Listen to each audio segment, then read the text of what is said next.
Chapter 621, I can hear Mal chattering in my head, from 800 miles away. A hybrid with a name is enough to show his weight among the dark gods.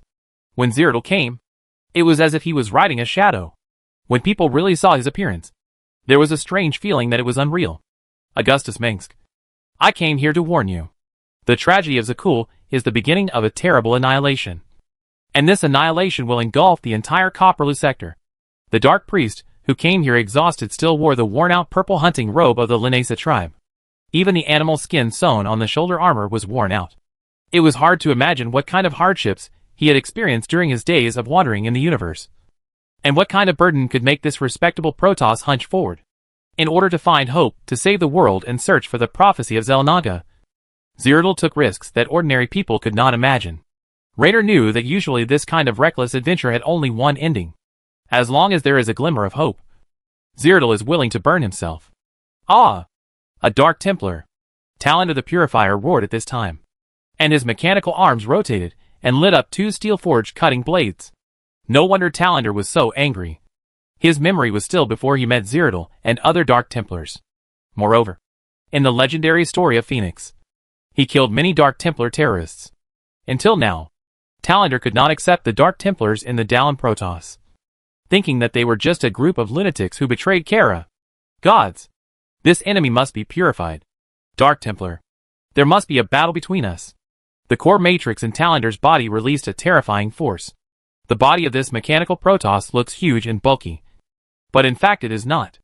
The mechanical body of his upper body can rotate at a very high speed, and when he swings the mechanical blade, it is like a deadly cutting machine. In the Terran Empire, Talander has several nicknames, such as the Spitting Old Man, the Phoenix Little Gyroscope, and the Terrifying Robot. A mechanical Protoss among you humans. Zeratul was used to big scenes, but he had never seen this before. Brother Augustus, you humans always surprise me. Talander, Dark Archon Zeratul is my friend. If you spend some time with him, you will find that he is actually an upright, friendly and reliable Dark Templar. Augustus hurriedly stopped a possible conflict. Then, he explained to Zeratul, Talander is a member of the Purifier Project of the Protoss Empire. As a mechanical Protoss, he copied the personality of the Templar Phoenix. You are saying that a wicked villain is actually a warrior with honor, just like a prostitute is actually a pure girl. This is ridiculous, Talander said by analogy. Phoenix. Zera seemed to be choked, but soon he laughed. This Protoss is the guy who can say that he wants to teach the enemy a lesson. I learned it from me. Raynor is very proud of this. Phoenix was also led into the ditch by him. What a low-class person. Augustus knew that it was normal for soldiers to tell dirty jokes on the battlefield when they were under great mental stress, which was something that the Protoss might find very difficult to understand. Even the Taldaran Protoss did not show any signs of excessive debauchery. I learned this from Tychus. Raynor pursed his lips. Salute to Adon. Talander, the Dark Templar will always be your friend. You should really go to Shakuras to take a look, where the Templars and the Dark Templar coexist in harmony. Zeratul was actually not very clear about the current situation of Shakuras. As the Dark Archon, he actually doesn't work. When he's free, he just runs around outside of Shakuras. For those Protoss who can't understand Zeratul, it's inevitable that they will regard him as a crazy person. I will go, Talander emphasized, but not because of your suggestion. Remember that? Where have you been during this period? Augustus thought to himself. Stop. Stop. Stop. Tell me slowly.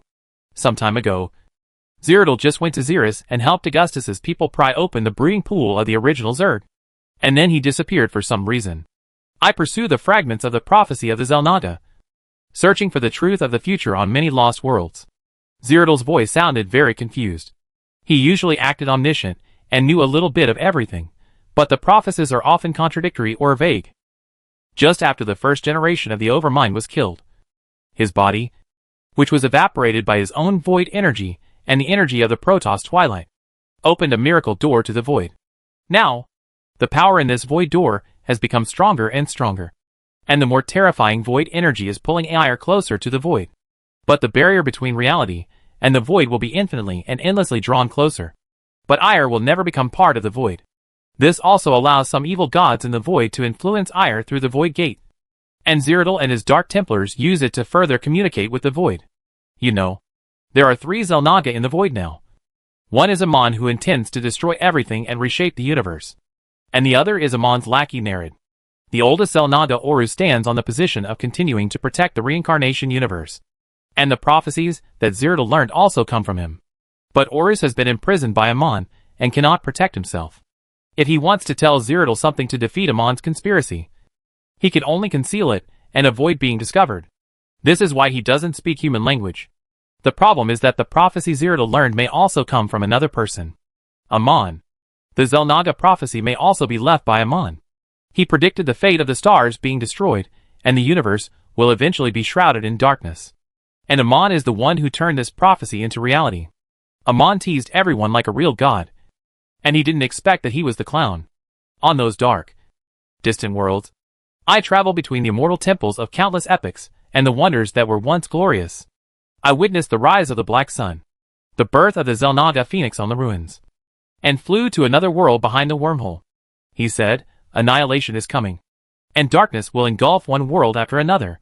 In the Xel'Naga plan, the existence of one person is indispensable. He said to Augustus, in the past, I thought this person was you. Is that what the prophecy says? Raynor was very curious. Fate is actually a very mysterious thing. After all, you can never guarantee that the vulture motorcycle under your crotch will not suddenly explode. If there really is such a thing as prophecy and fate, then Raynor would just want to hold number 8 whiskey and race. And be a bohemian cowboy who loves freedom. When he gets married, family will be placed above everything else. No. The prophecy says that Augustus Minsk will bring changes. Zeratul said, in the endless dark future. He will turn the wheel of fate. This is actually a neutral statement. You never know whether Augustus is the one who ignites the fire of hope, or whether he is the one who extinguishes the fire. I never knew that prophecy can be named. Reno spread his hands. If the Xel'Naga can really predict the future, what do we need to do? But you are not so sure now. Right? Augustus believes that he is not the son of destiny. But he must have disrupted the salvation plan of Xel'Naga Horus. Of course, he also interfered with Amon and Nerid. But the Dark Templar believed in this. So they were willing to protect him as the last hope of the universe. Before I went to Xeris, I learned that Sarah Kerrigan was the destined savior. Zeratul said, it doesn't look like I'm a character who can crush the palace. Augustus smiled. But how can we save the world? My greatest ability is also within the scope of human beings. We don't understand. And we will never understand the true intentions of the Xel'Naga. Zeratul's greatest wisdom is that he never thinks he is the smartest one. The most valuable thing about Zeratul is that he believes in the power of others. I just do what I should do. Zeratul, who said there is only one savior? Renaud reached out and put his arm around Augustus' shoulders. Maybe the savior is not just one person, but all of us. You're right, Jimmy. Augustus praised him, saying, I've always thought you were the smartest of us. Not Tychus? Raynor said. You told everyone that. And you even told Hank that he was the smartest. I don't remember that, Augustus said. Let it go. Forget it. Raynor was amused. In a sense, Augustus Minsk was the real scumbag. Your life is coming to an end. Surrender to despair. At this time, Augustus and others heard the evil voice ringing in their minds, which made people feel disgusted and terrified. Today is the day you die. Some secrets must be buried. Annihilation has come. No one can stop it. Stop your foolish struggle. Hope is gone. Do you still have hope? What on earth is this? Shut him up. Renaud realized that these lingering voices had taken root in his mind. If you can imagine a repeater beeping endlessly in your head, that's probably what it feels like. It's the hybrid Mar, Zeratul said. He is leading the corrupted Protoss army himself. Let me meet him, Raynor said. Let us fight together. In Taro Adin, Talander said. In the gloomy midday light of Zakul, the battle began about 20 miles west of the Twilight Bastion. This meant that the city was within the long-range firepower of the Terran Empire's Earth Crusher cannon, and the radiation strikes with neurotoxin warheads were enough to turn the entire area into purgatory, and large areas of the land were shrouded in burning dust and smoke. The dense dark forest was once a natural barrier that could block the infantry's advance, but it was soon burned down by the overwhelming artillery fire and raging flames. The ancient ruins collapsed in the war, and the strange plants burned fiercely were really regrettable. But unfortunately, the Terrans' offensive showed no mercy, and would never tolerate it. The experience of interstellar battles taught the Terrans that they must be as ruthless as the Zerg and as efficient as the Protoss. Looking down from the Banshee bombers flying over the battlefield, the Iron Legion of the Terran Empire was just a converged iron-gray torrent. But in the eyes of their enemies, it was an insurmountable steel wall, and the rolling chariots crushed everything. This steel torrent is made up of tens of thousands of war wolves, evil bats and Goliath mechas. The fierce barrage composed of railguns, machine guns and missiles continues to extend and advance as they move forward. The incomparable Odin mecha sits in the center like a king. When its 330mm barrage cannon begins to bombard, fountains of mud are thrown into the air one after another. Like the incarnation of the god of war, the heat wave of the shells swept across the land. The broken towering trees sobbed in the wind of death, and the burning flames released dazzling light. This elite Iron Lion has brought countless victories to Emperor Augustus and the Empire, and their path forward is full of black craters and the wreckage of mechas. Just as in the past, even the most powerful army will not easily win against the Protoss. Even the most arrogant General Duke has to admit that the Protoss has the capital to be arrogant.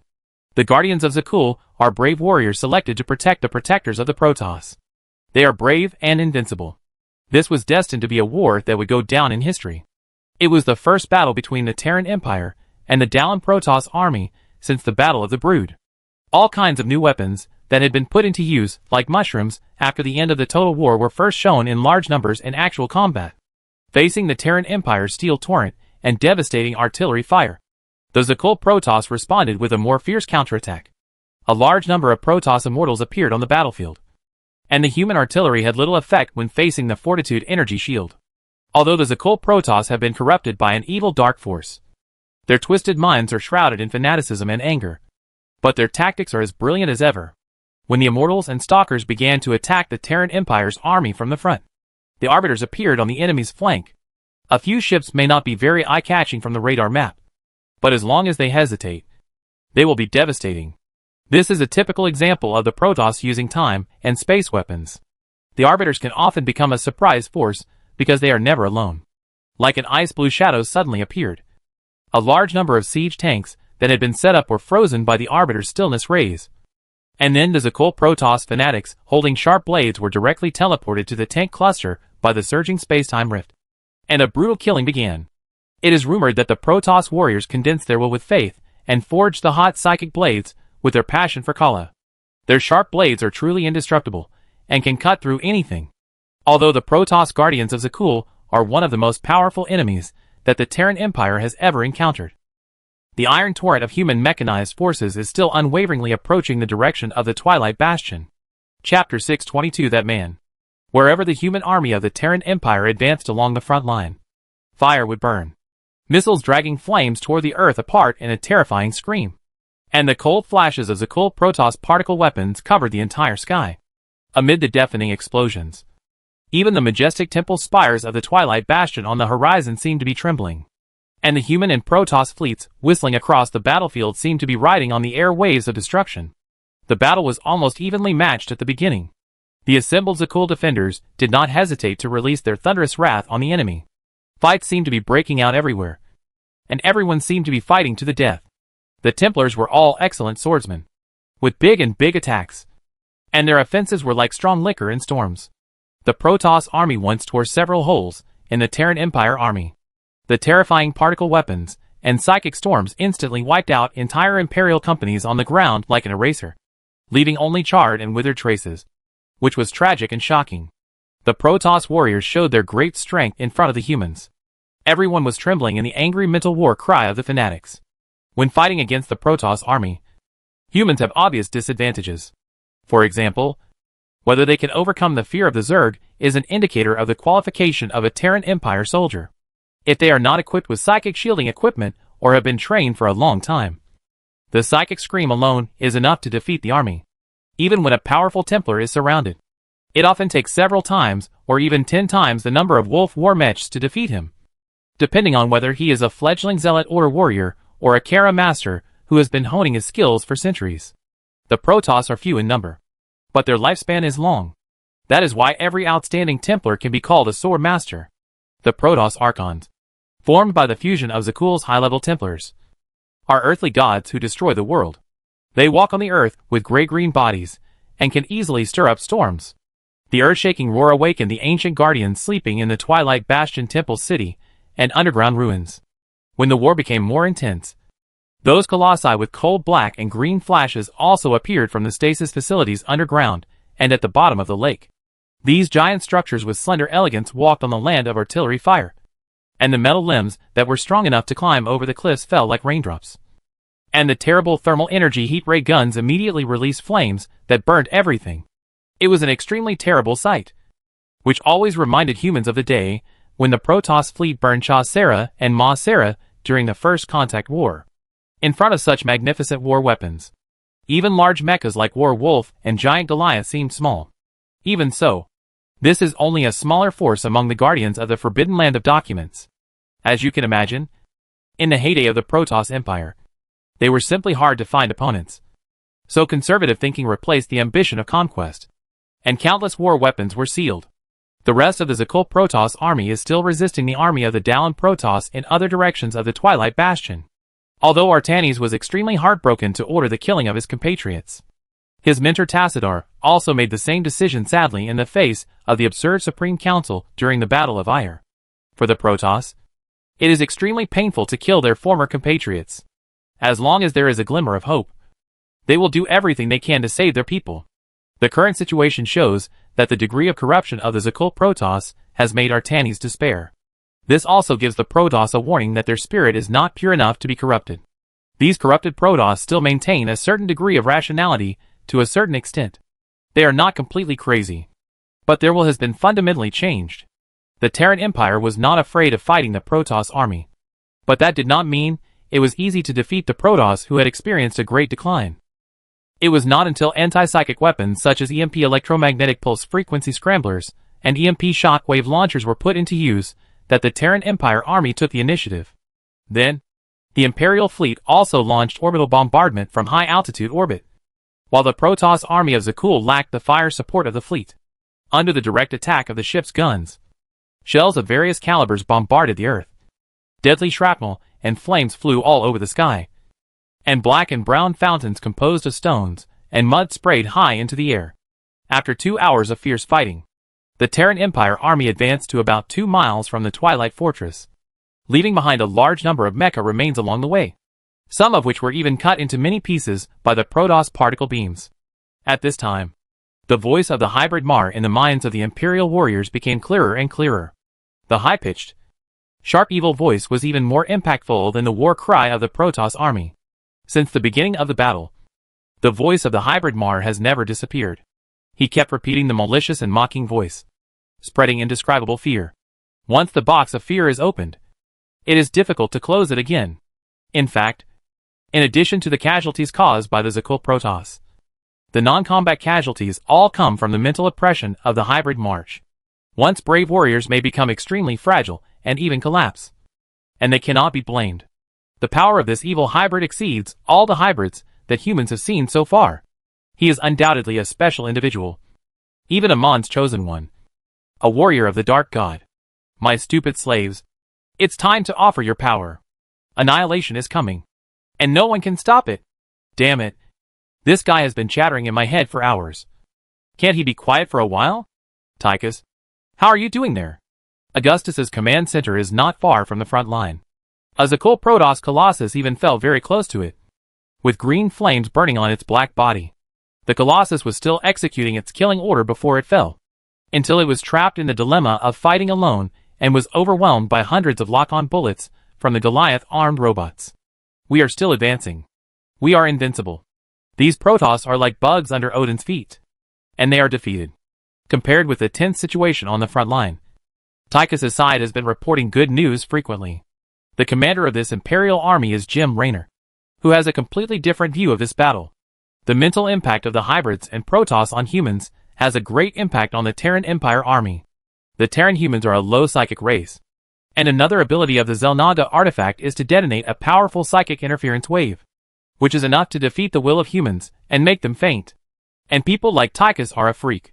Augustus said his heart is made of stone, and if you crack it open, it might be a piece of gold or jade, but it is more likely to be a pile of shit. But Odin was just hit by a few shots from an immortal. And now some parts are not working well. The repair speed of the nano-regeneration component is too slow. You have to send some SCVs to repair it. The Imperial Engineering Corps is behind you. Augustus said, Odin's damage is not serious. And he can return to the battlefield with a little repair. That's what happened. Today, Tychus was much more honest. A few days ago, Sergeant Tychus was so bored that he was selling the Emperor's little secrets in Hyperion's bar, and vividly described the story of Emperor Augustus and his ginger-haired lover, as if he was the lover, although they could guess that Tychus was drunk and talking nonsense. For the sailors who were still bored after cleaning the deck all day, it was better to believe it than not. That was good. The next day, he was put in the confinement room because he stepped into the door with his left foot first. He was released only when the battle started. That mechanical Protoss was also near me.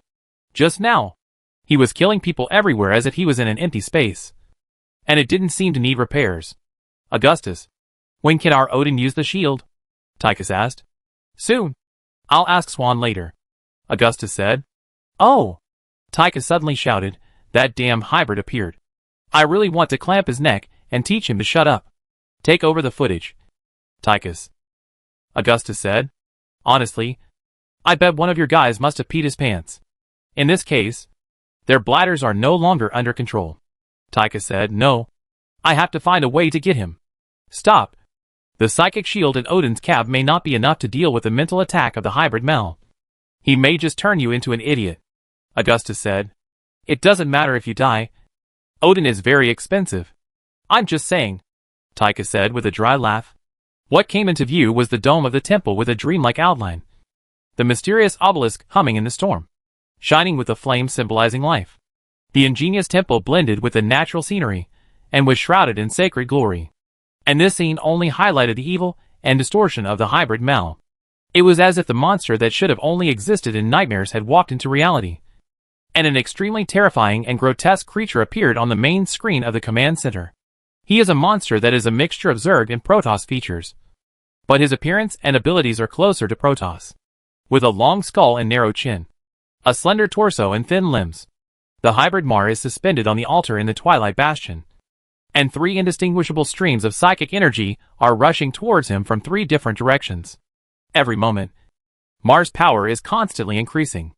Hundreds of Zakul Protoss guard their current master. And the green psychic energy representing the Void shows that they have been deeply corrupted by the Void. But not to the extent of the Taldaran Protoss.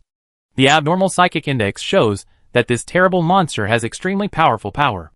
Mal may be the most terrible hybrid that Augustus has ever encountered. What a monster. Dark Archon Zeratul did not join the battle. Such a powerful shadow hunter has the ability to end a war. But he obviously thinks that now is not the best time to take action. Even though I have witnessed this kind of monster many times, their evil existence still makes me tremble every time. Zeratul said, such evil must be born from the hands of evil gods. After the Battle of the Brood, the Dark Archon Zeratul traveled the universe to find the prophecy of Zelnada, and to find clues about the hybrid. During the time he disappeared, Zeratul also went to a place called Dark Moon Hidden Level Dark Moon, where he found a biological factory for making evil hybrids. However, when Zeratul arrived at that planet, the hybrids had already disappeared, and countless damaged cloning facility containers revealed a terrible fact. A group of evil dragons with only pure malice towards this world have hatched. They are already adults when they hatch, and their claws have been sharpened. Priest, this hybrid is different from those we have seen before. His existence even corrupts the Protoss. Nerid looked terrified, but there was clearly sarcasm in his eyes. The enemy's fear is the praise for his most proud vicious dog and pet. Dr. Nerid, you are an expert in this area, and you know hybrids very well. Augustus asked Nerid what he thought. This thing was probably made by Nerid. No matter what, it is related to him. Augustus asked Nerid to come, first to see the other party's reaction, and second to wait until the war is over, and ask him to study the captured hybrid march. If he can't study anything, he will be incompetent. It looks like this is just a hybrid destroyer, but his psychic level is far above ordinary samples. The Protoss said that Zakul was once a forbidden place for documents in their huge empire, and the hybrid Mar must have drawn terrible power from the forbidden knowledge there. Nerid analyzed carefully. Your Majesty, you must be extremely careful when dealing with this monster. It is very likely that he can seize control of your mind within a few steps. Look! What is that? Zeratul suddenly discovered something. And his body even trembled with anger. The hybrid Mar is drawing energy from the souls of the 3 imprisoned protectors. How evil! We must find a way to save those protectors, Dr. Nerid exclaimed, saying that this was too evil. Mar has taken control of the defenders of Zakul. It will be difficult to defeat them. The green light in Zeratul's eyes burned. The hybrid Mar is too powerful. And the Dark Archon Urega may be nearby. Your Majesty, you must be fully prepared, said Nerid. Instantly, as if in response to Dr. Nerid's words, several purification beams from the main guns of the Protoss mothership destroyed the entire temple in an instant. In a brilliant flash, High Executor Artanis leaped to the battlefield with a thunderous force. He raised his head and stood up straight, his battle robes fluttering in the rising ashes. This is so cool, brother. Tychus waved the flag and shouted. Chapter 623 Just a small failure. Under the high-sensitivity camera probes and sensor arrays of the Amerigula science ship in the air, Augustus, Zeratul and Dr. Nerid could see Artanis, the high-ranking executive of the Protoss Darum, making a brilliant appearance on the screen of the command center, as the blue eyes burning with psychic flames pierced through the dust raised by the orbital bombardment. Artanis, wearing gorgeous golden armor and white robes, was like a dazzling star, radiant and dazzling. He was standing among the ruins of the Twilight Bastion, with the collapsed temple altar at his feet, and a hybrid monster floating in the air a few dozen yards away, with thousands of troops fighting on all sides. Now, standing in front of you is a strong contender for the next Archbishop of Darum, the eldest disciple of the Protoss hero Tassadar, the pride of the Protoss Akiri, the glorious man. Your existence desecrates the temple. Artanis looked directly at this evil and twisted monster. Furious. The greatest blasphemy is the Protoss itself. Most hybrids are irritable and hysterical. The hybrid Mal is an exception. He showed amazing calmness, wisdom and viciousness, with endless mockery and contempt in his words. Fall from the bubble of nothingness and drown in sweet dreams. Ascending the trapezoidal steps of the temple, the emerald green crystal sparkles dotted the altar of the rain, and the spiral and vortex patterns were magnificent. The hybrid Mal seemed to be the master of this place, and the psychic power that continuously flowed to him from all directions made him stronger and stronger. Perhaps the Protoss of Zakul really regarded Mal as a chosen one of the Xel'Naga. His physical features that were closer to those of the Protoss, and the white wings of light spread out behind him really looked like a holy angel. Some even regarded this as the promotion of the Protoss. This Protoss executor is very powerful, but he may not be a match for the hybrid Mal. On the other side, Dr. Nerid was talking loudly to the monitoring screen. Perhaps he is unwilling to share the glory with others and wants to defeat the enemy with his own strength. No, Doctor. I believe Artanis can defeat the hybrid March. As Augustus was speaking, he heard a terrifying scream from the hybrid. Be my sacrifice, and you will receive eternal life of glory. The hybrid March stared at Artanis with his vicious eyes. Soon, the land under your feet will also turn away from you, and the void phantom will thirst for the soul of the Protoss. And you are just a twisted hybrid monster. Your existence is just a lie. Artanis shouted angrily. Akiri Templars? Resolute, unyielding, selfless, fearless. They are true heroes. Born leaders. Threats and intimidation cannot scare the eldest son of God. This executive officer is strong and confident, with a natural leadership temperament, which makes the parents Augustus and Zeratul feel very relieved. Immediately release the protectors you imprisoned and the Protoss you enslaved. Even now, Artanis is still making a final attempt to save the corrupted Zakul Protoss, although he knows in his heart that this is mostly futile. Even if these great Zakul warriors succeed in breaking free from the control of the hybrid, they will spend the rest of their lives in shame, guilt and self-exile. Why fight so hard? The hybrid Mar laughed coldly, like a dead man scratching a coffin. This evil voice with psychic echoes seems to be able to imagine the fear of the unknown deep in people's hearts. No one can stop the torrent of fate. Any struggle will become invisible. Your struggle is just in vain. He said, the Dark God has arranged the fate of everyone. The general trend is unstoppable. Amon! Artanis shouted Amon's name in shock and anger. It can be noticed that the hybrid Mal was obviously stunned for a moment, and did not expect that the other party already knew the real name of the Dark God. Some secrets must be buried deep and killed to silence them. After a while, the hybrid Mar must have been furious. Let me kill you. Like a flash of lightning, The hybrid Mar tore through the rift between the void and reality, and appeared in front of Artanis in the blink of an eye. This twisted and evil monster rushed towards Artanis with a terrifying psychic scream, and the claws raised were shining with a pale white light. Artanis dodged the attack of the hybrid Mar with agility and elegance. Artanis ignited one of his psychic blades in a flash. And in a flash, he grabbed the bone armor covering the head of the hybrid Mal and stabbed it fiercely. The psychic blade looked as delicate and smooth as silk and thin ice sheets, looking like a work of art rather than a murderous blade. But it seemed that there was no material in this universe that could block them. The flash of light, when the psychic blade collided with the psychic shield, was like a rising star. Artanis was like a peerless swordsman. He could poetically dodge all the attacks of the hybrid Mal with his swift steps. Every light counterattack could further weaken the opponent's shield or leave a scar. It was easy and freehand, while Mal just relied on his powerful psychic power to suppress. Their speed was so fast that only after images were left in the eyes of others. Augustus, who was closely watching all this, could foresee that this was not an equal duel. But he did not expect that Artanis had a clear advantage. Although Artanis is much taller than an average human, he fights with the dexterity of a big cat, and can maintain his balance in an inhuman manner even when leaping high. Compared to the greatest executors and Templars in the history of the Protoss Empire, Artanis' achievements may not be as dazzling, but he is still impressive as the youngest executor. Few people realize that an executor is first and foremost a powerful psionic warrior. The difference between Protoss and human commanders is that they are on the front line and kill the enemy much more often. Whether before or after the Protoss Empire's Aden era, the executors always lead the way. Suddenly, there was another sharp chop, and the hybrid Mar was almost completely knocked to the ground, and he couldn't help but let out an angry roar. Of course, he didn't know that Artanis was not using the purified psychic energy of the Ire Protoss, but a power fused from the void energy and purified energy, named Twilight Energy after the Twilight Apostle of Aden. In the golden age of the Protoss Empire, Aden had already tried to merge these two powers, and the second one to do so was Tassadar. This Twilight Energy named after Aden is extremely powerful and very rare. Purification energy is unique to the Ire Protoss. It comes from the powerful force that has circulated in the Sea of Kala for countless epochs, and can produce a violent repulsive reaction with void energy.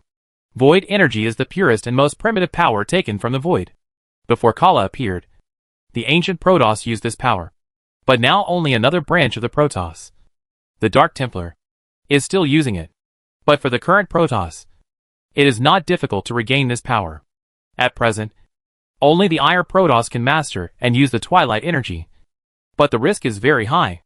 As a disciple of Archbishop Tassadar of Darum, Artanis also practiced the Void Way of the Dark Templar and began to try to master the power of the Void. There is a precedent for combining the power of the Void and purification. In the Templar Academy in Vallari, two Protoss even merged into a powerful Twilight Archon.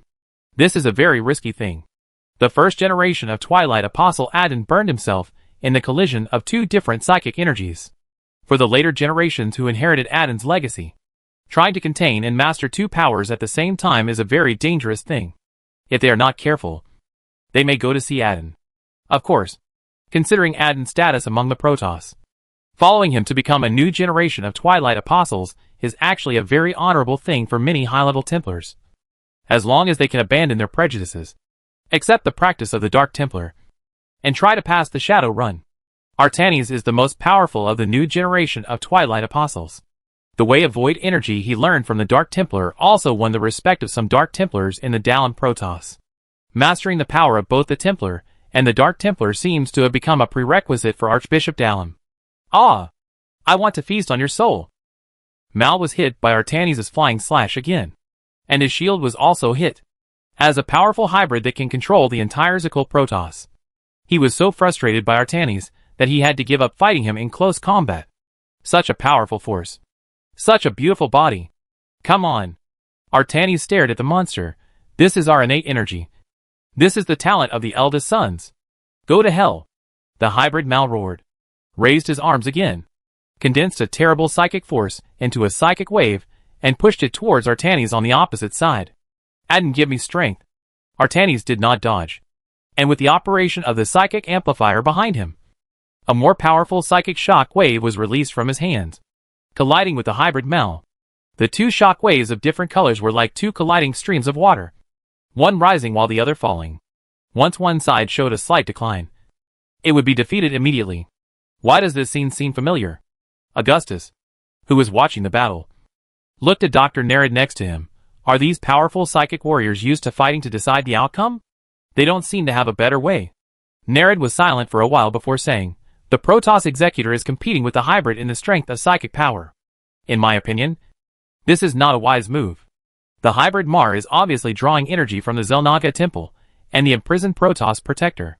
Your Majesty, what do you think? I think the right side will win. Augustus pointed at Artanis on the right side of the screen and said. Dr. Nerid laughed dryly twice, and it was unknown what he was cursing in his heart. For a moment, the hybrid Mar and Artanis were evenly matched. The dazzling shock wave tore the land under their feet, and even the magnificent temple was gradually collapsing. This is a fair duel, young Artanis. Maybe this is what you want. In Zeratl's eyes, Artanis is much stronger than he was in the past 6 years. Perhaps in the eyes of the Protoss, it is really a rare thing to make such great progress in such a short time. Artanis has mastered the power of the void, which is an extremely difficult thing even for the best shadow apprentice. He said, I am not surprised that he can achieve such an achievement. Wait a minute. I understand. That's it. What do you understand? Zeratl? Augustus asked. This is a shadow run for Artanis. Brother Augustus. Zeratl explained to him, in the tradition of our Nerism Protoss.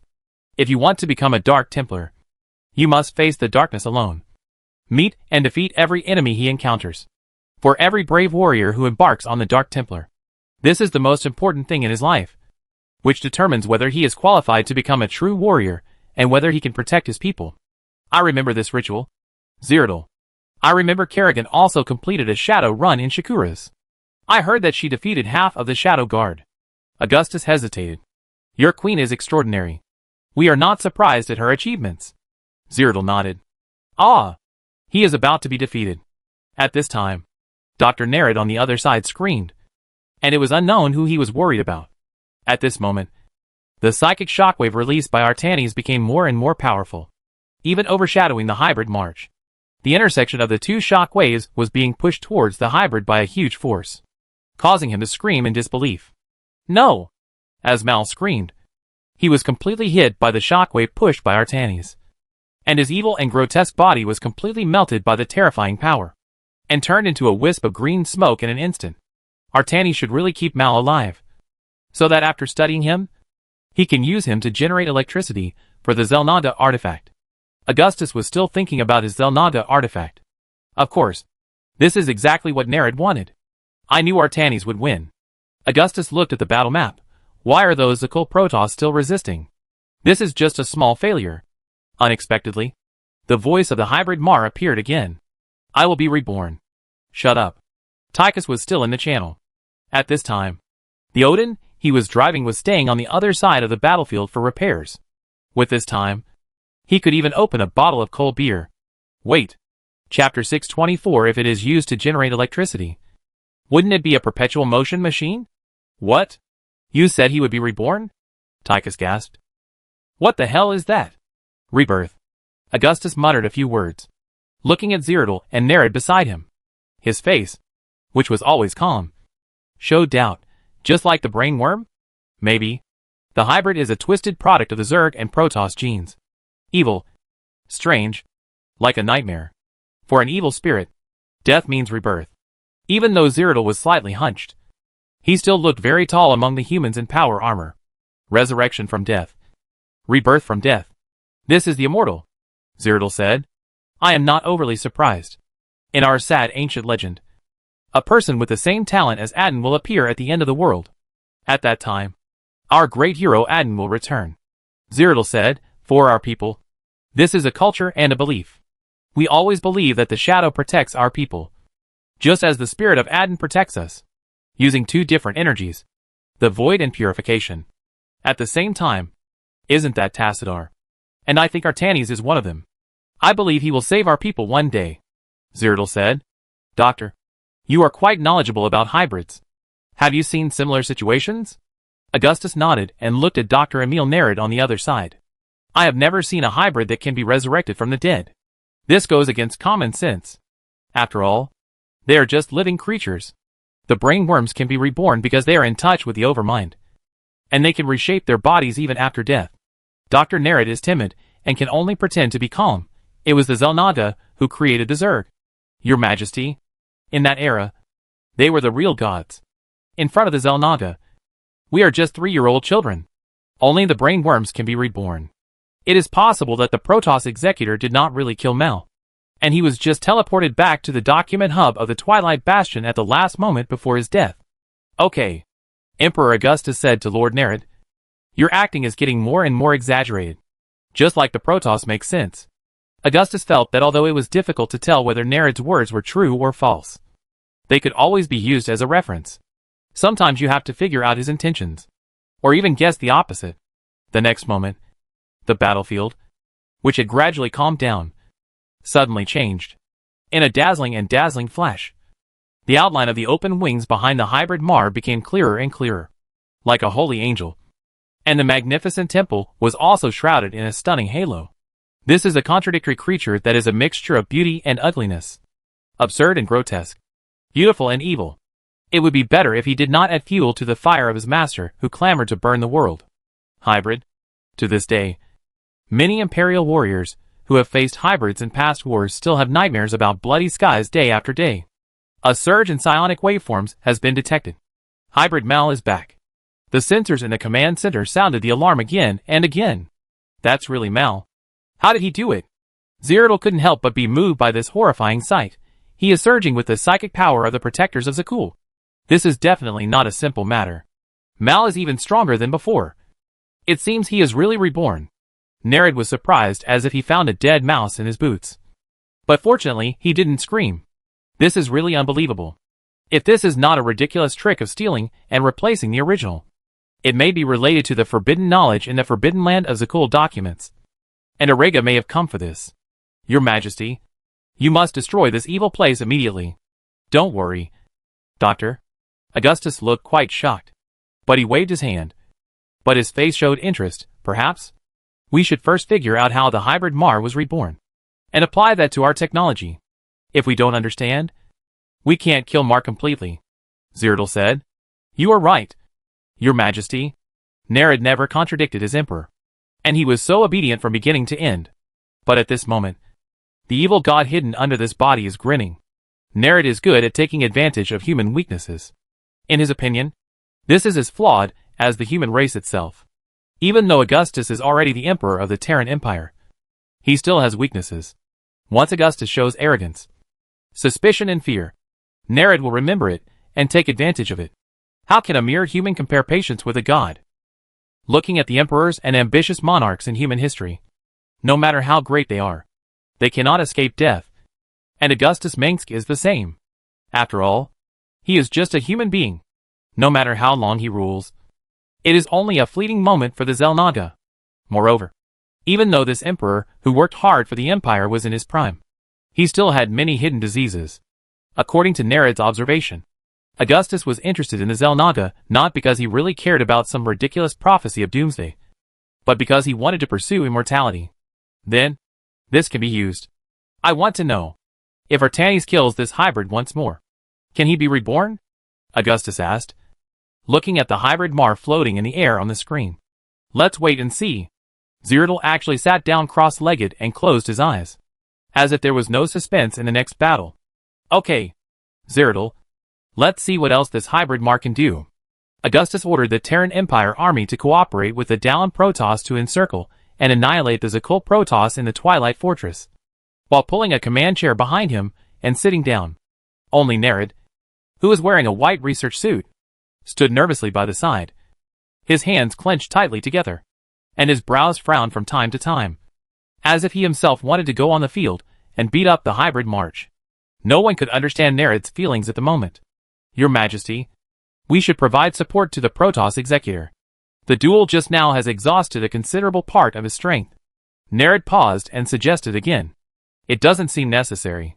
Augustus thought for a moment and said, this is a shadow run, and the trialists in the shadow run can only rely on their own strength, wisdom and determination to complete the test. Augustus said, Artanis is not a fool. He must have such confidence. We will reshape this world. A creepy sneer came slowly. And the hybrid Mal roared and screamed. Like a vengeful spirit that had just crawled out of hell. Hungry and wanting to tear out the intestines of the enemy. Bowed to despair. I can kill you once. And I can kill you a second time. Mal, you must pay for the atrocities against my people. Unexpectedly, Executor Artanis said righteously. Just like the protagonist who got the male protagonist template. The eldest son of God will never forget the favor. And will never forgive. Facing the hybrid's eyes emitting scorching blue light. Artanis did not retreat. But directly faced the monster that was rushing towards him like a ferocious beast. With his light blade burning and psychic fire roaring. The battle was about to break out. And the psychic shock waves overflowing between the swords and shadows ruthlessly destroyed the land under their feet. And the momentum seemed to really collapse the mountains. Obviously, by human standards, Artanis and Mar are both psychic creatures that exceed the highest detection energy level. And they can both use their own power to set off a terrible psychic storm. Artanis had just won a duel of psychic blasts. But he showed no signs of fatigue. And even became more adept at dealing with March. After just a few minutes, the hybrid Mar began to show signs of fatigue. But Artanis fought more and more bravely. Swinging his psychic blades and hitting the opponent's vital points again and again. Forcing the opponent to retreat step by step. This time, Mar finally realized that he was no match for Artanis. And he actually said something cruel that he would definitely come back. And turned around and ran away. Unexpectedly, Mal foolishly left his back to Artanis, who immediately rushed forward, leaped high and cut open the hard shell on Mal's back with a knife, almost cutting half of his body in an instant. Immediately, the pitiful Mal turned into a handful of soft light mist and floated into the sky. Nice fight, Taika shouted while drinking cold beer, thinking about the time when he drank with Artanis. It was really nostalgic. This Protoss executor had a good alcohol tolerance. He drank until his clothes were soaked, but he didn't taste anything. Good job, Artanis, Augusta shouted.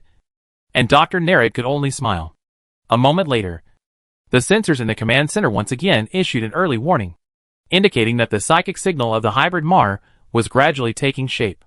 Artanis stood on the temple with the psychic blade held high, waiting for the return of the hybrid Mar like a true god of war. Just as Artanis said, every time Mar resurrected, he would have to kill him. A few minutes later, the hybrid Mar poked his head out from the water of the temple altar, and wisps of white steam rose from his bald head. Mal could not hide for long. Soon, the water in the altar was evaporated by the burning psychic energy in his body. Artanis climbed the stairs below the Zakul Protoss temple, and walked towards the hybrid Mal on the top of the temple unwaveringly. Every step he took was as heavy as 1,000 gold, and could not be shaken. At this moment, Artanis was not fighting alone. Countless warriors were supporting and encouraging him in the Kala. And with every step he took, the roaring hybrid Mal seemed to weaken a little. He continued to emit terrible psychic screams, roaring out endless threats and insults. But he did not dare to approach Artanis again. When Artanis raised the two psychic blades in his hands and trotted on the steps, the hybrid Mal, who kept shouting, took a small step back. As Artanis' speed increased, Mal's retreat speed also increased. Unexpectedly, a tragic battle did not start here. The two sides remained relatively still in sync, as if they were dancing a funny duet. Mal must have been frightened by Artanis' close combat ability, and dared not let the other party close the distance. But in terms of psychic power, Mal no longer had the confidence to win, and he actually hesitated to take action. Wait until I gather my strength, and then I will destroy you. The hybrid Mal shouted a few words, and actually ran along another step of the temple. He was suspended in the air, and his speed was extremely fast. It was really like lightning, and even after images appeared behind him. This scene was extremely funny. This hybrid looked like a ruthless person who was about to draw a knife and chop people. Cursing, Augustus and Nerad could not help but cover their faces with one hand at the same time. Dr. Nerad's face was crooked. Artanis was even faster.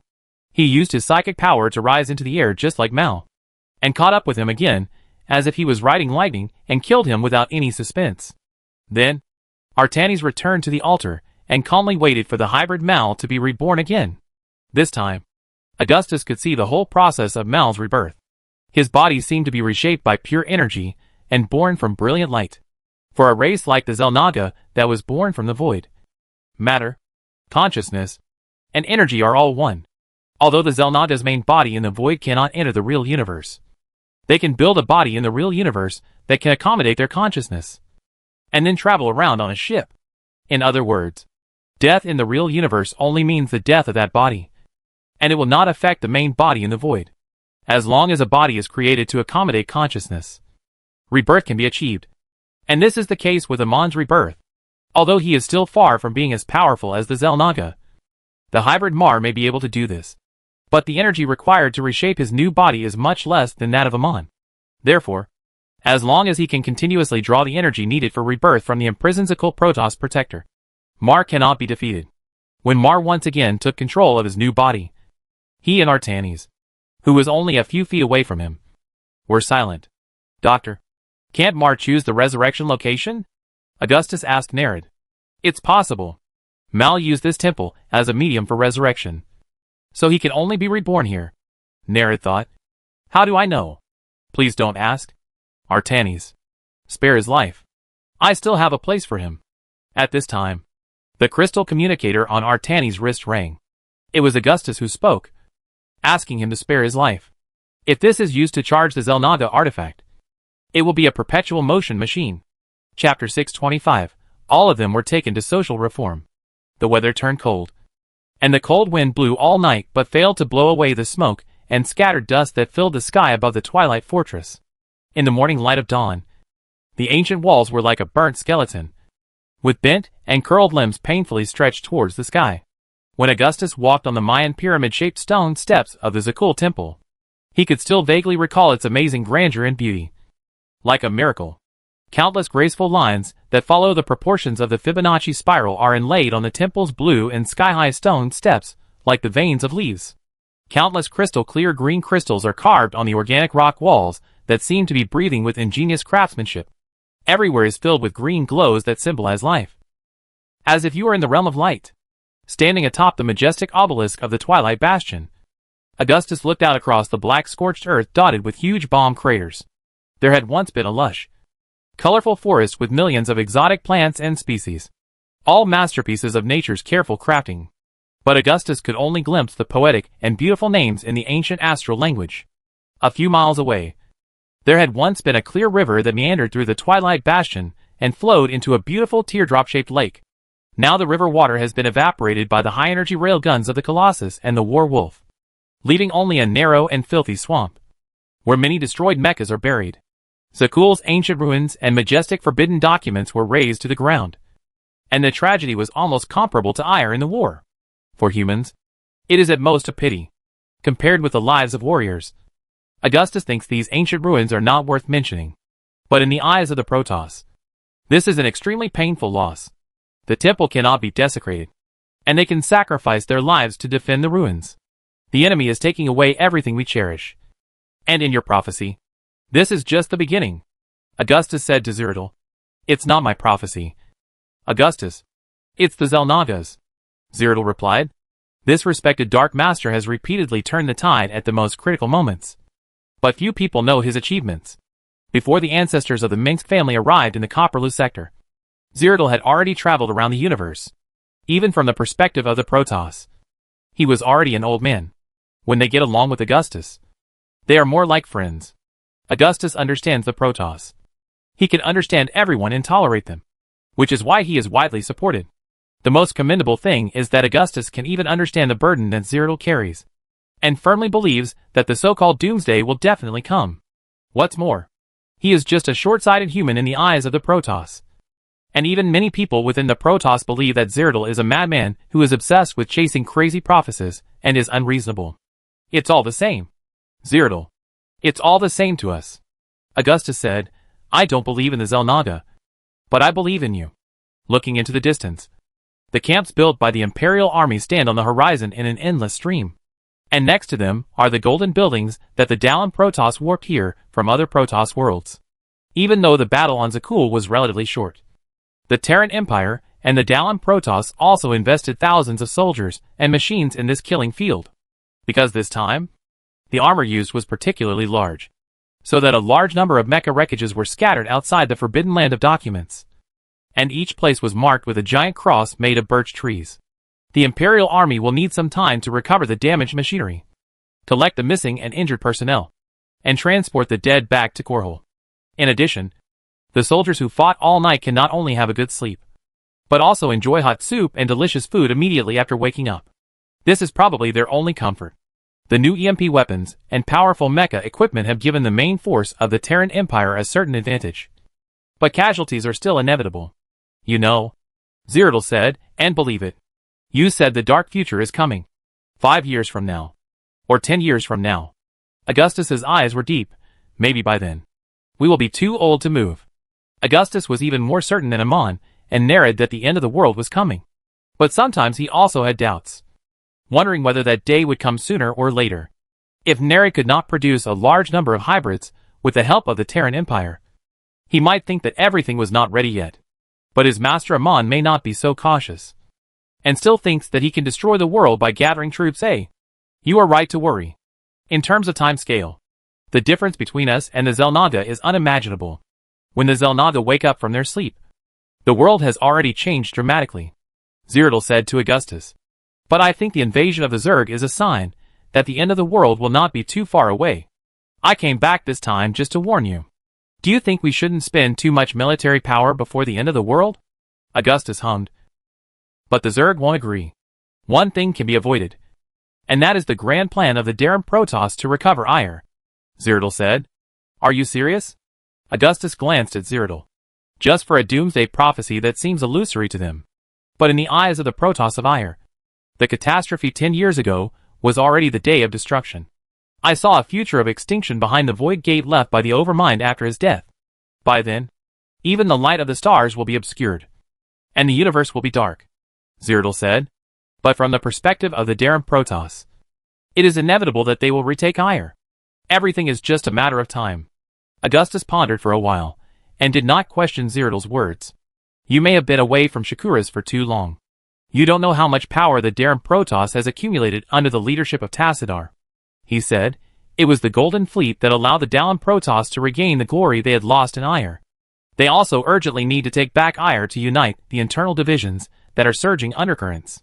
If the Dallin Protoss think that it is easy for the Golden Fleet to retake Ire, why would they stop just because of your words or a prophecy?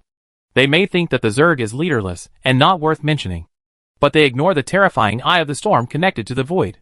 Zeratul said, that is an Eye of the Void. No one knows the horror of the Void better than the Dark Templar. We fear the Void, not just for its mystery and vastness, he said. Every time I return to Ire's Void Eye, I find that the erosion of the Void is getting deeper and deeper into the wasteland of Antioch after the war. Under the erosion of the Void energy containing tyranny, hatred and hatred, nothing can survive for long. Could it be Amon, the god of darkness? Augustus suddenly thought.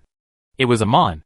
Under the influence of this abominable will and the shadow of the Void, Aire's Zerg became more and more tyrannical. Zeratul said to Augustus, when I wanted to get closer to the Eye of the Void to find out what was going on, there was always a voice telling me to stay away from there. Augustus nodded silently. The research station built by the Terran Empire in Ire also detected the abnormality of the Eye of the Void. The surging Void energy can even damage our detection drones.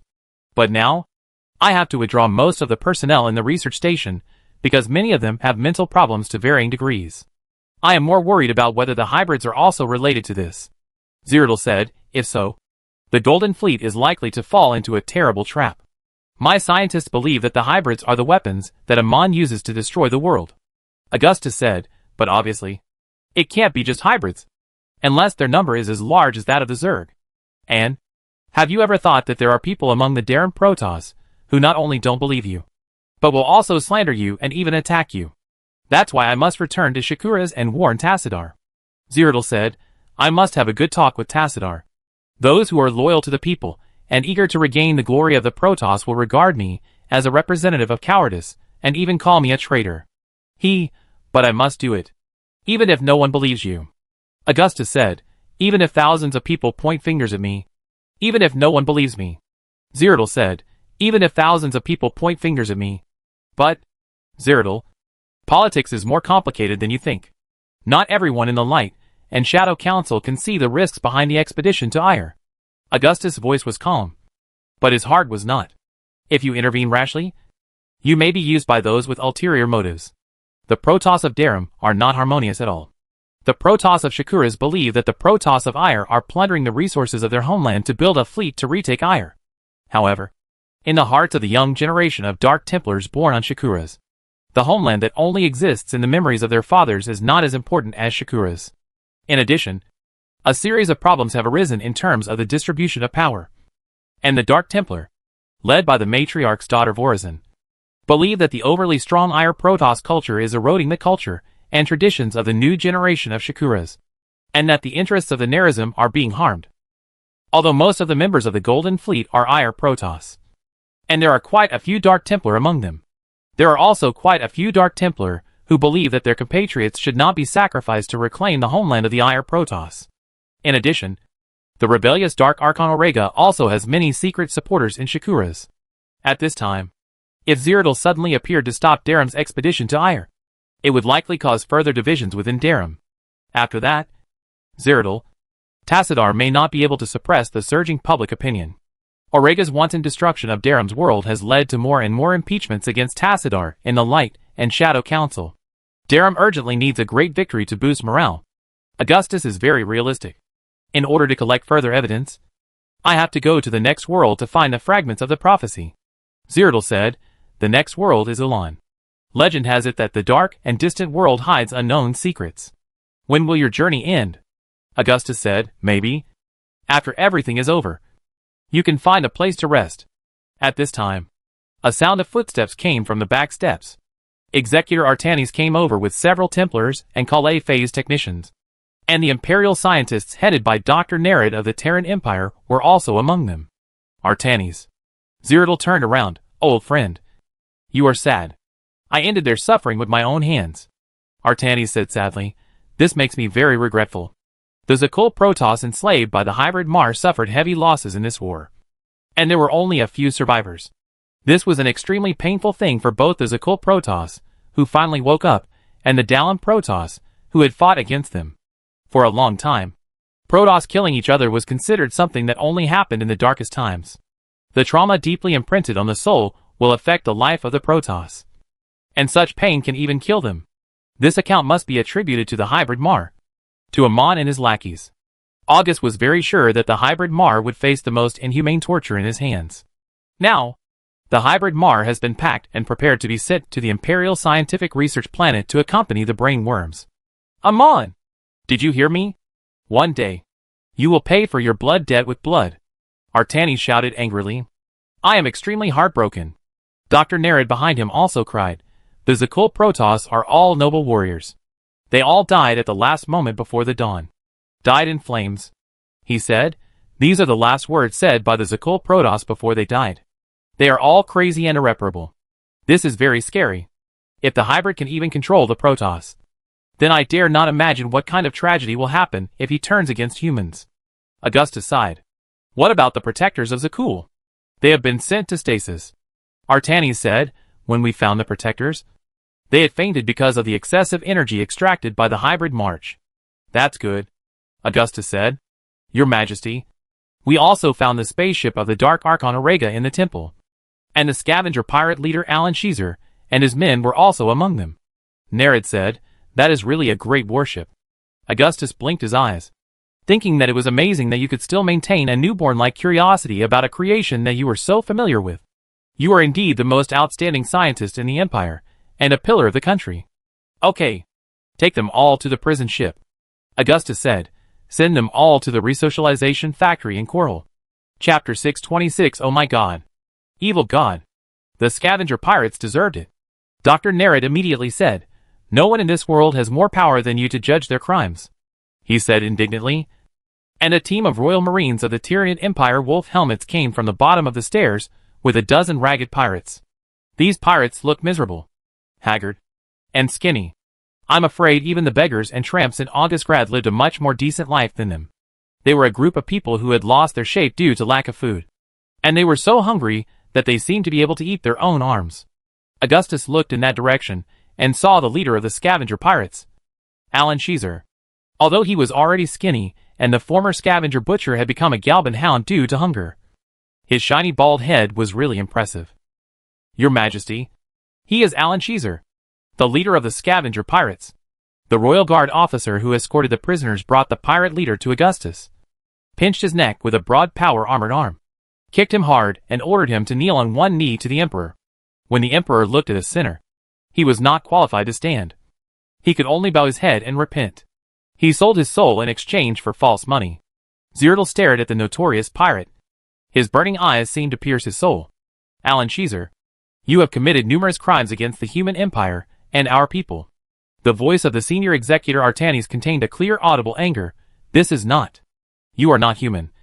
Shut up. Star Spirit. Alan Caesar looked so thin that he seemed to fall down at any time. But his voice was still extremely fierce. He struggled hard to get rid of the hand that was pressing on him and raised his head. His light green eyes deep in his eye sockets were wide open. I am Artanis, the senior executive of Durham. I have the right. Artanis' voice was as loud as a bell. And his momentum was extraordinary.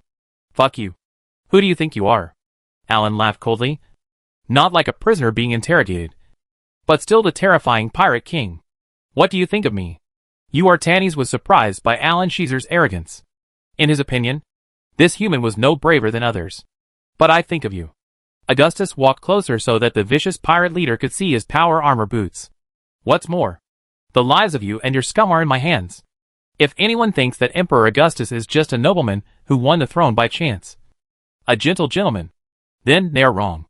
10 years ago, the notoriety of Augustus, the leader of the rebel army, who killed countless people, was well known to everyone.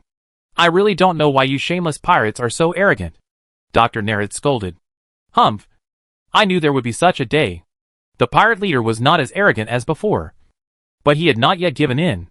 I admit it. There is nothing to say. What we do is to violate the laws of the Terran Empire, and make money by walking on the edge of gray and white.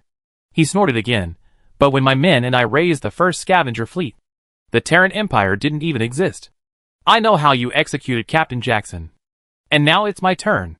It's only a matter of time. If you walk along the river, you'll get your shoes wet. I won't execute you. Augustus took 2 steps.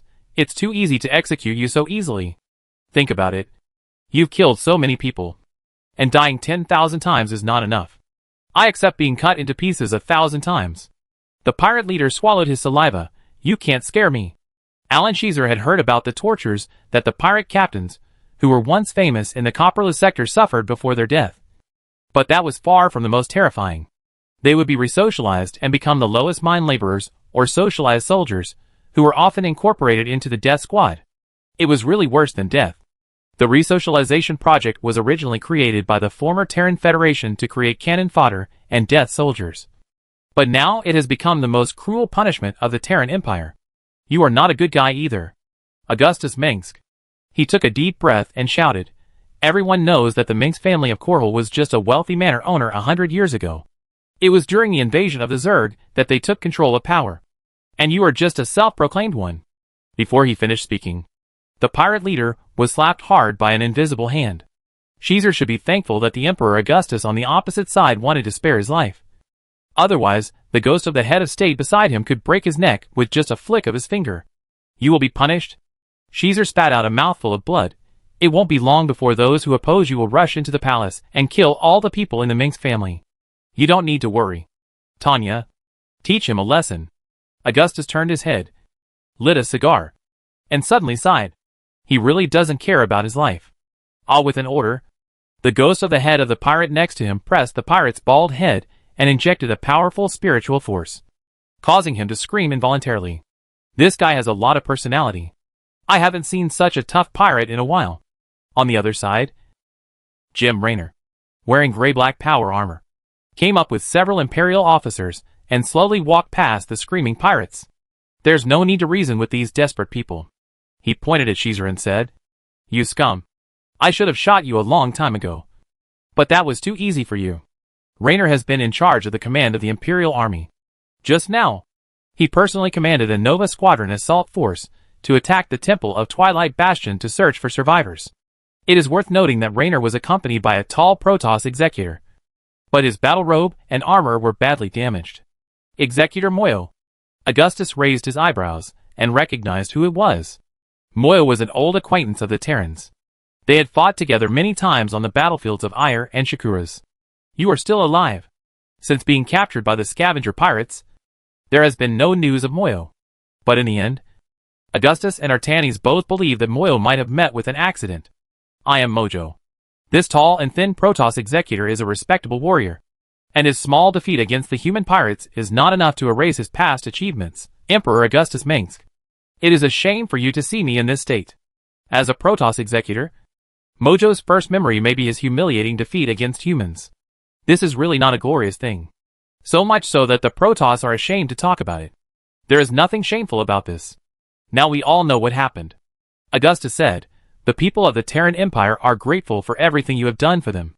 When the Zerg arrived, the Protoss executor Morio led the fleet to lead the Overmind's army to save the Terran Empire colony. After a fierce battle, Morio's flagship crashed on an uninhabited planet, and the first to discover them were the scavenger pirates of Alan Caesar. Although the Templars of Moyo were isolated and helpless at that time, they were still ashamed of being defeated by the scavenger pirates. It's not a shame, Moyo. Reno smiled and said to his old friend, if you are really sad, think of something funny. Moyo, my brother. When we learned that you were safe and sound, there was joy in Kara. At this time, in a flash of the warp matrix, Archon Phoenix came to Moyo. Tassadar is also worried about you, brother. Even now, we can only vaguely sense your presence in the Kala. Moyo, only if you open your heart can the tribe understand your pain and heal it.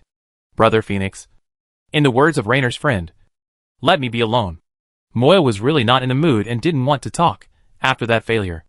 I have been imprisoned in the stasis chamber, and those humans seem to have completely forgotten me. He just wants to be quiet. Phoenix, Reno said. James Reno. I'm sorry. I didn't see you just now. How could Phoenix not see Reno? He did it on purpose. He seems to have a little temper. You won't tell that to others. Augustus was happy and pulled Reno to his side and whispered to him. Don't worry. I'm tight-lipped. Reno thought for a moment and said, indeed. Our Marshal Reno hadn't mentioned for a minute that Phoenix had modified the memory of his purifier clone, and it was discovered and known to everyone. But he would soon be unable to hold back and talk about it again. Even with Phoenix's thick skin, he was embarrassed to see the current purifier Talander. As the saying goes, the king should not meet the king. Phoenix always avoids appearing in the place where Talander is. Well, when did I doubt you? Damn Jimmy. Augustus shook his head. At this time, the scavenger pirate leader Alan Caesar had stopped wailing, but he didn't dare to speak wildly anymore. Augustus looked at Caesar again and asked, what did Orega give you to make you willingly work for him? Caesar was silent for a while, until the royal guard officer next to him shouted to him, the emperor is asking you a question. Then he slowly said, among my customers, Orega is fair and has taken care of a lot of our business. He is generous and never gives credit. Dealing with him is much better than dealing with those old foxes. In our business, as long as there is money to be made, we don't care whether the money is paid by a human or a dog. So, Orega is still a good boss?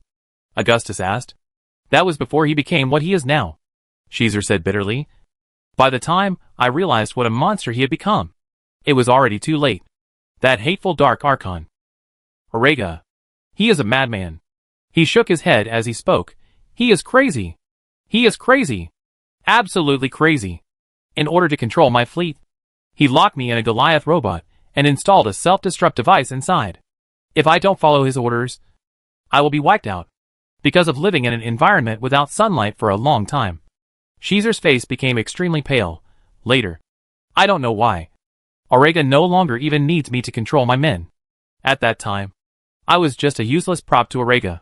Then, as you can see, I and my people became useless garbage, thrown into the garbage dump by Orega, and could only scrape some green moss, berries and mushrooms in the temple to fill our stomachs. Augustus nodded hesitantly, without asking why there were berries in a closed temple. Come to think of it, I really hoped that you could defeat Orega sooner. After saying this, Caesar was completely deflated, as if he had accepted his fate and didn't want to suffer any more. I didn't expect you to really do it. It's not that easy. We just defeated Orega again. But we haven't killed him yet, Reno said. How can that monster be killed? Caesar seemed to have thought of something that frightened him so much that he trembled all over, I saw Aurega eat those star spirits with my own eyes. As if he had sucked their souls dry? This is why. This is why Aurega is immortal. Why his power is never exhausted. What's going on? Augustus looked at Raynor. I don't understand either. You should probably go and see for yourself. Raynor spread his hands. Your Majesty, we all thought that the existence of the hybrid Mar had already desecrated this holy land. Now it seems that he and Aurega's desecration is not limited to this. At this time, Artanis walked towards Augustus. Although Aurega is no longer here, he once visited Zakul a long time ago. He said with great heartache, this is the most inhumane torture since the aeon of catastrophe. The most horrible evil in this world is no more than this. The reason why Aurega is immortal is that he constantly draws psychic energy from the bodies of other Protoss. Even the powerful protector of Zakul has become extremely weak now.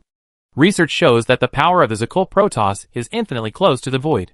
Perhaps that is just to make it easier for Mal and Aurega to absorb energy. Nerid did not continue. These monsters. How cruel. What would happen if Aurega drained all the power from a Protoss? Augustus asked after a moment of silence. Have you seen those sponges that have been dried out of water? Have you seen the ancient Earth mummies recorded in electronic history books? The kind that turns into powder when touched. Renault must have seen it. That's right. Aurega and Mar are like vampires, draining the blood from the bodies of those Protoss to nourish themselves. I have seen such a tragic scene. It is really horrible. Nerid sighed, Your Majesty. This is the most outrageous scene I have ever seen. Every psychic pulse ripple released by Aurega is at the cost of the lives of countless Protoss. A dark age has arrived. Zeratul was also stunned for a long time. And after a while, he stopped and sighed. Augustus looked at Nerid, as if he wanted to get an answer from him. Doctor, what kind of master are they loyal to? This is an evil god. Chapter 627 Amon awakens our dream. The Forbidden Document Temple is not as gloomy as Augustus expected. Instead, it is bathed in the shining light of obelisk arrays and jumbled like clusters of Cadron crystals. There are countless passages here, as intricate as a maze, and the direction can only be identified by the airflow and markings. The bedrock road under his feet is extremely long, as if it connects to the ancient times. The silver and gray walls on all sides, which are shining with strands of bright green fluorescence, have a kind of ingenious texture, as delicate as the riverbed mud repeatedly washed by water, and are carved with fine lines and patterns, like stem and leaf veins and shell spiral lines. This temple seems alive. Augustus passed through an arch with a thin and elegant spire, and came to the brilliant and shining hall of the temple. Here, thousands of crystals emitting colorful lights like gems were lined up on both sides like swords. And countless stone formations composed of hexagonal columns inlaid with crystals were shrouded in the soft white flashes of the energy matrix. It is hard to imagine that the walls of the temple are also growing lush mosses and vines, and the roots are deeply rooted in the stone walls and columns. Obviously, the materials used to build this temple are not what humans know. The temple's glorious dome has an incredible vertical drop to the ground, which is unreachable.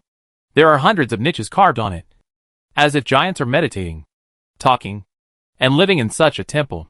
It is conceivable how shocked the Protoss will be when they first step into the temple, when the magnificent miracles that they have been unable to understand and create so far appear in front of them. It is natural for them to worship the gods, just like the Xel'Naga temples Augustus had seen in Ire. This place was ridiculously large and magnificent. It seems that when Alan Sheezer and his pirates were trapped in the temple, they relied on eating these things to fill their stomachs. This was not the first time that Raynor had come to such a place. In the territory of the Terran Empire, Xel'Naga ruins were occasionally unearthed. Augustus even ordered the establishment of a royal organization to carry out protective excavations on these precious ancient ruins. Since the first appearance of the Protoss and the Zerg, the humans in the Copperless sector have understood that they are not alone in this universe. The lost world of Sil, which originally belonged to the Tal'Darim Protoss, is now also part of the Terran Empire. There are still a lot of undiscovered ancient civilization relics in the geological strata there, but they are not as well preserved as Zakul. There are traces of blasphemy everywhere. Artanis always stood on the side of Augustus, putting him on an equal footing with himself. The existence of the hybrids has desecrated this temple, but their destruction here is far more than that. Zeratul walked like a shadow that no light could reach. Even a calm person like him could not help but be furious when he saw the scene in front of him. The Ire Protoss and the Shakuras Protoss both value their own people and compatriots.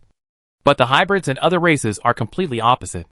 The Taldaran Protoss of Slain have always been considered the representatives of cruelty and barbarism. But even their sacrificial rituals seem merciful in comparison. Between the Zelnada stone formations, countless Protoss corpses were randomly discarded and piled up like a mountain. These Protoss were nailed to death by spears on the raised altar stone steps and bled to death. The material used to make the spear tip was actually the catering crystal, which was regarded as a sacred symbol. When Augustus got closer, a strong smell of blood came to his face. This sweet smell was different from human blood, but it still made people feel sick. Various evil patterns drawn with the blood of the Protoss were scattered in every corner of the temple hall, depicting an extremely distorted and extremely weird scene. Countless slender limbs, protruding ribs and demonic eyes stretched out like twisted shadows under Augustus' feet, representing a terrifying army of hybrids. A huge and bizarre painting. It was written with the blood of the Protoss, and some of the blood has dried for a long time. Nereid's face was pale, obviously frightened. The poor old man was so shocked by the scene that his legs went weak. With the blood of our people, the hybrid Mar painted an extremely terrible and dark future.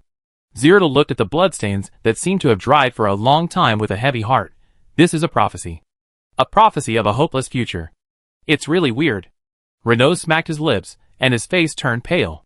The hybrid is very strange. This monster with strong mental power can kill people without being seen.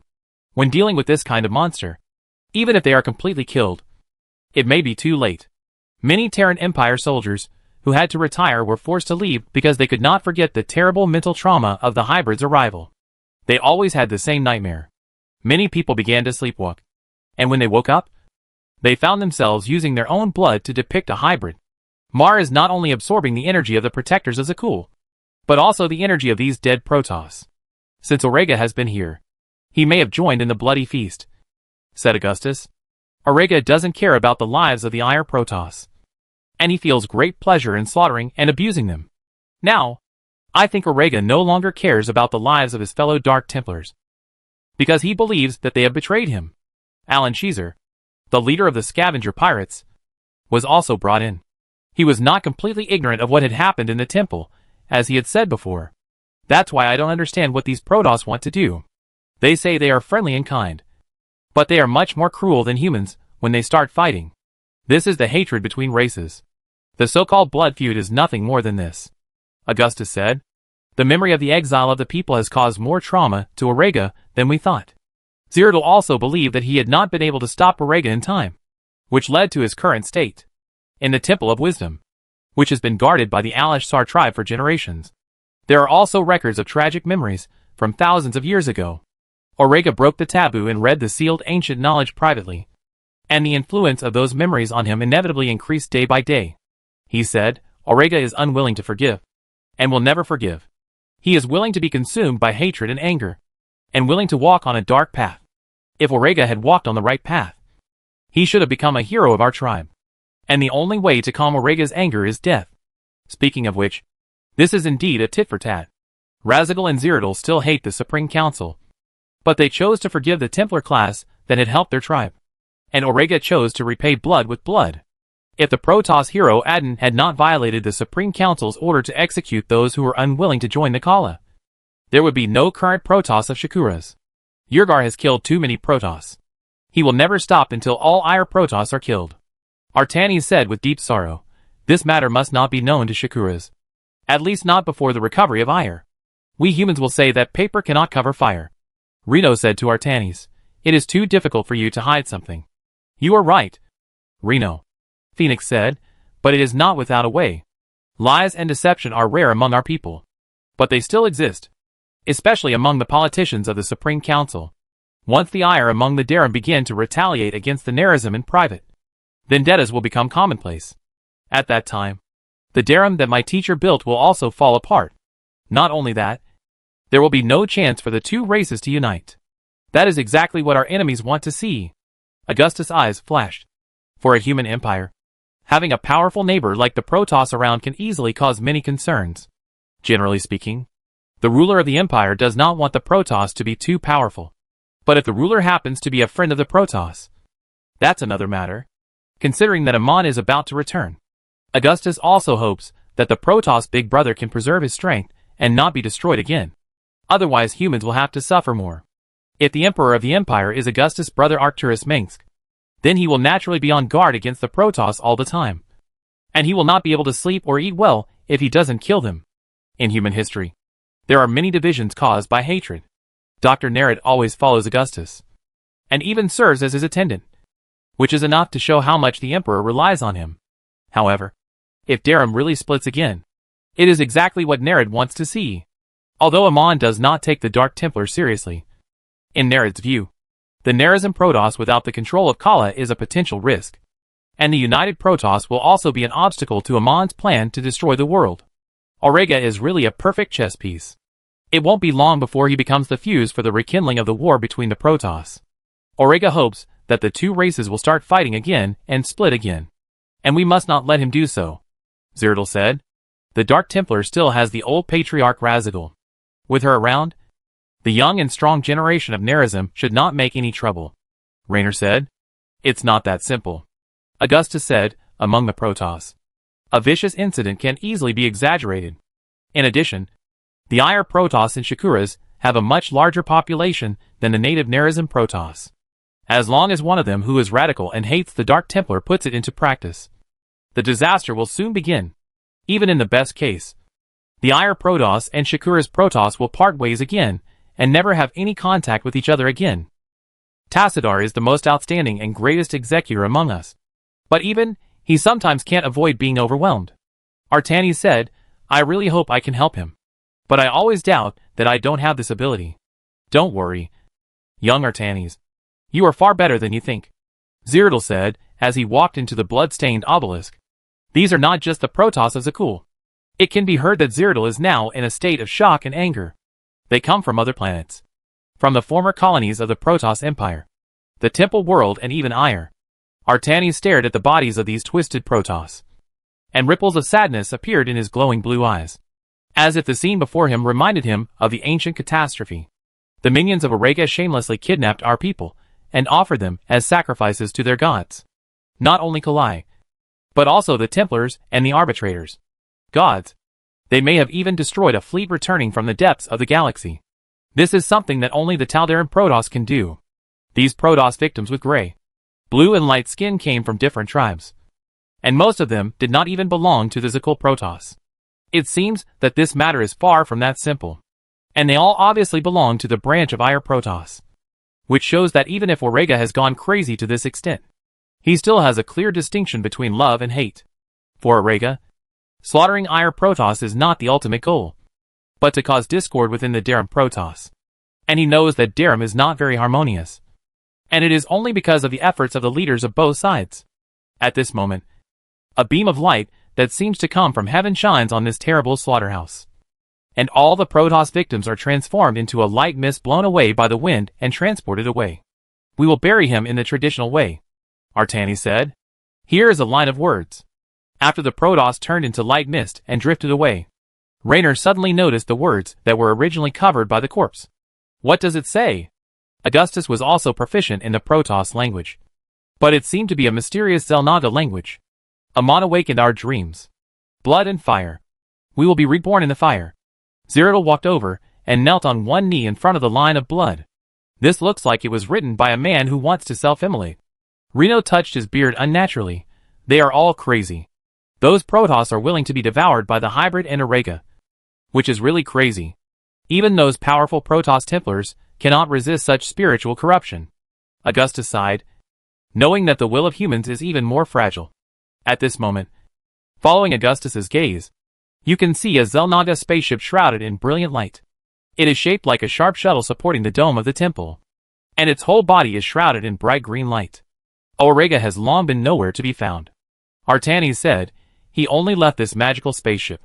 Perhaps we can find Auriga's activity patterns, and the places he visited most often from the navigation log recorded in this spaceship. Chapter 628 D4358 Demon's Fair.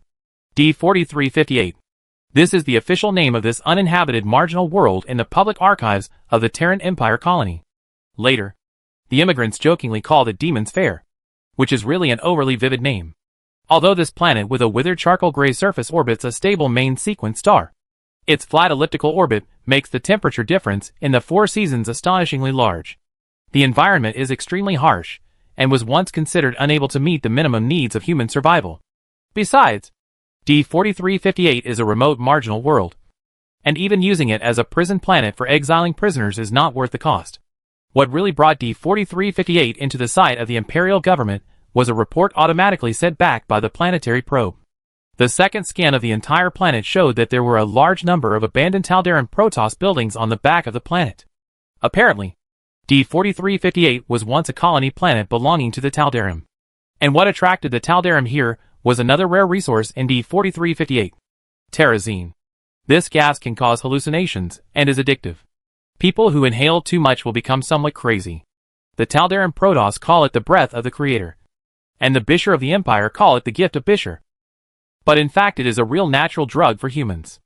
On most planets of the Terran Empire, terrazine is a banned substance. Even in those imperial territories where terrazine can be legally ingested, the dosage sold must be strictly controlled.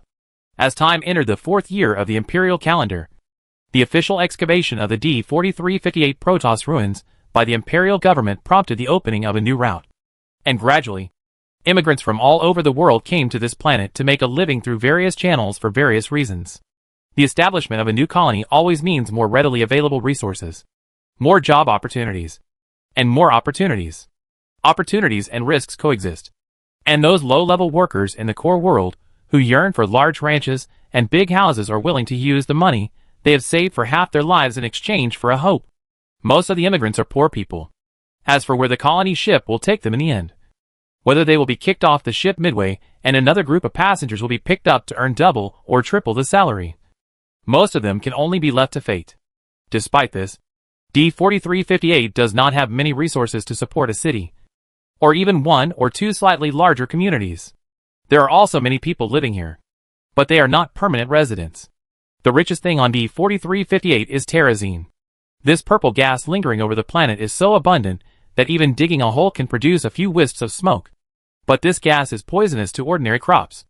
Even if there was a dense jungle on the planet, it will be barren after hundreds of years. Most of the settlers work at the Terran Empire's Terran collection stations on the planet. But judging from the number and size of the collection stations, the Empire's current demand for this gas is not great. As the settlers jokingly called it the Devil's Market to D4358. Except for those who work at the collection stations, the rest of them work in the largest market on the planet. In this market, you can even find Protoss relics. As long as you can imagine, there is nothing you can't find. Not only in the Terran Empire, assassins from the entire Copestar zone are posting orders in the demon market to take jobs. As long as the price is right, they dare to assassinate imperial senators. Even the most famous mercenary groups post notes here to find work. Because since the once lawless area of the Port of the Dead has become more prosperous under the governance of the Terran Empire, the D4358 demon market has gradually replaced it. The Emperor of the Empire, Augustus the Great, ruled the country with laws and severe punishments. Those who used to look down on the imperial government have now been imprisoned in New Folsom, or beheaded by ghost agents. This emperor was not a gentle person, so the rest of the people also succumbed to his weakness. But there are too many things in this world that are not allowed to be seen in public, and there must be a place to digest these great businesses that are free from the edge of the law. Someone told me that some people in D4358 have inevitably crossed the line in recent years and engaged in unethical business and trampled on the laws of the Empire. In Augustus' memory, the last time he set foot in these dirty, dilapidated and smoky places was in the slums of Tarsones, and the city of the Port of the Dead built on garbage. The situation in the former has obviously improved, and the Port of the Dead has regained its green mountains and clear waters under the governance of the imperial government. It may be a bit too much to say that the demon market is a garbage dump, but in Augustus' eyes, it is not much better, because it is just a dilapidated street made of rusty metal and stone, with dark side roads leading to black markets everywhere. This area was once a colony of the Taldaran Protoss, but it has long been deserted by their destructive excavation work. If the Kelmorians are the mineral locusts among the copperly humans, then the Taldaran are the Kelmorians among the Protoss. The Ire Protoss emphasizes the harmonious coexistence of man and nature, while the Taldaran Protoss are not so pretentious. Every planet abandoned by the Taldaran Protoss is devastated as if it had been bombed. This makes the already poor D4358 even worse. D4358 is a harsh place. Sometimes, it is hotter than Char and colder than Black Sis. Only places near the Tropic of Cancer can be inhabited. It is true that it takes a strong will and great courage to survive in such a place. In the world of StarCraft, humans are regarded as a tenacious race. People here live badly, and as an emperor, Augustus believes that he should be responsible. But people who come to the Devil's Market are not here to live a good life, and they have no intention of building their own homes. Although I didn't come here for this kind of thing. Since I'm here, the people here have to know who has been here. As Augustus was speaking, Marshal Renault handed him a fine cigar, and General Matt Horner lit it himself. The military reporter Donnie Vermillion, who was beside him, immediately recorded the precious moment of the Emperor's border inspection. When he pressed the shutter, he was so excited that he seemed like a rocket that was about to take off. After all, there were not many reporters who could follow the Emperor around in record. Donnie Vermillion was lucky because he was a loyal and unscrupulous dog of Emperor Minsk. This time Augustus was not wearing a military uniform, but a thick gray woolen trench coat to protect against the extreme cold when D4358 reached Aphelion. The imperial generals and guards around him were dressed in the same way, looking like the wealthy people of the core world who were generous. In fact, after arriving at so many worlds, Augustus didn't think there was anything to be afraid of in a place like D4358. Augustus had seen too many desperados and knew how to deal with these gangsters. It can be noticed that the people in the demon market dress much wilder than those in other areas. All the men have strong muscles and look tough. At a glance, you can tell that they are characters who have fought in the sea of blood and corpses. They may be veterans of the old Federation era. Such people have no sense of belonging in the new empire and cannot find a good job. So they gamble their lives to try their luck in the marginal world. In the Terran Empire, the mercenary business is legal. But as the empire becomes increasingly powerful and stable, they don't have much work, and can only accept orders from the mining areas and caravans in the marginal world. Since the Zerg invaded again, the mercenary business has become more prosperous. The girls in the demon market are also very eye-catching. D4358 is filled with thick terrazine fog and has never seen the sun. Everyone has snow-white tight skin and exposed thin waists. They are all warriors, and the scabbards hanging on their belts always show the wildness of cats. With every frown and smile, it seems that they want to seduce Mr. Tychus Finley's soul. Whenever they passed by Augustus, they would look at him carefully. These days, there are many people who cannot recognize the Emperor of the Empire. But there is no doubt that Augustus' unique charm always makes him the most eye-catching one in the crowd. People here are not afraid of outsiders. At most they will occasionally look at them. Everyone here has a gun and is not afraid of trouble. If you don't mind, boss, I think I will take 2 days off. Tychus rushed from the back of the team to the front, and his mind was no longer on doing business. Even if I use my ass to think, I know what you are up to. Augustus waved his hand, as if to shoo away a fly. I tell you, don't even think about it. If it weren't for me, you would still be in New Folsom Prison. Augustus was telling the truth. According to this timeline, Tychus had been arrested and imprisoned for robbing a train, and was sent to New Folsom Prison after a lot of twists and turns. However, although Tychus no longer robs trains, his eating skills have not fallen behind. He is proficient in stealing and cheating, and his bad habits are also very troublesome. What are you going to do? Raynor asked. Spend money? As Tychus said this, he was still scanning a passing woman in the Devil's Market. His eyes seemed to have a robot scanning laser. What else? Raynor asked again. Spend money to sleep with women. Tychus smiled.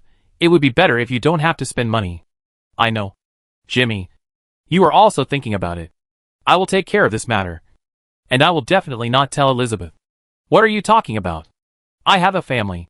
Reno waved his hand and refused sternly. My son is 8 years old.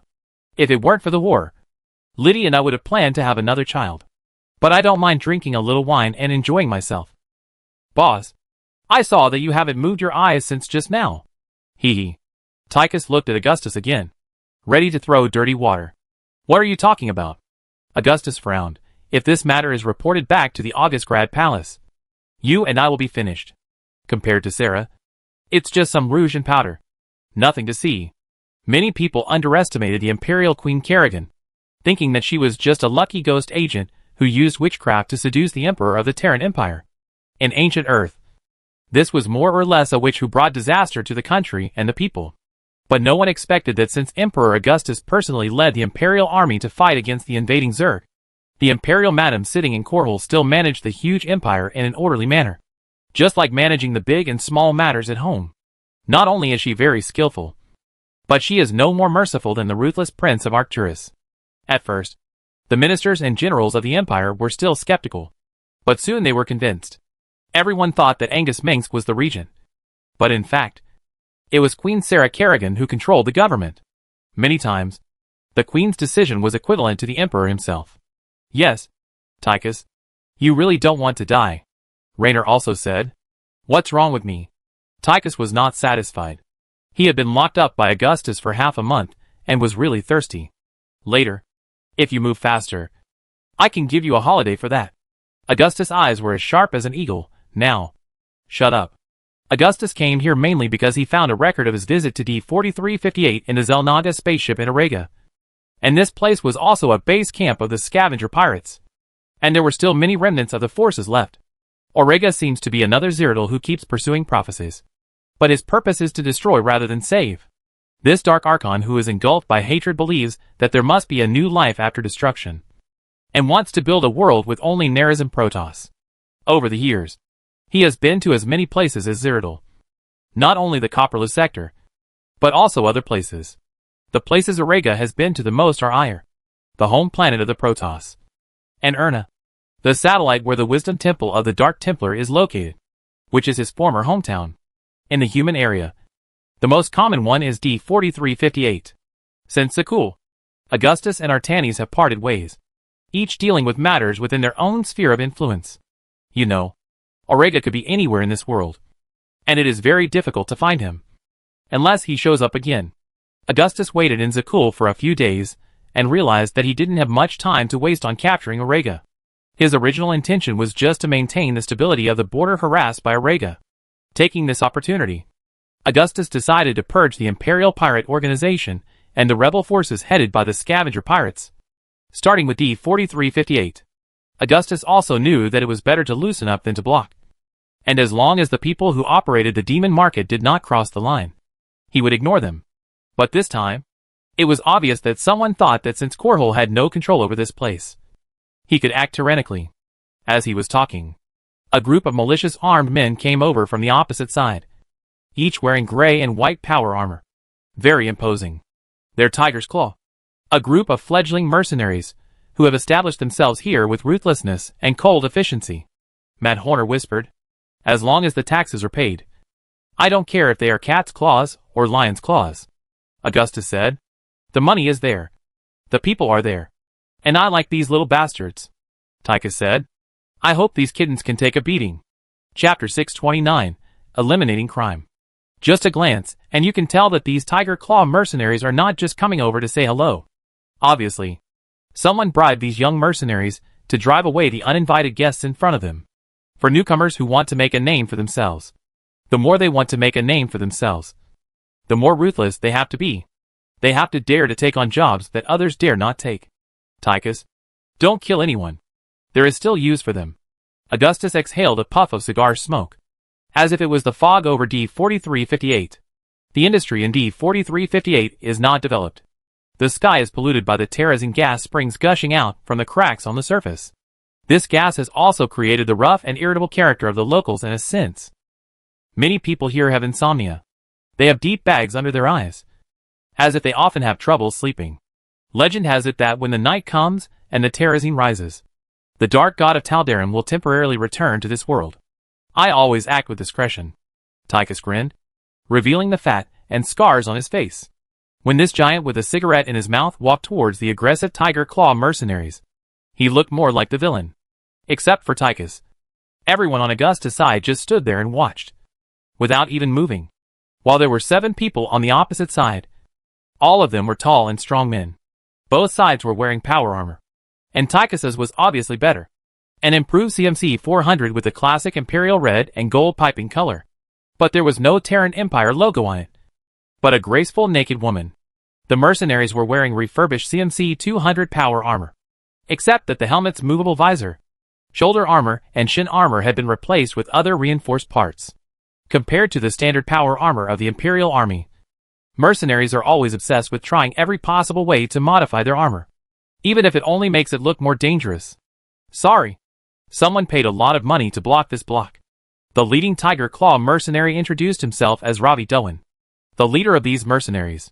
Vera Doan's face looked very young, with red lips and white teeth, and long brown hair neatly combed back. In this era, many people became mercenaries before they finished their studies, even if they were not much taller than a gun at that time. You don't need to tell me about this. Kitten. The teasing in Tychus' voice made the mercenaries on the opposite side furious. For what? If you can afford a higher price, we can solve all your troubles for you. Vera stopped the mercenaries who were about to attack Tychus, but his face was also unhappy. How much? Uh-huh. I hope you are not kidding. Tychus saw the mercenary opposite him typed out a string of numbers with gestures. New version of the Imperial credit coin printed in the first year. We don't recognize the waste paper of the old Federation. Cash is required. Vera's right eyelid twitched. If you don't have it, you can also use the Ardent Crystal or of qualified quality as a substitute. He waved his hand, and many mercenaries in green and brown power armor walked out of the streets of the Demon Market. Seeing this, the pedestrians on the street also returned home and locked the doors and windows. After all, the security of the border is not as good as that of the core world. Not to mention the place like the Devil's Market. No. I have a more clever solution. Tychus smiled and didn't take the other party seriously at all. When he followed Augustus to the copperless sector, these young people were still half-grown children. Speak. Vera knew that the other party was playing tricks on him, but he couldn't bring himself to turn against him. In his opinion, these outsiders had no right to bargain with him. May I remind you that you don't know who I am? Tychus breathed out. He said my name to scare you. I don't care who you are. Even the gods have to pay. Vera tore off all his disguises and showed his sharp teeth, regardless of whether he recognized this imperial hero or not. Tychus Finley's name was known to everyone in the Empire's unremitting propaganda. The problem is that there are too many fakes in this world. Even a gray-haired boy with a frizzy hair dares to say that he is the illegitimate son of Emperor Augustus. Tychus didn't say anything. He touched the ash of his cigarette and threw it on Vera's face. In an instant, the Tiger Claw mercenaries roared and rushed towards Tychus. But the opponent was faster, stronger, and more violent than them. Standing in front of these three-legged cats is a real monster. Tychus Finley is as strong as a bull and as fierce as a lion and a tiger. That was a real thug, with whiskey and cigar smoke flowing in his hot blood. Even the tranquilizers that could knock out a thunder beast were not enough to calm the rage of this wild bull. Tychus rarely got drunk, and when he did, it was either because he had drunk enough liquor to knock out a horse, or because he was just taking advantage of the situation. With a roar, Tychus smashed a Tiger Claw mercenary's face with one punch, including his helmet, and then rushed forward and knocked down 2 or 3 people, killing anyone who stood in his way. It wasn't just brute force. Tychus had obviously learned a few tricks from the Protoss. Not much, but enough. When Tychus rushed into the crowd, he was like a wolf into a flock of sheep, biting a few pieces of rags on the ground like a mad dog. No one could withstand 2 punches from this beast, even if they were wearing power armor. In just a dozen seconds, Tychus knocked down everyone except Vera Doan, knocking them all to the ground without even breathing. Then, Tychus leaned sideways and blocked the bullets from Vera's pistol with his shoulder armor. He took 2 steps and punched the mercenary hard, tearing his handsome face. This is not because Tychus only hits people in the face, but because it is the most vulnerable part when wearing power armor. If he loses to these little cats, he will be finished. Raynor is very familiar with Tychus. After all, the devils of heaven are brothers who have worn the same pants. He is not old yet. Augustus gestured twice. Jimmy, this is your move. If it were me, I would move faster. Renaud seemed calm. He's too slow. Like he just drank a bucket of urine instead of whiskey. Your Majesty, those mercenaries are ready to take action. Matt Horner pointed at the Tiger Claw mercenaries, who were about to rush over to rescue their leader, frowning. In other words, these mercenaries are young and fearless, knowing that they have encountered a tough opponent, but will not give in. On the surface, even if Augustus and others behind Tychus are counted, there are only a dozen people. There are about 100 Tiger Fang mercenaries, each equipped with power armor. although most of them are junk discarded by the Terran Empire and used by border militias. They are actually quite impressive after being modified and renovated. Especially they are equipped with various high-explosive weapons and railguns. In the border mining area, if such a group of tough guys suddenly appeared, most people would dare to confront them head-on. It seems that the locals are not very friendly. I just wanted to have a good chat with the person in charge here and leave. Augustus was not panicked at all. He was no longer at the age where he would scream and have wild thoughts just by seeing a group of human mercenaries. It seems that someone can't wait to enter New Folsom. Originally, Augustus didn't think that the boss behind the Devil's Market would dare to take action against him. And he obviously underestimated the other party's courage and stupidity. Then, we should call an express delivery. Renault clapped his hands. When the Tiger Claw mercenaries surrounded Augustus and others, 2 golden-red Hercules transport ships landed over the Devil's Market with a roar. Hundreds of low-orbit landing capsules were sent to various places on the street, and teams of armed Terran Empire soldiers immediately walked out of them. Now, the Tiger Claw mercenaries were dumbfounded. Even when they were at their most arrogant, they had to take a detour even if they saw the Empire border militia. Once they are defined as criminal organizations by the Empire, the special forces of the Empire's Rising Star Squadron will knock on the door in the middle of the night to offer warmth. He didn't say we have to arm wrestle with the government army. I won't take this job. Vera spat out a mouthful of blood mixed with broken teeth, and his face was crooked. If I had known that this was someone from the Empire's military, he would have gone crazy to cause trouble. We surrender. We surrender. He looked around and saw that his men raised their hands in unison before he gave the order. And he actually felt fortunate. We are citizens of the Empire. Terrans. Terrans. Now that I know you are Terrans. It's embarrassing. I thought you would be more tough. Tychus smiled and walked over to help Vera, who was stiff and dared not move. Now you know who I am? You are Jim Raynor. Vera really couldn't remember Tychus, but he still knew a few names. Bullshit. When your grandfather Tychus was fighting the bugs in Char, your mother was not yet there. Tychus was full of swear words, but he still hugged Vera Dowen intimately in his arms and stretched out his hand to rub the other's face hard. Look, I'm Jim Raynor. Raynor was grateful that the other party knew his name, even though he had misidentified Tychus. Well, I thought this young man at least knew who the Emperor of the Terran Empire was. Augustus came to Vera and asked him to take a good look at him. Not every gray-haired boy is Augustus Minsk. Vera argued for a few sentences, but his voice became smaller and smaller. Vera still felt a little guilty. It would be natural if the Imperial government used this to attack Tiger Claw. Like most mercenary organizations, Tiger Claw also has its own illegal business. No matter what, this kind of thing cannot be exposed.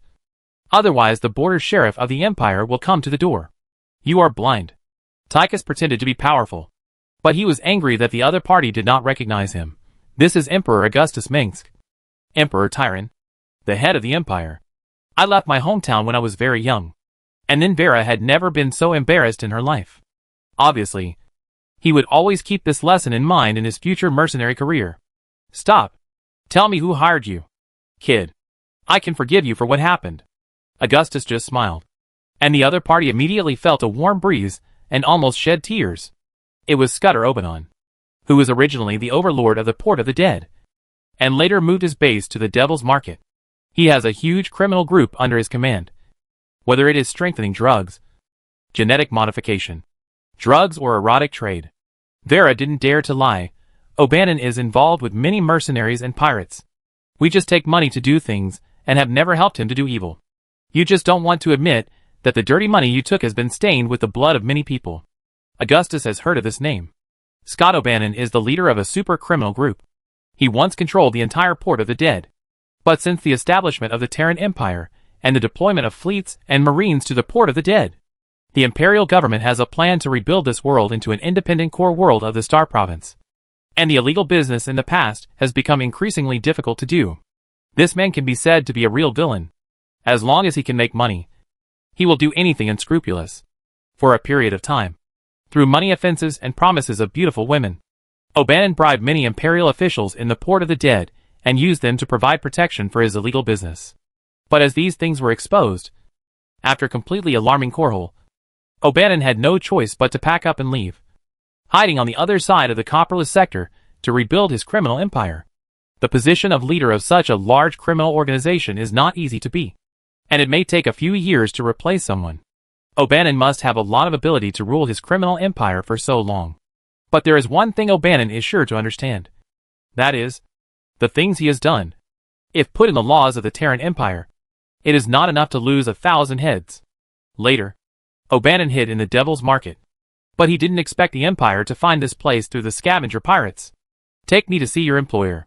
As Augustus said this, the airborne Terran Empire Marines had already controlled the entire Devil's Market. They quickly rushed into various bars, casinos, nightclubs, and underground trading places and controlled everyone.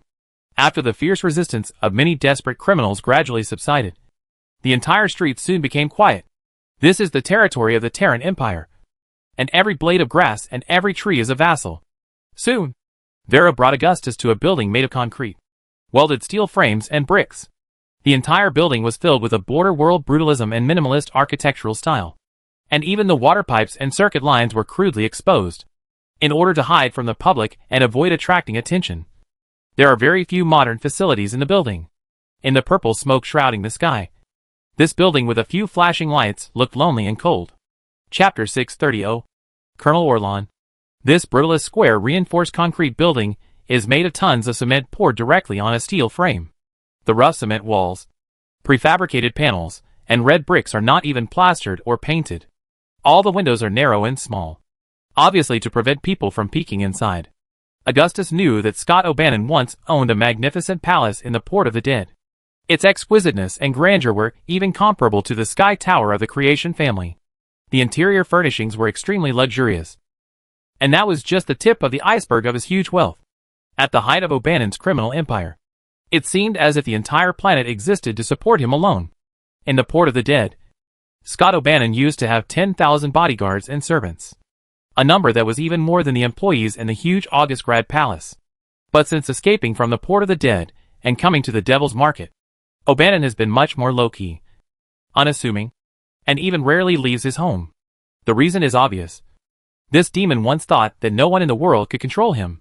In the old Federation era, the nobles in Tarsones were not worth mentioning at all, and they didn't care about anything other than grabbing more profits and wealth. Now Copperloo is ruled by a huge empire, and the emperor who suddenly emerged may be the most ambitious and controlling leader in the past 2 centuries. Even if Scott O'Bannon is really a local emperor in the marginal world, he has to bow down to Augustus Minsk. At this moment, the cold gray building is lit everywhere. All the doors are open, and rows of servants in black suits and stiff collar shirts stand on both sides of the road and bow to greet them. Just now they were trying to drive people away, and now they're sending out a welcoming team. Renaud looked at the servants' drooping faces and the brilliant lights behind them. You're really crying until you see the coffin. Your Majesty, I've always been against you taking risks. Matt Horner stopped Augustus when he was about to go in. The one who took the risk was Scott O'Bannon. Augustus pushed Horner's hand away and walked straight in. Boy, when you were still sucking milk, we broke into Andrea Tagore's birthday party alone and messed up the place on the territory of the Supreme Council of the Protoss. Tychus said. What's there to be afraid of? Augustus Menkskas me. Tychus. By his side. Oh, that's exactly what I'm most worried about. Matt whispered after Tychus followed Augustus with a confident and arrogant pace. This Scott O'Bannon didn't know why we came at first, so he used the Tiger Claw mercenaries to test Augustus' attitude. Reno said to Matt, he knows that if the Empire is coming for him, a few warships will be enough to make everything clear, and there is no need for the king of a country to come in person. This bastard knows his own weight, and he knows it very well. Guess how shaken O'Bannon is now. Augustus can easily wipe out everything here, but he still pretends to want to talk to him. So O'Bannon has to rack his brains to think about what bargaining chips he has to make a murderous emperor spare his life. Your Majesty is not a murderer. Matt is an honest man. That's the way it is for those criminals. Renaud smiled and followed Matt. They really had nothing to worry about, as Augustus always had more than 10 times more bodyguards than he looked. Jimmy. Look. She's really beautiful. I bet that if Augustus takes one look at her, O'Bannon will send her to Augustus' bed overnight. You know, this kind of thing is very common in the eyes of these beasts. Tychus pointed at a housekeeper as he walked, looking like a veteran. The housekeeper with chestnut red curly hair was indeed slim, young and beautiful. wearing a black dress with suspenders, white silk and red shoes. My sweet old mother. Tychus Finley showed an envious expression. Unfortunately, Augustus didn't even take a look. He certainly had seen better ones. Look, the one with blonde and olive skin is my favorite, Tychus commented. Do you remember what you are here for? Reno hit Tychus. What do you think you are here for? To uphold justice? Come on, Jimmy boy, Tychus scoffed. I'm afraid that's the case. The thought of arresting a criminal like this makes my blood boil, said Raynor. After all these years, Raynor hasn't changed much. His parents taught him to be an upright person, and he has always followed through. Compared to the old-timer Tychus, Raynor is still the kid on the Shiloh farm. Your Majesty Augustus, I am Philip Randall, the butler of Mr. Scott O'Bannon. A butler dressed in a neat uniform, immaculately groomed, about 50 or 60 years old, with iron-gray hair neatly combed back, to welcome you. Your Majesty, would you like to have dinner? This is exactly the kind of professional butler that rich people would hire. They work ruthlessly, and according to the rules, like a machine, and are meticulous in every detail. In the past, most of the people who hired professional butlers were nobles from the founding families, and those who were considered to be nouveau riche, who suddenly acquired huge wealth in 1 or 2 generations, followed suit in order to show their status. Since the collapse of the ruling class of the old Federation, it is not uncommon for professional butlers to escape liquidation and find other ways to make a living. Why refuse Mr. O'Bannon's hospitality? Augustus waved his hand and led the way into the door. Compared with the low-key and crude decoration outside, the decoration inside this building is magnificent, with elegant and luxurious high-end furniture and inlaid pendants and scrolls everywhere. The brilliance of the chandelier hanging from the Victorian tree-shaped dome reminds Augustus of the days he spent in Minsk's Sky Tower. The decorative style of the building is a mixture of ancient Baroque, Neoclassicism and Gothic, which is also regarded as elegant and fashionable by the nobles of the old Federation. Apparently, Scott O'Bannon, who was born in a humble family, also likes this. Today, it may be these former drug lords who miss the old Federation era the most. To entertain the distinguished guests, the luxurious and elegant restaurant has been filled with rich food, from caviar dotted with gold to priceless earth poured red wine. The owner, Scott O'Bannon, was sitting on a bare-toothed animal skin sofa in the restaurant. Compared to his reputation, O'Bannon was surprisingly short, even thinner than Augustus' old friend Hiram Fike, the devil of heaven. He was definitely less than 5 feet tall, and was just a dwarf compared to a giant like Tychus. He had a pair of impressive small eyes, and they were always narrowed, as if he was calculating something all the time, which reminded Augustus of the greedy goblins in Harry Potter. Although O'Bannon is short, he is a real tyrant. There are several beautiful women crawling at his feet, and the transparent clothes on their bodies seem to be invisible. Such a cruel person naturally treats women as playthings and trophies, which is also what the old nobles are most enthusiastic about. I heard that O'Bannon has more than 100 lovers, and they are numbered from 1. There are so many that even he can't remember them. This bastard really knows how to enjoy himself. Tychus said that a real man should be like this. What a joy. Tychus gnashed his teeth. What are you envious of? Raynor asked. Your Majesty Augustus, your humble servant has been waiting for you for a long time. O'Bannon usually speaks in a frivolous tone, but now he is respectful and even dares not sit in front of Augustus. This is called evil will be punished by evil. O'Bannon respectfully asked Augustus to sit down, and said, when the Zerg army invaded, I also donated a lot of money to the government and refugees. Hey, you may not know that when the Car Revolutionary Army revolted, I also donated a lot of money. Crystal ore, guns and ammunition. Is that true? When Augustus pulled a chair and sat down, the maids lined up to bring delicious food, and flirted with him in the hope that the emperor would like him. He may have donated money anonymously. Renaud sat down next to Augustus. It's hard to say. Even the Creation family has given us money. So, you have contributed to the empire? Augustus smiled, and took a look at the open bottle of port wine on the table. The emperor is addicted to alcohol, which many people know. For the king of a country, this may be used by people with ulterior motives. This is what an ordinary citizen of the empire should do. Everyone knows that without the empire, the Zerg would have devoured the entire copperless sector long ago. O'Bannon said, Don't dare. Don't dare. But his face was still smiling. At this time, A royal ghost wearing a light golden tights and carrying 2 titanium alloy swords appeared, lifted her mask, and drank a few sips before handing it to Augustus. This scene frightened O'Bannon on the opposite side so much that his face turned pale. He had heard of the reputation of the head of state's ghost, and this super soldier could take his head with a single blow. Mr. O'Bannon is reasonable. Augustus tasted the port wine with satisfaction and said, "How much are you going to donate this time?" "This 1 billion credits." O'Bannon knew that this money might be enough to buy his life. Originally, O'Bannon knew that he would probably not survive today, and even being imprisoned in New Folsom Prison would be considered lucky. The crime committed by O'Bannon was enough for Augustus to cut him into pieces. But judging from the Emperor's attitude, there might be a chance for this to turn around. O'Bannon originally wanted to kill Augustus Minsk, but he knew it was impossible. My God. Tychus was shocked. So rich? A lot.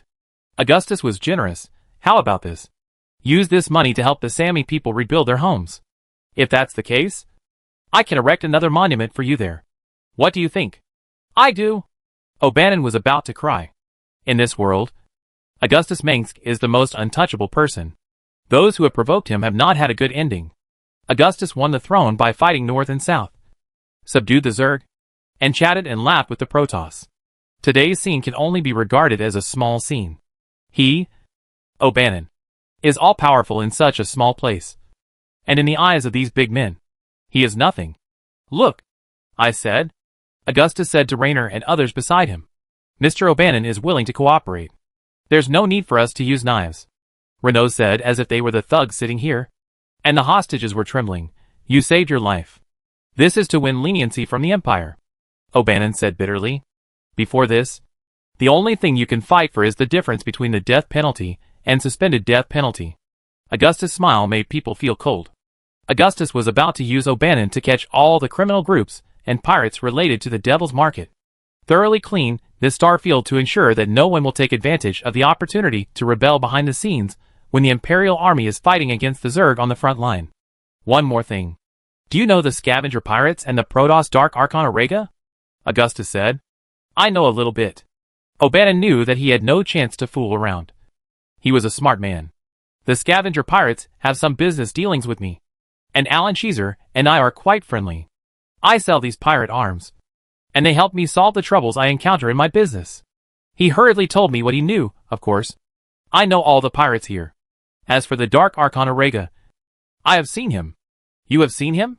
Renaud took a close look at O'Bannon. Then you are incredibly lucky to be alive today. Alan Cheeser just told me at first that he wanted to introduce a new guest, saying that he had the latest and best drug formula. You know what a new drug formula means to us. Its toxicity should not be too strong, but it should be addictive enough, and the cost should be controllable. Oreha asked you to make drugs? But he is a Protoss. Raynor asked him in surprise. The drug he gave us is called Sunset, which can even work on Protoss. O'Bannon said painfully, I will never forget the day when Oreha came. He was wearing a cloak, and was shrouded in shadows. When I noticed that he was a faceless man, I was almost paralyzed by fear. But you still cooperated with Oreha, Raynor said. The conditions offered by Orega are really hard to refuse, and the law does not stipulate that we cannot cooperate with the Protoss. O'Bannon spread his hands and said, we are just doing business honestly, doing our duty, and leaving the rest to God. You are quibbling. Raynor was angry. Do you have the information and finished products of this drug? Augustus said, I want to see it now. Yes. I'll ask my people to bring it, O'Bannon shouted. And a man wearing a beret moved a holographic projection. The Alpha Squadron logo and the iconic square face on his hat immediately made Augustus frown. You are Colonel Orlon. Augustus recognized this man. He was also a mercenary from the Port of the Dead. He served in the Federation Alpha Squadron and disappeared since the establishment of the Empire. Your Majesty, do you know me? Orlon, who was opposite him, put the projector on the table and was startled. It would not be a good thing for someone who did his job to be remembered by Emperor Augustus Minsk. Chapter 631. He is a talent, but he will be imprisoned for 2 years first. I know him. Augustus leaned back on a rosewood chair with intricate patterns, and clinked glasses with Renaud beside him. He drank the amber wine, but his words changed the expression of Colonel Orlon opposite him. In my impression, you are a wanted criminal, Augustus said. and his eyes fell on the purple tapestries in the restaurant that showed off their nobility. But he sneered. The fashionable people in the copperless sector now believe that wealthy people really don't need to fill their houses to show off their wealth. Unless they are really eager to show it to everyone. Former federal rebels? At least they should be taken to New Folsom. Renault glanced at Orlan and said, while the top and second in command of the empire were threatening people, Tychus was enjoying the wine and food. He always liked to eat and drink with Augustus. Just like the royal brainworm that gained 30 kilograms in one winter. On the other hand, God is a witness. Hearing this, the former federal colonel's thick-lipped mustache was shivering. He quickly argued, since General Duke was captured by you, Alpha Squadron has long been in name only. When the Earthlings take over Tarsones and dissolve the Federation Parliament, we will have to go our separate ways. Some of my former comrades joined anti-empire organizations such as the Federation Renaissance Movement. But I did not. Orlan said hurriedly, after the fall of the Federation. I knew that the new empire could not tolerate the former accomplices of the federal government. So I could only find some like-minded partners to go to the port of the dead to do the mercenary business. And I would work for whoever offered the highest price. Just like Orlan's fickle and profit-seeking nature. His words are not credible. To this day, Colonel Orlan is still dressed like a former federal soldier, and even has a Terran Federation flag on his shoulders. Apparently, he is still obsessed with the glorious memories of the past federal era. Such people are becoming less and less in the Terran Empire today. But there are always people who still dream of bringing the collapsed and sunk old Federation back to the light of day. If you do legal business, we won't have to fight with you. Renault nodded. But how did you get involved with a guy like O'Bannon? You still work for O'Bannon? Augustus' voice also turned cold. That's even more of an abettor to evil. Unforgivable. O'Bannon's face turned pale at these words. As if it was too unlucky to have anything to do with him. And he didn't give him any face at all. But O'Bannon knew how bad his actions were. Even though he had accumulated countless wealth, he was just a king among the rats in the gutter in the eyes of the rulers of the empire. Scott O'Bannon once thought he was one of the richest people in the world. And he could buy a district of Augustgrad just by showing the money between his fingers. This interstellar drug lord, who has the power to control the fate of thousands of people, also controls the fate of countless people. Countless people abandon their wives and children, and sell their souls, just to get a few grams of drugs from him. Even so, Scott O'Bannon still clearly knows who is the most powerful person in the Terran Empire. And this person he can't afford to offend is sitting in front of him, staring at him with his eagle-like gray eyes. God. When he learned that Augustus Mengsk appeared in the Devil's Market, he was so scared that he collapsed to the ground and made many stupid moves in a panic. O'Bannon hired me to encrypt his private network and ensure information security just a month ago. Forgive me. I have never interfered with his business. Orlan kept begging for mercy. Which was really scary. That's hard to say. Augustus uttered a sigh. It was hard to imagine that this black-hearted guy liked to tease people. Mr. O'Bannon. Is what he said true? I did spend a lot of money to ask Colonel Orlan to upgrade my security network. And I didn't allow him to interfere with my business. Of course, this kind of thing must be controlled in my own hands. O'Bannon was such a shrewd person that he knew Augustus was trying to sow discord between them so that the criminals would fight each other. Are you trying to exonerate Orlan?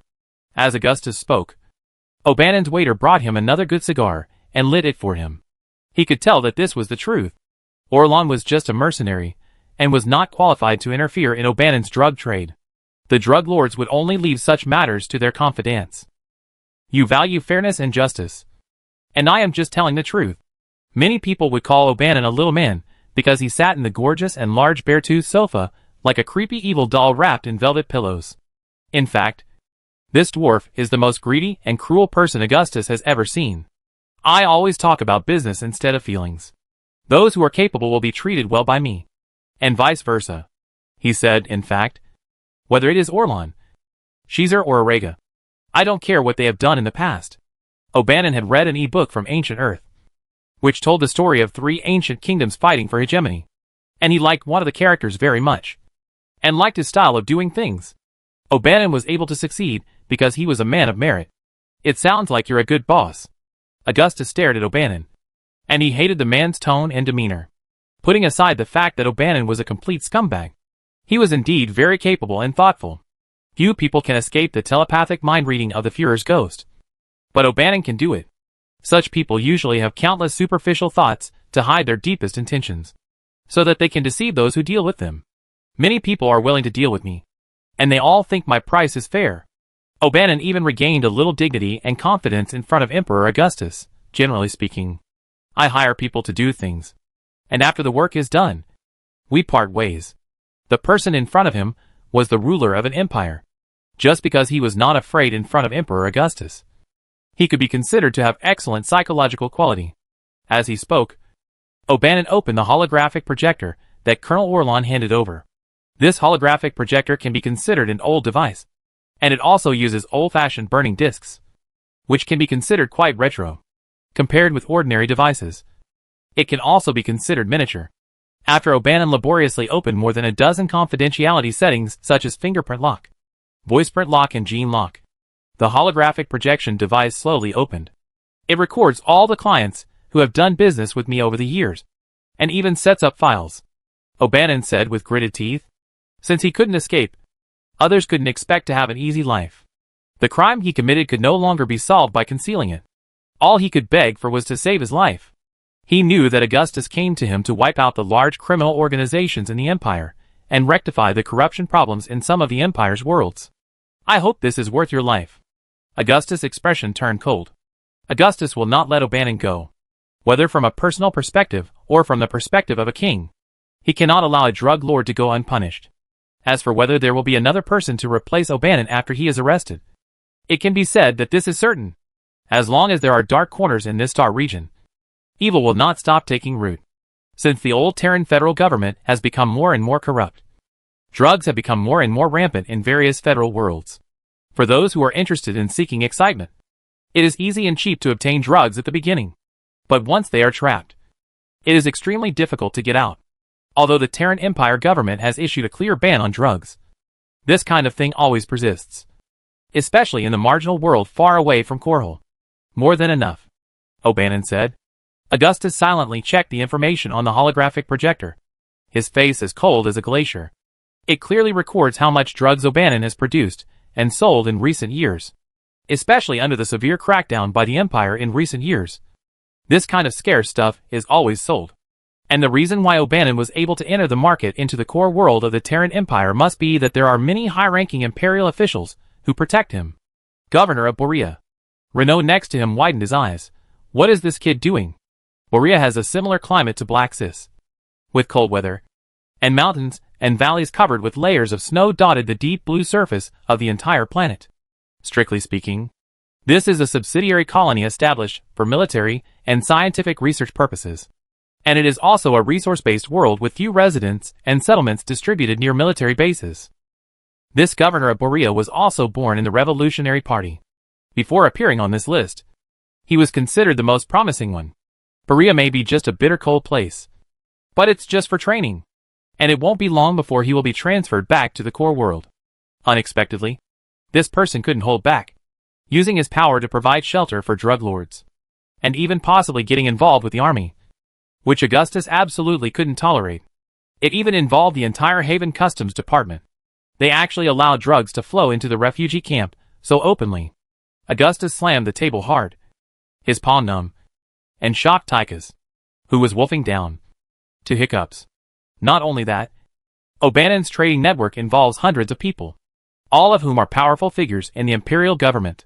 Augustus knew that he could not eliminate corruption and crime, but he was furious when he learned that the sheriffs of the marginal worlds were helping drug dealers. The truly heinous parts had long been destroyed by O'Bannon. But even these and the equipment were enough. They are all revolutionaries, and they did not betray His Majesty even in the most dangerous times. Matt said, but what you are doing now is no different from taking human life lightly. This has a very bad impact. Tychus said immediately. Shameless, Raynor said. This will save your life. After a long while, Augustus closed the pocket-sized holographic projection. Not only that, if you further cooperate with the Empire's anti-corruption work, you will be treated preferentially. Of course, my life is in your hands. For people like O'Bannon, who have seen great wealth and power, the more they have seen, the more they cherish their lives. This empire is too big. After a long time, it is inevitable that people's minds will change. Reno was as angry as Augustus. After all, the Terran Empire was the foundation laid by them. It has been almost 6 years since Augustus ascended the throne. 6 years is enough to change many things and make people unrecognizable. Matt, give this to the people of Ogbo and let them do it. Augustus knocked on the table and emphasized. Tell them my attitude. I will never tolerate or let them go. I want a list now. I'll do it right away. Matt said.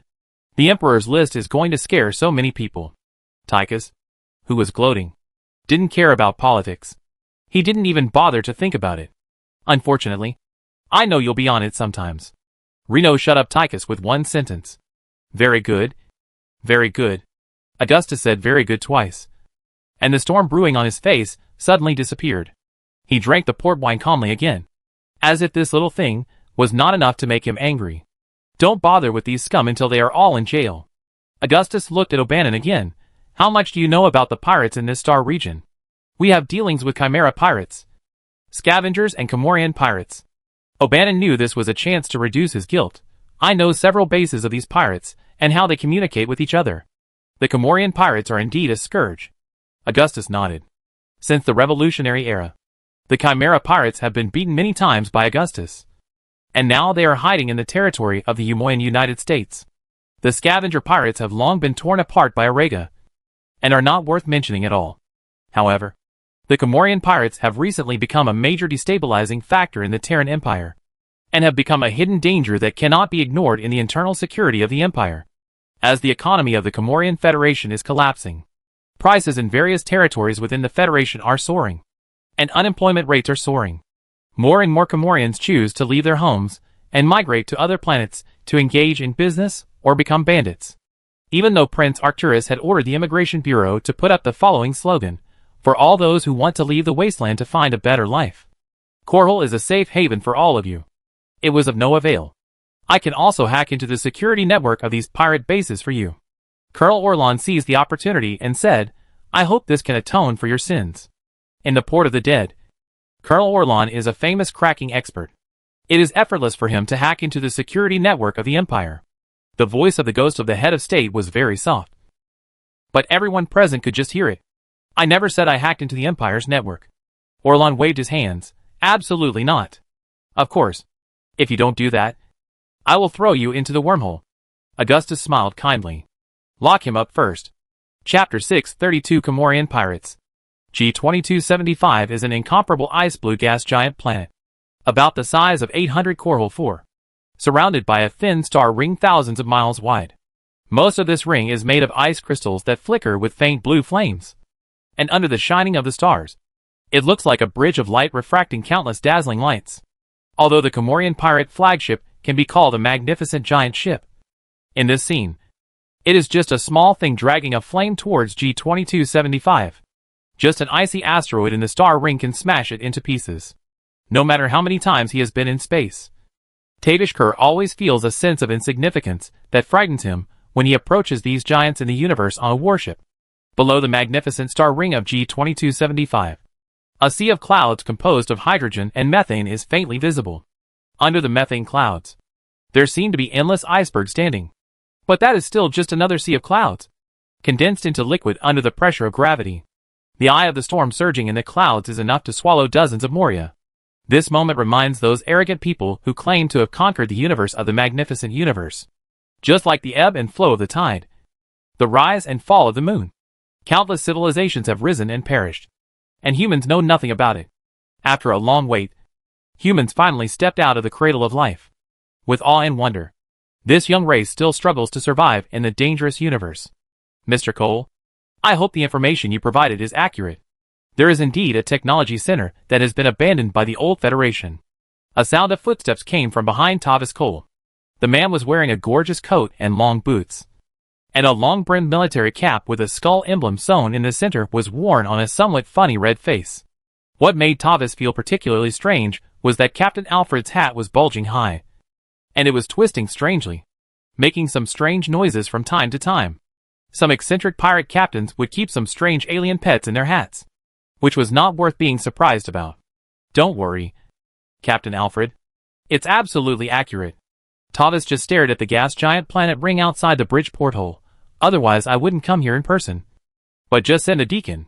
At this time, a shadow slowly spread out from the porthole. It was the only satellite of G2275. It was inconspicuous on the star map, and not worth mentioning at all. I hope the treasures here will make our trip worthwhile. Captain Alfred couldn't help rubbing his hands and laughed. The satellite shrouded in the huge shadow of G2275 has been growing larger and larger. Half of its area is covered in the shining light of the star. From the pirate warship, it looks like a huge eye with only the white of the eye. The light and shadows scattered in the silence are intoxicating.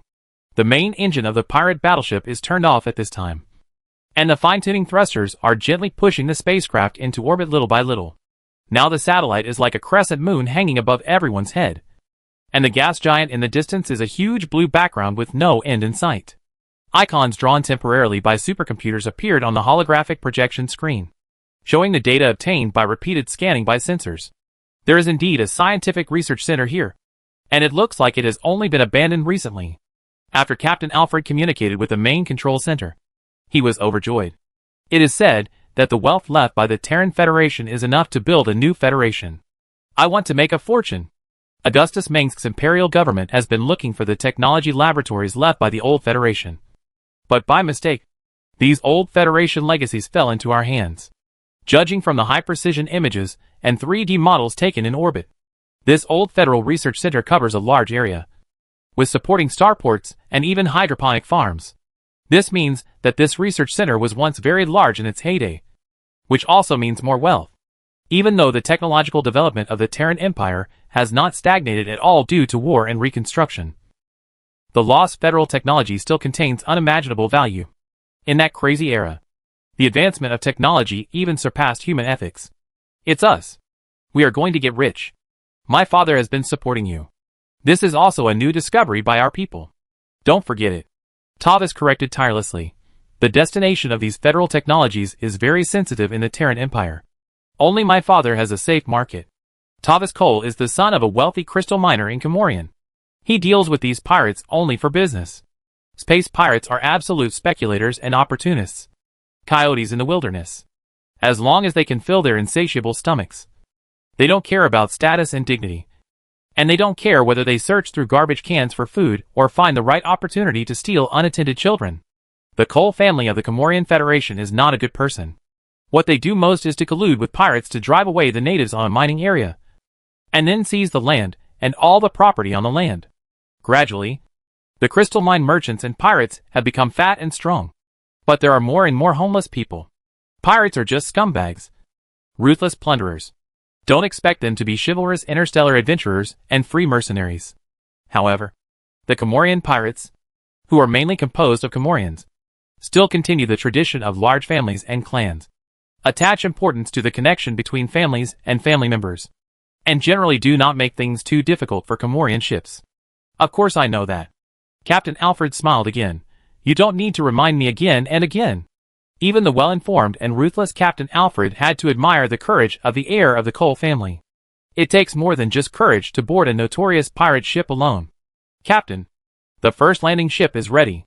As they talked, a graceful purple black-haired girl in a gray tights came over slowly.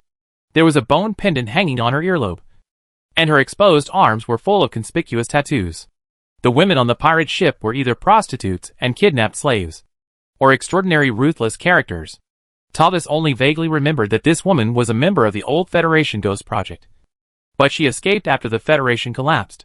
Due to her extreme distrust of the government, she did not choose to join the new empire. It is said that this which can see through a person's heart with just one glance, and can explode a person's blood vessels with a blink of an eye. There are almost no professionally trained telepaths like the Federation Ghost Agents and the Umoyan Shadow Guards in the Comorian Federation, which also shrouds this woman in a mysterious veil, making her extremely charming. What are you waiting for? Let them go. Captain Alfred's deep blue eyes swept across the ghost. Are you worried about other pirates and scavengers intervening? The ghost said, be careful. There are outposts of the Empire several galaxies away. I am always uneasy. This is a bad sign. The scavenger pirates in the Empire are finished. We may be the next. The scavenger pirates are not a third-rate pirate organization. The news of Alan Sheezer's arrest has basically announced the demise of the scavengers. And the remaining ones that have escaped the net are not a big deal.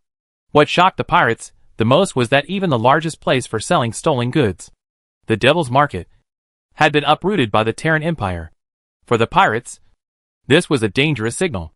The relatively young emperor of the empire always hated the criminal forces in the Star Zone. But he had not personally taken action to rectify them for several years. Even in the old Federation era, the domineering Terran humans were always the bullies. Not to mention that the new empire is now another new behemoth. In the past, the pirates had never been afraid of anyone. But the name of Augustus Minx could make these scum jump up and down. No, don't worry. The Imperials are busy dealing with the Zerg, so they don't have time to care about us.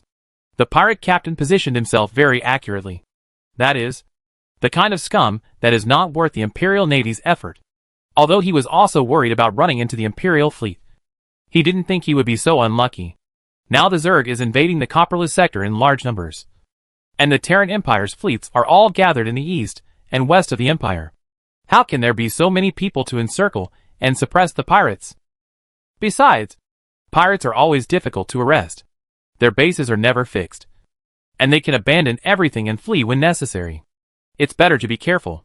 Go said, once the situation changes, we have to leave orbit quickly. It won't be because you are cautious that the Imperial law enforcement ship can't find this place. The captain said, but our firepower is enough to deal with them. Unless we encounter a real Imperial fleet. But for the sake of my ancestors, I may only encounter this kind of thing once in 5 years. And it has to be when I raid the Imperial Space Station. Tavis glanced at Captain Alfred, who was sweating, and thought to himself, you better shut up. Outside the porthole, several landing ships ejected from the pirate flagship had disappeared at the end of the field of vision. I hope everything goes well, he said, looking at these ships that looked small, but could actually carry hundreds of people. Our people have enough weapons, and can deal with all emergencies. The ghost girl said, whatever monsters are in there, they can't withstand the artillery. Captain Alfred stood with his hands behind his back, calm and composed. Although Thomas did not say it explicitly, everyone knew that there must be many dangers inside this so-called scientific research center. Otherwise the armed miners and mercenaries of the Cole family would have taken away all the wealth long ago. Wealth and danger coexist in the old Federation Scientific Research Center. Some people became rich overnight after discovering a warehouse storing crystal ore, while others stepped into a laboratory full of alien insects. The secret scientific research projects related to the old Federation are more or less a bit crazy, including human experiments, genetic monsters, and alien insect experiments. Sometimes, there may even be a Protoss Dark Templar who is tortured mad by human scientists. But a Comorian pirate battleship is enough to deal with all emergencies. At least that's what Captain Alfred and Travis thought. At this moment, as the pirate battleship has quietly parked in orbit, the scene tens of thousands of miles below gradually converges into a black shadow. A dark place. Captain, a nearby warp signal has been detected, and the identity of the enemy ship is being identified. In an instant, the alarm on the pirate ship exploded. Does anyone else know this place? Captain Alfred was stunned at first. Then his face flushed, and he yelled at Travis standing next to him. I guess they just happened to pass by. Or they happened to find this place. Anyway, I am also on your ship, so there is no need to sell such important information to others. Tavis said calmly. Are they from the Empire? They are the Chimera Pirates. That is the flagship of Captain Buzan, said the first mate on the pirate ship. These lingering bastards. Why are they everywhere? Alfred punched the star map table. As pirates, the Comorian pirates and the Chimera pirates don't get along well, and they have fought each other for spoils many times before. These Chimera pirates make a living by smuggling and selling technological products. They also kidnap people in private and sell beautiful girls to nobles and wealthy people. The Comorian pirates look down on the Chimera pirates, and the other side also despises them for being rustic. Anyway, the conflict has been going on for a long time. Hello, Alfred. The famous Captain Chimera Buzan appeared on the main screen, with his iconic pipe in his mouth. You son of a bitch are still alive. I should have stuffed your head into your mother's ass last time. Buzan, I'm going to kill you now, Alfred roared. Uh-huh. Just a bunch of miners like you. Captain Buzan laughed and said, I have to remind you that the technology here is ours. If you know what's good for you, get out of here. Chimera pirates. These bastards dare to steal things from us. Captain Alfred shouted, get your weapons. Come on. The Comorian pirates' main battleships are large and fast. equipped with rough-looking cannons that are no less powerful than the Imperial battlecruisers. They don't have to be afraid of armed caravans. Open all channels and call other pirate families for support. The Chimera are very powerful, and the Comorian pirates are often no match for them when fighting alone. However, the Comorian pirates are closely connected, which means that they can call other nearby captains to come over. MGLR. When Alfred was furious, an amphibious creature with green skin also jumped out from under his hat. It looked weird, like a fish that had just grown limbs and stepped on land. Oh my god! What is that? Travis was not frightened by the Chimera pirates, but was frightened by the little monster that suddenly jumped out. This evil little animal is full of hatred and thirst for revenge. But it can't find its way home. The ghost said, it comes from a place called Azeroth. But there are no coordinates of that planet on all our star maps. What a strange pet, Travis said. MRGLLGLRMGL. The strange creature shouted. What does this mean? Travis asked. Maybe. Attack, the ghost said. Chapter 633, Dog Emperor. You are fishing again. MRGLLGLRMGL. I will kill you. The amphibious fishman standing on Alfred's hat was babbling and urinating excitedly on the head of the vicious pirate captain because of his excessive mania and excitement. But the latter didn't care at all. Just stared and directed his pirates to fight against the attacking hostile ships. Navigator. Enemy report. Captain Alfred was as furious as the yellow-green amphibian above his head. We have spotted 6 Chimera pirate battleships at 240 degrees and 80 miles. Speeding towards us. The navigator said immediately. Charge the main guns and ensure that the torpedo tubes are unobstructed. This was an unexpected encounter. But these pirates were already accustomed to fighting life-and-death battles in the interstellar space on warships. Sometimes they faced armed merchant ships and imperial law enforcement ships. And sometimes they were such vicious peers. Captain Alfred's pirate battleship rushed towards Captain Busen's flagship, the Chimera, like an angry beast, with the engine roaring and firing at full power. And the cluster rocket launcher on the side of the warship rotated and ejected a brilliant barrage of bullets. The Chimera pirates' fleet also exploded, and the gunfire roared, with no sign of retreat. In the shadow of the satellite's downward trajectory, Captain Alfred's pirate ship rushed into the Chimera pirates' warships like a manic bull, firing at each other at a distance of just a dozen miles, or even several miles. The huge laser turrets and magnetic rail weapons locked onto the escort ships and small plunder boats that were free between the large warships as the fire control tower rotated. Both sides no longer had any reservations. The flagship of the Chimera pirates was a modified old Federation battlecruiser. These despicable and greedy technology dealers even found components of the Yamato cannon in the starship graveyard left behind by the Bronte Galaxy Federation after the battle with the UD Expeditionary Force. The Comorian pirates' main battleship had no energy shield and could only rely on armor to withstand the Chimera pirates' thundering blow.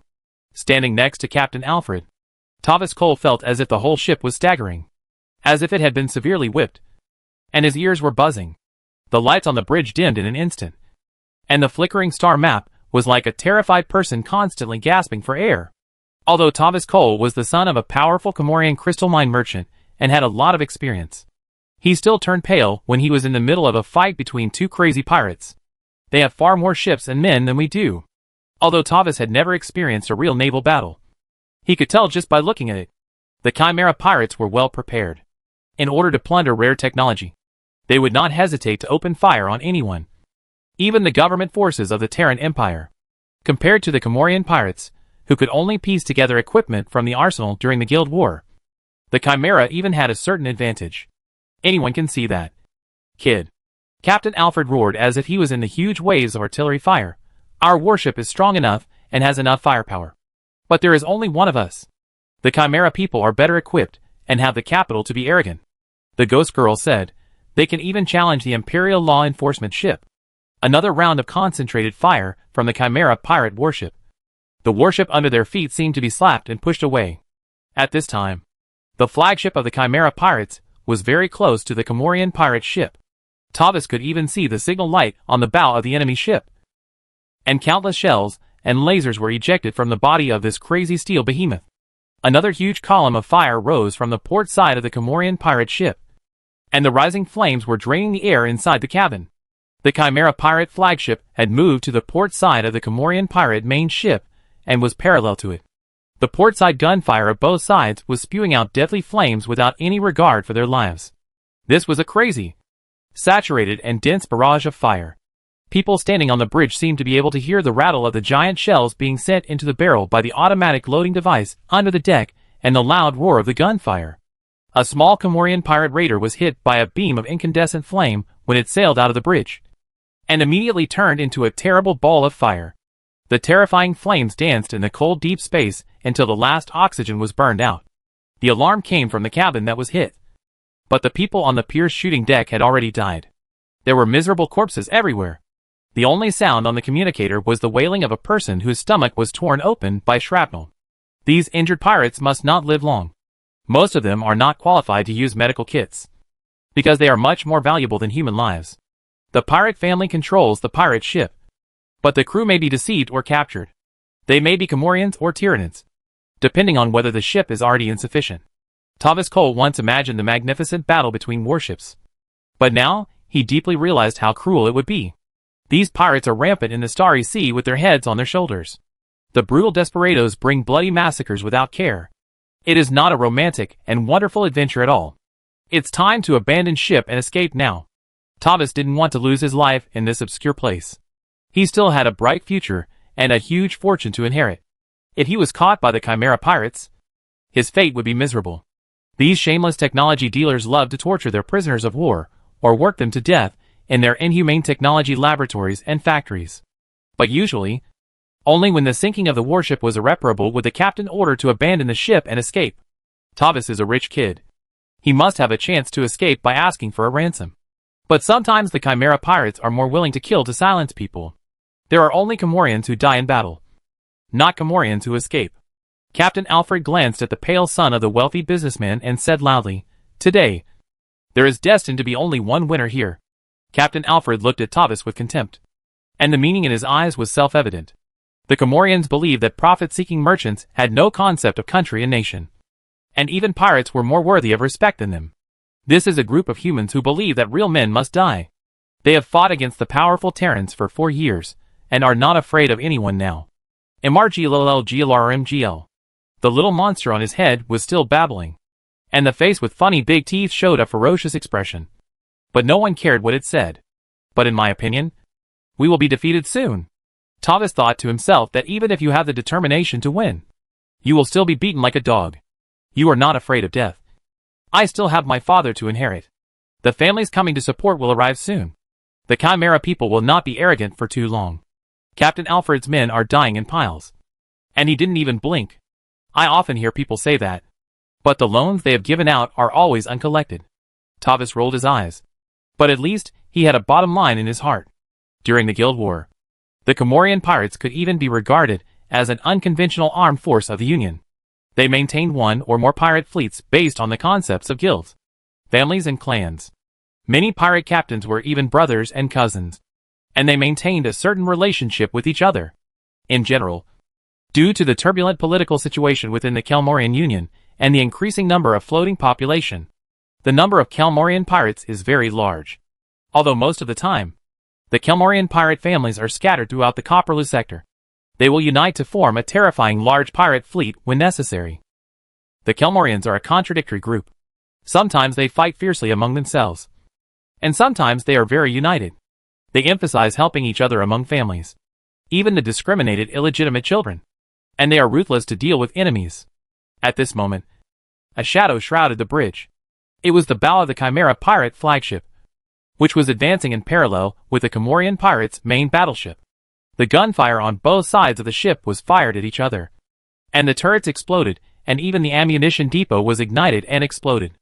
In the chaos, an armor-piercing shell shot into the control room under the bridge deck from the porthole, and the explosion was deadly, with casualties everywhere, which was horrible to see.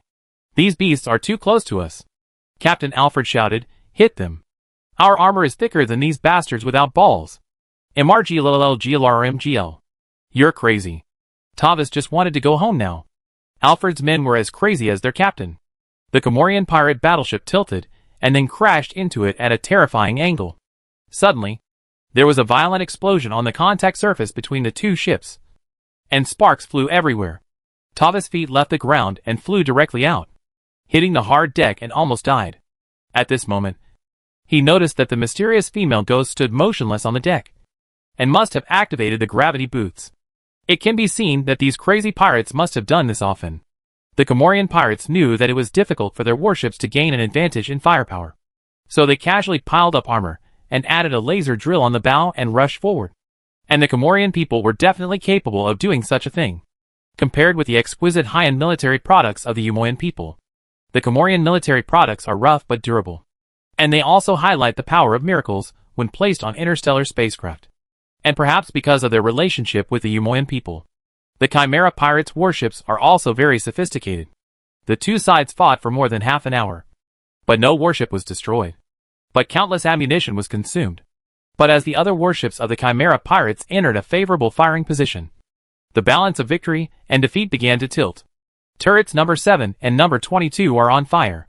Captain, our turrets are all muted, and our missiles and torpedoes are almost used up, a pirate reported. Everyone prepared to dock at the port. Captain Alfred did not hesitate at all, as if he had just drawn his sword from the scabbard.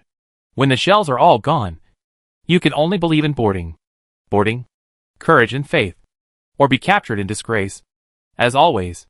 Then, the pirate captain walked straight out of the bridge, and the little monster on his hat screamed and threatened to kill everyone. All the pirates on the pirate ship were alerted, and the engineers, who were forced to work for the pirates, could only repair the damaged hull at the risk of their lives, while preparing power armor for these thugs, who were about to start a massacre. Large numbers of Comorian pirates, wearing brass power armor, were rushing towards the docking port in a disorderly manner. Their formation was far less neat than that of the formally trained Imperial Navy, and the layers of spikes, blades and nails on the armor added to their brutality. These Comorian pirates even got hold of the Marauder power armor and modified it to be more intimidating. This means that either there are replicas on the black market, or confidential information has been leaked in the Terran Empire. Landing craft to the flagship.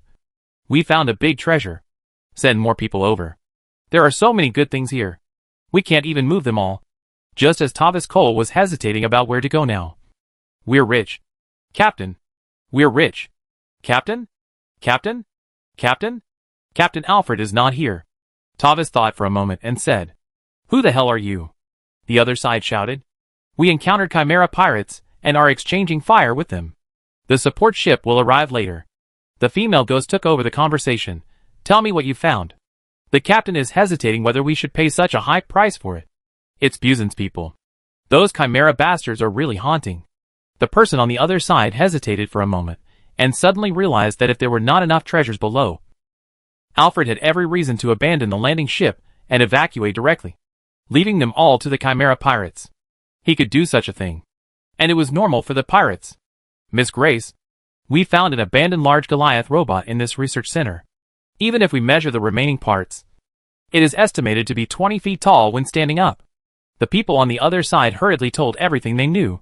"There is an abandoned dock here, with at least 3 old Federation Behemoth-class battlecruisers, and they have basically been built. The technology labs here are well preserved, and the information inside is priceless. The Umoyan people will definitely be happy to pay a lot of money for these. We also found a crystal mine warehouse. My God, even a small piece of crystal in it can buy the prostitutes in the Silver Lady bar 10 times over. Can I find the number of this research center in the federal database?" Tavis' heart tightened. He thought there would be good things inside, but he didn't expect there would be so many. This is simply a gold mine exposed to the sun, and no one can resist such a temptation. "No," the other side said impatiently. "What does it matter? There must be. Look for it again," Tavis said. "I can't wait." The Chimera people have also landed on this satellite. The pirates suddenly shouted, "We need reinforcements." "Very good. I will tell Captain Alfred." When the female ghost named Grace spoke, Tavis next to her noticed that the corners of her mouth were slightly upturned. Chapter 634 Imperial Ships Jump In. Minsk's flagship in front. The Comorian pirates, led by Captain Alfred, rushed into the flagship of the Chimera pirates through the docking bay. The thugs drank ZRM rum while driving Gauss guns and rail guns into the middle of another group of thugs, killing them at the same time, accompanied by a series of fireballs. The two already battered pirate warships were still exchanging blows, frantically blasting each other side by side. These crazy pirates drove their ships so close that you could see the enemy ship's cannons from the observation windows on the side. A slight adjustment of the course would cause violent collisions and scrapes, with sparks flying everywhere. As long as one side lost in the bombardment, it would immediately fall into an irreparable situation. As the intensity of the exchange of fire became more intense, the damage to the two warships became more serious, and the traces left by the explosion were all over the copper wall made of alloy. The armor of the Comorian pirates' main battleship was thicker, but as more and more Chimera pirates joined the battle, its situation became worse and worse. Many fires broke out, and the raging fires were clearly visible even on the bridge. We can't hold on any longer. The Chimera's artillery fire is getting more and more intense. More than 80% of the turrets are seriously damaged and can't fight back. Can't fight back. At this moment, the bridge of the Comorian pirate battleship was filled with cries for help and interrogations. There were frequent calls for help everywhere, but the captain sang the Viking boat's song and jumped onto the deck of the enemy ship. Damn it. All our ship repairers are dead again. The pirate at the X-Laser Gun Group Fire Control Station shouted at the communication channel. His terrified voice mixed with the noise of the explosion. There are still a group of electrical engineers who used to work on the Terran merchant ship in the prison cabin. Let them out, and there may be hope. Otherwise, we will have to confess our sins in this damn place today. Those barefoot boatmen will only take the opportunity to cause trouble and sell our position to the Empire. Don't you think it's enough trouble? The Ghost Girl Grace seems to be the second person on this battleship. At this moment, she is sitting on the bridge to control the overall situation instead of Captain Alfred. They are Tyranids. Oh! I almost forgot how cunning they are. The other side cursed in a low voice, and never spoke again after a burst of harsh noise. Where is the support that Alfred said? I suspect it is only in his lies. Tavis Cole held the star chart table on the bridge with trepidation, because even a slight collision could throw him against the porthole. At least Captain Alfred is much more sincere than you crystal miners.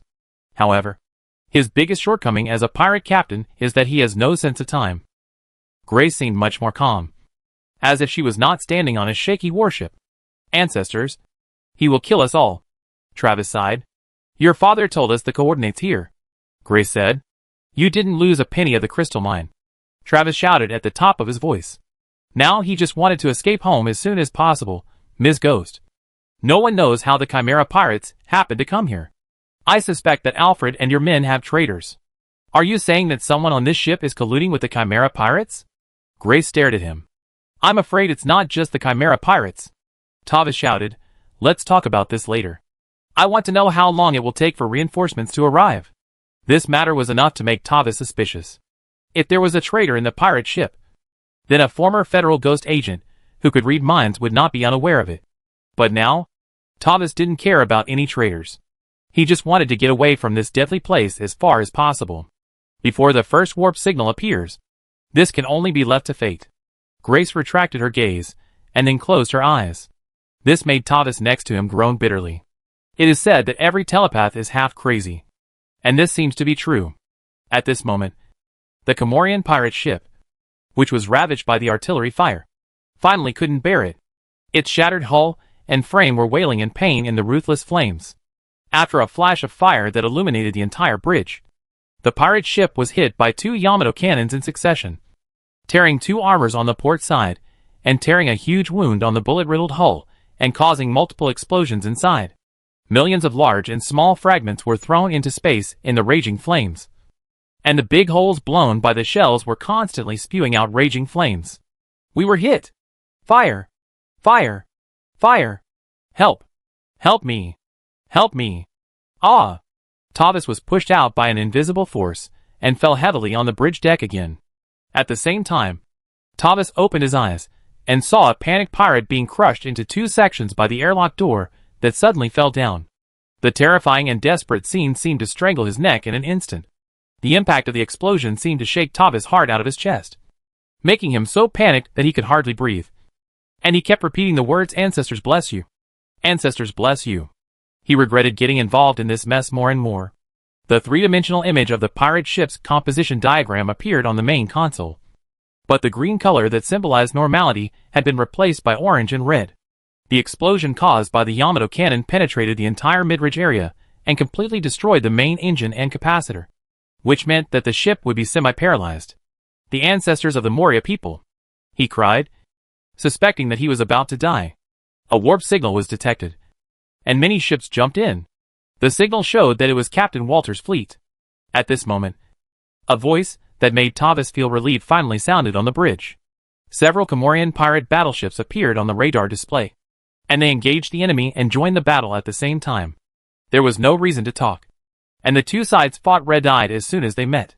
"It's our people." Tavis was so excited that he almost burst into tears. Walter is Alfred's cousin. Some people even believe that they are identical twins because their personalities and appearances are surprisingly similar. Good. Grace was standing steadily in front of the star map table, as if the explosion just now had no effect on her. As if in response to Grace's words, more Comorian pirate ships appeared in the galaxy where G-2275 was located. These pirate warships of various shapes were painted in red, copper, and rust colors, with all kinds of powerful weapons hanging on their hideous hulls, and various badges represented the families to which these pirate ships belonged. In the words of an Imperial Border Security officer, these Comorians could use all the weapons they could think of, including long guns and short cannons, on their short and powerful warships, and sometimes even found tractor and glider components in those warships. But in any case, these Comorian pirate ships were definitely born for killing and plundering. In the purgatory of blood and fire, the hideous Comorian pirate ships collided head-on with those more sophisticated and gorgeous purple Chimera warships, with rumbling cannons, thousands of turrets roaring at the same time, shells and lasers sweeping in all directions, and the entire starry sky became more lively than ever before.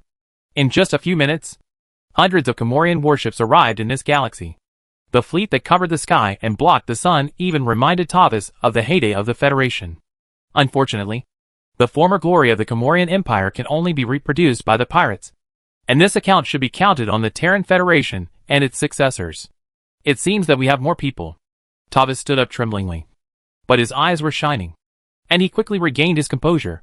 "I'm afraid that Busen's Chimera pirates will fall this time." From the radar scan, the Comorian pirate ships that came to reinforce obviously have occupied an absolute number and quality. Considering that most pirates cannot afford high-end stealth equipment, the Chimera pirates may not have much chassis to fight. If you anger a Comorian pirate captain, you will face the wrath of his relatives. Just like you can't figure out how many holes a person killed by Comorian pirates has, you can't figure out how many relatives a Comorian pirate can find. There are still some warp signals that cannot be identified. Wait, they seem to be mercenaries. Grace was not as optimistic as Tavis. She obviously pointed out something wrong. Mercenaries? I don't remember my father looking for mercenaries. Tavis Cole muttered to himself. After all, they are much more expensive than pirates. These mercenaries were called by the Chimera pirates. Grace noticed that these newly appeared mercenary warships were firing at the Comorian pirates without hesitation. The mercenaries' warships looked like they had just been dug out from a starship graveyard or garbage dump of the old Federation. Although you could vaguely see the glorious days of these warships in the past, that was only the past after all. Even if the mercenaries had done their best to arm their warships, they could not compare to the capital ships of the Terran Empire and Umogen that were regularly rotated and maintained. But if you know these mercenaries well enough, you will know that they only spend money on useful things instead of on bright and beautiful appearances. Mercenaries lacked many necessary components of battlecruisers, especially since the new empire has long stopped producing old models of warships. So they must be thrifty and use the best steel on the blade. The Chimera have always been entangled with the mercenaries in the Port of the Dead. They must have brought reinforcements from there. Tavius's narrow eyebrows were tightly knitted together, knowing that he might be too happy too early. The Tyranid mercenaries are very famous. More than half of the population of the Empire's Port of the Dead are mercenaries or people engaged in related work. With a clear price tag, these tough mercenaries will appear on any battlefield in the Copperless sector, as long as the buyer can afford the price. They can even kill as far as Char or Ire. Mercenaries value money for everything. They only occasionally talk about favors, but exchanging these favors for discounts is a huge bargain. Since these mercenaries can bring in a lot of foreign exchange income, the Imperial government also turns a blind eye to this. Today, the Port of the Dead is the location of the largest mercenary market in the Imperial world. The first job for children born and raised there is to pick up the shells piled up on the shooting range for the mercenaries. Grail Hill is the undisputed king of mercenaries in the Port of the Dead. It is said that they had cooperated with each other when Augustus Minsk, the emperor of the Terran Empire, just raised the banner of rebellion. Therefore, Grail Hill has some connections with the imperial government. However, there are also quite a few mercenaries in the Port of the Dead who don't care whether their employer is the Terran Empire or the enemy of the empire. Although they all recognize Augustus the Great as their emperor, they still have to make money. For mercenaries, there is no right or wrong and no position in front of money. If this continues, it will be difficult to determine the winner in a short time. Seeing that more and more warships from all parties in the galaxy are gathering, Tavis can't help but worry. At the same time, the bridge deck under his feet trembled again under the new round of attacks from the Chimera pirate battleship. This traumatized pirate flagship has completely lost its ability to move. And Captain Alfred, who had entered the Chimera pirate flagship, has no news. This place is too close to the Empire's main interstellar route.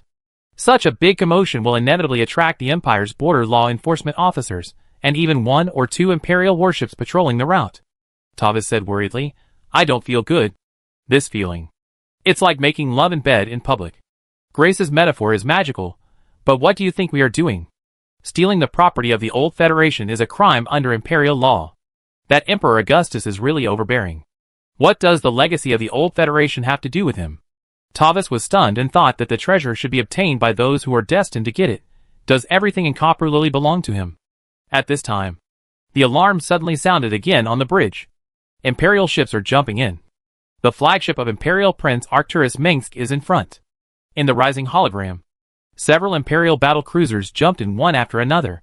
These warships with magnificent hulls immediately caused an uncontrollable chaos in the communication channels of the Comorian pirates and Chimera pirates. Actors Minsk. But isn't he fighting the bugs on the front line? Tavis Cole's clenched fists were sweating, and his body couldn't stop shaking, as if he fell into an ice cellar. When he was still in Moria, the first star of the Union, Tavis had heard of the reputation of this Imperial prince. This brother of Emperor Augustus had personally executed thousands of lawbreakers, criminals, rebels, radicals and dissidents who attempted to subvert the empire. He did his best to torture the sinners who betrayed the empire to ensure that no one dared to repeat the same mistake. Now we know that he is obviously not here, Grace said. What should we do? Tavis was very smart since he was a child, and he also recognized the situation. As the saying goes, a real man can bend and stretch. The empire will not make it too difficult for the son of a Comorian crystal miner. The premise is that he must sever his relationship with these pirates in time. Ah, I heard that the empire treats prisoners well. The premise is that you have to live to that time, Grace just said coldly. Chapter 635 Imperial Prince. The main console was activated again, shaking and projecting the flashing Imperial emblem. The flickering light reflected the magnificent wide bridge and an imposing face. The man's carefully trimmed and groomed brown hair and beard flickered under the bright lights of the bridge, and his majestic face was like a Greek statue with thousands of carvings. A lot of white hair could be seen on his head, but he still didn't look old. He wore a gray-black double-breasted white-collared military uniform, with a golden wolf head badge on his chest, broad bronze epaulets outlining the silhouette of his shoulders, and a pistol and sword with extremely elaborate craftsmanship on his waist. It's Arcturus Minsk. Compared to Grace's calm face, Tavis Cole couldn't help panicking when he saw this statue-like motionless face. Even though he repeatedly reminded himself in his heart, even if Augustus Minsk was here, he was still just an ordinary person, not much different from himself. Prince Arcturus was a real power in the Terran Empire, one of the few people standing at the top of the Copperless sector. And this power was definitely not only from his brother, who was already the king of the world. Arcturus Minsk is a natural politician and leader who can manipulate people's hearts and politics at will. The Minsk family of Korhal built an empire through war, conquest and killing, and ruled it through politics, ambition and iron fist. This family rose from the fire not by talking about ideals or begging for mercy from enemies. They are fatalists, but they only believe in the destiny they created.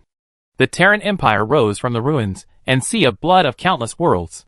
Sitting on the throne, Emperor Augustus looked down coldly at his empire, and he and his brothers and sisters had blood on their hands. He brought an imperial fleet. Grace's beautiful face was instantly illuminated by the flash of a Kelmorian pirate raider exploding. looking extremely pale and eerie, as if she was just a ghost that would dissipate in the sun at any time. More and more Imperial warships appeared on the radar scan map, and the bright light of the stars shone on the magnificent armor belts of those warships painted in iron gray. The deep dark space had no end in sight, and only the lights ahead were brilliant. The formidable battlecruisers were lined up, followed by the escorting Valkyrie frigates, science ships, and Viking aircraft. Another newer type of warship, the Liberator, also appeared in the starry sky. This new warship was built based on the Valkyrie. A new type of gunboat-class warship was built. When it first appeared, it dispelled all doubts about this new warship because of its powerful air-to-ground plasma cannon. It soon became an indispensable support force for the main fleets of major empires. The flame symbol on these Imperial warships represents that they belong to the Prometheus Legion, which has burned many more worlds than the Protoss. In comparison, the Imperial Red Devil Firebats are even more humane than the Promethean Legion, because at least they will not throw food on the charred corpses. Arcturus Mengsk's flagship Bucephalus is at the forefront of the Imperial fleet, with the magnificent bridge lights flashing. It is said that it is a Gorgon-class battlecruiser. She is also the largest warship in the history of the Terran Empire, and is undoubtedly the brightest star in the Imperial fleet. Although this number will soon be broken by the new Imperial flagships White Star and Royal Princess without suspense. Led by the Bucephalus, the Imperial wolves showed their fangs and launched a devastating attack on the panicked pirates without mercy. The precise and orderly barrage of the Imperial fleet was like the god of death, searching for every pirate warship that fled, without any mercy or hesitation. One pirate warship after another was destroyed without suspense and buried in the cold space. The pirate warships, which already lacked unified command, fought on their own after the initial shock, confusion and helplessness. Not to mention that the two pirate groups were fighting to the death a few minutes ago. The powerful pirate fleet was no match for the even more powerful Imperial fleet, and they lacked the courage to fight the Empire to the death here. The first to waver were the mercenaries.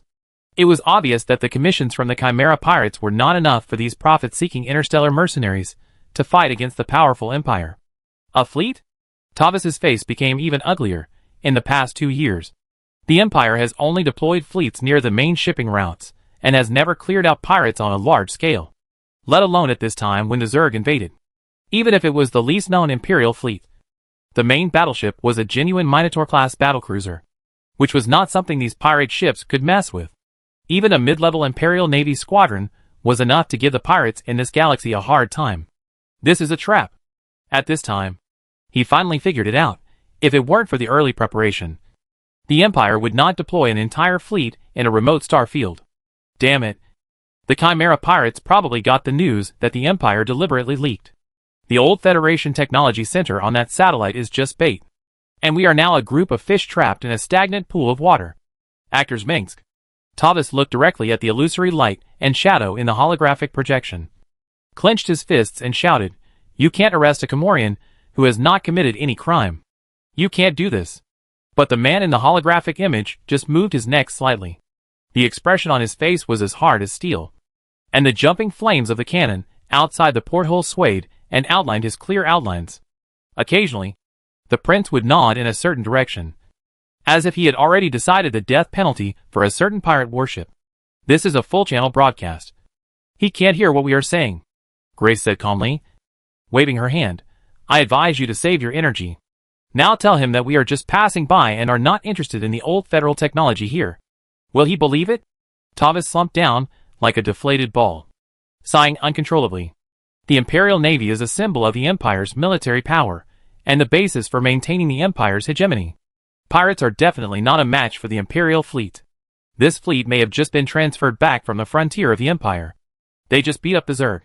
And dealing with a bunch of pirates is just like beating up a kid. This is just like a thief returning a lost item. Grace shook her head, as if she was amused by Travis. "You shouldn't beg for mercy from the Mengsk family, because they won't show mercy to anyone. No, I'm not a pirate, and I shouldn't die in the hands of the Empire." Tavis looked at the Imperial fleet approaching from the bridge window, and gritted his teeth and said, "We should surrender. We should surrender. Your father can pay to redeem people, and all the pirates on this ship, including me, will be hanged by the Empire. Even if they risk their lives, they will not surrender to the Empire." Grace smiled and threw the pot to Tavis again. "Of course, If your father's people were more cautious, we wouldn't have done this. If Captain Alfred could come back now, he would tear you to pieces. What's the use of hindsight? I'd have known it all before. And I'm still standing here. Thomas is well aware of the situation. If your father's mind hadn't been infected with Zerg and plague, and if his income hadn't been insufficient to cover his expenses and his capital turnover had not been a big problem, you wouldn't have taken such a risk. Grace seemed to have seen through everything. But she didn't make it clear until now. That's why I hate telepaths. Tavis snorted. But now is not the time to argue. The most urgent thing is to find a lifeboat to escape. Anyone can see that this mob is no match for the regular army. Tavis saw the Yamato cannon of Arcturus Mengsk's flagship Bucephalus firing. And the surging flames immediately engulfed a Chimera battlecruiser shrouded in a shield. The momentum of the charging and firing was extremely shocking. Compared with it, the old Yamato cannon equipped on the pirate warship was just a match gun. Several pirate battleships turned their bows to block the advance of the Bucephalus. But all their gunfire only fell on the rising green shield force field. Like a punch on cotton. The counterattack of the Bucephalus was fatal. Her firepower completely overwhelmed any pirate ship. Even the most magnificent pirate battleship was extremely vulnerable in front of this Imperial flagship. At this moment, the battleship under Tavis's feet had already been completely paralyzed, and most of its systems had stopped operating. In the thrilling contest with the Chimera's pistol shooting range, Captain Alfred's pirate battleship has already been defeated. Not only that, many areas of the battleship have been on fire, and the fire that spread was so large that it was difficult to put out. The raging fire illuminated the hull with holes in it, and the scene was spectacular and terrifying. The Chimera's condition was much better. From the moment the Imperial fleet appeared, she had already left the boarding battle and prepared to escape. At this time, the Comorian pirate battleship, which was heading towards death, was floating helplessly in the deep space, unable to resist or escape. It would be silenced by a few rounds of concentrated fire from the Imperial fleet. Run away? Grace didn't seem to be afraid at all. Not running away, but surrendering. Tavis emphasized, I am just a merchant who was unfortunately captured by pirates, and the Comorian Union's diplomatic ambassador in Augustgrad will definitely try his best to rescue the unfortunate captured compatriots from the hands of the Imperial government. In a flash, Tavis had already thought of a way out. He didn't need to live and die with a group of despicable pirates. Since the Imperial fleet appeared, Tavis didn't think there was any possibility of his side winning. The reason why Travis told Grace this was that he believed that with her identity, she would definitely be able to get the best lifeboat at this critical moment. He had to stay as far away as possible, because being captured by the Imperial Marines rushing in on the bridge of a pirate ship was a completely different matter. Then you should run away quickly. Grace glanced at him and said mockingly, but I have to stay here. Are you crazy? Travis asked in surprise. There are 2 more lifeboats in Port G. You have to hurry. Grace ignored him. The Cole family will never forget your kindness. Tavis glanced at her and realized that he could not get any more help from this mysterious woman. But it was enough. Tavis took a few steps and prepared to rush out of the Whaling Bridge. The holographic image of the Imperial Prince Arcturus finally began to speak. Then the song Mengsk. The music of the Air of the Wings of Liberty cutscene sounded. It is said that it was composed by a Tarsonese musician to commemorate the 4th anniversary of the accession of Emperor Augustus. It was impassioned and shocking. My brother has no time for you jackals. The prince's cold gray eyes, the hallmark of the Mengsk family, showed no warmth at all. They were cold and hard, as if he was talking to a group of dead people. Just as Arcturus Mengsk spoke, the Bucephalus opened fire again, and the deadly laser gun group's concentrated fire completely penetrated the armor of a Comorian pirate battleship, like an eggshell smashed by a heavy hammer. This arrogant pirate warship stopped moving in an instant after a shocking explosion, and was finally buried by a huge space torpedo, tilting and burning, like a building engulfed by a raging fire. It was like a scene from hell. No pirate ship could withstand a salvo from the Bucephalus, and no matter how much resistance the pirates put up, they could not shake her in the slightest. The entire starry sky turned into a terrifying furnace, with terrible explosions and burning metal everywhere, tragic wreckage and pitiful corpses everywhere. These steel behemoths seemed to be fragile rag dolls being tossed around in the Imperial fleet. Just as the rumor said, this was a real tough guy who had emerged from the bloody sea of war. When dealing with his enemies, Arcturus Mengsk had never been merciful. Tavis only felt his hands and feet were cold, and he couldn't make any sound in his throat. In the cold sky, he couldn't hear the deafening roar of the warships at all. But watching the warships in silence was a more terrifying pantomime. He saw a Chimera pirate warship converted from a Behemoth-class battlecruiser desperately trying to avoid the barrage of the Bucephalus, mistakenly preparing to forcefully enter the warp state. But the other two Imperial Minotaur-class ships caught up and caught her, like a bunch of ignited firewood. The Chimera pirate warship roared and sank. "I will only give you scum one chance to choose. Surrender, and you will not be killed." Prince Arcturus paused for a moment, as if waiting for an answer. Then he spoke again. "Go ahead, General Blaze." After that, Prince Arcturus left, and was replaced by an Imperial general, whose face was covered by a heavy power armor helmet. "Burn them to death," General Blaze said. Chapter 636, The Great Purge. Outside the portholes, the gunfire roared, and the dense laser barrage seemed like a large net woven by light. But the interior of the magnificent and wide bridge of the flagship Bucephalus seemed deserted and quiet. Many people were talking loudly in front of the scattered communicator consoles, but their words were concise and short, as precise and orderly as machines, and definitely not a noisy and chaotic downtown. As the flagship of the Empire, the Bucephalus was also a symbol of royal power, and its magnificent bridge was built into a real palace. The endless inlaid gold leaf floor of the Bucephalus bridge, the gorgeous silk floor and reliefs remind people of the splendor of the Augustgrad Palace, and the classical-style walls are decorated with wolf head statues and military emblems, which are the glory symbols of the imperial family.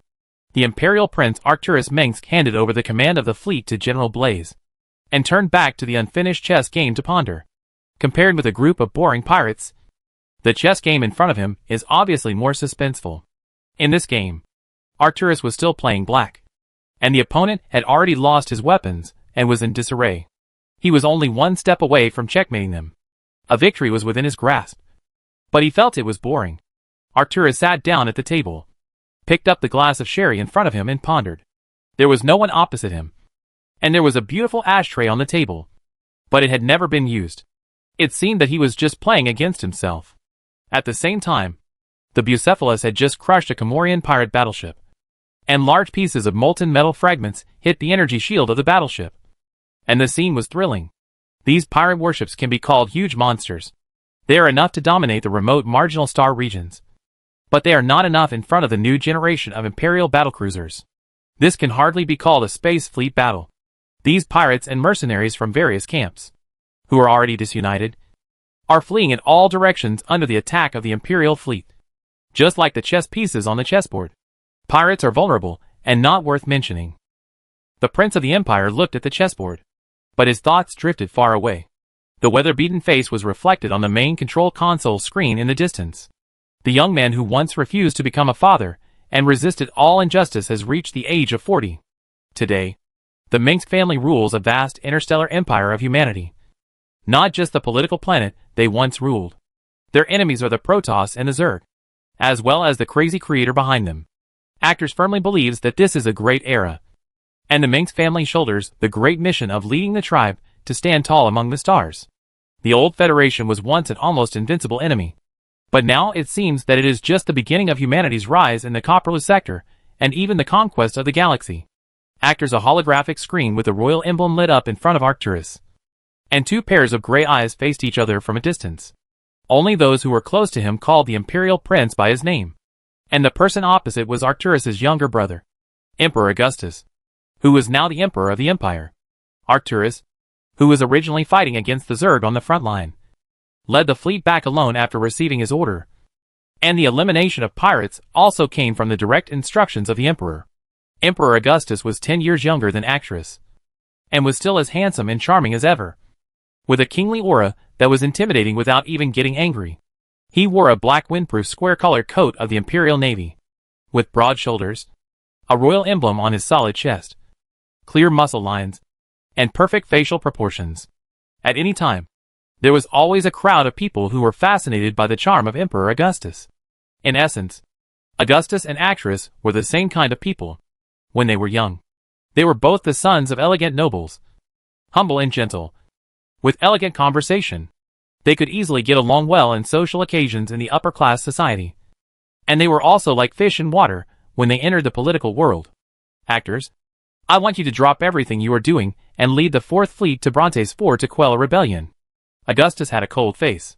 But he slowed down a little when he saw Arcturus. The Emperor was still on his way back to Korhal. But he was still watching the entire Empire. Brontes 4 had little connection with Brontes Prime, the core world of the Empire. It was just a secondary world that originally belonged to the old Federation, located on the edge of the current territory of the Terran Empire. It was inconspicuous on the interstellar navigation map, and no one cared about it. The new Empire received Bronte 4 according to the regulations, and a few warships and a Marine Corps took over the planet. The locals praised the arrival of the new government and had no complaints. Since the era of Emperor Augustus, the economic and military strength of the Terran Empire has been booming. The world and order destroyed by Terran humans in previous wars have been rebuilt. The newly acquired territory during the Empire period is more than the old Federation has opened up in nearly half a century. The vast majority of the middle and lower class people in the Empire can clearly realize that their lives are undergoing significant improvements, because this will be effectively reflected in the increase in wages and the improvement in quality of life. The opening of new, protected new interstellar routes has also enabled more underdeveloped marginal worlds to stably export raw materials and specialties to obtain cheap industrial products from the core world. After experiencing the turmoil at the end of the old Federation era, a comfortable and stable life is even more precious.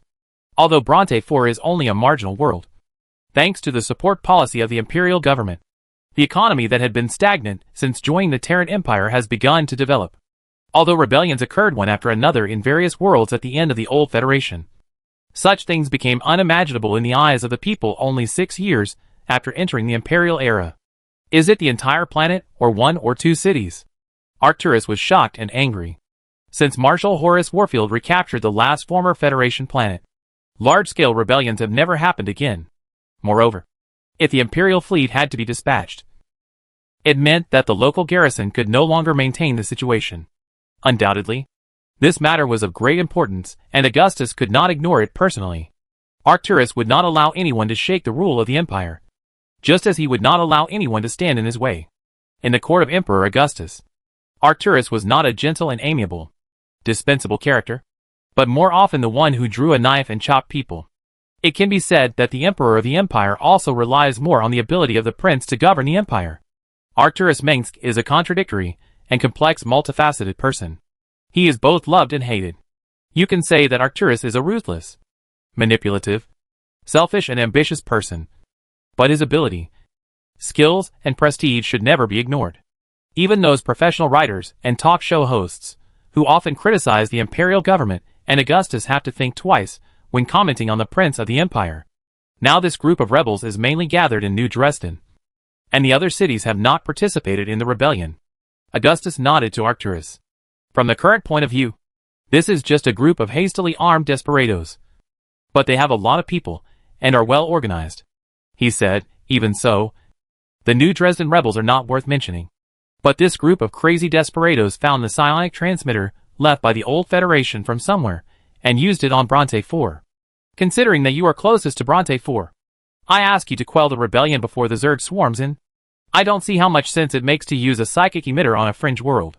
Actors frowned. If I were the rebel commander, I would do everything I can to use this weapon on Korhal 4, no matter what the cost. I guess they want to wait for the Zerg to defeat our army first, and then come out to clean up the mess and save the civilians after both sides are defeated. Augustus said, of course, this is based on the premise that he is not a madman and is smart enough. Then this matter cannot be delayed for too long, and it will not be difficult to deal with the rebels in New Dresden. Actors thought that it would not take much time to deal with a group of pirates, but it would take time to collect the captives. But this is not a difficult task for the Prince of the Empire.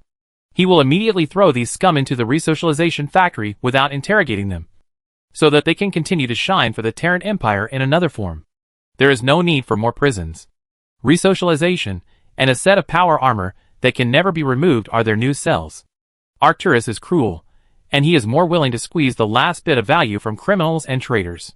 When this batch of pirates is arrested, Korhal and Norris's resocialization factory will be able to operate at full capacity again. The holographic screen is flickering due to the pirates' electromagnetic interference weapons. Obviously, this is their last dying struggle. In Arcturus's view, the Terran Empire is not only Augustus's, but also the family property of the Mengsk family. He is selfish and cruel. And everything he does is nothing more than for his family and power. What's wrong with the people of New Dresden? If they weren't being held hostage, why would they support the rebels? Arcturus was also a politician. And he knew that this rebellion was no ordinary one. You know, I'm working on clearing out corrupt officials and rebels who are trying to overthrow the government in the empire. Augustus's face was expressionless.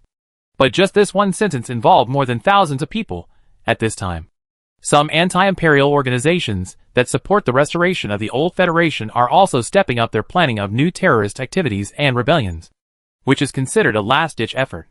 First, the leader of the scavenger pirates, Alan Cheeser, was arrested, and then the criminal empire of Scott O'Bannon of the Devil's Market was also destroyed.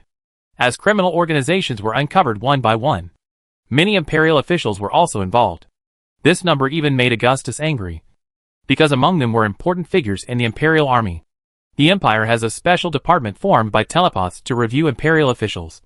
But as the scale of the government continues to expand, a huge interstellar empire with a territory of more than 1,000 planets is bound to breed termites. This is nothing. Considering the nature of human beings, no system can be spotless. Many people thought that when the Zerg invaded, the emperor of the empire had enough energy to deal with internal affairs, and would not have the courage to carry out a large-scale cleansing at this time. But this is not the case. Now Augustgrad is in a panic. Since the outbreak of the Second Total War, people's voices of discussing politics have overshadowed the Zerg and the Protoss for the first time. For the first time, the OGB and the Imperial Ghost Project were linked to bloody suppression. From high-ranking officials of the Empire to interstellar tycoons and ordinary people, no one could stay out of it as long as they were involved. Opponents and dissidents were suppressed, and former revolutionary heroes were thrown into prison. So many criminals were arrested in this purge that the largest imperial prison, New Folsom, was overcrowded, and the warden had to take extreme measures to make room for new prisoners.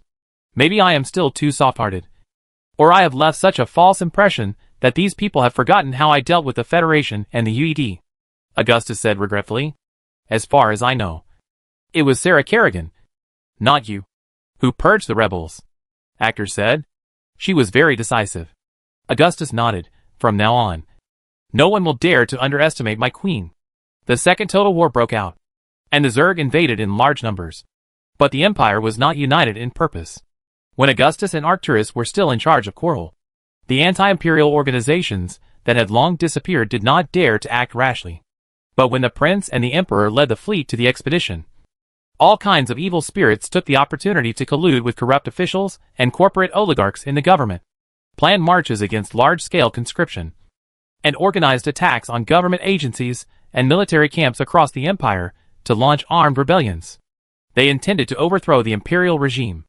All these practices are exactly the same as those of the revolutionaries, who once rebelled against the old Federation. The Imperial Resistance Organization believes that Augustus's rebels stole the throne by taking advantage of the Zerg invasion of the old Federation. And they can also take advantage of the outbreak of the Second Total War to overthrow the empire. Of course, this did not shake the unshakable position of the imperial government. The efficient imperial government was far from being comparable to the bloated and corrupt old Federation. The most important thing was that the new government was popular. The long-lasting war, which was increasingly difficult to see the end, made the originally stable and harmonious life of the imperial people deteriorate. The uncontrollable hyperinflation also brought many problems. The terrible memories left by the war and death in the past returned. But unlike in the past, the imperial people still had confidence in the emperor and the government. They thought that the prime minister of the empire was incompetent, and the queen was weak and could be bullied. That was just the right thing to do. Arcturus said, I have to take back my prejudice.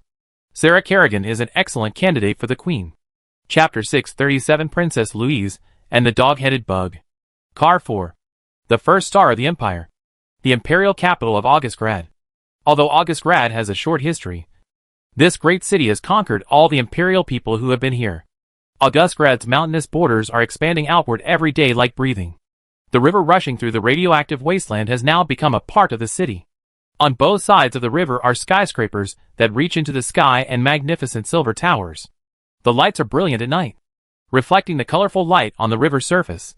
Unlike the glorious and elegant city of Tarsones, Augustgrad has been the undisputed imperial capital of the Terran Empire since its establishment.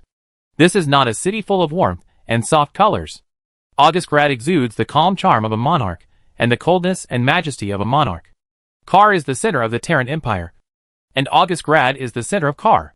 Kar is regarded as a symbol of the Terran human race rising again from the charred ruins, and even gradually evolved into a belief, while Augustgrad interprets the wisdom and infinite power of mankind, representing a race that has experienced suffering and war and regained its confidence again.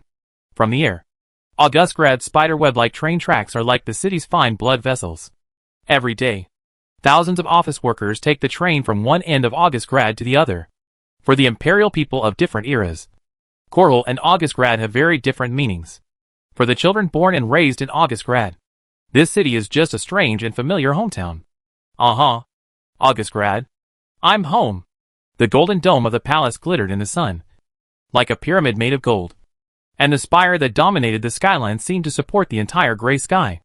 Augustgrad might be the ideal capital of the empire that Augustus the Great had imagined. A modern metropolis composed of countless steel towers supporting the sky and magnificent giant buildings. A transport ship with the Cerberus Hellhound logo slowly landed on the top apron of the Augustgrad palace, and the hatch opened as soon as the landing gear landed. Then, a queen worm wearing white gloves walked out gracefully, stretched out her hand, and pulled out a wheelchair from behind. On the wheelchair lay a fat brainworm, lying in a charming posture. The brainworm raised its head arrogantly, and only the queen worm bowed to salute. Both the brainworm and the queen worm had many traces of mechanical modification on their bodies. The former was to make themselves more comfortable, and the latter was to enable better killing. Lord Alpha, welcome back.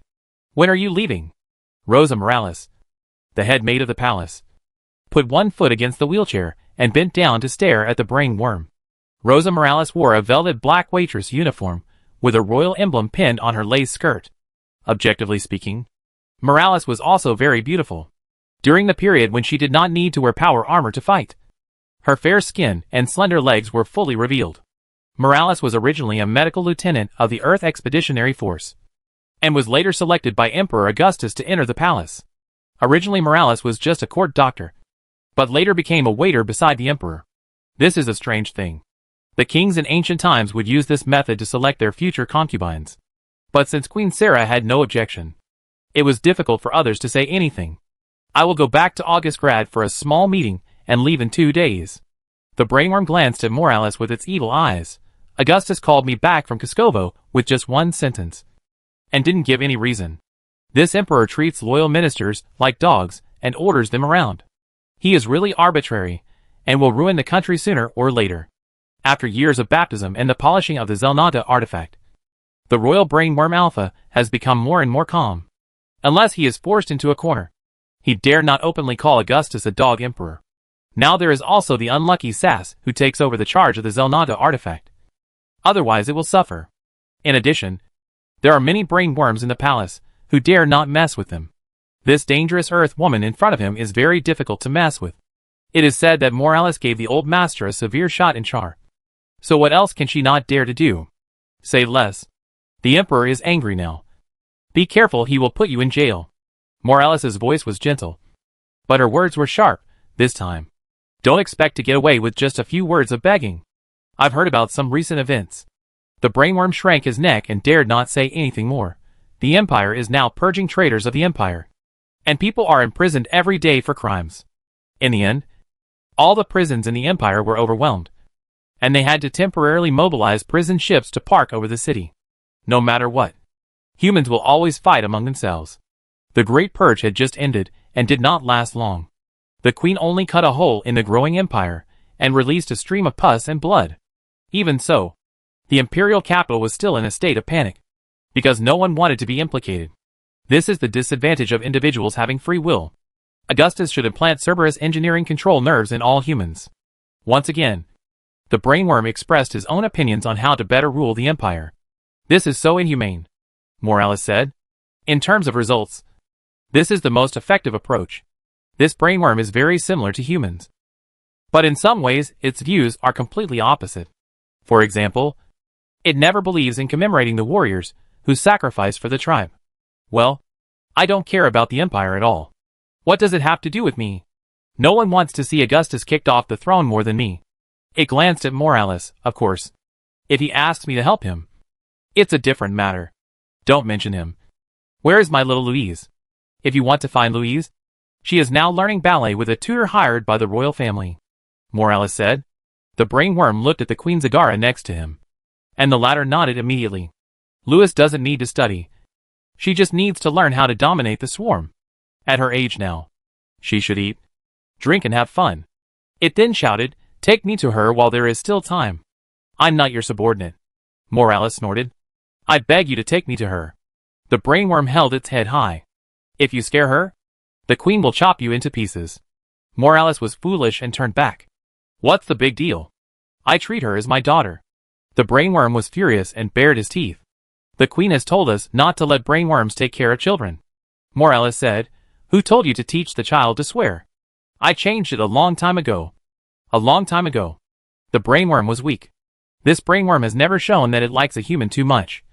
But Princess Louise is an exception, which seems to be related to her natural high Zerg affinity. In fact, Louise Mengsk's innate psychic power even makes the Zerg regard her as a fellow. Morales did not answer, but led the way. The brainworm drove the wheelchair propeller to follow closely, and Zagara followed behind with light steps. Compared to when the brainworm left, the Augustgrad Palace has become different again, with many precious works of art added. The gate after passing through the apron is the reception hall of the palace, which has parquet floors and a high ceiling with murals. On one side is a whole wall of floor-to-ceiling windows, from which you can directly overlook the panoramic view of Augustgrad City. And on the other side are mirrors and candlesticks decorated with gold leaves. A young man wearing the uniform of the Imperial Stealing Officer Academy walked towards him. His soft golden long hair and gray eyes that seemed to contain a storm were impressive. It's Mr. Alpha. Prince Valerian was stunned for a moment when he saw the brainworm and the queen, and his eyelids couldn't stop twitching. Hello. The brainworm glanced at him. Valerian is Princess Louise's cousin. As a member of the royal family, he deserves to receive the best training. Although he seems a little boastful and idealistic due to lack of tempering, he has shown outstanding character and ability. As the oldest member of the royal family of this generation, Valerian has inherited his mother's beauty and his father's family's sharp gray eyes, which has also attracted a lot of attention from the outside world. At this time, Valerian stretched out his hand to shake hands with the brainworm opposite him, but felt something was wrong, and the scene was a little awkward for a while. Fortunately, the brainworm still stretched out its tail in disdain. Don't mess with me, kid. I hate people from the Mengsk family, but I am proud to be a member of the Mengsk family. And Valerian had to smile and walk to the other side to prepare to leave for the academy. Valerian is loved by Emperor Augustus, and he is also the heir of Prince Arcturus. Although he is a royal family, he is not arrogant. He is humble and polite to others. Everyone who has met him dislikes him, Morales said to the brainworm, but you hate him very much. This kid wants to be like his uncle. That's the end. How did he know that Augustus Mengsk is a sadist?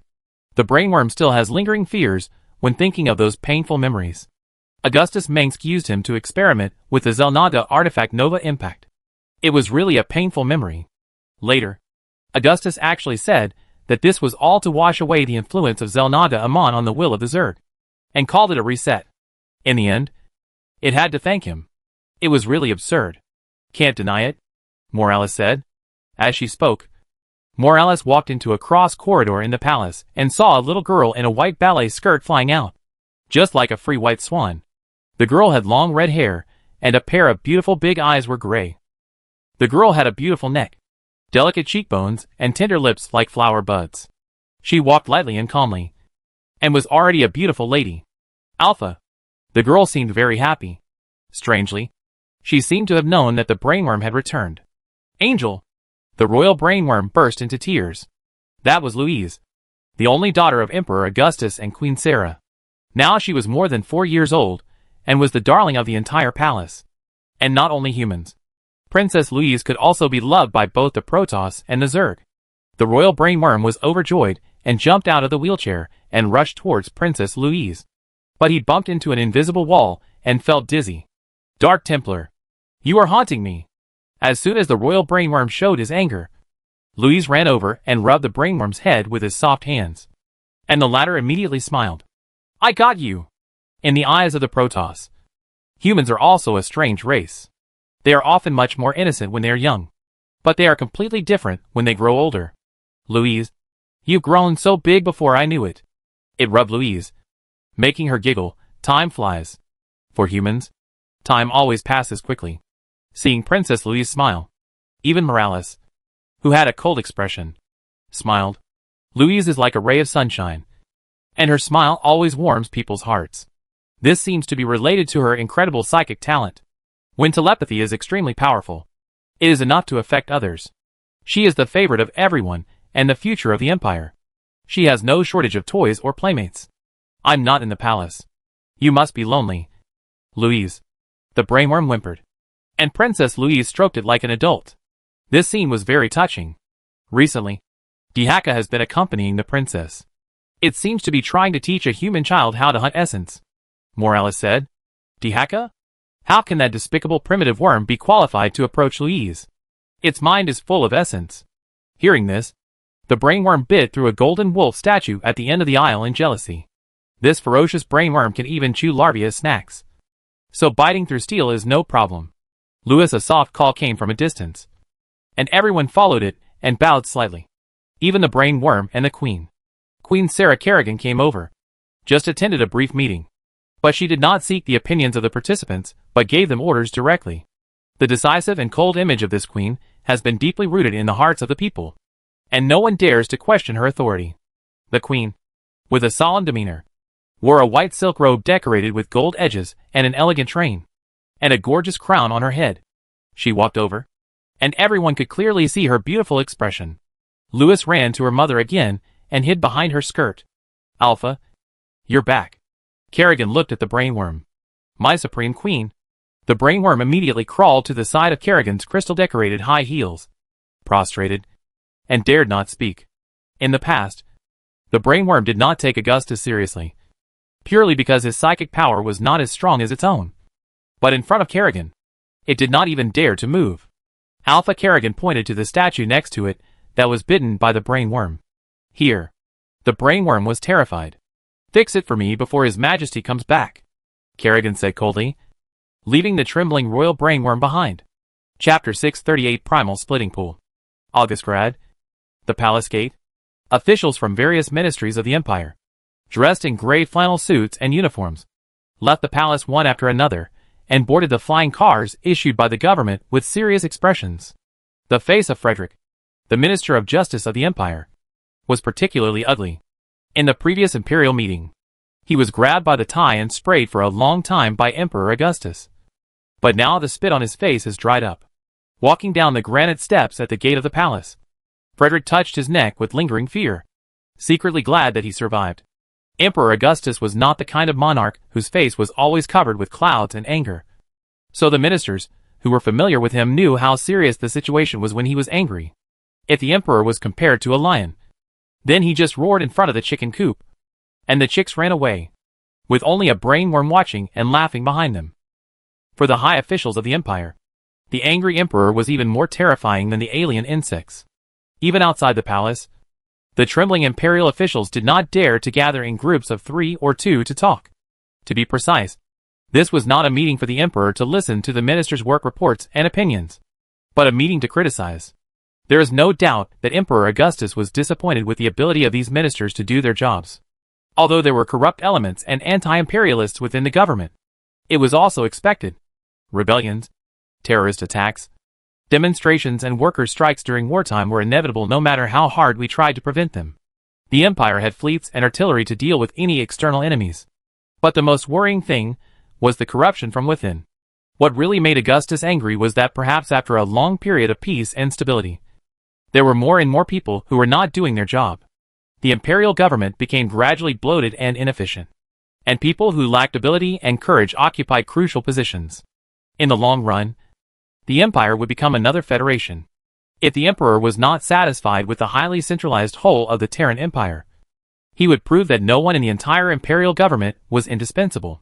The power of the empire was highly concentrated in the government, and the power of the government was highly concentrated in the emperor of the empire. The cabinet was just a tool for him to rule the empire and convey his own will, and no one dared to violate it. No one in the Terran Empire can question Augustus Mength's authority, and his words are the law. Under the current circumstances, this is the most suitable system for the Empire. The weather in Augustgrad is getting colder this season, and the park and boulevard between the palace and the Imperial Parliament building are crowded with people and dimly lit.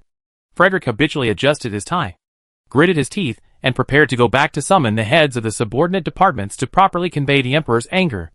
General Yakko Bennett. Long time no see. At this time, Frederick noticed a man in the uniform of the Imperial Navy coming under the escort of the guards. General Yakko Bennett was once a member of the Heavenly Demon Squad. He had a very high status in the military-based empire, and was a veteran and meritorious person who followed Emperor Augustus to expand the territory. General Bennett was not interested in politics, but it was precisely this kind of person that politicians were most willing to approach. The army belonged to the Emperor, and smart politicians always tried to avoid dealing with senior officers as much as possible. Well, I went on a long trip. Although Yakko Bennett was born into a noble family, he was not a handsome and elegant nobleman who could get along with everyone. Now there are wars everywhere, and the front line is tense. Not only the Zerg, but also pirates and rebel organizations are taking the opportunity to threaten the Central Channel and the Edge world. As the Minister of Justice, Frederick naturally knows how turbulent the world outside the core world is. In the past 2 days, Arcturus has brought tens of thousands of pirates to Korhal's resocialization factory. And it is said that this is only the first batch. Hey, Frederick, haven't seen you for a while. Behind Bennett was a red-haired man in a marine uniform, with a stylish ponytail and a gold skull earring. This somewhat frivolous man had scars all over his body from battles, but to him, they were just medals of honor. Frederick had recognized who he was a long time ago, but he just didn't want to deal with him as much as possible. This was General Honak Hank, an old subordinate of Emperor Augustus in the Heavenly Demon. The hardships of war have turned this former street thug into a real soldier, but his bad character cannot be ignored. Do you know what we did? Honak Hank put his arm around Frederick's neck and laughed. Nothing. I just took people to the depths of the galaxy and set a fire in the Zerg's hometown. What a pleasure! What a pleasure! Honak was not bragging. They really led an Imperial fleet to Xeris, the birthplace of the Zerg. It was indeed as dangerous as Char. The dense jungle was full of dangers, and Zerg and Primordial Zerg were fighting each other everywhere. But Honak was not an ordinary person. Augustus asked him to set a fire in Xeris, and he really set the mountain on fire. Then, according to Augustus' instructions, the Terran Empire and the Dark Templar of the Dark Archbishop packed up the primordial splitting pool of Xeris and brought it back. With Honak's intelligence, it was difficult to understand why they had to go to such great lengths to move a pool back from Xeris. It couldn't be used for bathing. Of course, Augustus must have his reasons for doing this. He is always right. Frederick's face was dark, and he tried his best to break free from the other's arms. Let me go. This powerful Minister of Justice has an outstanding appearance, with eagle-like sharp blue eyes and a crescent-shaped nose. Frederick always gives people a cold impression, and only when facing General Harnack will he be humiliated. Relying on being the Emperor's elder brother, no one in the Empire can mess with Harnack. As luck would have it, Harnack had been favored by Tara Bennett, the current head of the Bennett family, and the elder sister of Yakko Bennett, and was actually engaged. You mean the home planet of the Zerg? Frederick finally managed to break free from Harnack's warm embrace. It's no secret that the Zerg were not born in Char, but in a warm, but extremely dangerous place. Of course, the Zerg today are far different from their ancestors, more like swarming insects than reptiles. The Imperial fleet has actually reached the Zerg's home planet. This is bound to cause a stir among the people. It is foreseeable that the Imperial media propaganda machine can use this to increase the confidence of the Imperial people in winning the war. Yes, it took more than half a year to travel on the road. If it weren't for the hibernation chamber, I would be bored to death. Honak yawned. He was always talkative, by the way. I also brought back some local specialties. Do you want to come to my house to take a look? No. No. I have something else to do. Frederick waved his hands repeatedly, thinking that he had no time to mess around with you. What a pity. You should have seen the skull of the original Thunder Beast I brought back. It was probably this big. Honak gestured and saw that the other party had no expression, and finally lost interest in showing off to Frederick. It was as if he was flirting with an old woman wrapped in a torn bed sheet. Boring. I'm going to find the boss. Frederick shook the sweat off his face and watched the two Imperial generals walk into the palace. Still feeling a little excited. It was exciting to see a fleet full of warriors returning victorious after raiding the Zerg homeworld deep into the galaxy. Compared with the mighty Imperial fleet, the bureaucrats of Augustgrad were really incompetent. No wonder the Emperor was furious. Frederick shook his head and walked to his flying car. The assistant waiting next to him told him that the Comorian ambassador had just asked to see him, wanting him to rescue a group of Comorian sailors who were detained by the Imperial army as pirates. No. Under the censorship system presided over by telepaths, no criminal will be innocent, and no one will be wrongly accused. He just said this and signaled his assistant to reject the visitor, unless his memory has been tampered with. Unless his perception of his own identity is distorted. It is better to avoid dealing with the Comorians. Are you familiar with this, Frederick, from the Ministry of Justice? Jocko Bennett walked into the magnificently decorated main hall of the palace, and nodded repeatedly to the royal guards, who were saluting along the way. Auguste Glary is magnificent, displaying various precious works of art, and even planted with exotic flowers and plants in the corridors. There are still many Imperial officials in the palace, but they look very unfamiliar to Jocko and Honik.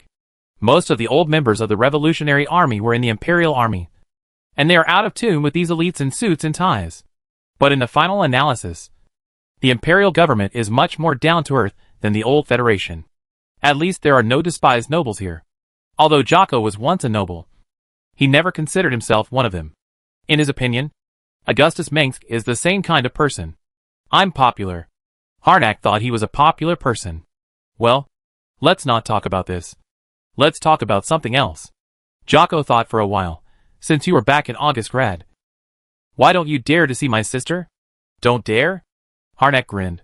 Why shouldn't I dare? It seems that you really didn't go to see her, Jocko said. Just don't have time, Harnack corrected.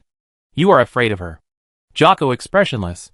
For a scum like you who doesn't care about meat and vegetables, this is really rare. After all, she is beautiful, and the leader of the few remaining creation family. I can't handle smart women. Your sister always plays with me. Honik sighed as he spoke. You should be able to understand my situation to some extent. No matter how much I think about it, I don't understand what charm you have. Jocko sighed deeply. This world is really wonderful. It turns out that an heir of a creation family will not have any connection with a mere soldier. As time goes by, all the bad boys in Heaven's Devil who are still alive have become big men. The farm boy has become an imperial marshal, and the street thug is also a famous general. Jocko can imagine that if they hadn't met Augustus, this group of rabble who came out of the boot camp would either die in the war or go their separate ways after retirement.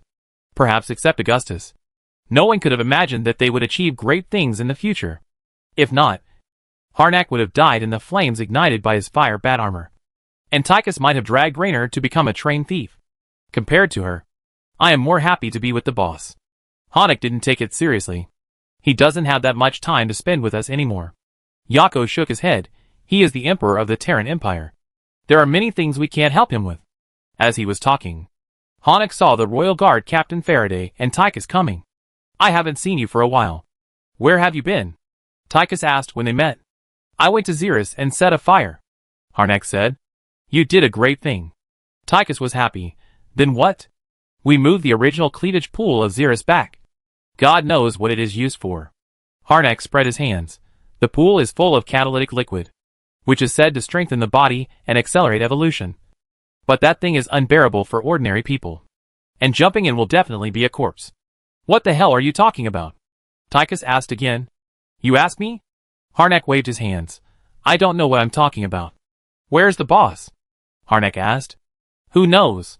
Tychus shrugged. Aren't you a member of the Royal Guard? Jocko said. I was fired not long ago.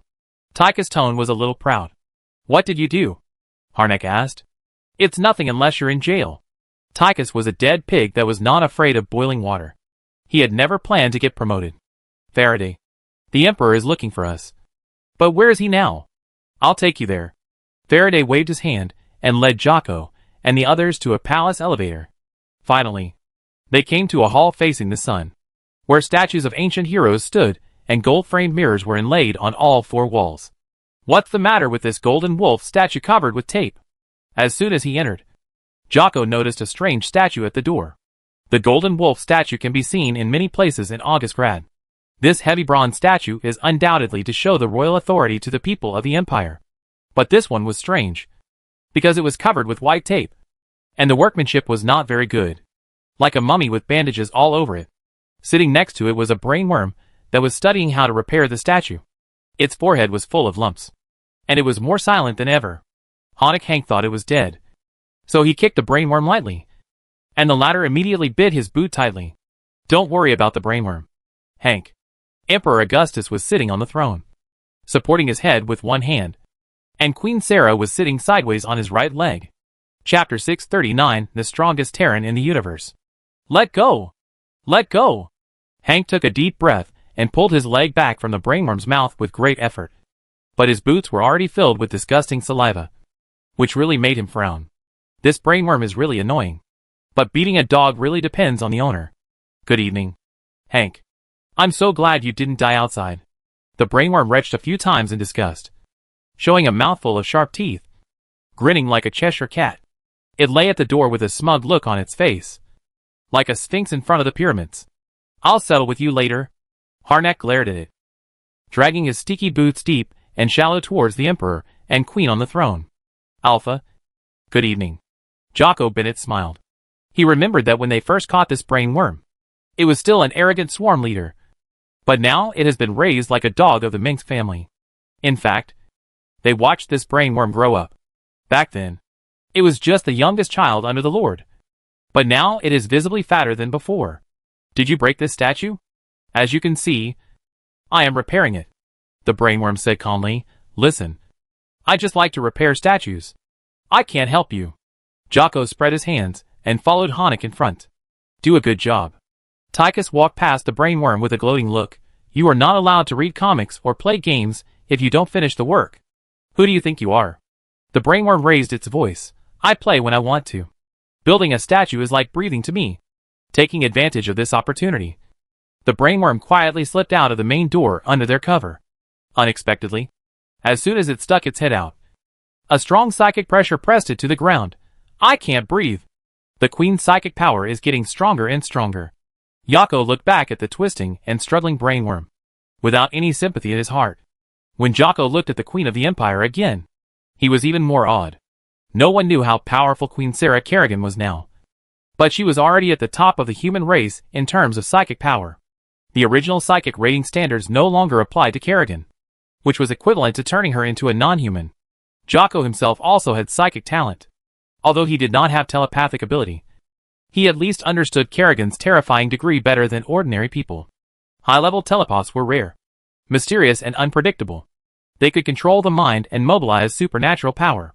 At this time, Queen Sarah was still sitting lightly in the emperor's arms, her smooth red hair hanging down like a flowing fire curtain, and a fiery red velvet dress of the same color as her hair on a white silk shirt.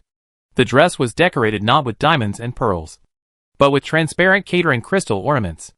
These crystals filled with spiritual power sparkled incomparably under the light, and were dazzling.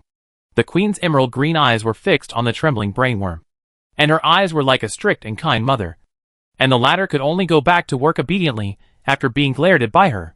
There is no doubt that Kerrigan is beautiful and charming, but she is definitely not an ornament to Augustus's court of Korhal. Jocko now remembers the first time they met Sarah Kerrigan, when she was still a ghost agent of the old Federation, controlled and driven by the psychic inhibitor in her brain. Kerrigan was the proudest product of the Federation's Ghost Project, a perfect killing tool. Until she met Augustus, she never realized that her life had a meaning other than killing. In the past, Kerrigan didn't know how to dress herself up. Even though she could easily knock down 5 or 6 tough guys, she was still an ignorant girl in terms of emotions, immature and difficult to approach. But now Kerrigan is the Empress of the Empire. Even though she is a commoner, no one can ignore her nobility and elegance. Your Majesty, we have completed the task you assigned to us and come here to report. Jocko walked across the red carpet under the throne and knelt down to Emperor Augustus, who was looking at him under the throne. Harnack and Tychus behind him did not dare to neglect him either, even though they and the Emperor of the Empire had been comrades in arms for life and death 10 years ago. The king and his subjects were kings and their subjects. Jocko was already a little unfamiliar with Augustus in front of him. In the days before Augustus became king, he was the leader of the heavenly demons. But the people standing beside him were no longer just heavenly demons. Although the members of the heavenly demons team still gather together today, it is different from the past. Now they all have their own families, are pillars of the empire, and have their own followers. You did a great job. Augustus was very satisfied with Jaco's ability. Now, tell me about your experience in Xeris. Among the first generation of Heaven's demons, Jocko Bennett was one of the most outstanding generals. He was originally an excellent sniper, and saved the lives of Augustus and other team members on the battlefield. At that time, war always made people grow up quickly, since the young nobleman, who was well protected by his family, grew up to be a cold-blooded killer. A legend in Heaven's demons was born. Jocko Bennett remained loyal to Augustus during his battles in the Copperloo sector. Jocko was by no means the best general under Augustus. But like a killer, he never cared about who the enemy he was ordered to kill was. In Augustus's view, Jocko's strengths and weaknesses were very obvious. He did not have the courage of Rainer. But not everyone could be Rainer. In addition, Jocko was the kind of general that Augustus could trust to hand over an imperial fleet. If Tychus were to be the general, he could actually do a good job. But he lacks sufficient sense of responsibility, and doesn't want to take responsibility. I have mentioned in the report sent to Korhol that Xeris is a planet with active volcanoes and tropical jungles. It is extremely dangerous, and only the most brutal and powerful creatures can survive there. Jocko stood up, and did not seem restrained in front of Augustus. The original Zerg were once the only rulers of Xeris. But now they have gradually declined under the oppression of the Zerg, and have lost most of their members and territories. Even so, the original Zerg are still fighting the invaders. Including us. Of course. I have read the information you sent back. Augustus nodded. The planet is consistent with what I imagined. How many original Zerg are left in Xeris now? Compared to their original number, there are obviously not many.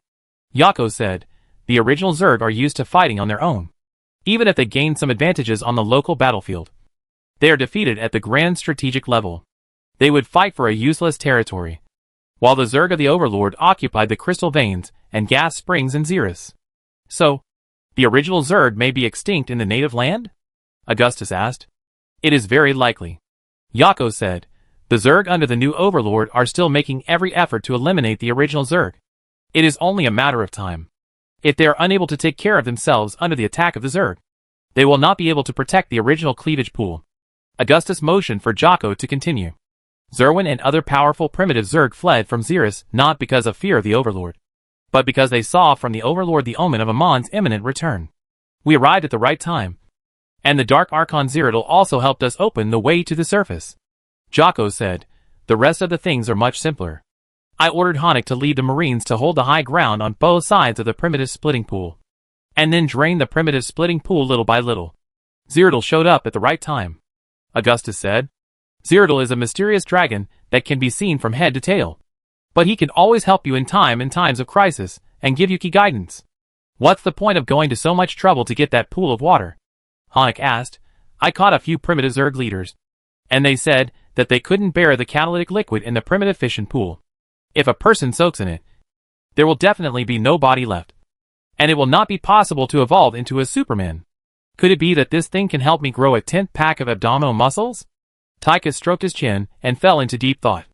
Are you thinking of using it to breed Zerg? But they may not survive. Jocko said. It has its own uses. Hank, did you go to Xeris and your brain turn into a primitive Zerg? The catalytic liquid from the primitive fission pool can also be used for scientific research, the development of enhancers and medical products. Augustus smiled. Of course. What he said was not the most important purpose. To be honest, it might not be bad to live like the original Zerg. Only in front of Augustus would Harnack show a simple smile. You will know the rest later, Augustus said. Augustus knew that as the first split pool, the water of the original split pool not only contained powerful power, but also hidden mysteries about transformation and evolution. According to the rules of endless reincarnation, two different races, with a pure form of powerful psychic power, and a pure essence that can adapt to change, will be reborn as a new Xel'Naga after accepting the essence left by the elders of Xel'Naga. Originally, the successors of the Xel'Naga were supposed to be the Protoss and the Zerg. But due to Amon's interference and corruption, the Xel'Naga Orus eventually chose the humans, who were despised by Amon, as the replacement for the Protoss.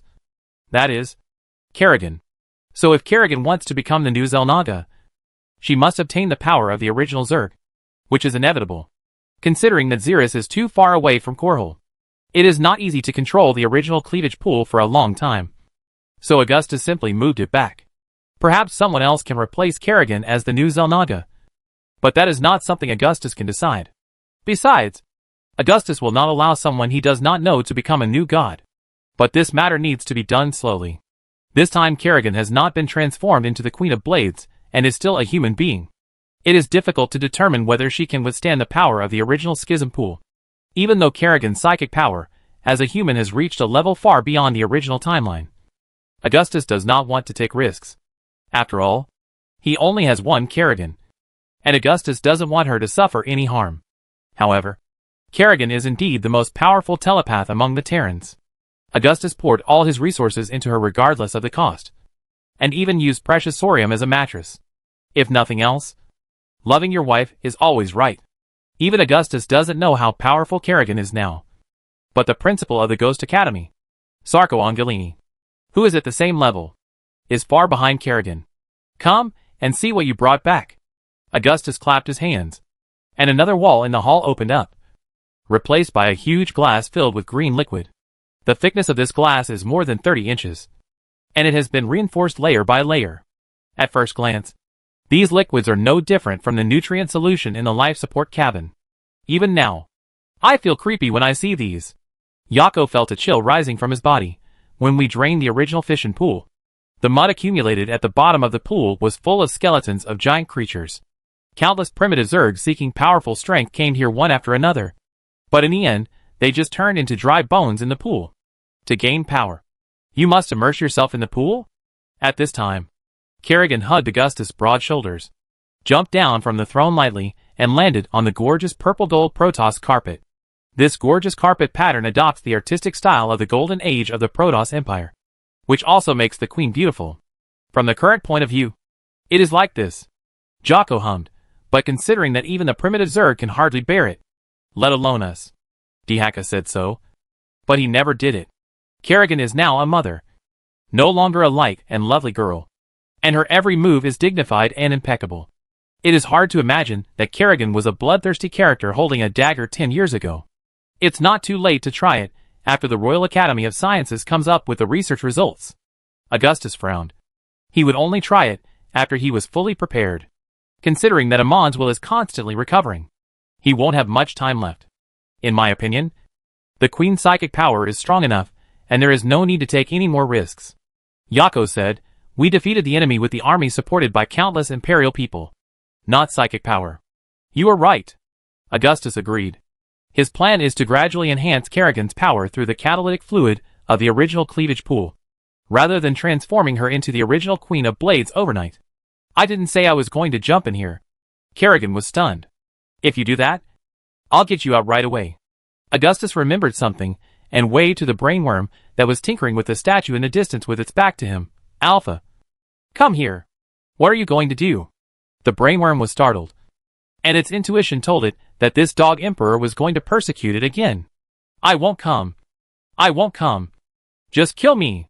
Kill me. Chapter 640 Primal Brainworm. Don't be afraid. That is the catalytic liquid from the primal splitting pool of Xeris, which contains ancient and powerful power. Augustus pointed to the green liquid with some bubbles behind the glass curtain wall and said, for the primitive Zerg, if they want to become the supreme overlord of Xeris, the power of the primal splitting pool is indispensable. Augustus' tone was calm and confident, as if the pool of catalytic liquid was just warm water for bathing, full of bath bubbles and little yellow ducks, and to absorb the power of the primal splitting pool, you have to immerse yourself in the pool water. So what's the price? The brainworm's inverted triangle eyes stared at Augustus. This big-tailed wolf has never had good things happen to it, and the heart of the Car Wolf Lord is black. There are certain risks. Jocko answered for Augustus. If you can withstand the powerful force of the original splitting pool, you can complete the evolution. Otherwise you will fail and die. We threw a lot of original Zerg tribe leaders in, but there are very few successful examples. As for whether species other than the original Zerg can absorb the power of the original splitting pool, this is still unknown. The brainworm became more alert. I can feel that the catalytic liquid contains powerful essence. It will definitely burst. You said before that as a great swarm master, you are also responsible for saving the swarm. Augustus complimented it and said, when you break out of the cocoon and become a butterfly, you will be the third generation of the master after being reborn from the fire. Sometimes it is a fly that flies out of the cocoon. Tychus smacked his lips. He was happy that the brainworm was defeated. It did not deserve sympathy at all. I don't remember saying that. Although the brainworm had long been immune to Augustus's PUA, it was interested in what he said. What is the probability of success? Dr. Egon Stedman said that the danger of the diluted and improved original splitting pool catalyst will be greatly reduced. Augustus explained, we can take it slow and gradually increase the dosage until you can adapt to the highest concentration of catalyst. At the beginning, Egon Stedman was just an unknown person picked up by Augustus from Teledor 3. But now, he is an indispensable figure in the Imperial Royal Academy of Sciences. Although still very young, Stedman has proven himself to be a genius, leading the research and development of miniaturized and standardized personal shield fields. Through his research on Zerg cells and Protoss catering crystals, Stedman has advanced the Empire's research and development of new technologies such as regenerated biosteel, cell reactors, and new structural casting alloys. Considering his outstanding talent, his annoying quirks are tolerable. Egon? That makes me even more worried. Among humans, Alpha Brainworm has the best relationship with Egon Stedman, and is more aware that this lively, neurotic, naive and romantic young scientist is somewhat unreliable in major matters. I can't deceive you, Augustus said to the brainworm. No matter what, the risk is always real, and this cannot be ignored. But you didn't give me a choice, the brainworm said. Yes, as long as you are obedient. You don't have to bother repairing the statue. Augustus nodded. Look at what you said.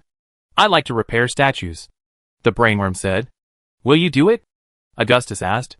The brainworm stared at Augustus hesitantly, trying to find clues of conspiracy from his hard-to-see thoughts. But it is unlikely that the Emperor of the Empire, who is busy with all kinds of affairs, has the time to torment it every day to satisfy his own bad taste. Even if it is just a salted fish now, it still wants to pursue powerful power, and dreams of unifying the insect swarm one day. Fuck. The brainworm paused. Done. Then, start now. Augustus clapped his hands. Guards, take it away. For royal guards in power armor came in, and took away the dumbfounded royal brainworm with ease. You are plotting against me again. Let's go and take a look. Augustus smiled at Jocko and Honig, and everyone went to the Augustgrad Palace laboratory in laughter. When everyone's figures disappeared, only Augustus and Kerrigan remained where they were. The Emperor of the Empire had a cold expression and said nothing. This was the Imperial Hall, where Augustus summoned his ministers in the palace. Silver-cast chandelier lamps and glittering mirrors reflected his majestic face. A huge crimson banner hung from the towering walls of the dome, with the emblems of the Manx family and the Empire embroidered in gold thread. Under the French windows that occupied an entire wall was the brightly lit Augustgrad, a city of silver, gold and steel.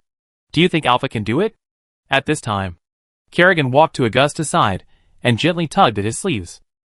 If even it can't do it, then I won't let you take the risk. Augustus turned his head away, his thoughts surging under his calm appearance. Cyrodiil wants me to try. Kerrigan's beautiful green eyes stared at Augustus' profile.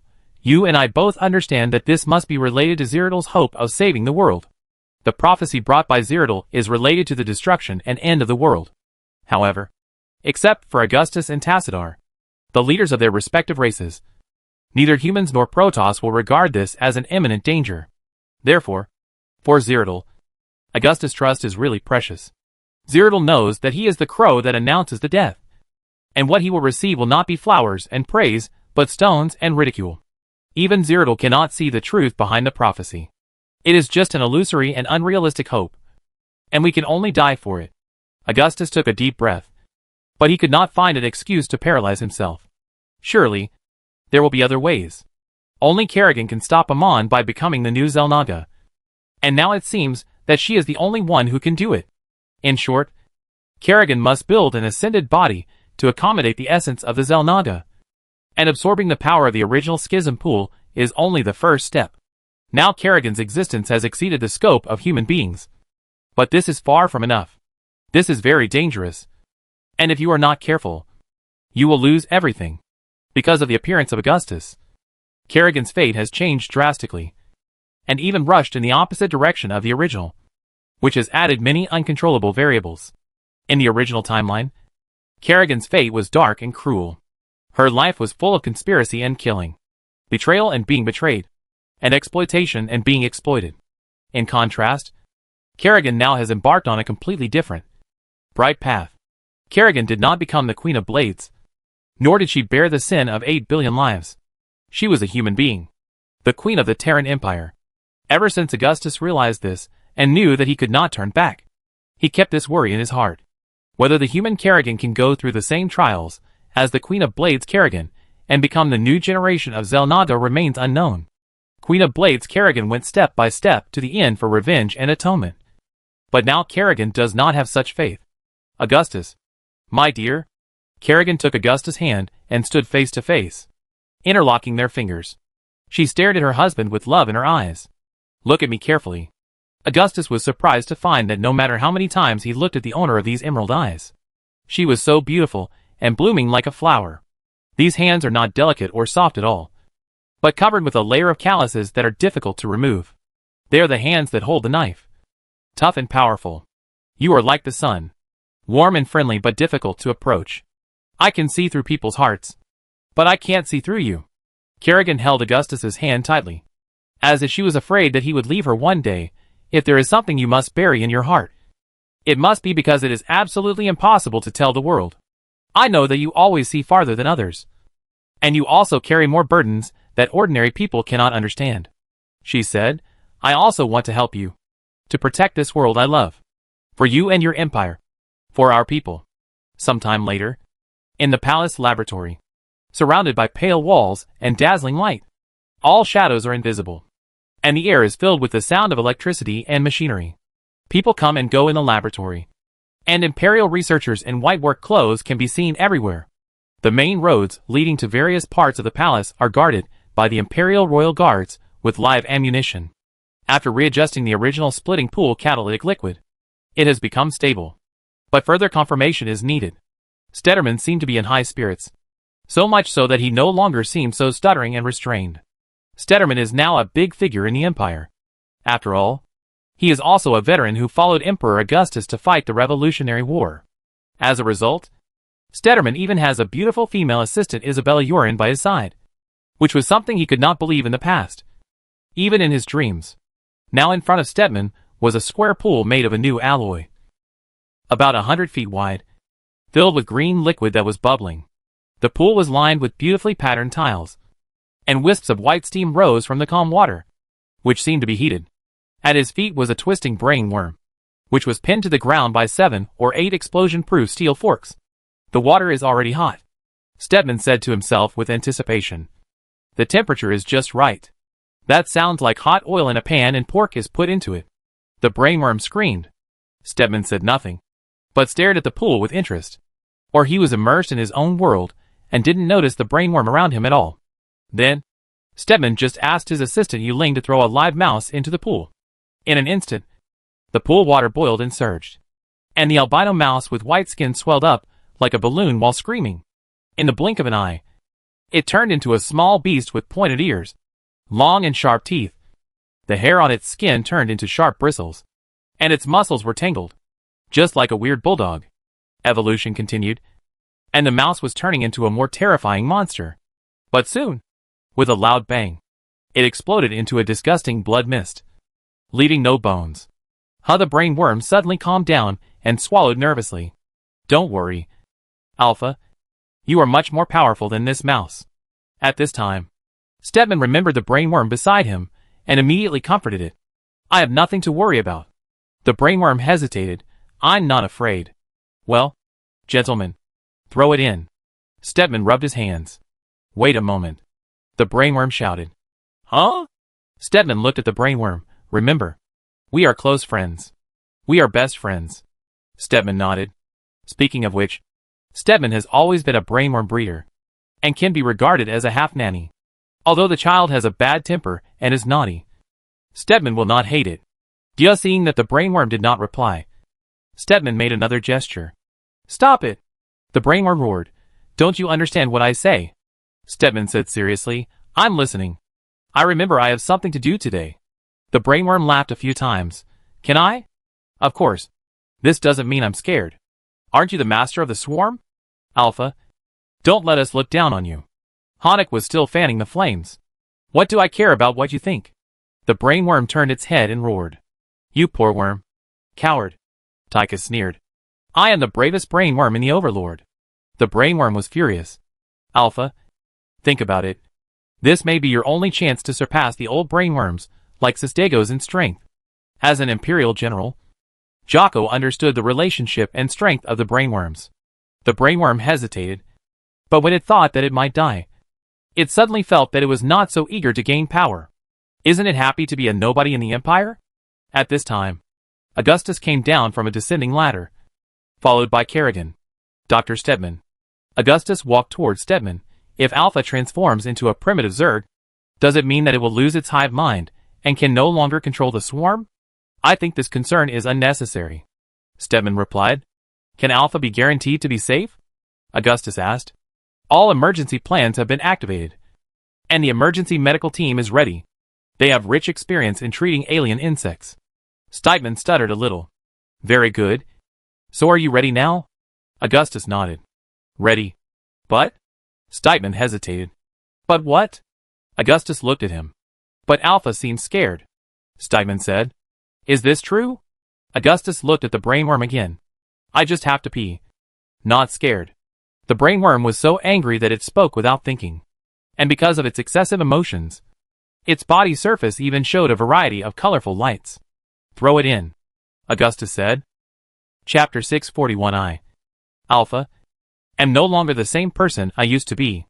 Before the brainworm Alpha could make a sound, it was forked into the green pool water filled with the original fission pool catalyst by the royal guards behind it with a steel fork. This bubbling green water looked like the blood of a demon, and contained terrible power. This time the movement was not so loud. The fat brainworm sank to the bottom, and floated to the surface again after a while. At that moment, this confused worm must have been full of despair, and thought that it was dead. It lay quietly on the water, and drifted with the waves, like a pale and bloated floating corpse. But when it suddenly found that it was fine, it immediately revived with full blood. The brainworm stretched its muscles a few times, and actually swam in the water. Although the swimming posture of this brainworm was not much better than that of a cabbage worm that fell into the water and kept struggling. It could not swim far even though it splashed a lot of water when it thrashed. It has a big heart, Tychus complained. That's not true. Augustus thought to himself that this was a brainworm that could live a fat house in the human world. So how could it not be big-hearted? Does the catalytic fluid have no effect on the Zerg? Jocko stood on the other side of Augustus, frowning. How does it feel? Augustus said to the brainworm swimming in the pool. Nothing more than that. Anyone can feel the contempt and disdain in the brainworm's mental language. It is a fat guy with a big heart. It forgets the pain after the wound heals. It bullies the weak and fears the strong and does all kinds of evil. Even Augustus only raises it as a husky. I feel so comfortable that I almost want to pee in it. That's it? Augustus pondered for a moment. Dr. Stedman. Is the catalytic liquid diluted too much? No. It's not. Stedman fiddled with his fingers nervously, which made people wonder whether he was as confident in this experiment as he said. It shouldn't be like this. I should have confirmed it repeatedly. The dilution ratio is about 1 to 4. Maybe it is true. In that case, the dosage should be increased. It doesn't matter. Wait a little longer. Don't worry about my opinion. Augustus pressed his hand, signaling Stedman not to be nervous. Even though Stedman was already well known in the scientific community of the Empire, he still seemed a little lacking in confidence. Besides, even though Augustus always looked friendly, it was inevitable that ordinary people would panic in front of him. After all, Augustus was the emperor of the Terran Empire, a true king of a country. Anyone in front of him could feel an indelible sense of oppression. When you think about the methods used by the emperor to suppress opponents and rebels, you can't help but feel cold. Stedman's performance today was pretty good. At least his tongue didn't get tangled. Loyalu unexpectedly, the brainworm, which was happily swimming on its back, suddenly screamed, gulped down 2 mouthfuls of green water, and sank again, under the undulating pool water. The fat body of the brainworm gradually changed. It curled up its body and bent into a crescent shape, and the soft skin that seemed to break with a poke became as tough as leather. and finally turned into a solid hard shell, like a pupa spinning a cocoon. An unimaginable transformation is taking place inside it. It's spinning a cocoon. Kerrigan has been watching from a distance since just now. Due to some kind of talent, Kerrigan's perception of the Zerg is extremely sharp, and she can vaguely feel what is happening to the brain worm. Oh! It works. It works. Stedman's eyes suddenly lit up. He clenched his fists and jumped up as if to celebrate with the people around him. After half a circle, only Harnack laughed and clapped his hands. Ah! It's incredible. It's amazing. Yes. It's incredible. Explain it, Doctor. Augustus could not find any useful information from Stedman's excited words unless he could keep up with his wild ideas and abstract expressions. Ah! I think that's right. It's exactly what I calculated. Yes. Exactly. Stedman's face couldn't hide any expression. He was so happy now. We succeeded. Stedman seemed very happy. So he turned around and fought with Harnack again. But from beginning to end, only this red-haired Imperial general with a dull look in his eyes didn't understand what happened at all. Augustus couldn't help but think, if Avathur, the evolution master of the Zerg, was caught here, things would be much easier. But this is really difficult. According to the confession of the brainworm Sass, who was recently captured by the Empire, Avathur was also reused under the command of the new generation of the Overlord. It can be said that it is the invisible hand that guides the evolution of the Zerg. The chemical effects of the alien cells are being integrated and absorbed by the Zerg cells, which are surprisingly receptive to the experimental samples. And the mutations and changes that occur at the cellular level are extremely amazing on a macro scale. All mutations will be recorded and tracked, and replicated endlessly according to the principle of survival of the fittest. Even for the Zerg, this rate of evolution is far beyond expectations. Stedman's assistant Isabella Yuling explained on his behalf. This is a chorus of countless cellular evolution. That is to say, the brainworm will complete its evolution at the same terrifying speed of evolution as the original alien worm. But what is the end point of the brainworm's evolution? Augustus looked at Yuling. Isabella Yuling is a beauty with long black and shiny hair. She has fair skin and looks very good. Of course, Augustus would also be surprised that there is such a bright color in a corner of the palace that he had never noticed.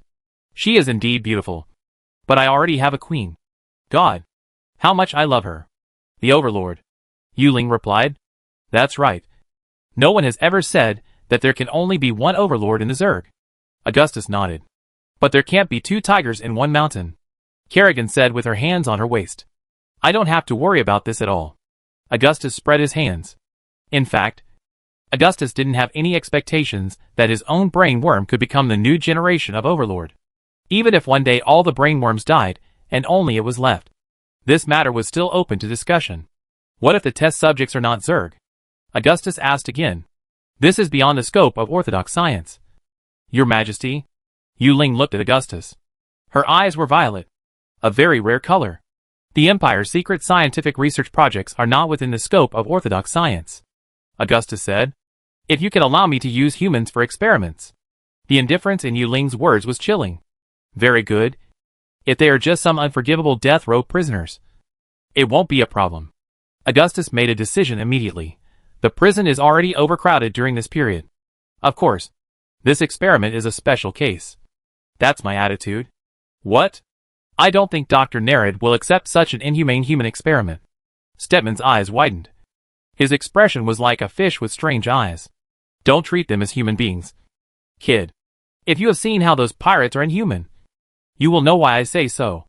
At this time, Tychus had just lit a cigar when the automatic fire extinguishing spray on the ceiling of the laboratory doused him from head to toe. With Augustus there, the old man dared not get angry even if his face turned red. Damn it. How unlucky.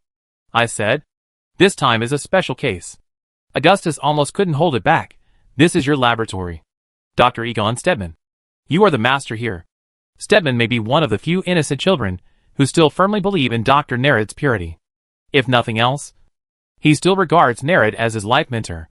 Augustus couldn't let Nerid participate in this because it was about Kerrigan. Under his instruction, this experiment was kept strictly confidential to everyone except the participants.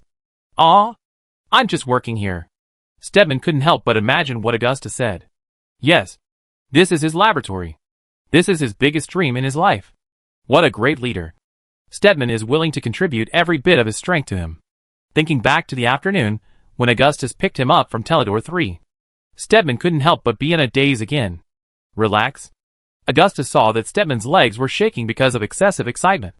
This kid still couldn't hide his emotions. Augustus said it casually.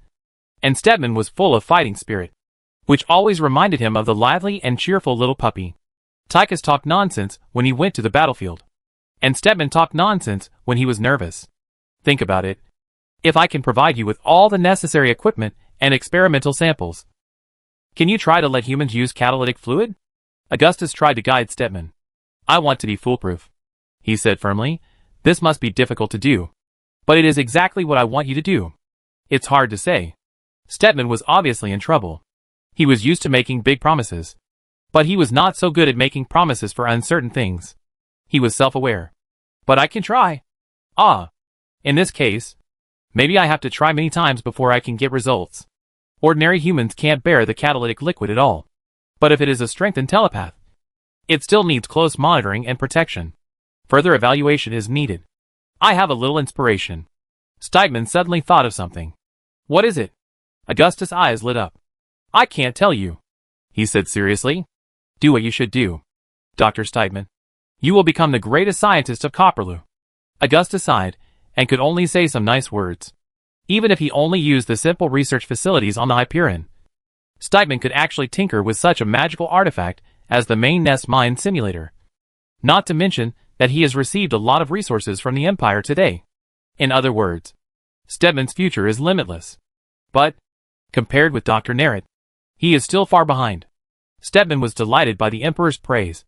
But at the same time, he felt ashamed because he could not catch up with Nerid.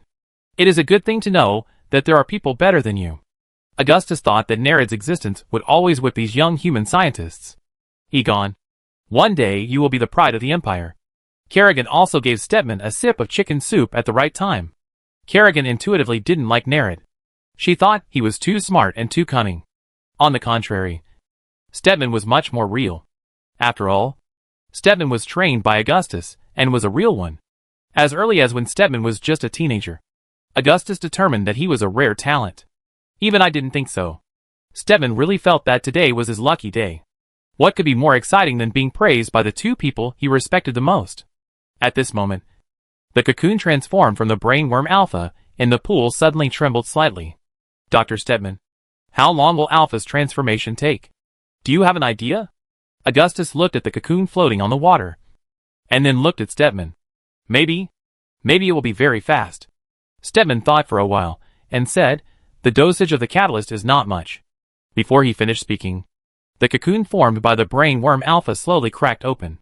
Soon, a brainworm that was even larger than before emerged from the cocoon. The new brainworm had a more intimidating body, with a few more bright red eyes, and its soft skin was covered with leathery hard skin, and sharp thorns grew along its spine. At the same time, the brainworm's body size continued to expand, reaching 3 times its previous size, and its size was as big as a small truck. It's just like what I said. Stedman blinked, very fast. This is only the effect of the catalytic liquid at 1/5 concentration. Augustus touched his chin. If possible, with further evolution, it may completely lose its ability to move. Oh! Alpha is not as cute as before. Kerrigan couldn't help but say. Ha ha! The newly born brainworm roared, unparalleled power. I am simply invincible. Me, Alpha, am no longer the person I used to be. Dog Emperor. The brainworm laughed, and the terrible psychic screams buzzed. Today, I will realize my revenge here.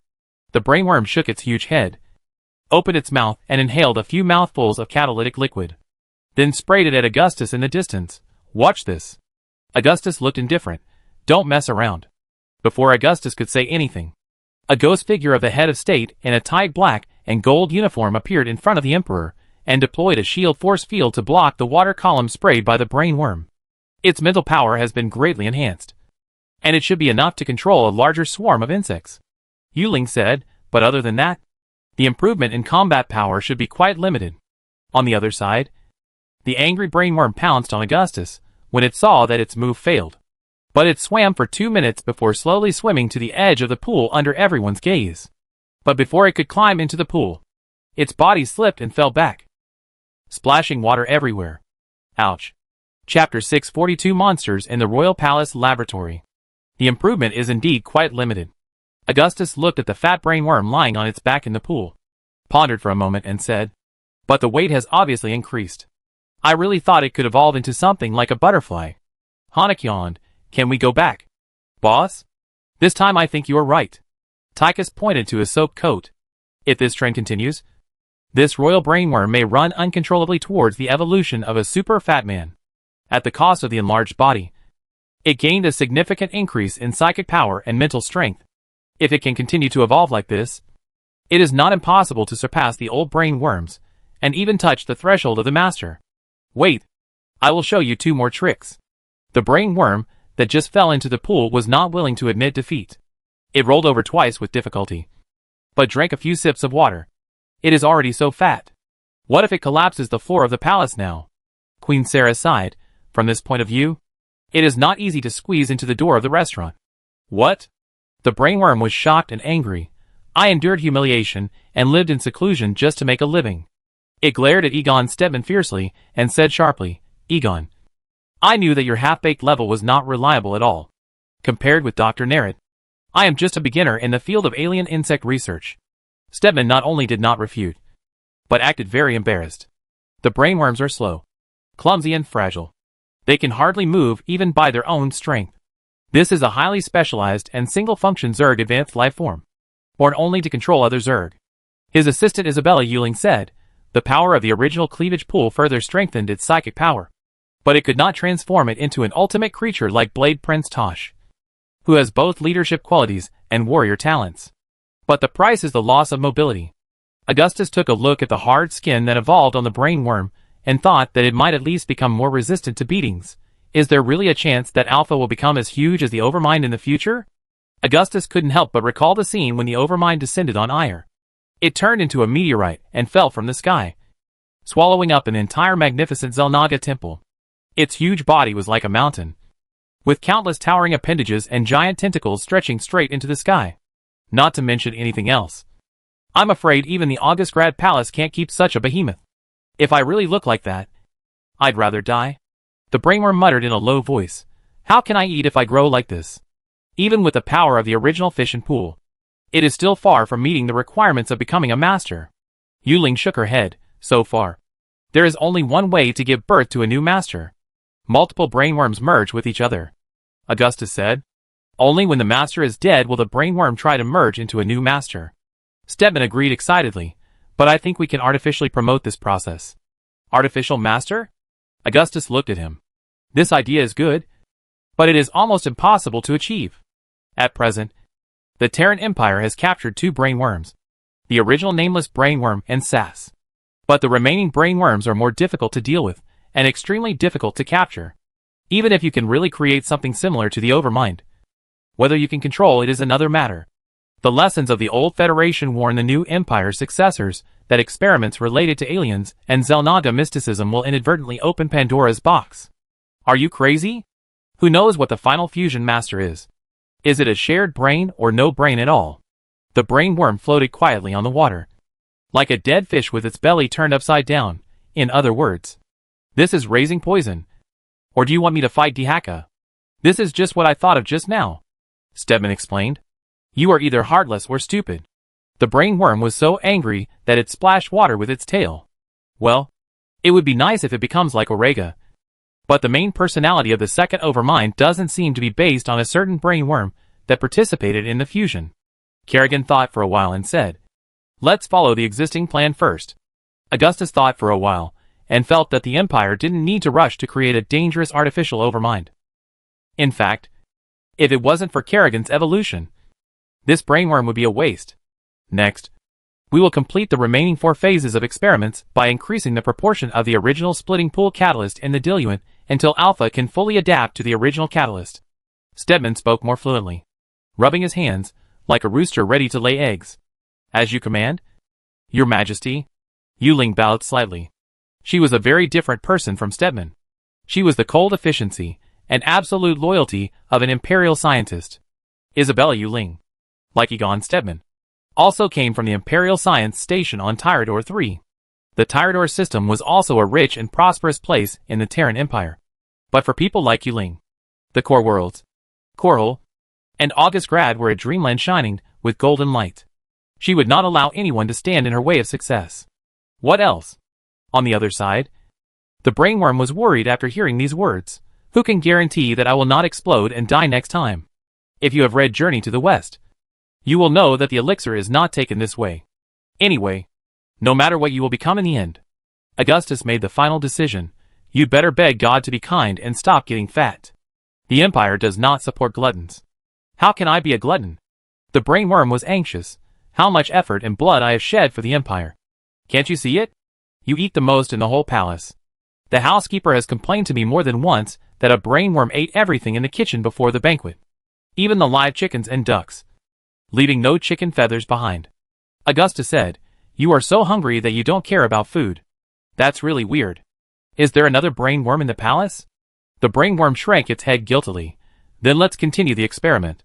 Don't worry. I'm ready. Let's get started. Before the next stage begins, you need to soak in the pool water for a while to adapt. Stedman really didn't understand the atmosphere. Okay. The mermaid is going to take a bath. Bye. The brainworm dived in. And the momentum was like Fat Tiger entering the water. For a moment, Augustus felt tired. He waved his hand and said to Stedman and Yuling beside him, let it go. Augustus looked at his watch. While there is still time, take me to visit the laboratory. Dr. Stedman, I heard that you have come up with some new things recently. Yes, some very innovative things. Egon's eyes lit up, and he was excited and nervous about the Emperor's attention. I have high hopes for these new inventions and creations, and hope that they can be put to use one day. But these are just small ideas that flashed in my mind. They are still a long way from benefiting mankind. A galaxy away. Never give up this great ideal. Augustus motioned for Yuling to lead the way. To be honest, Augustus was quite worried that Stedman's mental future would be in trouble. Yes. Kerrigan smiled gently. The palace was very large. Very large. And it stood out in the center of August Grad, where the Sky Tower stood in a forest. Even the affiliated laboratory in the basement was so large that it even had pink viburnum and fragrant honeysuckle planted inside. Even so, the laboratory still gave people a feeling of depression and monotony, with blank cold walls and flashing yellow-green instrument indicators on all sides, and flashing holographic screens that continuously changed blueprints and formulas. The silver curtain wall divides the laboratory into regular spaces, like those grid-style aquaculture cages. And everywhere are Imperial researchers, who have covered their bodies and faces with protective clothing and goggles. Many people in the scientific laboratories of the Terran Empire are recruited old Federation scientists. But now there are also many newcomers who emerged after Augustus ascended the throne. The new technology here represents the most cutting-edge technological progress in the Empire. You actually succeeded? Augustus noticed that he was walking into the restricted area A32, and there were more Marines guarding. Although Augustus was the one who signed the bill for the funding of the palace laboratory. To be honest, he didn't know much about these details. After all, he also had a vast interstellar empire to worry about. And in front of Augustus at this moment, there was a giant glass culture chamber filled with blue solution. And the hideous body of some monster could be vaguely seen inside. Its skin was dark, with a smooth porcelain texture but sharp spikes. And its razor-like inner molars could be seen when it grinned. There are many more cultivation chambers arranged like this along the entire wall. Hybrid? Honik immediately exploded. Oh my god! The army of the Terran Empire has more or less had a record of fighting against hybrids. This evil and twisted creature has brought heavy casualties to the Empire. When dealing with hybrids in the early days, it was not just as simple as taking human lives. Who could have imagined that such a monster was lurking in the basement of the palace? If the news leaked, it would definitely cause an uproar in all walks of life in the Empire. But there is no need to worry about any safety issues. The Augustgrad Palace itself is the most impregnable fortress in the Terran Empire, where the most elite armed forces of the Empire are stationed. There is no safer place than here. Most importantly, Sarah Kerrigan lives here. Damn. You are playing with fire. Tyka saw that there was no automatic fire extinguishing device nearby. He just lit a cigar, and in the blink of an eye, his hand shook and fell to the ground. The next moment, It was swept away by a horsefly cleaning robot that happened to pass by. This one looks alive. Kerrigan came to the incubator in front of Augustus. And the hybrid with blood-red skin inside it actually shrank back in fear. The dark, evil, twisted, and grotesque horror that arises spontaneously can arouse the initial fear in the human heart. Just looking at that weird and terrifying face is like being in a nightmare. This is Sherman number 1. This is number 2. And that is number 3. Ha ha ha. There are numbers on it. You should be able to understand it without me saying it. Stedman introduced himself. His taste in naming is the same as Augustus. Simple and crude. Like an old rag. As for the artificial intelligence in the palace laboratory, it is called Gary, which is reasonable. Suddenly, when Stedman came to his senses, he found that everyone was staring at him in horror. And he was speechless because of this strange fear. This is the project I authorized Dr. Stedman to study. The main purpose is to find an effective method to deal with this monster from the genetic level. Augustus' words immediately dispelled everyone's doubts. Speaking of which, it was incredible that Stedman could develop a hybrid by himself. You can actually come up with something like this. I really have to look at you with new eyes. Tychus looked at Stedman as if he was looking at a freak. Are you really a human? Artificial hybrids. This is a taboo. It uses cloning technology. Yu Ling said, if cloning is used on humans, it will inevitably cause many problems and concerns. But there is no need to worry about these when it is used in hybrid research. From what she said, it's a pity that it can't be used on humans yet. Thank you for the compliment. Stedman didn't notice that the other party was being sarcastic. It's really strange. Every time I encounter a bottleneck in the research process, Dr. Nerid only needs a few days to overcome the difficulties. It's really amazing.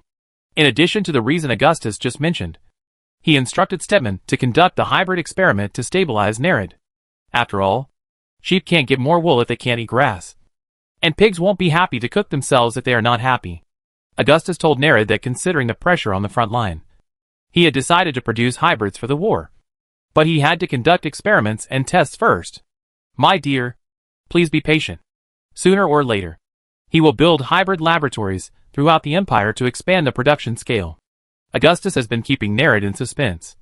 But he just won't let him get what he wants. This relationship can't last too long. But it's enough for Augustus. If this hybrid is put into the battlefield, can it reduce our losses? Jocko Bennett was more concerned about whether the soldiers on the front line could get more reliable new weapons. We can't control the hybrid. So no matter how we improve the mass production technology, it will be useless. Yu Ling said, but Dr. Nerid said he has found a way to control the hybrid. And the Earthlings have tried and succeeded in this regard. Dr. Nerid is worthy of being a pillar of the Empire. Augustus knew Nerid's little calculation. Anyway, Nerid just wanted Augustus and the Empire to think that he could control the hybrid. Oh! What is that? A dinosaur? Harnack's mind was not on the hybrid at all. He had already walked away and was standing under a larger cryostat.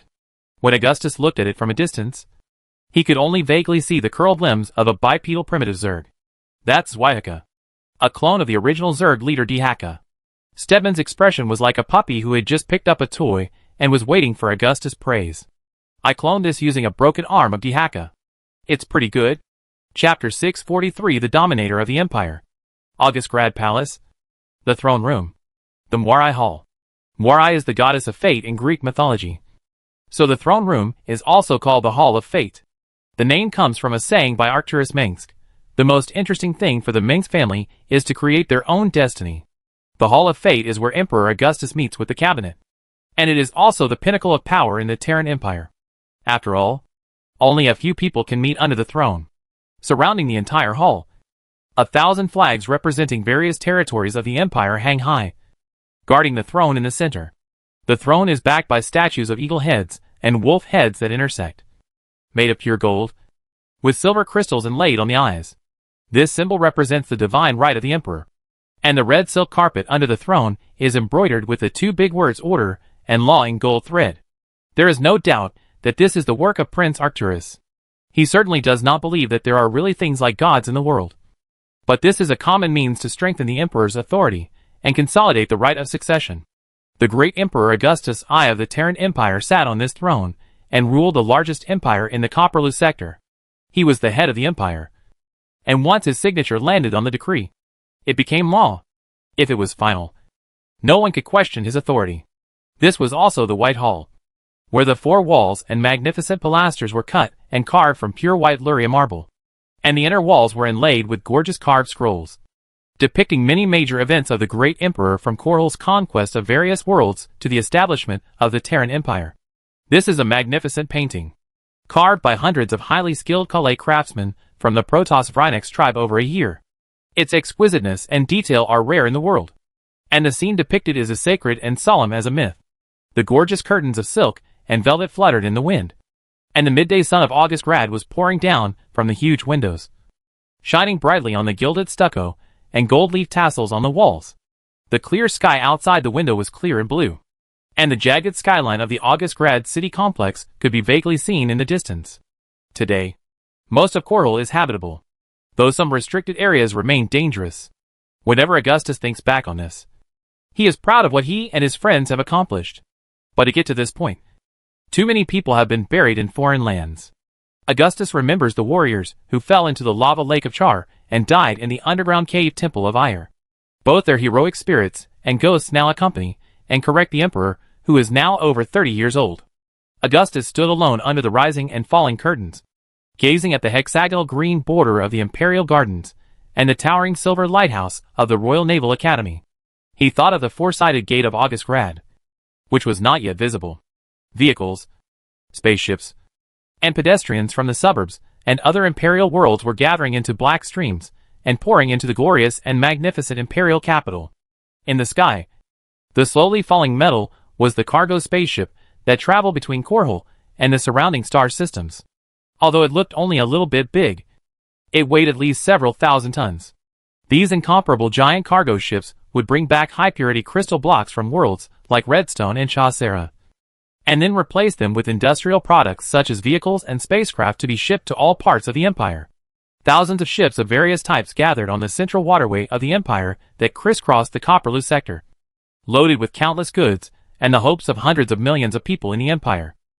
The prosperous waterway network accelerated the communication process and population flow of various territories of the Empire, making those originally closed and backward worlds increasingly shrouded in the glory of the Empire. On the planets where several or even dozens of generations of people have been bred in the marginal worlds, people may have long had a vague impression of Tarsones, the birthplace of the Terran human race, and even the human home planet Earth. It is the new empire that has once again brought the glory and brilliance of mankind to these distant places.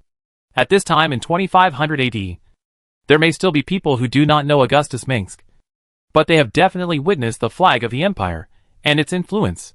Those subjects who have never met are repeating their day-to-day lives under the protection of the empire. Most people will not think about who is guarding their peaceful and quiet days, but the threats of the Zerg and the Protoss will remind them. Just as Augustus was reminiscing about the past, 2 royal guards stationed at the entrance of the Hall of Destiny opened the towering door, and an imperial government official wearing a gray suit and a red tie walked in quickly. He was a middle-aged man with thin cheeks, clean-shaven beard, and a head of neglected blonde hair that always stood up slightly. Although he was obviously not the kind of old federal official who would spend 2 hours looking in the mirror when attending a meeting, at least as an imperial official, there was absolutely no fault in his appearance. Among the socially minded upper class of Tarsones, this attire would undoubtedly make them look like off-world bumpkins. But in the Terran Empire, founded by a series of revolutionaries, including the sons and illegitimate children of local nobles, farmers and cafe owners, this outfit might be just right. Your Divine Majesty, the Emperor of God's blessing, Augustus Minsk the Great, Michael Liberty comes to see you. As soon as he came up, the man used a series of exaggerated titles to attract Augustus to turn around from the window. Then, he bowed slightly to the emperor, and did not stand up until he got a reply.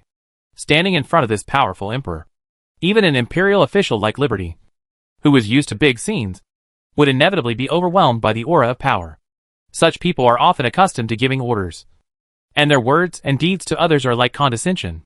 Fortunately, Liberty knew that Emperor Augustus was not such a person. This emperor was like a civilian leader, without the arrogance and indifference common to the old federal nobles. Mike, who taught you to call me that? Augustus chuckled. You are still so humorous, but I will not allow others to follow suit. Speaking of which, Augustus first knew Mike Liberty in a UNN news column.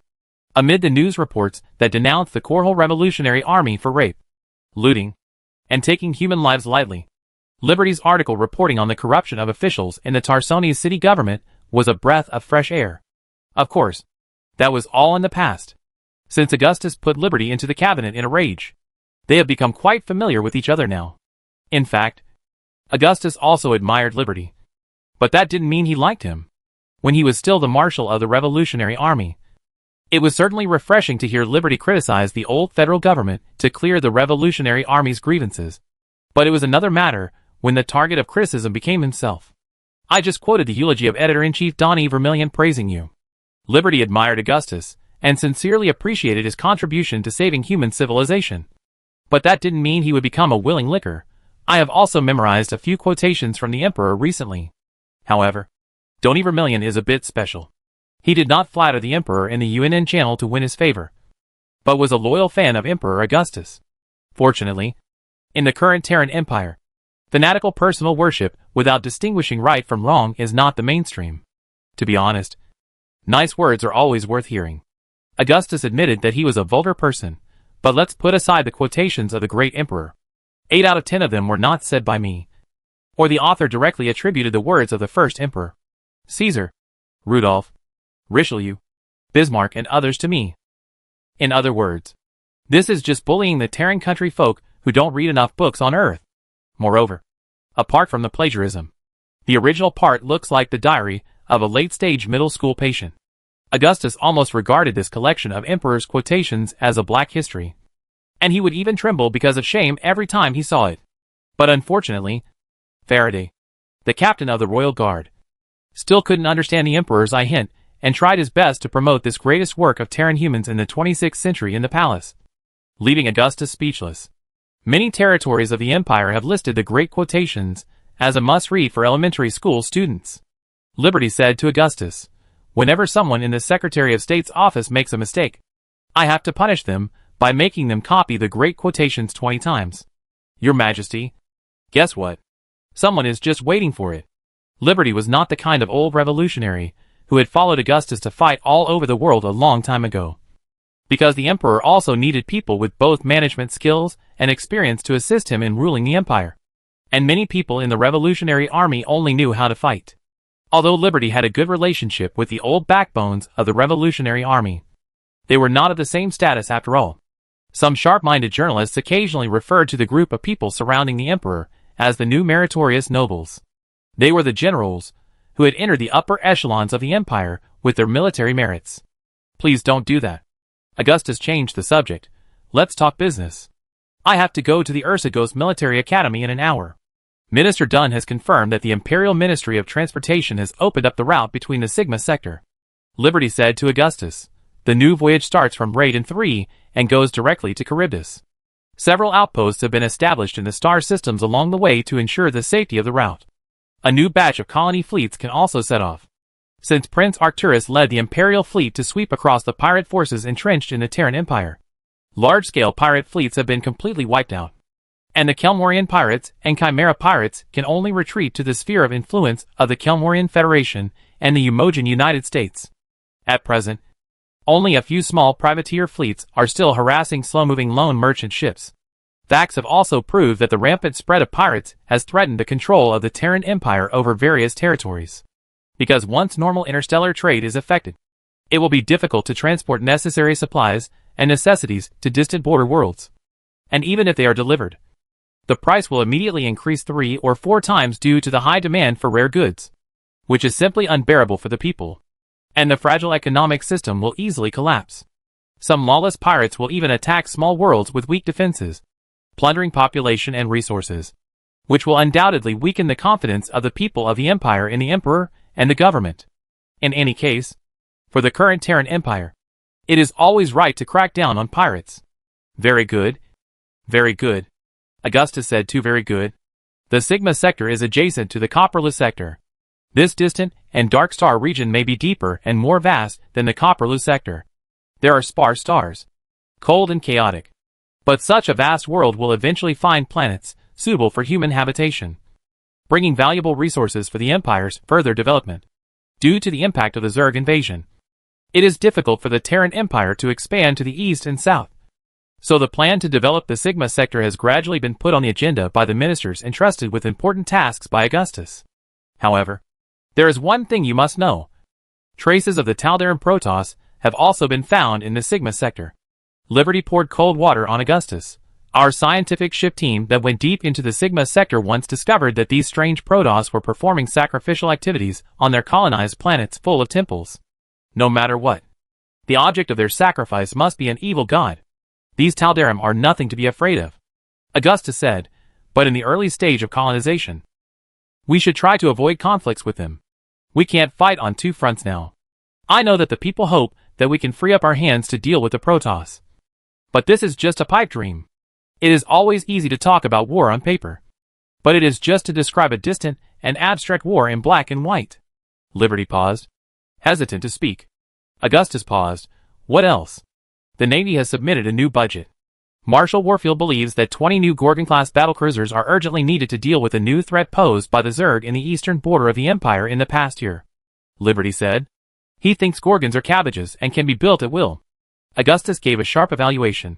I can be sure that such people will not cherish the hard-earned Gorgon battlecruisers. With the current financial resources of the Empire, it is enough to maintain such a large fleet. But if the Minotaur class is converted into Gorgon, it is another matter. These are not warships of the same order of magnitude. Each Gorgon can be regarded as a flagship in any current Imperial fleet. Liberty was silent for a moment. Do you know the requirements of the Marine Corps? They need 2 million sets of the latest CMC 400 power armor, and 1,000 Thorzan. Here is a list for you to review. Mike Liberty holds a special position in the Terran Empire government.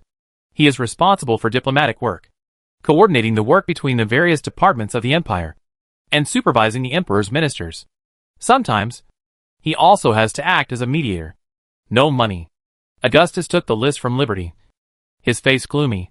Let them go. No. Let them meet me here now. The Hall of Fate is not just a place for Emperor Augustus to meet with his ministers. He is not really bound by the original purpose of the many halls and suites in the palace. Occasionally, the Emperor would summon the senior generals of the Imperial Navy and the Imperial Marine Corps here to reduce their various conflicts over military expenditures, so as to prevent these rough men from fighting in public again. The Marine Corps and the Navy in the Empire are two independent branches of the military. If they want to earn more resources, they will inevitably quarrel. After all, the generals are well aware of the truth that crying will get milk. This is not the first time that this has happened. In order to compete for military expenditures, the Navy represented by Edmund Duke and the Marine Corps led by Jim Raynor had a group fight. These two famous Imperial generals are not ordinary people. When fighting, they use methods such as pulling hair, picking noses, poking eyes, and spreading lime. When the passing royal brainworm joined the battle, General Duke's gray hair was almost bald. Chapter 644, Fighting for Copperloo. Is the battle over? Augustus raised his head from the throne, put down the draft submitted by the Imperial Parliament, and looked at the panting Marshal Jim Raynor and General Jocko Bennett with his cold gray eyes. In this farce over military funds, the two of them were the leaders of their respective parties. It was natural that Marshal Jim Raynor represented the Imperial Marines, and the Navy sent out Jocko Bennett, who was in Quarrel. These two Imperial generals, who had formed a deep friendship during the days of the Heavenly Devil Squad, were said to have been in the same boat with Emperor Augustus more than 10 years ago. And they really fought each other when it came to fighting over military funds. Renault and Bennett are both the kind of ruthless characters who are resolute to seize opportunities without hesitation. And they even resorted to the ruthless act of picking the crotch, without any consideration for old friendship. Fighting over military funds is very common among military branches. After all, the total budget is limited. If the other party is more, you have to have less. Converted into weapons and equipment, stronger military strength can also gain more say. The meeting between the commanders of the two armies is even more lively than the fight between the two factions of parliamentarians. During the Revolutionary Army period, the confrontation between the military branches was not as sharp as it is now. But now it has passed the entrepreneurial era of making do with life. The former rebel leader has become the emperor. The Navy and Army departments, which were originally run by a few people, have transformed into managing millions or tens of millions of people. This is different. In the Terran Empire, Augustus also needs to sign for financial matters. so the dispute often ends up with him. It's over. When Renault got up from the ground, blood was still coming out of his nose, and one of his eyes was black. Of course, with the current advanced level of nanomedical technology, such a minor injury is not a big deal. You're really ruthless, Jim. In the past, I was never the one who took charge. Jocko Bennett looked even more miserable than Renault. At least when he returned to the Imperial Navy Department. He couldn't say that he didn't contribute to those bastards, who were just sitting there doing nothing. When they followed Augustus to travel around the country, they were just little brothers, who followed their big brother to show off his power. If Augustus gave a wink, then Tychus and Harnack would usually be the first to rush out to fight. So who is the winner? Augustus sat here quietly for more than half an hour, watching them fight silently. But now it seems that the Emperor is really angry. So the two generals shrank their heads, and dared not speak loudly. I got this carpet from the Sky Tower of the Carabao family. It will cost money to get a new one. The luxurious items that Augustus used to decorate the palace were all legacies left by the old Federation nobles. And the others were also free gifts from the Durham Protoss. Mike Liberty also stood beside the throne and watched this good show with the Emperor, shaking his head. Jim Raynor was the most upright guy he had ever met. And he never thought of harming others. He was like a cowboy from the wild land. The kind who spent all day in the tavern, boasting and drinking, and was essentially a real man. Renault is a very charismatic leader. He can always trust those who follow him, and lead them to overcome all difficulties. He has a group of very good young men under his command. Although Jocko Bennett is an old noble, he is not at all shrewd and cold-blooded like his father. He is not as righteous as Renault. But he is kind-hearted and sincere. With such a reliable general, the soldiers under him are willing to fight for their lives. These imperial generals are worthy of being heroes of the time. But in the end, they were just farmers and noble sons without inheritance rights in the past. They don't look good when they fight. Just like two crabs rolling in the mud. But in the Empire, only the Emperor can control these meritorious generals, and train them to obey. It must be said that Augustus Mengsk's personal charm and leadership played a key role in making these outstanding generals convinced. So who is the winner? Seeing that the two of them were silent, Augustus repeated it again. Of course it's me, Jocko whispered. You have never beaten me. And this time is no exception, Renault argued.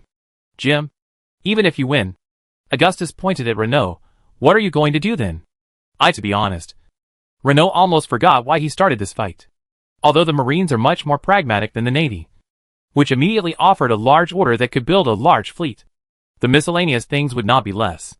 Some people in the Navy would be short-sighted and think that as long as they gave the Marines a set of power armor and an electromagnetic rifle, they would not even need to prepare a toilet. This is really ridiculous. Currently, the Terran Empire Marines mainly use CMC 300/400 power armor. But the research and development of new power armor has not been left behind. Special forces also need finely crafted special armor. Moreover, the process of updating fighters, vehicles and mechas must not be left behind.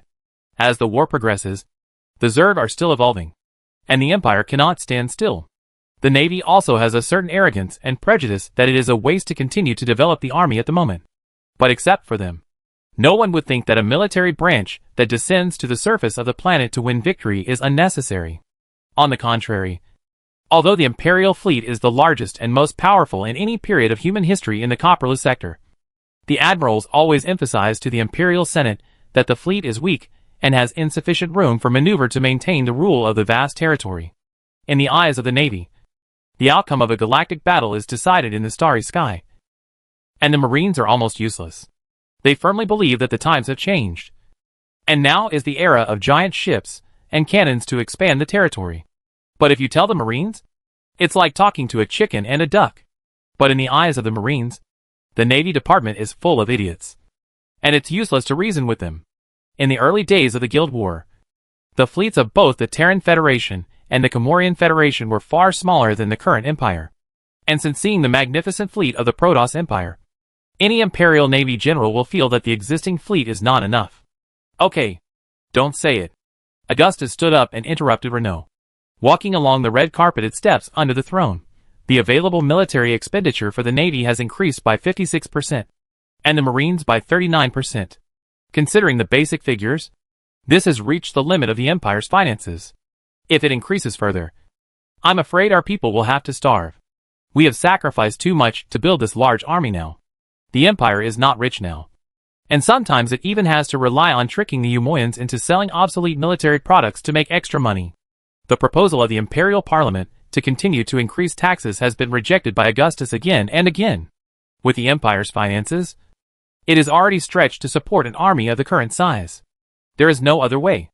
The main way for Augustus to increase income is to open up new territories and mines. I have read your proposal, he said. The cost plan for the Navy must be halved. This is natural. Even if we can afford it. It takes time to train qualified naval officers, sailors and engineers. The Navy needs Gorgons. But we can't use all our resources on them.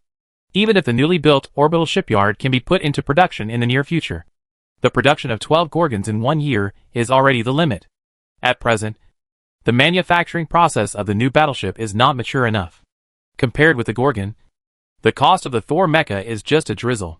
Building warships has always been the most expensive. And maintenance is also a big cost. The larger the number of fleets maintained, the more colonies must be supported.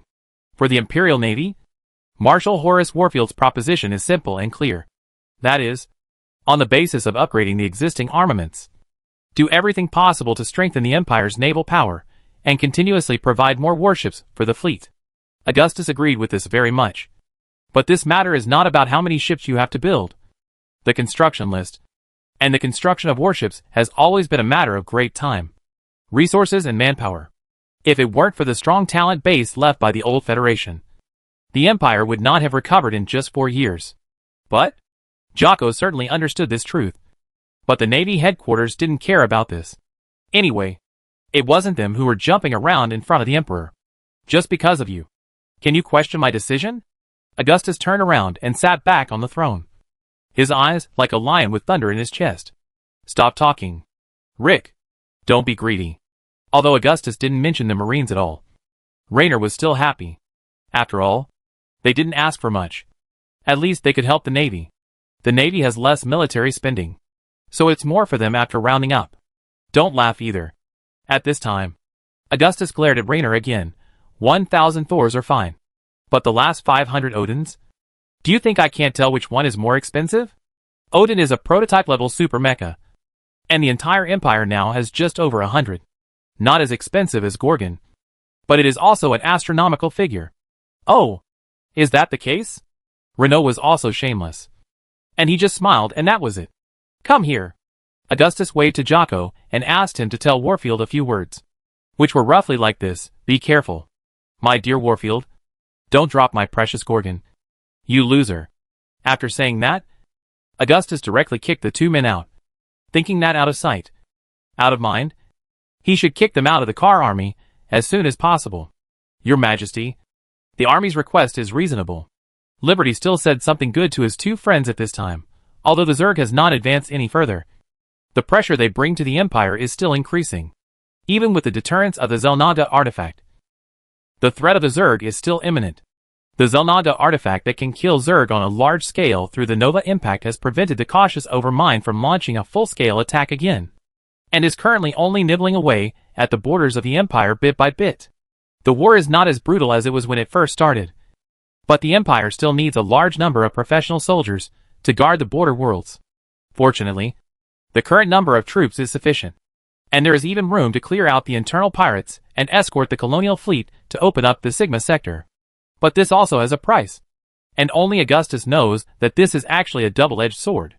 Every time it is used, it is one day closer to pulling Amon's consciousness back to the real world.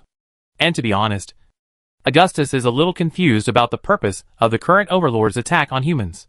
If the Overmind in the past was to absorb some psychic talents from humans in the process of devouring the Protoss, then why did it come all the way from Xeris to the Copperless sector now? But if the new Overmind has been controlled by Amon, this makes sense. If the Zerg want to start a war, they don't have to care about people's livelihood and morale. As long as the Overmind and the Brainworm give an order, the main nest hatcheries on the surface and underground of each mother world will continuously produce terrifying warriors. And they have perfectly mastered the skills of killing as soon as they are born. Master, it has plenty of time and patience. Augustus paused, not as anxious as the previous master. It understands us better, and is more aware of human weaknesses. Therefore, A long-lasting war will inevitably lead to the collapse of the order of human society. But perhaps it miscalculated. On the contrary, the invasion of the Zerg has made us more united. Liberty said, the victory in the war also increased the prestige of the Emperor and the government. The Terran humans are a tough and tenacious race. They can be extremely fragile or extremely brave. Just wait and see. This war may last for several years or even longer. Augustus' face was covered with dark clouds. But he showed his confidence in front of everyone, and every year, we lose thousands of brave warriors. And for the Zerg, they are just consumed minerals. If they had better equipment, maybe they wouldn't have to die. From the beginning, Augustus did not think that the total war would end quickly in 1 or 2 years, like those overly optimistic people in the Empire. The Empire does not have the ability to end this war quickly. In fact, even if it is not eaten by the Zerg in one go, it has already tried its best. And this is not the biggest enemy. Sadly, we have no better choice. Liberty was silent. Mike, you go and do your thing. Augustus sat on the throne and said, I am tired. Liberty nodded and left silently. Since the war began, only the Ministry of Foreign Affairs in the entire empire has been relaxed. After all, no one thinks that they can make peace with the Zerg through diplomatic means. Although this is not really impossible. After Liberty left, Queen Sarah Kerrigan came in with Princess Louise in her arms. And she had obviously been waiting for a long time. In her mother's arms, Louise was sleeping quietly. She is tired and sleepy. Kerrigan stroked Louise's forehead, just like you. Her eyebrows are also frowned when she sleeps. Born telepaths are much more mature than ordinary children. And Louise may also understand the situation of her father and the Empire. She was born in this ill-fated era. Kerrigan walked in front of Augustus and handed Louise to her father. Since she is a member of the Minsk family, she is destined to be extraordinary. Oh! The people of the Minsk family are born to accomplish great things. This is a family tradition. Just what adults say to coax children. Augustus smiled and shook his head, watching Louise's little nose sniffing. Even if it is just for his daughter, he must kill the Overlord and Amon. Chapter 645, The Viper of the Empire. The next morning, Augustus woke up to the rustling of clothes. Queen Sarah Kerrigan was sitting in front of the mirror, and several palace maids and makeup artists were taking care of her long red hair and gorgeous dress.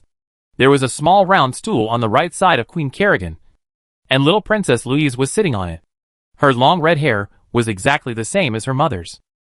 Today, Princess Louise was going to attend the ceremony before the colonial fleet sailed with her parents. So she was frowning over which dress and hat to choose. While struggling, she lowered her head and bit her thumb.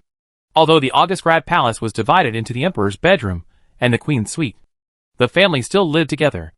After all, there was a big difference between the Minsk family and the old nobles like the Bennett family, who were known for their cold-blooded cruelty. Like many coral nobles, the Minsk family attached great importance to their families, and the connection between family members would accompany them throughout their lives. Even though the Minsk family was a royal family, the relationship between their family members had never been alienated. Are you awake? Kerrigan did not turn around. The maid behind her was lifting the Queen's hair, which was tied into clumps, and putting it high on her head. You can even detect the change in my breathing rate. Augustus took a dark gray Imperial Navy uniform from the hanger next to him, put it on and buttoned it up step by step. Your Majesty. Seeing Augustus stand up, the maids bowed repeatedly. With the maids taking care of it every day, the Emperor's living room is always clean and tidy, making people feel comfortable. The silverware on the bedside table is filled with roses cut from the top garden. The bouquets are changed twice a day. The clothes in the closet must be dusted and ironed. And the half-length portraits of the ancestors of the Minsk family on the wall must be spotless. The Queen herself does not have to worry about anything. However, although they are maids, they are actually carefully selected Ace Ghost agents. They are proficient in the skills of killing and espionage as well as complicated court etiquette. And it is no problem for them to take care of the Emperor and Empress's diet and daily life. Compared with the rulers of the old Federation, who want to use the power of telepaths but are always on guard, Emperor Augustus's trust in them is a world of difference. After all, even the Queen is a telepath. If they can't even detect this, then thieves can sneak into the palace at will, the Queen said calmly.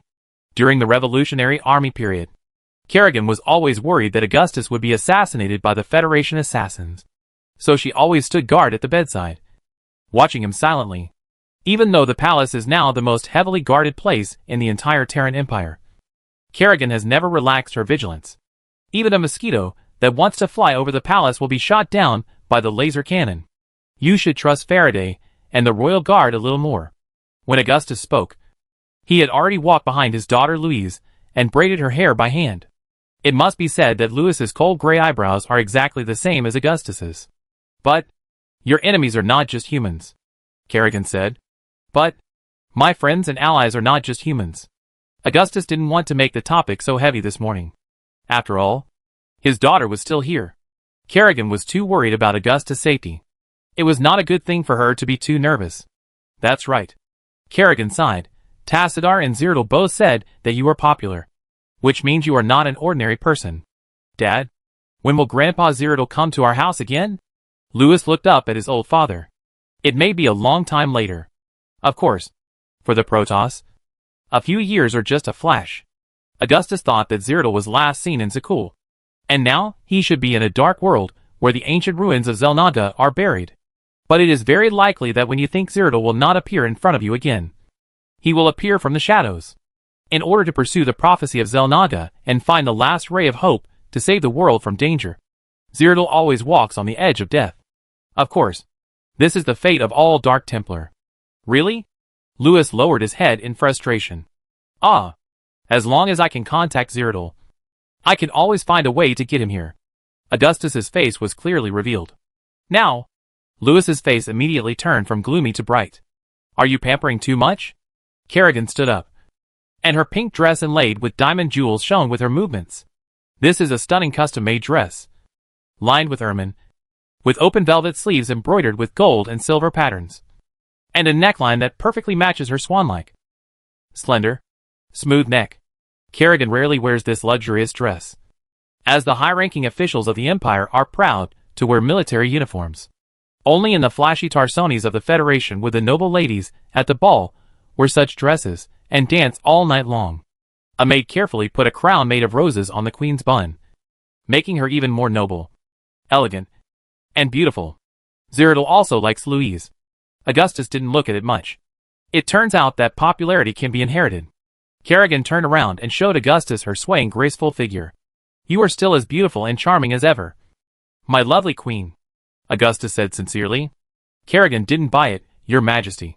When you were young, you captured the hearts of many noble girls with your sweet words. So much so that you once ruthlessly snatched the kisses of the famous ladies of Korhal. Nonsense. Augustus was already confused by the quotations of the great, and a romantic love story would be a mess. In public, Kerrigan is an elegant and calm queen. But in front of Augustus, it is completely different. That's what Tyka said. Kerrigan said. You can't spit out ivory from a dog's mouth. Augustus immediately quoted an old saying from the Earth era. You should read his mind. The words of Tychus, the imperial entertainer, are generally not trustworthy, and you can never expect him to have a change of heart. I'd rather know nothing than look into a cesspool. Kerrigan was right. Telepaths are not very willing to delve into other people's hearts, which generally makes them feel painful. And Tychus's mind is a garbage dump, full of primitive desires and selfishness. But it has to be said that this is human. It cannot be denied that Tychus is a pile of shit. Augustus has always believed so. But occasionally, a liar will tell the truth. Kerrigan suddenly laughed, and it was obvious that she was in a pretty good mood today. She put on a long coat with a red mink trim and a lapel, and lifted the velvet skirt underneath. How is it? Very beautiful, Augustus said this time, somewhat perfunctorily. He was now dressed neatly, with a golden ribbon medal on his straight military uniform. It seems that you no longer like old women, Kerrigan said. Men always like new things and dislike old things. Who said that? Augustus asked. Alpha, Kerrigan replied. But it is neither a human nor a man. Augustus thought to himself that it knew nothing about humans. This brainworm was very strange. It had a mind similar to that of a human, and in essence, it was just a monster that ate people without spitting out bones. Tychus was keen on doing things for himself, and Alpha liked to do things for others. Now this brainworm bathes in the small primitive fission pool in the palace laboratory every day, and when it has nothing to do, it watches holographic films about humans and alien insects. The rest of the time, it is the worm in question who fights with people in the comment area, and countless small accounts fight at the same time. The scene was just like the Zerg hired a navy. But it was unexpected that each Zerg was a navy. The good news was that the brain worm did not gain weight. But the bad news was that its arrogance was growing day by day as its strength grew. It seemed that it was time to give it a good beating. Augustus made a mental note of it, kissed Lewis and Kerrigan on the cheeks, and walked through the corridor, outside the bedroom door to the small dining room outside. The table in the dining room had been replaced with a neat white tablecloth, on which were cut white bread, fried sausages and smoked fish slices, and a dish of Tarsoni's raspberry jam next to it. After a while, Kerrigan and Lewis also came over, while Augustus was having dinner. A summary of the latest information from the front line appeared on the table. What happened? Kerrigan found a clue from the expression on Augustus' face. Tory discovered a reconnaissance force of the Fenris swarm. Augustus said to Kerrigan, the local militia-armed Tory sentinels have cleared the invaders. But this incident still caused some panic among the people. Talvaria, once part of the old Federation, is famous for its high-quality marble. Today, as a world under the rule of the Terran Empire, Talvaria has a population of 80 million. With its developed high-end manufacturing industry, it provides central control equipment and fighter aircraft accessories for the Empire, which is not unknown. As the total war has entered its second year, the armed defense forces of the Empire's border planets are also constantly increasing. Some worlds with strong martial virtues can even repel the Zerg offensive alone before the arrival of the Imperial fleet. In the war with the Zerg, there is only one thing that is clear: when you find the first Zerg, the ground may already be crawling with Zerg. Augustus focused his attention on Louise, who was concentrating on dealing with jam bread. Louise is a natural telepath. Her mother did not realize that she had psychic talents when she was her age. But it was not the case for her. When Louise was very young, the Zerg and the Protoss were with her, and it was hard for her to imagine that they were actually enemies of humans. Fenris Swarm. Kerrigan looked at Augustus. They are always mysterious. Fenris Swarm is the death messenger and hound of the Overmind, famous for hunting and chasing in the endless space. The number of this hive has always been maintained in a smaller range, but it is only equivalent to a large group like Jormungandr. If the Zerg has already appeared in Tori, Augustus pondered. Each border planet has a certain number of Imperial troops stationed, plus the trained militia reserves, which are fully capable of dealing with a sudden invasion war. But if it is a super large swarm, then the Imperial fleet can only be dispatched. For now, the number of the Imperial fleet is sufficient. But too much dispersion will give the Zerg an opportunity to take advantage. The Zerg is an intelligent race, and they certainly understand tactics, and they use them better than humans, and are more efficient in execution. The closest to Tabali is Duke's Alpha Squadron. Augustus looked at the report. He is now fighting the Kukulkan Zerg swarm on Sanix 3. The Nix 3 is a desert world with dead deserts and barren highlands. But before it was destroyed by nuclear war and biological virus weapons due to civil war, the Nix 3 was not as desolate as it is now. And now, the Nix 3 is still an important world of the Terran Empire, providing a large number of excellent soldiers for the Empire. After 5 generations, the Nix has gradually adapted to the wasteland of his hometown and has begun to repair the ecosystem on the planet with the help of the Imperial government. The Sanix Legion is equipped with a large number of nuclear weapons with self-destruct devices, and is known as the nuclear infantry in the Imperial Army. The Kukulkan brood, the feathered serpent god in Mayan mythology that invaded Sanix 3, is a less famous insect nest. They are not very picky about genes, and even infected alien big dogs. But they are not picky about meat and vegetables. In response to Tabali's request for help, Duke sent a squadron to provide support. Augustus paused. The commander is a captain? Then he must have something special. Although Duke is not an Imperial general with outstanding commandability, his Alpha Squadron has always been a powerful army, and his excellent officers are his brain. Duke. Kerrigan looked at Augustus. Marshal Edmund Duke. A man among men. A marshal among marshals. Invincible in attack and in battle. But as everyone knows, UNN News' report on Alpha Squadron must be reviewed by Marshal Duke himself, and it is inevitable that he will polish it. Duke is also an extremely ruthless Imperial general. He always puts the Emperor's orders first, even above the safety of the people of the Empire. If Augustus ordered Duke to blow up his hometown of Tarsones, he would not even blink before doing it. There is no doubt that Duke is a cold, irritable and biting snake, but he now obeys Emperor Augustus. But not only Taviri. Vigoril also found a Zerg, but they encountered the Vigoril Torch Company. Augustus put down the report. If we start a war just like this, no matter how many fleets we have, it will not be enough. They are testing us.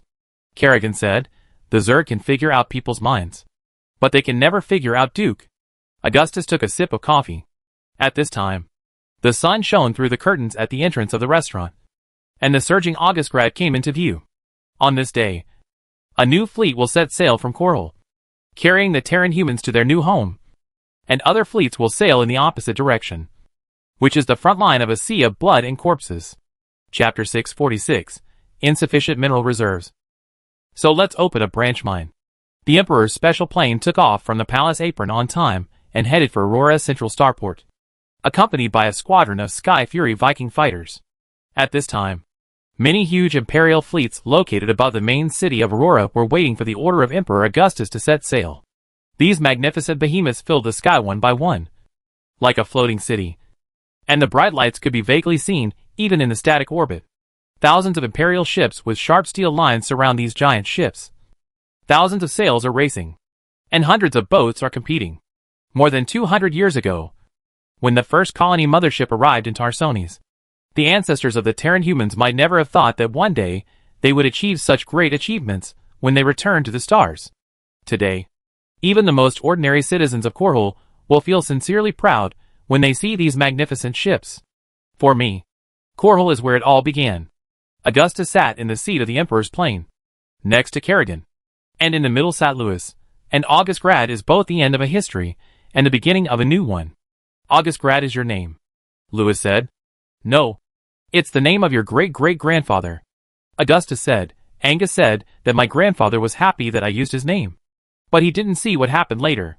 Teacher Hansen said that Augustgrad and the people who built it will be immortal, and the history of Korhal will be remembered by everyone in the Empire.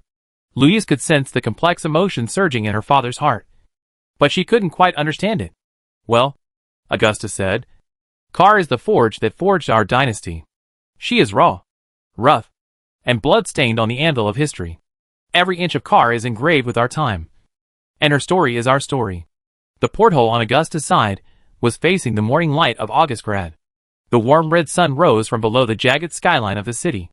In the bright sunshine, the entire magnificent city was in full view.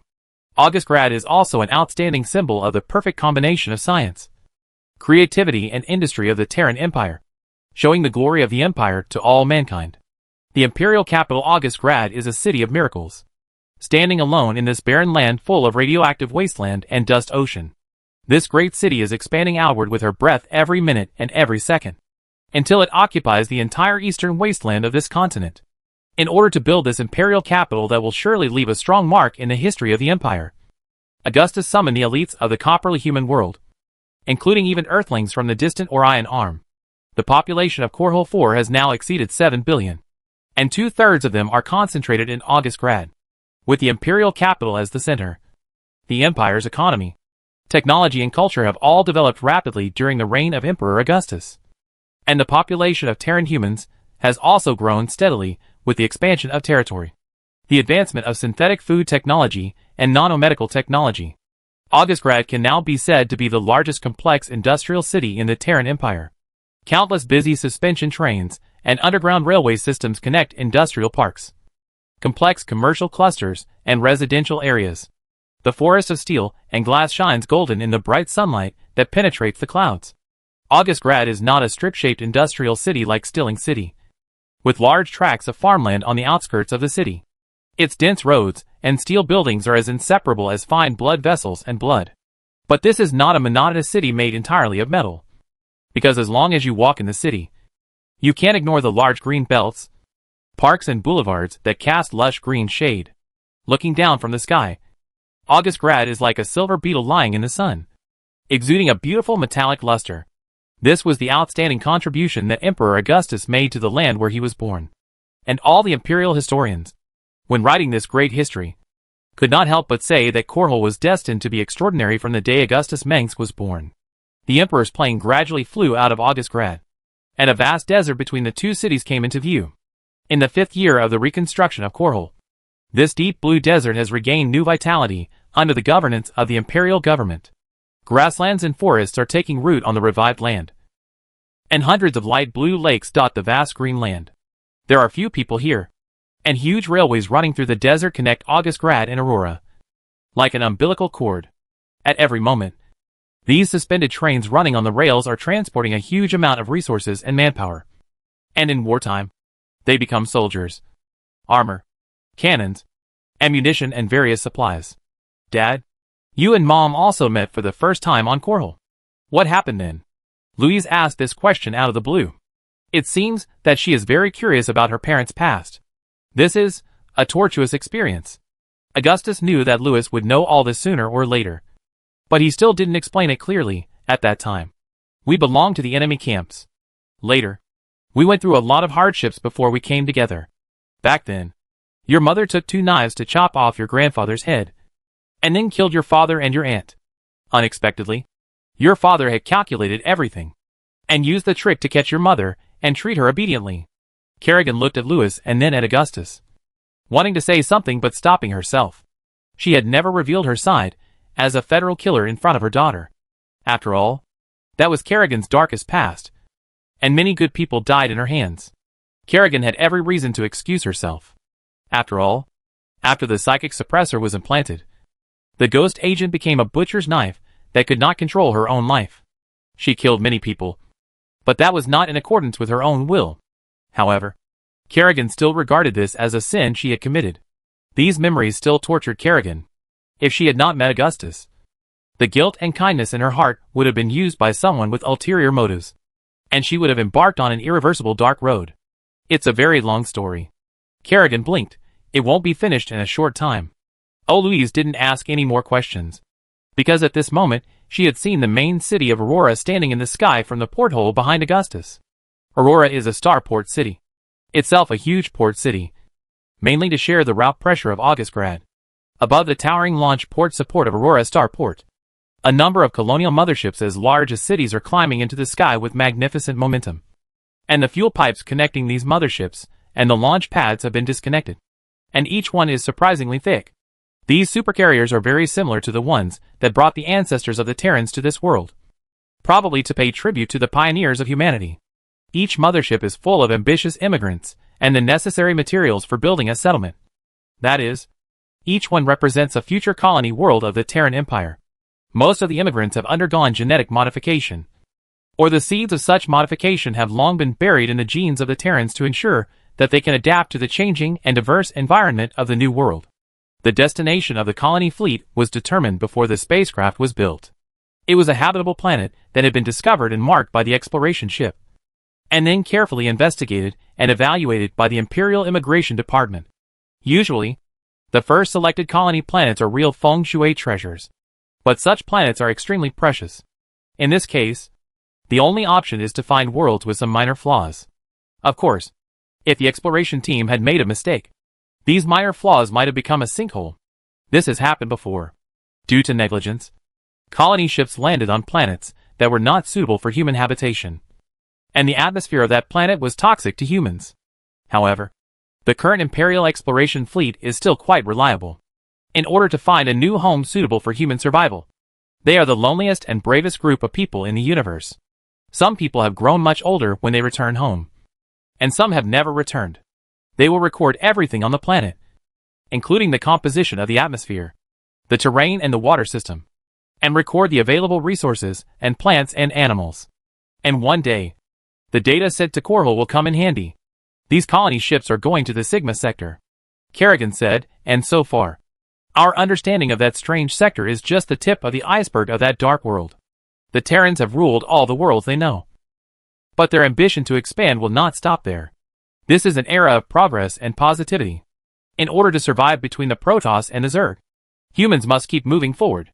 In fact, the development of resources within the Copperless sector is still in its early stages, far from being a shortage of resources. But for a huge interstellar empire, sufficient colony support is very necessary. If you are facing an extremely aggressive race like the Zerg, then you need a large depth.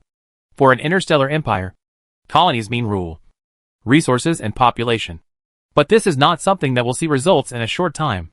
But during Augustus' reign, it was visible within 1 or 2 generations. During the era of mass exodus to avoid the nuclear attack of the old Federation, The scattered car people had established more than a dozen different colony worlds. Today, under the further colonization of the empire, these colonies that inherited the car culture have become quite large. Some colonies have become trade transit points. Some export food to Car, and others have also provided meager troops. With a fourth fleet escorting along the way, it is not a problem. Augustus looked out the porthole at Aurora City. Aurora City is located at the junction of Wolfreck Province and Koresh Province. This majestic city is much smaller than Augustgrad and much more delicate. It is a super megastructure city formed around the central starport.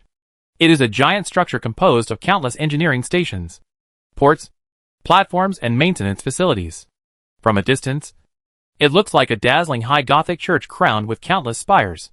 Surrounding Aurora City, two rivers that reappeared due to geological changes meandered and crossed the city and flowed into the distance. Facing such a magnificent city, people inevitably had doubts in their hearts. Is this really a city that humans can build? After the colony fleet arrives in the New World, the various problems that the immigrants need to face can only be solved by themselves. Augustus continued, the Sigma Star region is a long way away. So of course, there won't be any blind pirates. It is well known that interstellar pirates are a group of opportunists. They roam the starry sea like hungry hyenas and sharks in search of lone prey. For groups of interstellar pirates, the colonial fleet can be said to be a fat sheep with oil left, which means that those colonists, who have not been officially authorized by the government and lack the protection of the fleet, are very likely to be attacked by pirates. Fortunately, during this period, with the unremitting crackdown by the imperial government, the activities of pirates have basically disappeared. Besides, most pirates now don't have the courage to attack the official ships of the Terran Empire, even if they just harass civilians. They have to be cautious, for fear that one day the Empire's warships will suddenly arrive at their doorsteps and use cannons to collect taxes. Why do they have to go so far? Lewis asked Augustus. For the continuation of mankind? To open up a new home in this vast sea of stars. Augustus said to Lewis, it was our ancestors in the past. And now it's our turn. Whether now or in the past, the Terran people have never stopped expanding outward. The new world means new risks, new opportunities, and new hopes. But some people dare not step out of the land they live on for their entire lives. Space also means the unknown.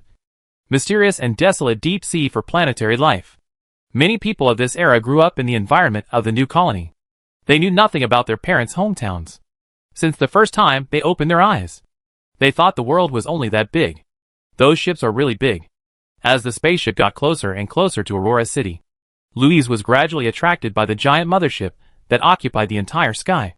She had lived in the palace since she was a child, and it was the first time she saw these huge things with her own eyes. But what is that? She pointed in another direction. Following that direction, you can see a corner of a giant ship with turrets. It was a Gorgon-class battlecruiser, larger than all colonial motherships, and its main guns were enough to flatten a city. Gorgon battlecruiser, Kerrigan replied, the pride of the Terran Empire. It's really big. Louise raised her hands, as if she was holding up the sun in the sky, almost poking her emperor father's nostrils. Augustus suddenly felt the absurdity that this child might also want to drive a battleship. Your Majesty, there is an urgent report from General Matt Horner directly for you. At this time, a holographic screen suddenly flashed in front of Augustus. The Protoss Empire world Lorcadia was attacked by an unknown force. Augustus continued to look, but was truly surprised. Research shows that this unknown force is highly similar to the Purifier Protoss in the Glacius facility. How did this bunch of mechanical Protoss suddenly jump out of the coffin? Are they here to fight for the legacy left by their ancestors? Who the hell knocked on the coffins of these living ancestors? It seems that they are very angry when they wake up. Chapter 647, Aden. The legacy is coming. Purifier Protoss. Kerrigan, who was sitting on the other side, also noticed this message. Haven't they been sealed as restricted weapons by the Protoss Empire? The Purifier Protoss is a unique branch among the many Protoss factions, and a monument to the glorious ancient technology of the Protoss Empire. The plan aims to digitize the memories and personalities of the legendary Protoss heroes and upload them to the forged mechanical host body, so as to preserve the target's thinking mode and decision-making ability before his death. The replica can reach 99.3% similarity with the original memory, almost identical. With the support of this technology, The Supreme Council of the Protoss Empire can continuously reproduce the greatest warriors in the history of the Empire and mass-produced mechanical warriors, controlled by artificial intelligence. In other words, as long as there are enough mechanical platforms, manufacturing matrices, and construction materials, the purifiers can continuously produce new warriors, thereby overwhelming the enemy in numbers. This is the Purifier Protoss, a mechanical Protoss that is accurately reproduced based on the Protoss warrior.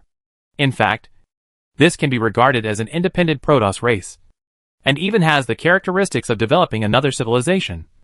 But the people who created them did not realize this. This Protoss faction is composed of a large warrior class, and their memory personality replicas are equivalent to immortality. Even if the original host body carrying their consciousness data body is destroyed, they can be resurrected in another body.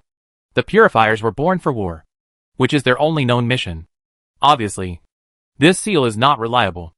Augustus put away the holographic screen, or someone secretly sabotaged it. The Purifier Protoss. Lewis looked up and asked Augustus, "Is it a Protoss like Talander?" Since returning to Korhal from Glacius with the Terran Empire fleet, Talander has been staying inside the Augustgrad Palace. Usually, this old man is in a state of standby, and occasionally goes out for a stroll to see what the human world looks like. In Tychus' words, "You will never understand how many strange things live in the palace of Augustgrad." Yes, Talander may have been the only awakened purifier in the world. Augustus was surprised to realize that with Talander, the Terran Empire had a way to communicate with the ancient purifiers. As long as there is still room for negotiation, there is still room for maneuver.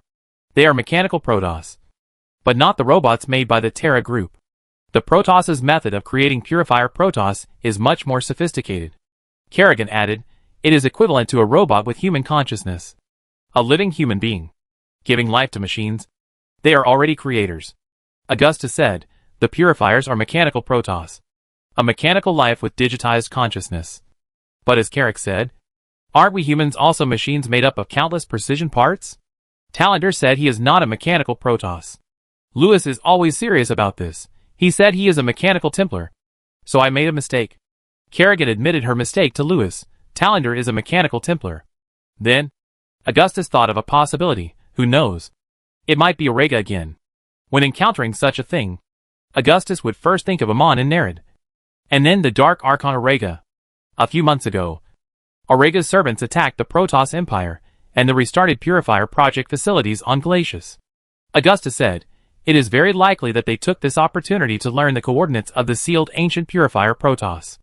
The ancient Purifiers were once enslaved and oppressed by the Supreme Council, and extremely hated the Templars." He paused. "Once the Purifiers are revived again, it is inevitable that new and old grudges will be settled together. In ancient times, the Purifier Protoss were treated like slaves by their creators, because the rulers of the Protoss Empire did not regard these warriors as thinking beings, but as tools in their hands. They also overlooked the most important point.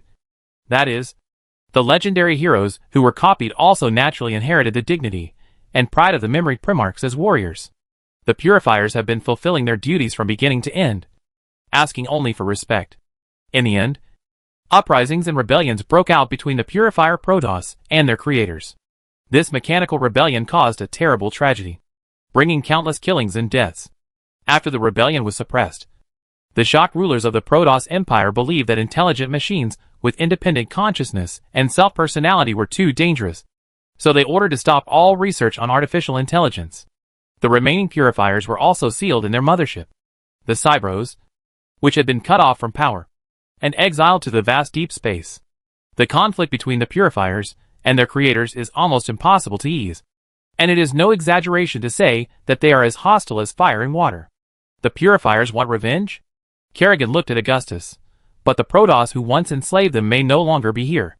The Protoss can live for a long time, but the digitized Protoss consciousness is immortal, as long as the data in the memory bank is not damaged. The Purifiers will not forget any small details. Augustus pointed this out, that is, they hold grudges to death.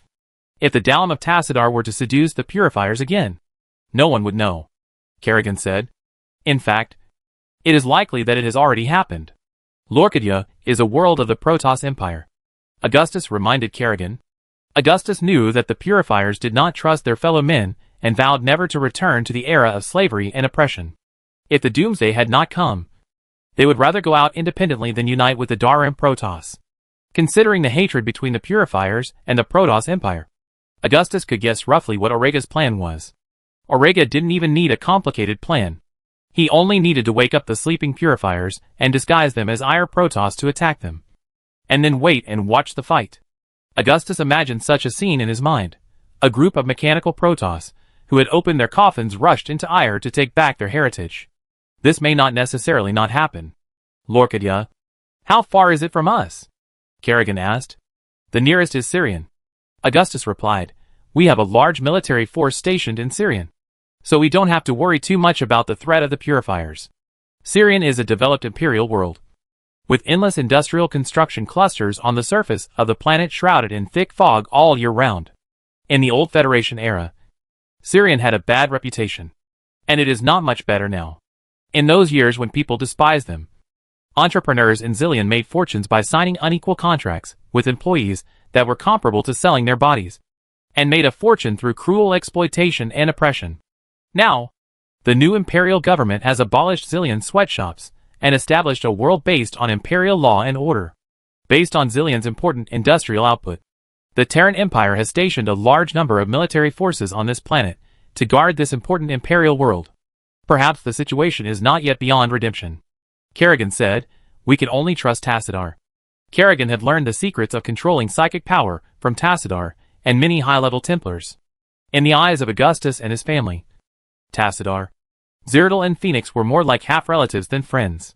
Unless Tassadar can prove that the Terran Protoss will no longer enslave the Purifiers like the Supreme Council did.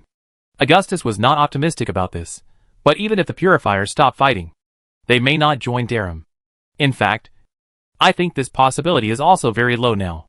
As the successor of the Will of Adnan, Tassadar is worthy of being the great leader of the Protoss in this era. But the Purifiers may not buy it. Although the Purifiers' way of thinking is not as absolutely rational and efficient as real machines. But for the Purifiers, they don't even have to pay attention to or care about the attitudes of Tassadar and the Light and Shadow Council. The Purifiers can get out of all disputes and find their freedom.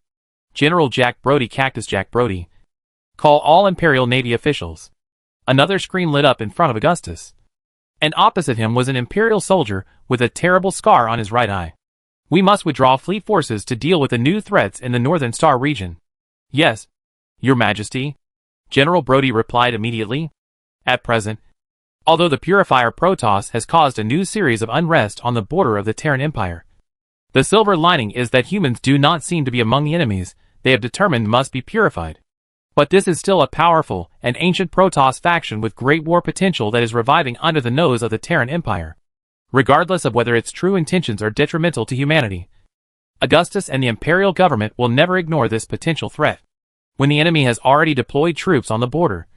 Even if he claims to be friendly, it is really difficult for the generals and the people of the Empire to believe it.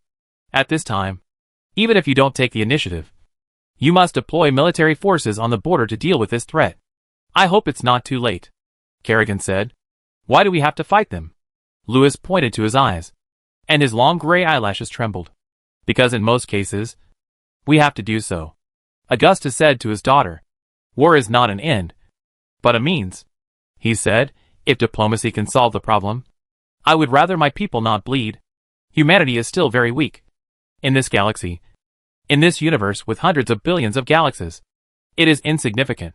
Diplomacy and peace are only built on cannons and ships. Augustus didn't expect Lewis to understand. But perhaps many years later, the future queen of the Terran Empire would still remember what her father said at this time. Faraday, don't add these words to the quotations of the great emperor. Understand? At this time, Augustus suddenly thought of something and turned his head to remind the captain of the Royal Guard who was sitting behind him. Understood. Faraday nodded expressionlessly and put away the personal terminal and digital recorder in his hand. As long as you understand. Augustus doubted that Faraday didn't understand at all. This statement might not be added to the emperor's quotations, but it might appear in some more fatal place, such as the broadcast of the empire's propaganda airship.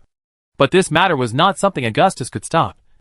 After all, what did he know about Emperor Augustus? At this time, The Emperor's special plane had already flown over the Aurora airport and was ready to land. And the warships that had been left behind were still so huge that they looked like mountains that had been climbed.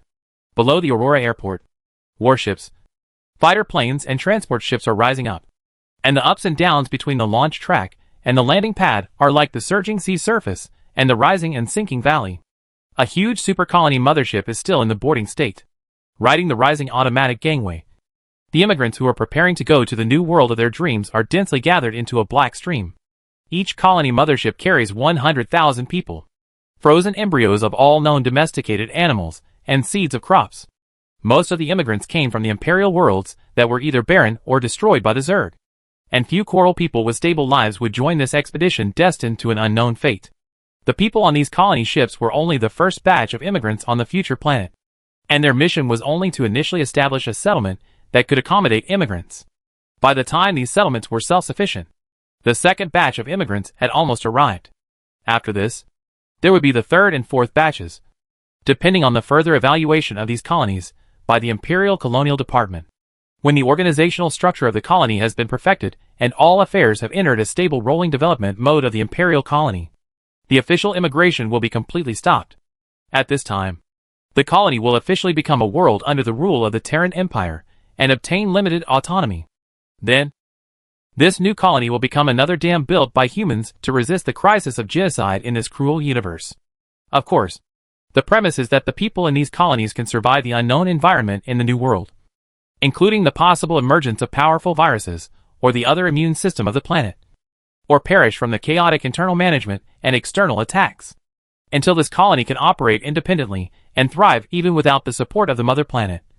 It can be considered truly independent. As for those colonists who unfortunately died before this, the Terran Empire has no choice but to mourn. After wiping away the tears, the next batch of colonists will still set off. In the era of interstellar colonization, coldly speaking, for the survival of the race, no one can be sacrificed. And this is also their choice. Chapter 648 Stop Fighting. You've arrived. The transport ship landed on the ice shelf as hard as rock, and the cold wind blew into the warm compartment mixed with leather and ozone. At this moment, when the Imperial Marines sitting on 2 rows of metal benches facing each other raised their heads slightly and looked out, a frozen world with heavy snow jumped into their eyes. Just like these soldiers had performed airborne missions thousands of times, 2 people landed at the same time every second. From the moment the transport ship completed its delivery mission to the moment it returned, the entire airborne operation was as neat and tidy as a textbook. At the same time, the other 2 transport ships also lifted off with ice blue tail flames, leaving behind a whole company of fully armed Imperial Marines. They belonged to the 4th Airborne Division of the Nova Squadron, a mysterious unit with little reputation in the Terran Empire's combat sequence. All known missions were related to the Empire's military exploration operations outside the Copperless sector. Why do we have to come to this freezing cold place? Sergeant Mikhail said. I've been to the Ale battlefield, and there are a lot of tropical jungles there. The mission briefing said that this planet is called Nibelheim, the land of the dead in Norse mythology. A cold and dark world shrouded in thick fog. Damn. This is the second most unlucky name I have heard in these years. Another soldier said. Can't they choose a good place when they settle down? How can people live in this freezing cold place? Although the Protoss also like the refreshing natural environment. The reason why they stay in a certain place is not just to expand the living space. To this day, the successor of the Protoss Empire, the Darem Protoss, is still building colonies outside of Shakuras. Food can't grow here. A wise man from the agricultural world Helsing pointed this out sharply. There is no sun here. The new soldiers always ask questions when they step onto the battlefield. After all, they may not have finished their studies before joining the army in this war-torn era, which is half-educated. As the brutal war forged the recruits into steel, they would be reshaped into a disciplined whole. But these veterans who had experienced 3 Zerg wars seemed to have never changed. Even when they went deep into the Omega underground tunnels of Char, they were still like this, asking their superiors what the magma bath tasted like. And those who were frightened by the Zerg did not survive until now. Shut up, Captain Cole Hickson said coldly. And the soldiers of the entire company stopped fighting. But after just a few words, all the soldiers were already in combat mode, and their speed of action was impeccable. Hickson's men were all veterans who had experienced all the total wars. and they had fought on battlefields from char to ire. From teenage boys and girls to elite warriors. They had spent half their lives in war, and waiting for war. Now, some people can no longer remember why they abandoned their original lives and came to this remote edge of the star region. However, they can no longer adapt to the life away from war. Apart from fighting, no one can think of what they can do. Putting aside the combat quality, the power armor of the Imperial soldiers under Captain Cole Hickson can be seen at a glance as a rare high-end configuration. They are all fully upgraded CMC 400A power armor, equipped with a larger protective area T-helmet, reinforced shoulder shield and powerful AGR-17 rifle. All power armor and weapons are painted with snow camouflage, as if completely integrated into this world of ice and snow. Move, soldiers. Captain Hickson, we are 5 miles away from our destination. It's time to move. Keep in formation and follow me. The voices of soldiers cursing the transport ship driver were heard in the communication channel. But no one dared to oppose the captain's order. The soldiers in Cole Hickson's company were in awe of their superiors, and would never dare to disobey his orders or question his authority. As early as the Guild War between the Old Federation and the Comorian Union, Cole Hickson was already a soldier in the Federation Marine Corps. And he also fought on the planet Turrisus too, where Emperor Augustus and Jim Raynor were at the same time. In other words, Hickson may have fought alongside Emperor Augustus, or at least on the same battlefield. Hickson never mentioned his past experiences, but his cold words and deeds and his face full of stories always make people imagine.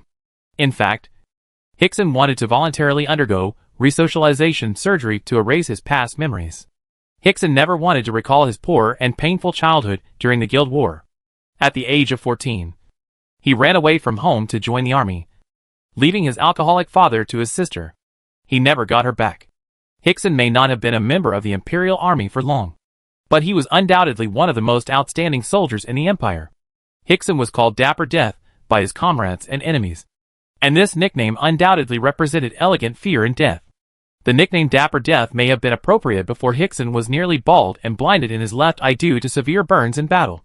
At this moment, accompanied by the subtle hum of the power armor servo transmission system, the Hickson company moved quickly, gathering into a silver-gray stream. Several twin-turbine microdrones microbots were released into the air, some hovering above the Imperial soldiers, while others explored in all directions at a faster speed. In this fast-moving force, there are also more than a dozen sensitive and fast mechanical cats, called Predators. This intelligent mechanical machine that resembles a large mountain cat is extremely powerful and lightning fast, so it is also privately called Cybercats by soldiers. There are many different models of Predator robots to cope with different combat environments. The C-250 model carried by Hickson Company has been fighting against the Zerg in the maze-like underground mines of the Comorian combined mining world in the past, and has amazing endurance and speed. In the eyes of the Imperial Special Forces, the Predator is a kind of never-tired and always loyal hound that can adapt to various dangerous battlefields. Even if it is damaged, it can be used after repair.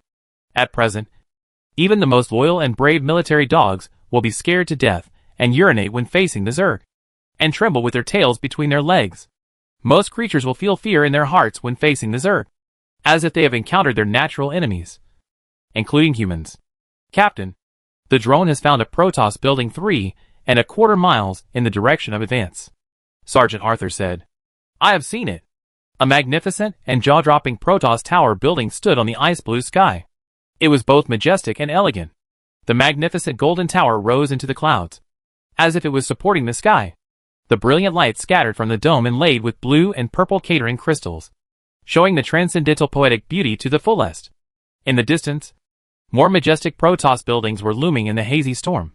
The epic scale and the magnificence of the mythical paradise are the main features of the architecture of the golden age of the Protoss Empire, which was rare in that arrogant era. Woohoo! I don't think it's as good as the palace. If you knock out a piece of gold, you will definitely be able to sell it for a lot of money. I hope the owner inside is easy to negotiate. Emperor Augustus said, you are a guest, and you will have to pay for what you eat. Ah. Anyway, what the Emperor said must be right. There must be people who agree, but no one opposes. Cole Hickson looked up at the giant tower that reached the clouds, his eyes fixed on the spire that was lost in the light. Just looking at it this way, there was no sign of any life on it. This planet called Niflheim was indeed as dark and cold as the icy land of the dead. with no sunlight, and the unique atmospheric structure made it difficult for the warm light of the stars to reach the surface. The cold wind here was so cold that it could freeze people into popsicles. And even Tyrannosaurus would freeze his ears off without wearing protective clothing. He had been to many Protoss colonies, most of which were home to magnificent buildings, each as magnificent as a palace.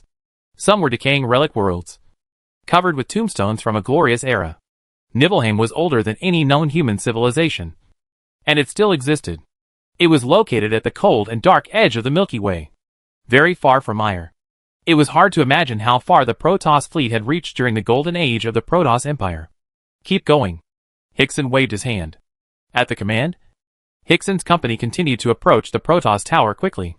They were moving very fast, and the giant spire was getting taller and taller in the head-up display of the power armor helmet. There were no pillars, no arcades, no flaws or traces of splicing. This magnificent building seemed to be a natural whole on the day it was born.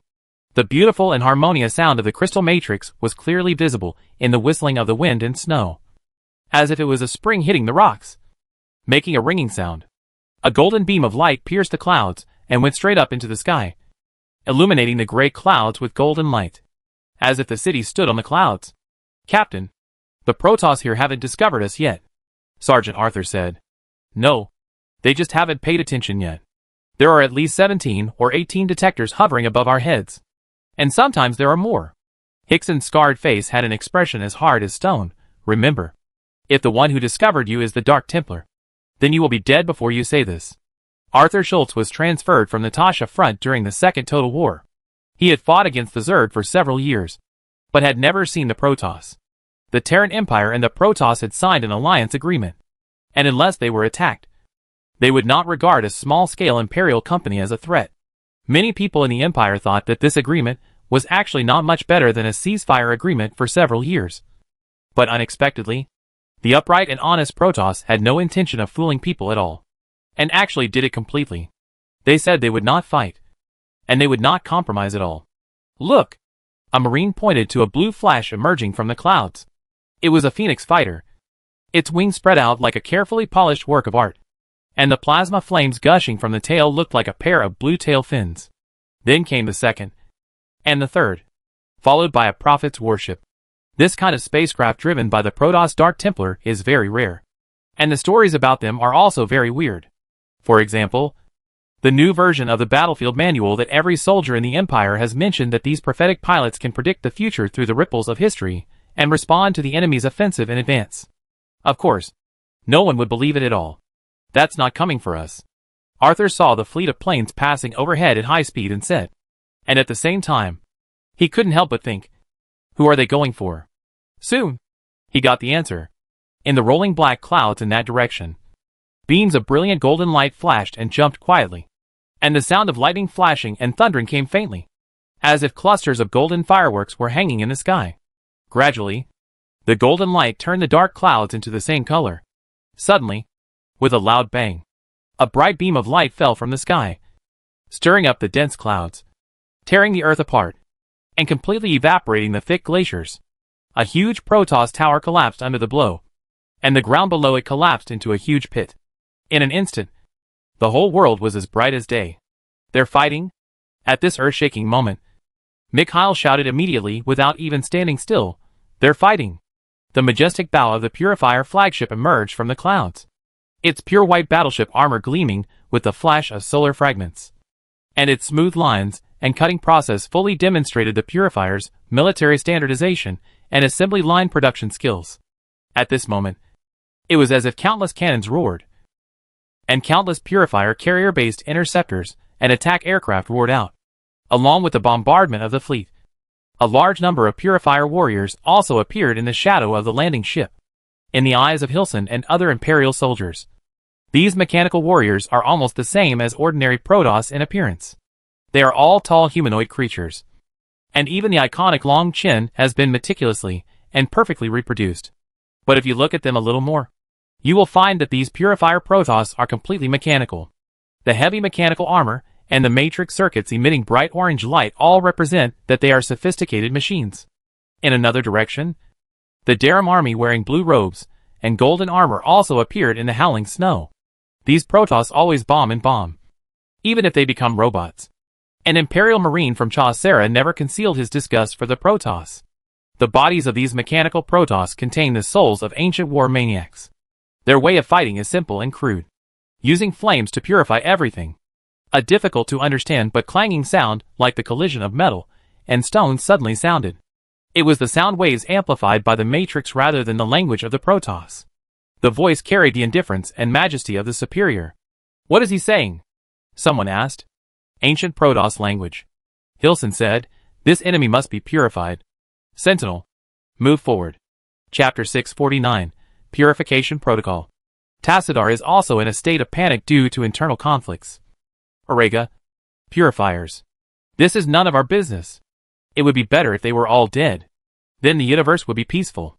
In the Dominion High Command in Augustgrad, Emperor Augustus summoned all the Imperial generals, who were still in Korhol, to hold a military meeting on the threat of the Purifier Protoss that rose up on the border of the Empire today. Although the people present were all senior generals from the Imperial Navy and Marine Corps headquarters, the conference room was simply decorated, with only a circle of tables and chairs, and a holographic projection screen occupying the front wall. The holographic screen showed Nibelheim, an icy planet shrouded in thick fog and snow. The glorious Protoss city located on its endless ice field was already in a raging war. The huge fleet of the Purifier Protoss had already occupied the high-altitude orbit of the planet. The ivory-like armor of the Cybros-made warships appeared even purer and more flawless under the flash of the solar matrix, releasing golden beams of light towards the surface, pouring out undisputed power. These Purifier Protoss are dangerous. The Protoss are not trustworthy, and neither are the robots they create. General William Wachowski of the Imperial Marine Corps headquarters put down his current affairs and rushed to the scene.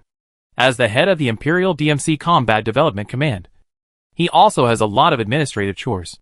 In a bad mood, General Wachowski was very impatient when he saw a group of Imperial Navy generals.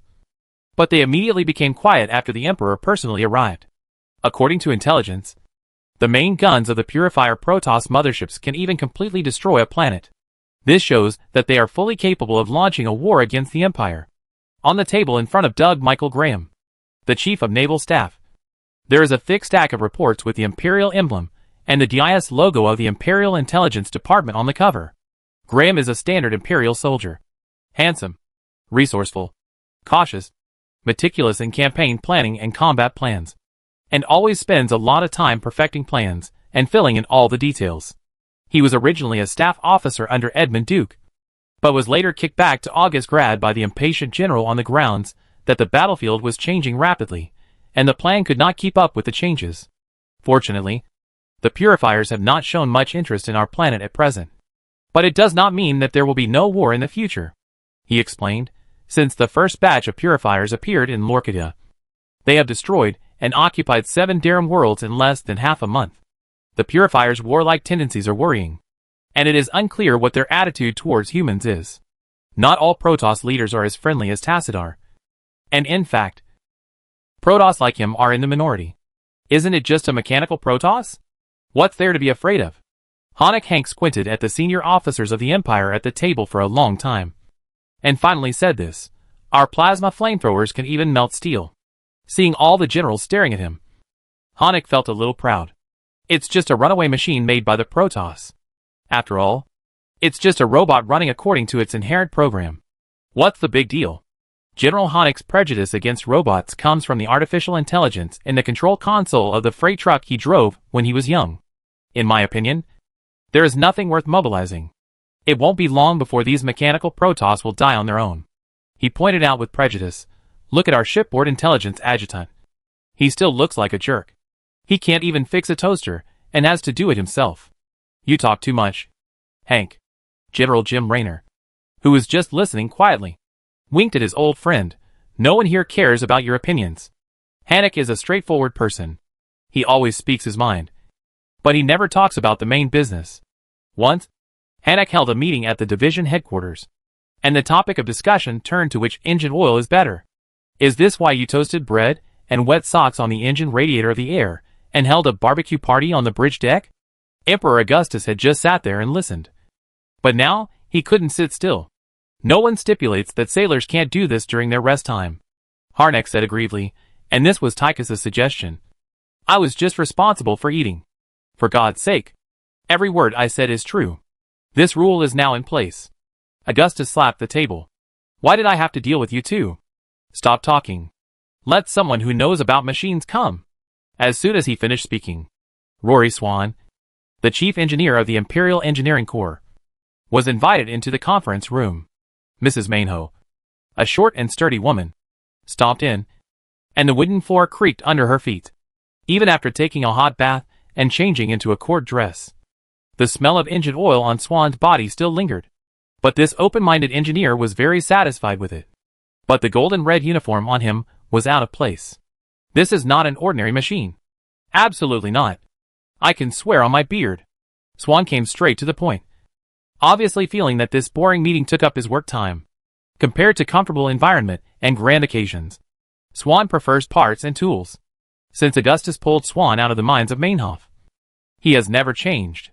Captain Hilson's boys found some scattered parts of the purifier Protoss from Nibelheim and sent them back to Korhul by expedited express. Swan was carrying a huge box. The box was obviously very heavy, and even he was out of breath. My people and I have been studying day and night, and finally have some clues, he said. If it weren't for Talander, it might take several years to figure out what these parts are for. Swan threw the box heavily on the table, and in the shocked eyes of the generals, he picked up a glass of water on the table and drank it. Oh, cowboy, how are you recently? Are Liddy and the children okay? After drinking, Swan pulled a chair and sat down. He turned around and saw Renault next to him, and immediately smiled, and his thick eyebrows like brushes immediately stretched out. Thanks to you, Swan. They are all fine. Renault also said with a smile. I haven't seen John for a while. I heard that they are now preparing to move to Mars Sera. Swan said. My parents are not used to living in Augustgrad. There are too many people here, but too little land to farm. Renault shook his head. If it is too easy to make money, they will be uneasy. Mars Sera is also good. Swan nodded. Although it was destroyed by the Protoss, Mars Sera is still habitable now. But the environment is still very bad. To be honest, it is not a paradise or a feng shui treasure land. Chief Engineer Swan, you can put these things aside for now and talk about your research on the purifier. Graham coughed and raised his hand to point at the watch on his hand, euphemistically indicating that the generals were all pressed for time and had no time to listen to his chatter. Ah, I thought this was an armory. Swan slapped his head. Well, I'll just talk about the important things. Well, I asked you to come here because I want you to talk about your research results. Rory. Augustus stretched out his hand to signal Swan to continue. It sounds a bit strange, but I have to say that the structure of these machines is incredibly exquisite. As he spoke, Swan opened the box and took out a miniature golden glowing crystal, on which the precise matrix engraving patterns were clearly visible. At this moment, the purifier matrix was still releasing heat and light. Rather than saying it is a man-made machine, it is better to say it is a man like a machine. He fumbled with the hexagonal matrix core and took out a broken shoulder armor from the box. The purifiers used the technology of the ancient Protoss Empire, and since the Supreme Council ordered the abolition of all research work on intelligent machinery, the technology they use is beyond the reach of the current Protoss. What does this mean? Augustus asked. This means that the technology used by the purifiers is independent of the current Protoss Empire. They use their own energy and technology, and can even develop new technology by analyzing and imitating existing Terran Protoss weapons. Swan said. I suspect that the purifiers also have their own scientists and weapons developers. Or, their data network itself is a collection of countless supercomputers, which can develop technology with infinite computing power.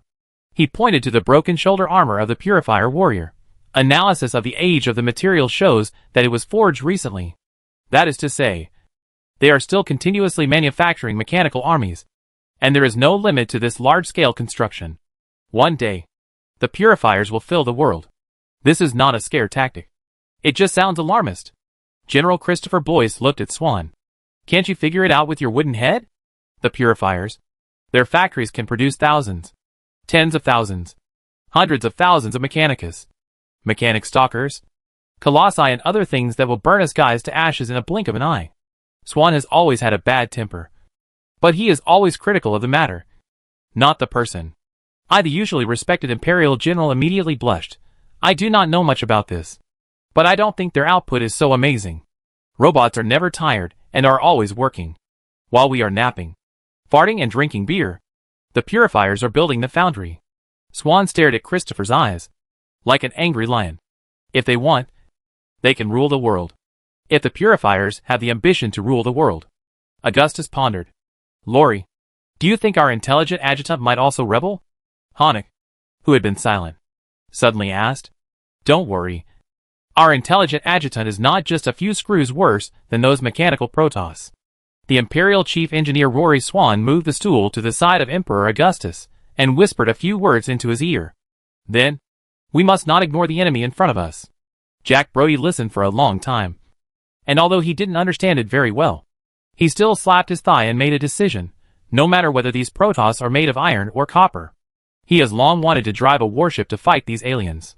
I propose that the Fleet Command Dominion Fleet Command form a new expeditionary fleet with a new flagship White Star and go to Lorcadia, Nibelheim and Kaidir. His long and curly walrus beard trembled with excitement. Kill them all in one go and avenge the previous shame. I have to admit that even your brain occasionally has a bright moment. Wachowski also doesn't like the Protoss. The two belong to the Imperial Marines and the Navy respectively, but they hit it off and work together to deal with the Protoss. I don't understand why we have to fight the Purifier Protoss. Reno thought for a long time. Listen, the revival of the Purifiers may not be a bad thing for the Empire. Especially, you coward. You pig. Brody immediately jumped up and angrily called Raynor a pig. What should we do?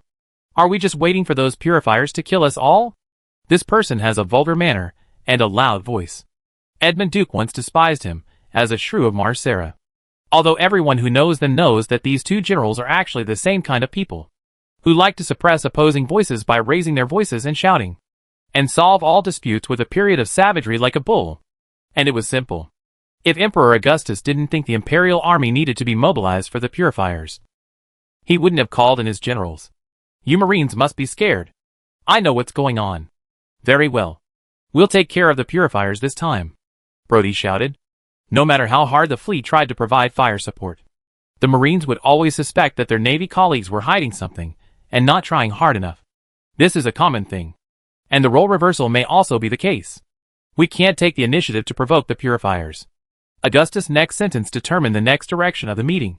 The Empire is colonizing the Sigma sector on a large scale, and there are not enough people to intervene at the moment. We have two worlds that are within the range of the Purifiers, but the colonies and ships sailing have not been attacked at all. After the Purifiers woke up, their brains might still be rusty, and they beat up several surrounding Terran Protoss worlds without thinking. However, it seems that the Purifiers' activities are limited to this area, and they have no intention of attacking the Terran Prime Star Shakuras. At this time, with heavy footsteps, a tall Purifier Protoss walked in. It was Talander, the Purifier clone of Phoenix. I believe that the Purifiers will become friends of mankind. They don't want to start a war, but just for survival and freedom. The Purifiers must have mistakenly thought that the Protoss Empire still wanted to enslave them. Talander said, I must communicate with the Purifiers' executive officer to stop the meaningless war between them. The real enemy is not my compatriots. It's the Zerg. Chapter 650, The Emperor of Connections. A Purifier Protoss. General Christopher exclaimed, as he stared at the heavy armor that shone with a platinum-like metallic luster under the light. He had never actually seen Talander, but had only read about this prototype Purifier warrior brought back from the planet Glacius by Emperor Augustus in the Empire's top-secret black files. Although he didn't understand why Emperor Augustus did that, he must have had his own insights. According to what the Purifier just said, he is likely to be the key to establishing friendly diplomatic relations between the Terran Empire and the Purifier Protoss. Moreover, Emperor Augustus has always had many Protoss friends, all over the Copperloo sector. Even if he said one day that he knew Zelnaga, others would probably just say him. And say so that's it. Living. Honik didn't know if he should use the word alive. He suspected that these Protoss who uploaded their consciousness into mechanical bodies in the form of data were actually dead. Guards. General Brody stood up suddenly. He was tall and sturdy, really like a standing walrus. Dozens of high-ranking Imperial officers around him also stared at Talander vigilantly, and many of them put their hands on the pistols at their waists. Talander the Purifier was like a real steel giant, and his strong arms could easily break mountains and rocks and cut people in half. If he was unstoppable here, no matter how many people could stop him. Sit down.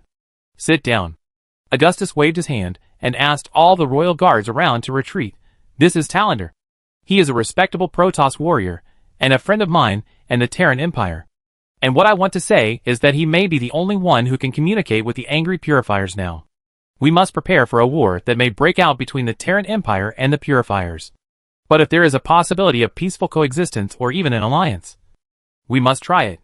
Since the Emperor said so, the generals of the Empire had to sit back one after another. Most of the generals present did not like the Protoss very much and had a cold attitude.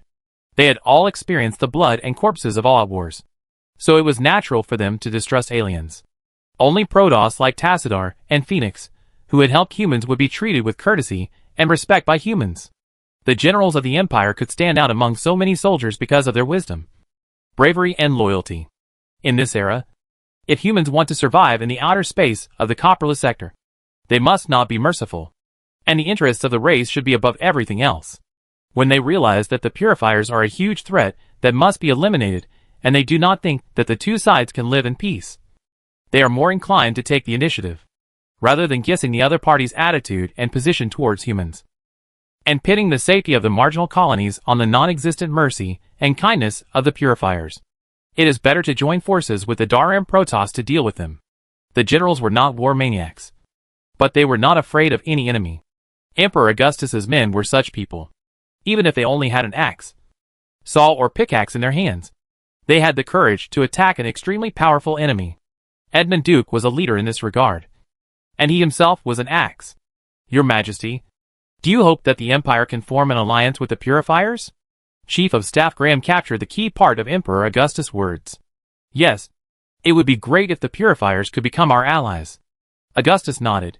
Even in the worst-case scenario, a new war should not break out between us. Augustus was not quite sure about the current intentions of these Purifiers, and cautiously said that it was best not to provoke them.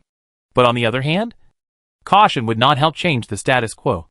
However, the Dar'Am Protoss and the Purifier Protoss are fighting.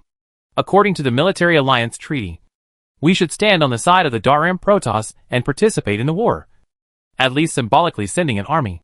We will send an army to maintain order, but we will not help either party. Augustus said, don't worry about this affecting our relationship with Durham. If we can avoid fighting, it would be best. But the premise is that they also want this. Vice Admiral Julian Byrne leaned back in his chair and looked at Talander with his deep blue eyes. This is difficult. We never understand what is in other people's minds.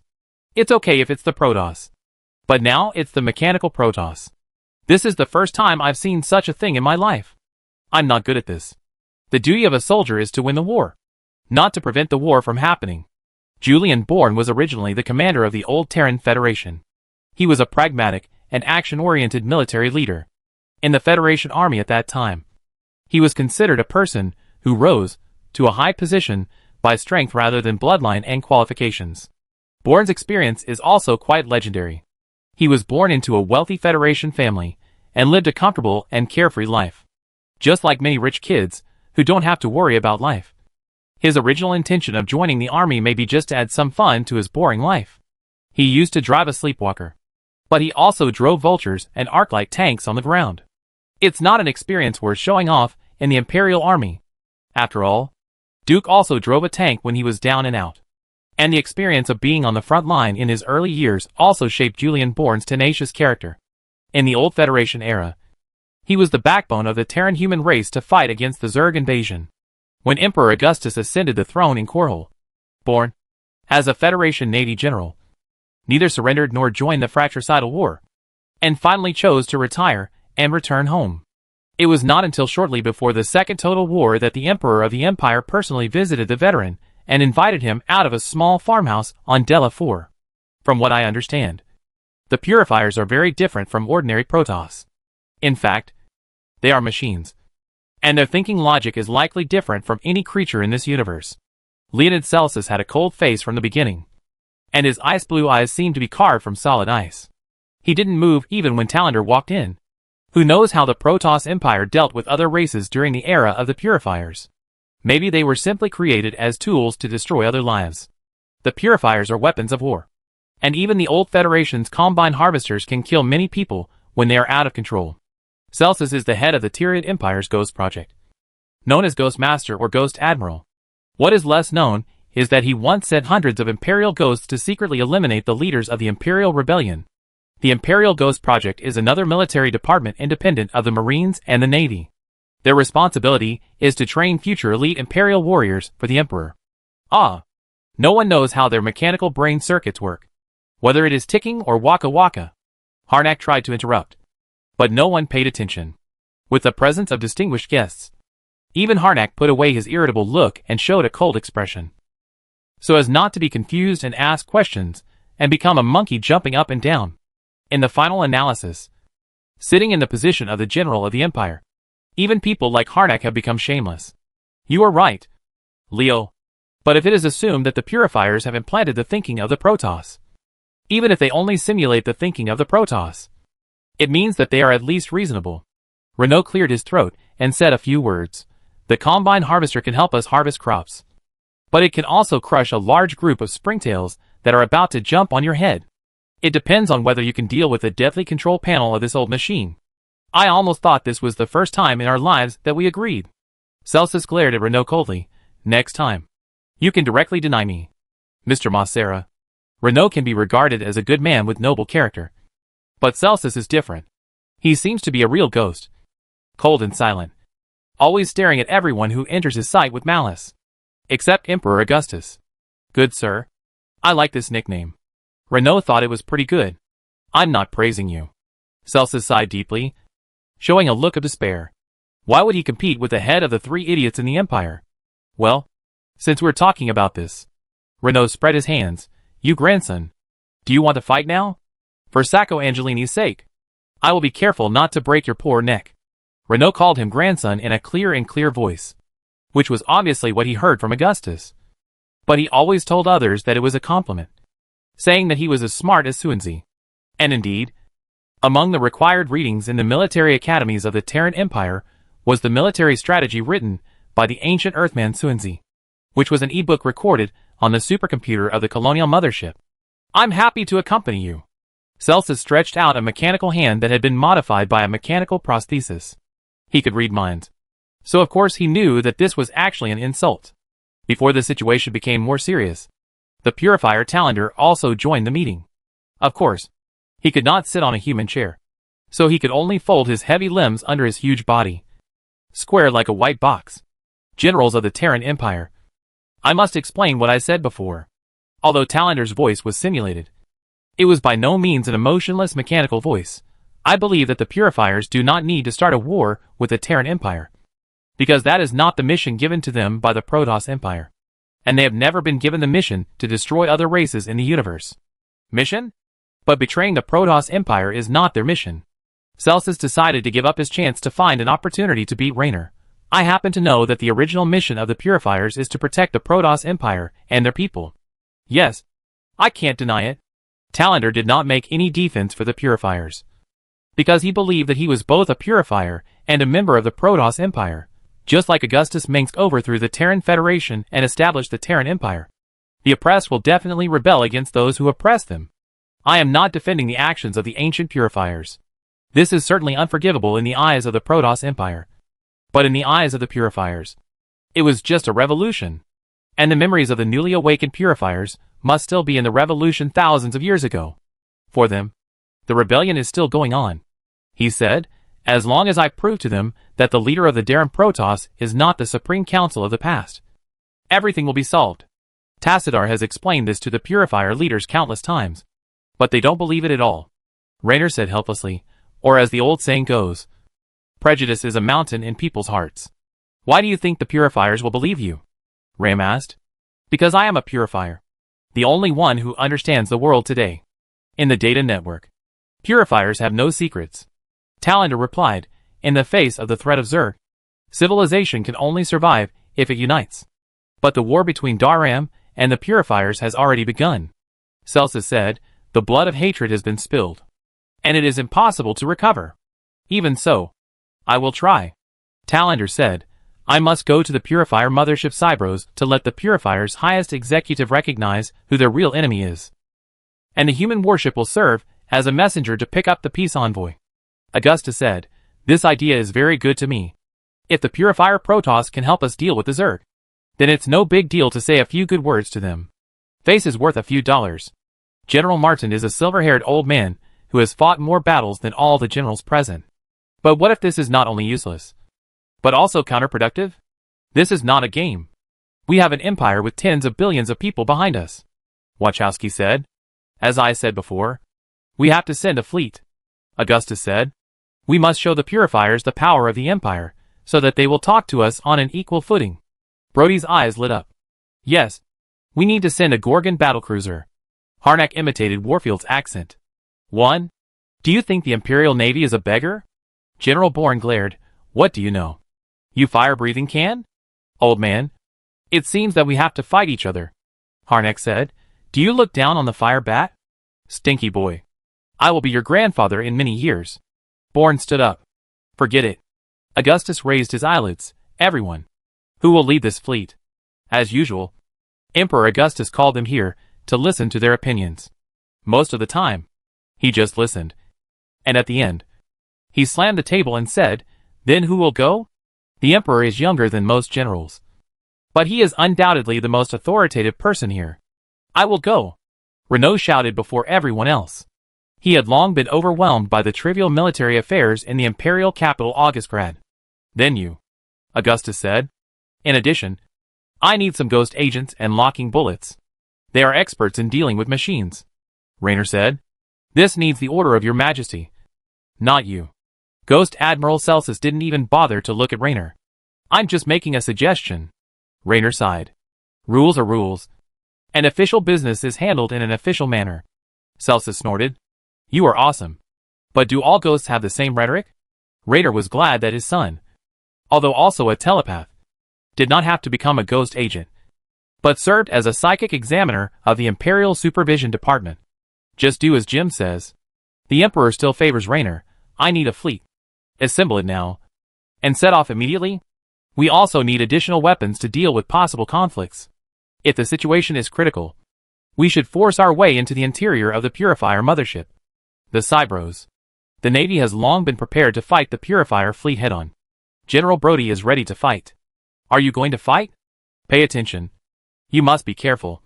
The Purifiers did not pop out of the cracks of the rocks. Rory Swan was almost drowsy after listening to it, and was awakened by his own saliva. I dare to bet. Well, I know that military and national affairs cannot be bet. This matter is mine. Nothing for me.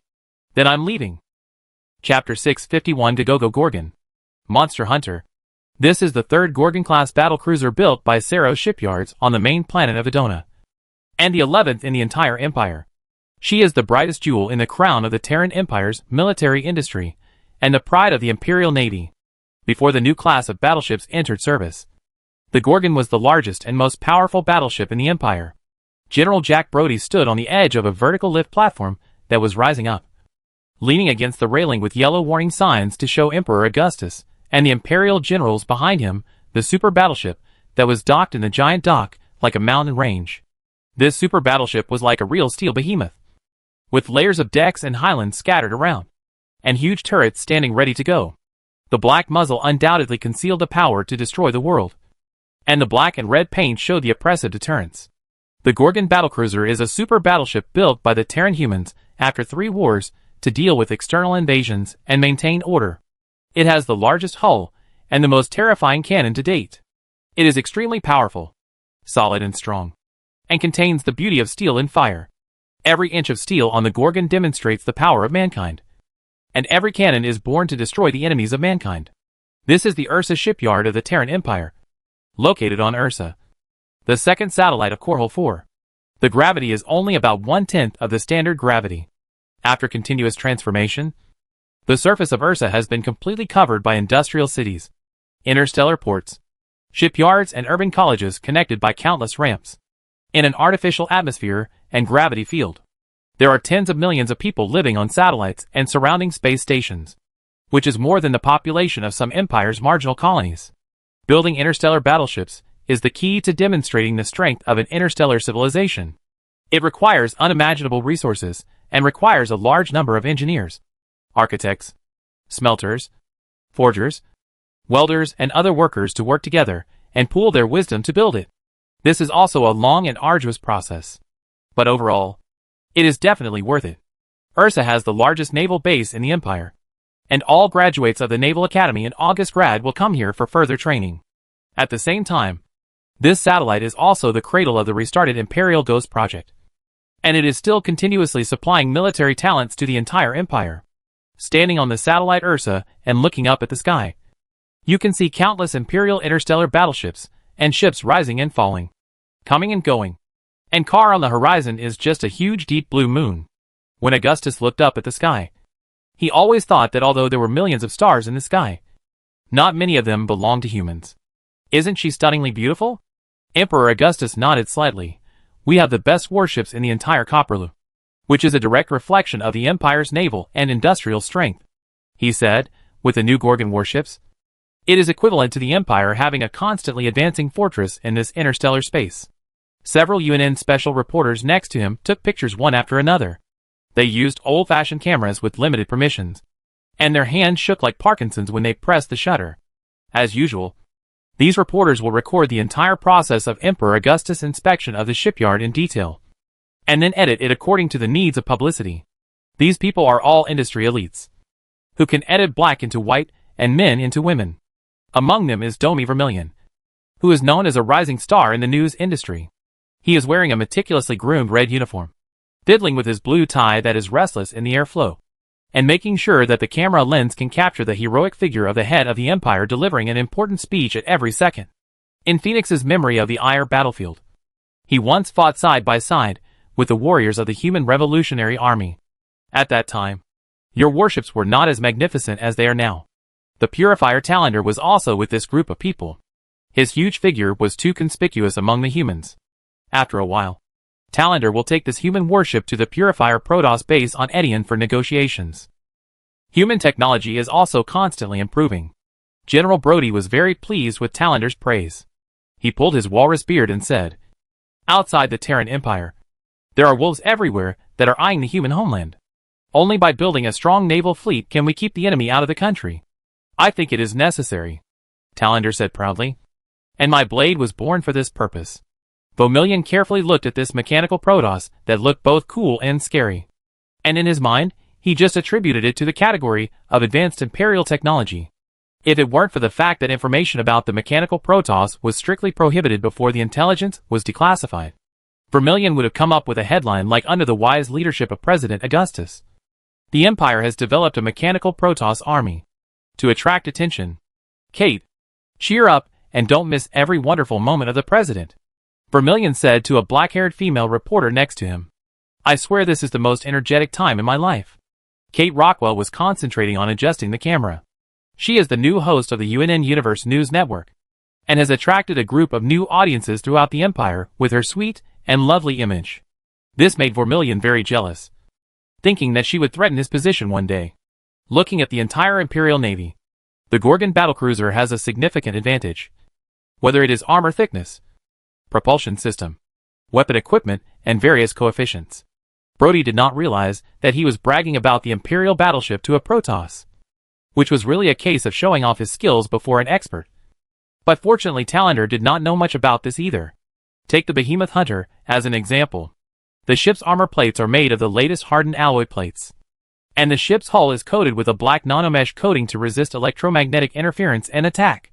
We prepared for these new plates for 4 years, and placed orders with more than 1,000 companies.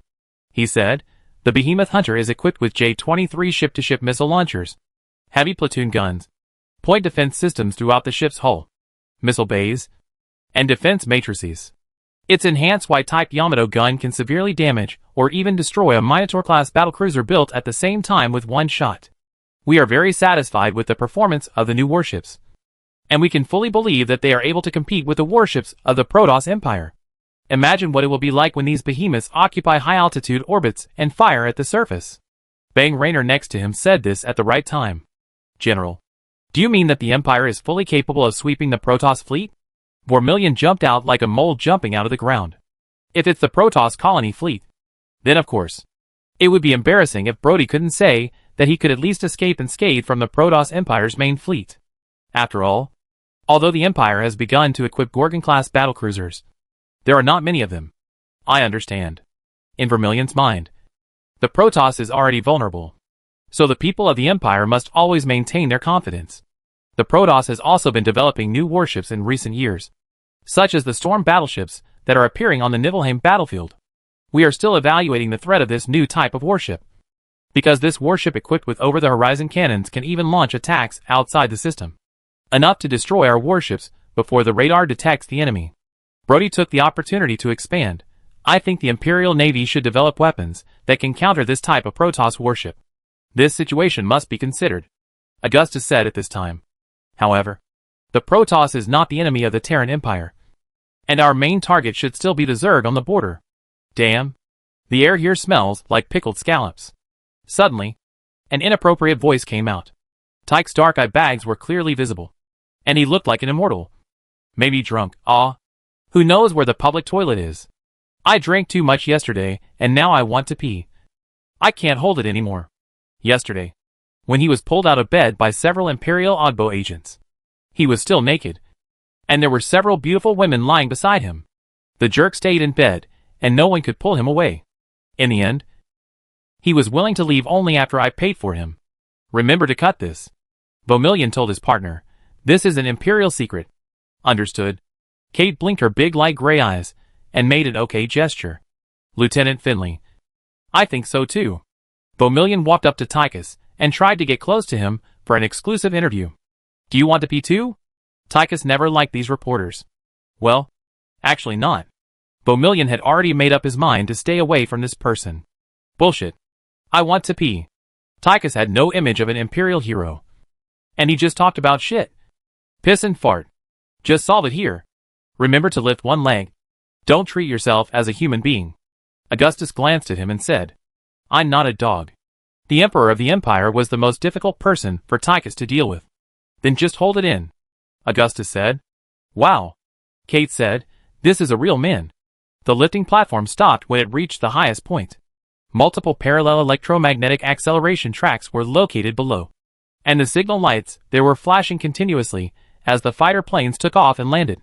At this moment, a tunnel connecting the docking cabin of the Gorgon-class battlecruiser Behemoth Hunter had appeared in front of Augustus, and the captain of the Behemoth Hunter, who was going to greet the Emperor, was already waiting.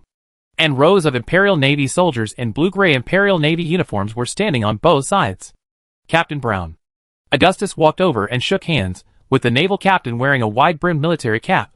I am very happy to see that all officers and soldiers on the Behemoth Hunter are ready to face an interstellar war and defend the Empire. It is my honor, Your Majesty. Captain Brown is a slender and bright-eyed Imperial soldier. He may be only a little older than Augustus. Jackson Brown is an outstanding naval talent who emerged in the new Empire. He once commanded the Behemoth-class and Minotaur-class battlecruisers. His most outstanding achievement was commanding 2 Imperial Behemoth-class battlecruisers to repel the Federation warships that were 4 times his size in the Battle of Bronte. In the Second Total War, this courageous Imperial captain even fought his way into the mother world of the Tiamat Zerg, Sanger, after losing contact with the main fleet, frightening the second-generation Overmind to flee in panic. At this time, the Imperial Navy soldiers behind Brown saluted Augustus one after another. The eyes of the UNN reporters suddenly lit up, as this was the best material for recruitment propaganda. The crew of the Beast Hunter exceeds 8,000 people, and if the Imperial Marines that can be carried are included, the maximum number of people on board is more than 20,000. As a newly commissioned warship, the backbone officers on this Gorgon battlecruiser are all from the old fleet, but most of them are still recruits. The Gorgon battlecruiser is much larger than the Minotaur-class battlecruiser, and it is fully capable of supporting its voyage deep into the edge of the star zone. In the future, these crew members are likely to live on the battleship for at least half a year, and this ship is their future home. For these young soldiers, this experience must have been extremely difficult, because they could only contact their families when the warships returned to the Imperial territory and entered the port for maintenance. But on the other hand, their families were also the driving force behind their joining the Imperial fleet. Imperial soldiers are a symbol of honor. And young people today are proud of this, and regard joining the fleet as their life plan. I have to say, the people in the Admiralty are not bad. Renault also followed Augustus into the cabin. Compared to their flagship Hyperion when they started from scratch, the space in Gorgon was as big as a luxury hotel. And even the corridors seemed several times larger. And maybe even a vulture could be driven inside. Renault knew that there were even several bathrooms in this super battleship. And they used water. Because it was still a new battleship. The cabin of the Behemoth Hunter still smelled of paint and polish. But the spacious bulkheads and ceilings were always clean and bright. And the reddish-brown carpet was as magnificent as being in the magnificent reception hall of a palace. It is surprisingly comfortable and cozy here. The Navy soldiers can even play softball games during their breaks. But despite the continuous progress of the times, Augustus and Renault are still reluctant to part with the Hyperion. I dare say that if they drive this thing to the outer space of the Umoyan territory, they will be shocked for a while. Renault's face, as if he had just picked up a luxury car and couldn't wait to go out and show off in the city, was impressive. Count me in. Tychus was still looking for a toilet. Take Tychus with you, Augustus said to Raynor. I think he's almost bored. Oh! The extravagance of August grad stirs my heart. The great poet Tychus said. Bon voyage, warriors. Augustus ignored him. I'll be waiting for you to come back in Coral, where the lights are always shining for the warriors. Another fleet was sent away. And I don't know how many families will toss and turn at night, unable to sleep. Chapter 652 Imperial Marshal Raynor. The giant beast hunter sailed out of the wide anchorage of the Ursa shipyard with unstoppable momentum, and rose into the air under the guidance of tens of thousands of signal lights and searchlights. Many frigates, destroyers and battlecruisers followed this majestic flagship, waiting for the pilot ship to open the supertime and space channel. The scene was very spectacular.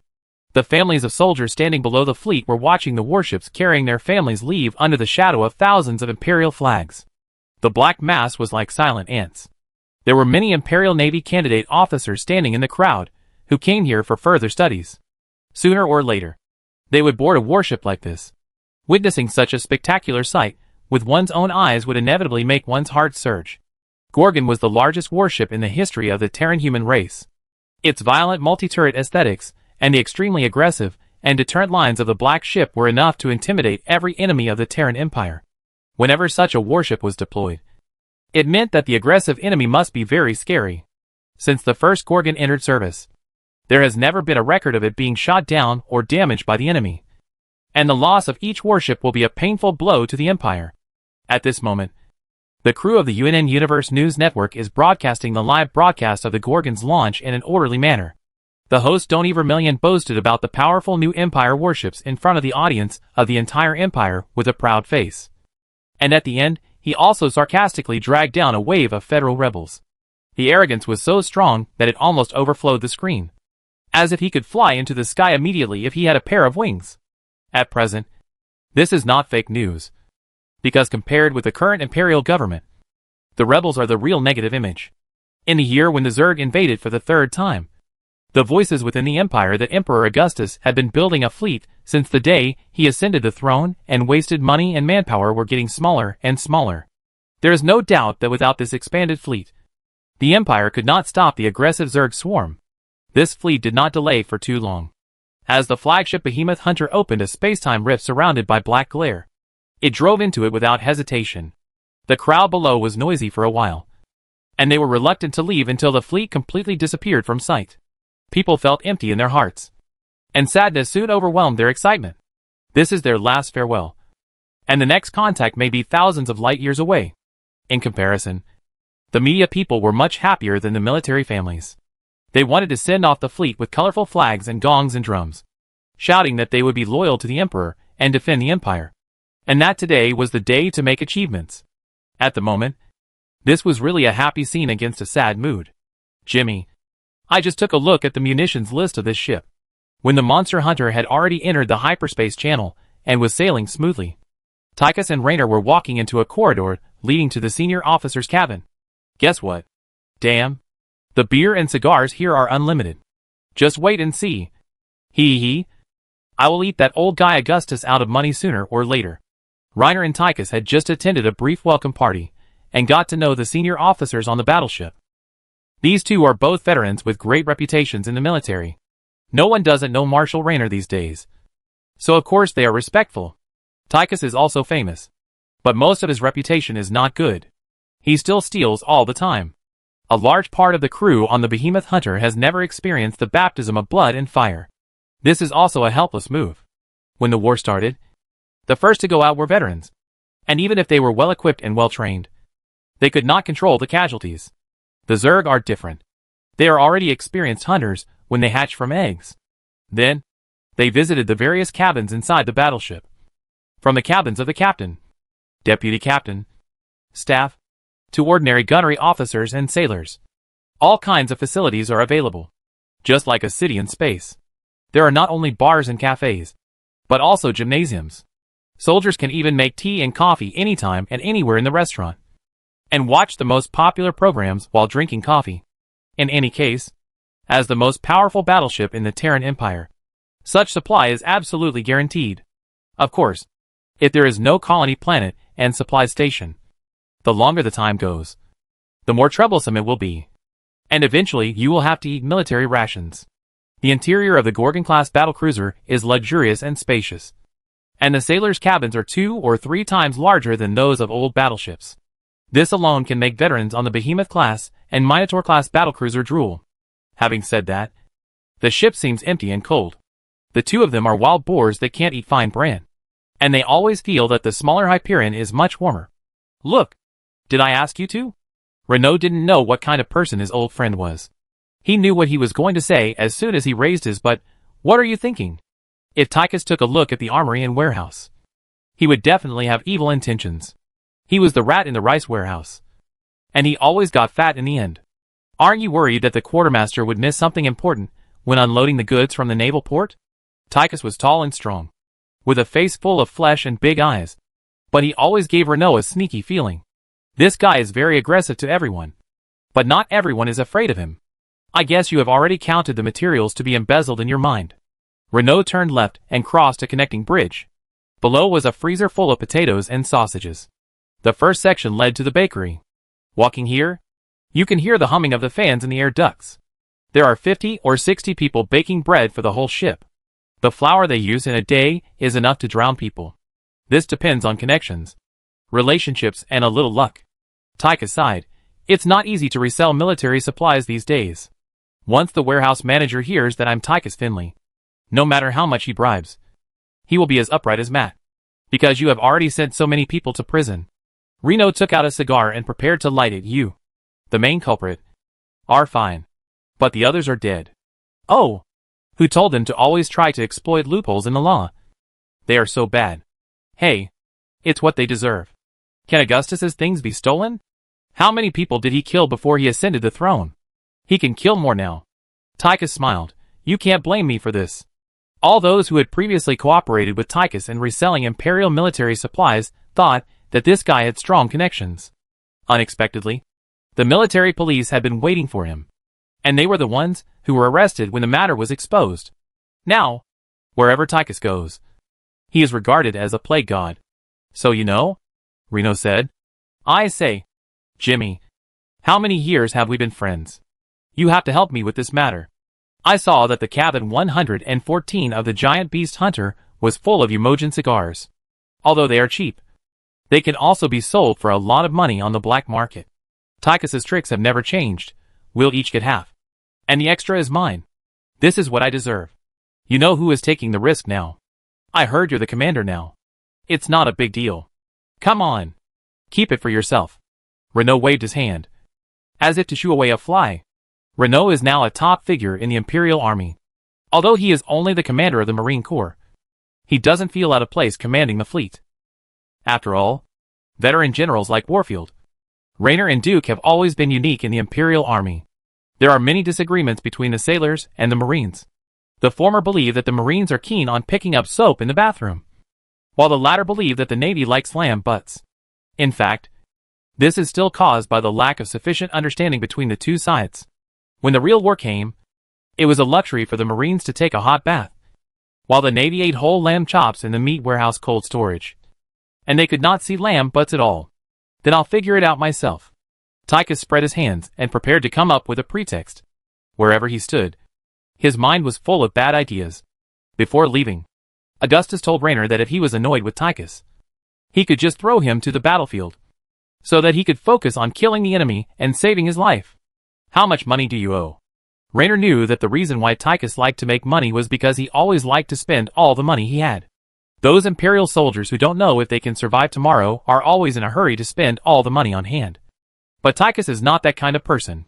He is a pure spendthrift, and it is impossible to get so much money through legitimate channels. Not much. Just a few million credits. Tychus sighed. I am quite familiar with the people in the Imperial Bank, but they are unwilling to give me some money from the printing press to deal with the emergency. Tychus has no lofty ideals, and he is only thinking about eating and waiting for death.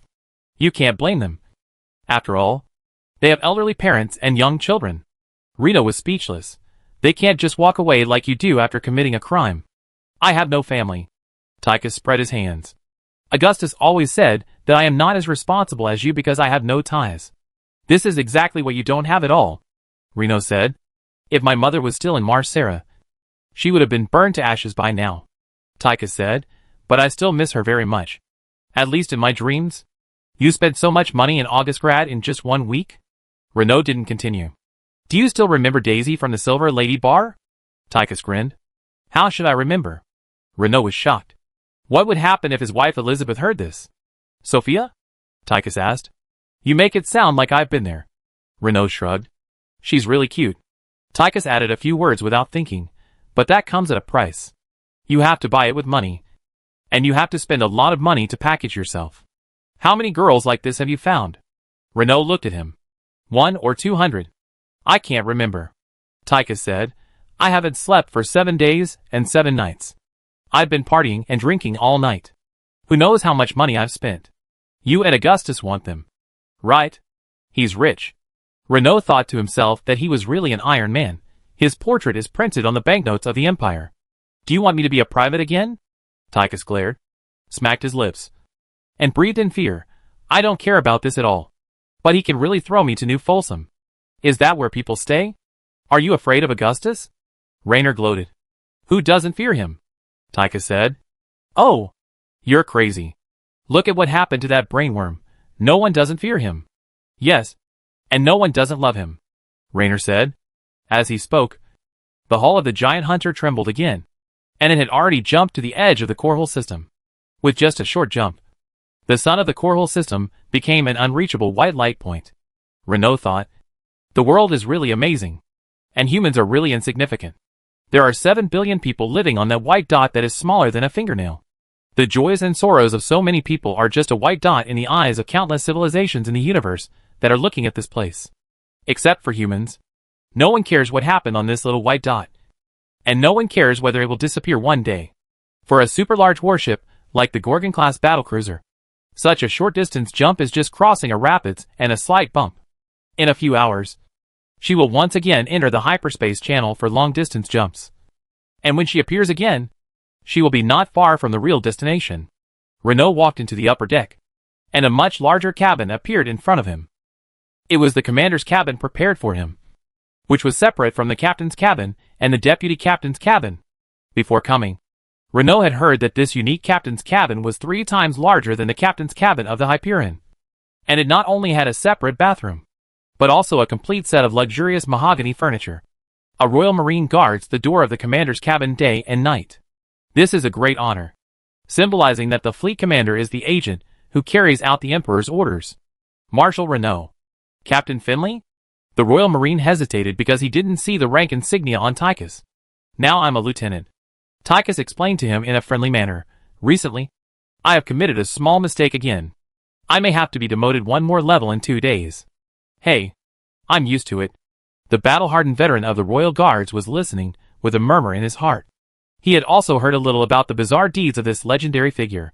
17 days later, the Behemoth Hunter was the first to appear in the Kaidial system, followed closely by 2 Gorgon-class ships, the Devoted Soul and the Supernova, from the Delarian shipyard and the Immortal Forge shipyard respectively. The Purifier fleet is found.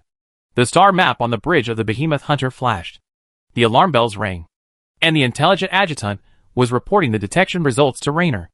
That is the Purifier's aircraft carrier fleet.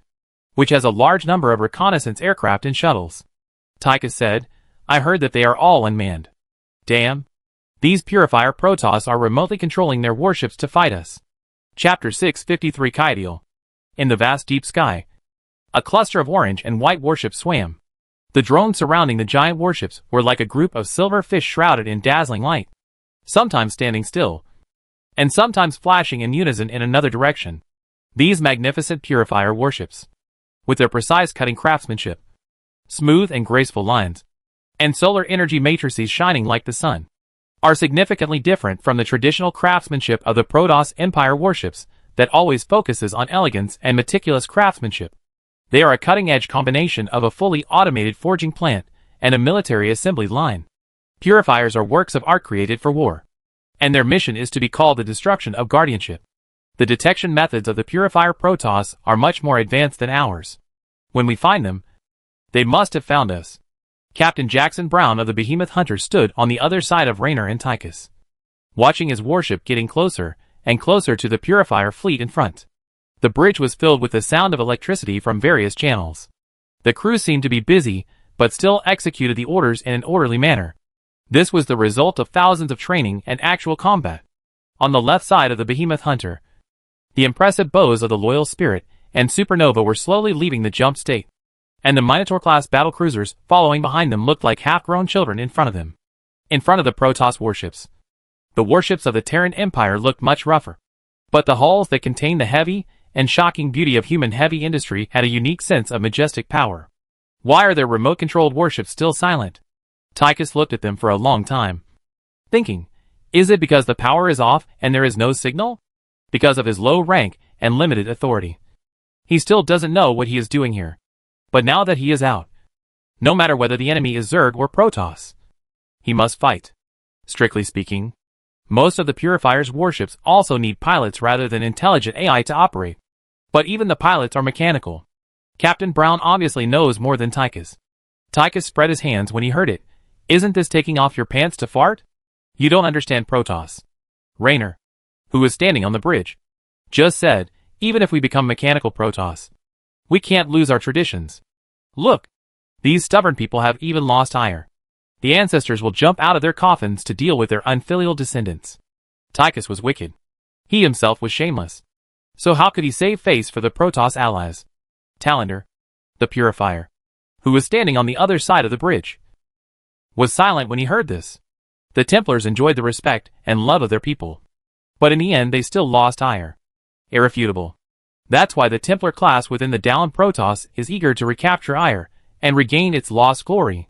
Although Tassadar advocates a steady and careful recovery of ire for the sake of the overall situation, the people within the tribe are becoming more and more obsessed. How sad. What exactly are these Protoss who died and resurrected in the machine planning? Tychus stared suspiciously at the Purifier Protoss fleet outside the bridge window. Even if they just crash into us and die together, we will be crushed to pieces if we can't avoid it.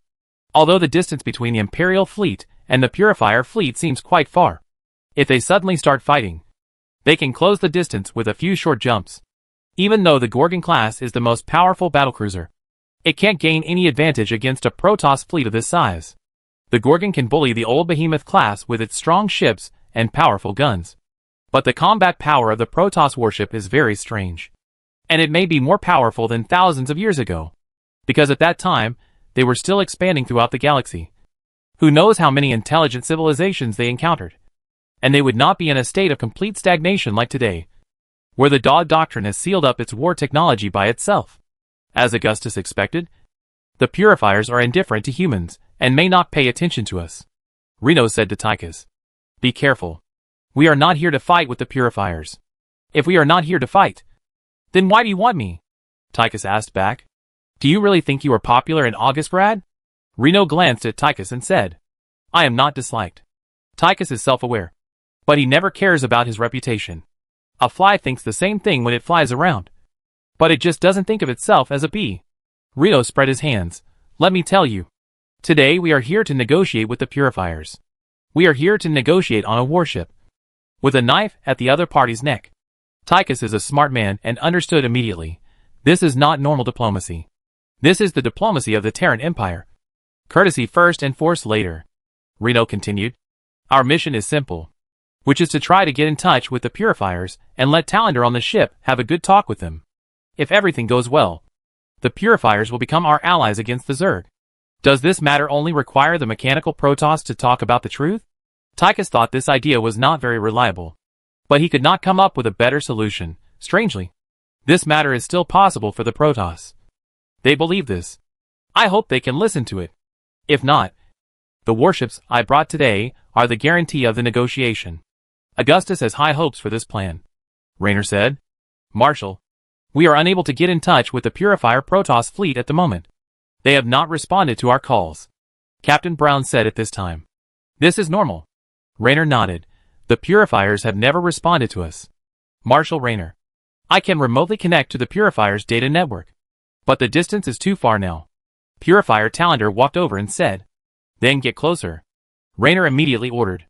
At the command, the giant hunter took the lead and appeared several standard astronomical units away in a flash of light.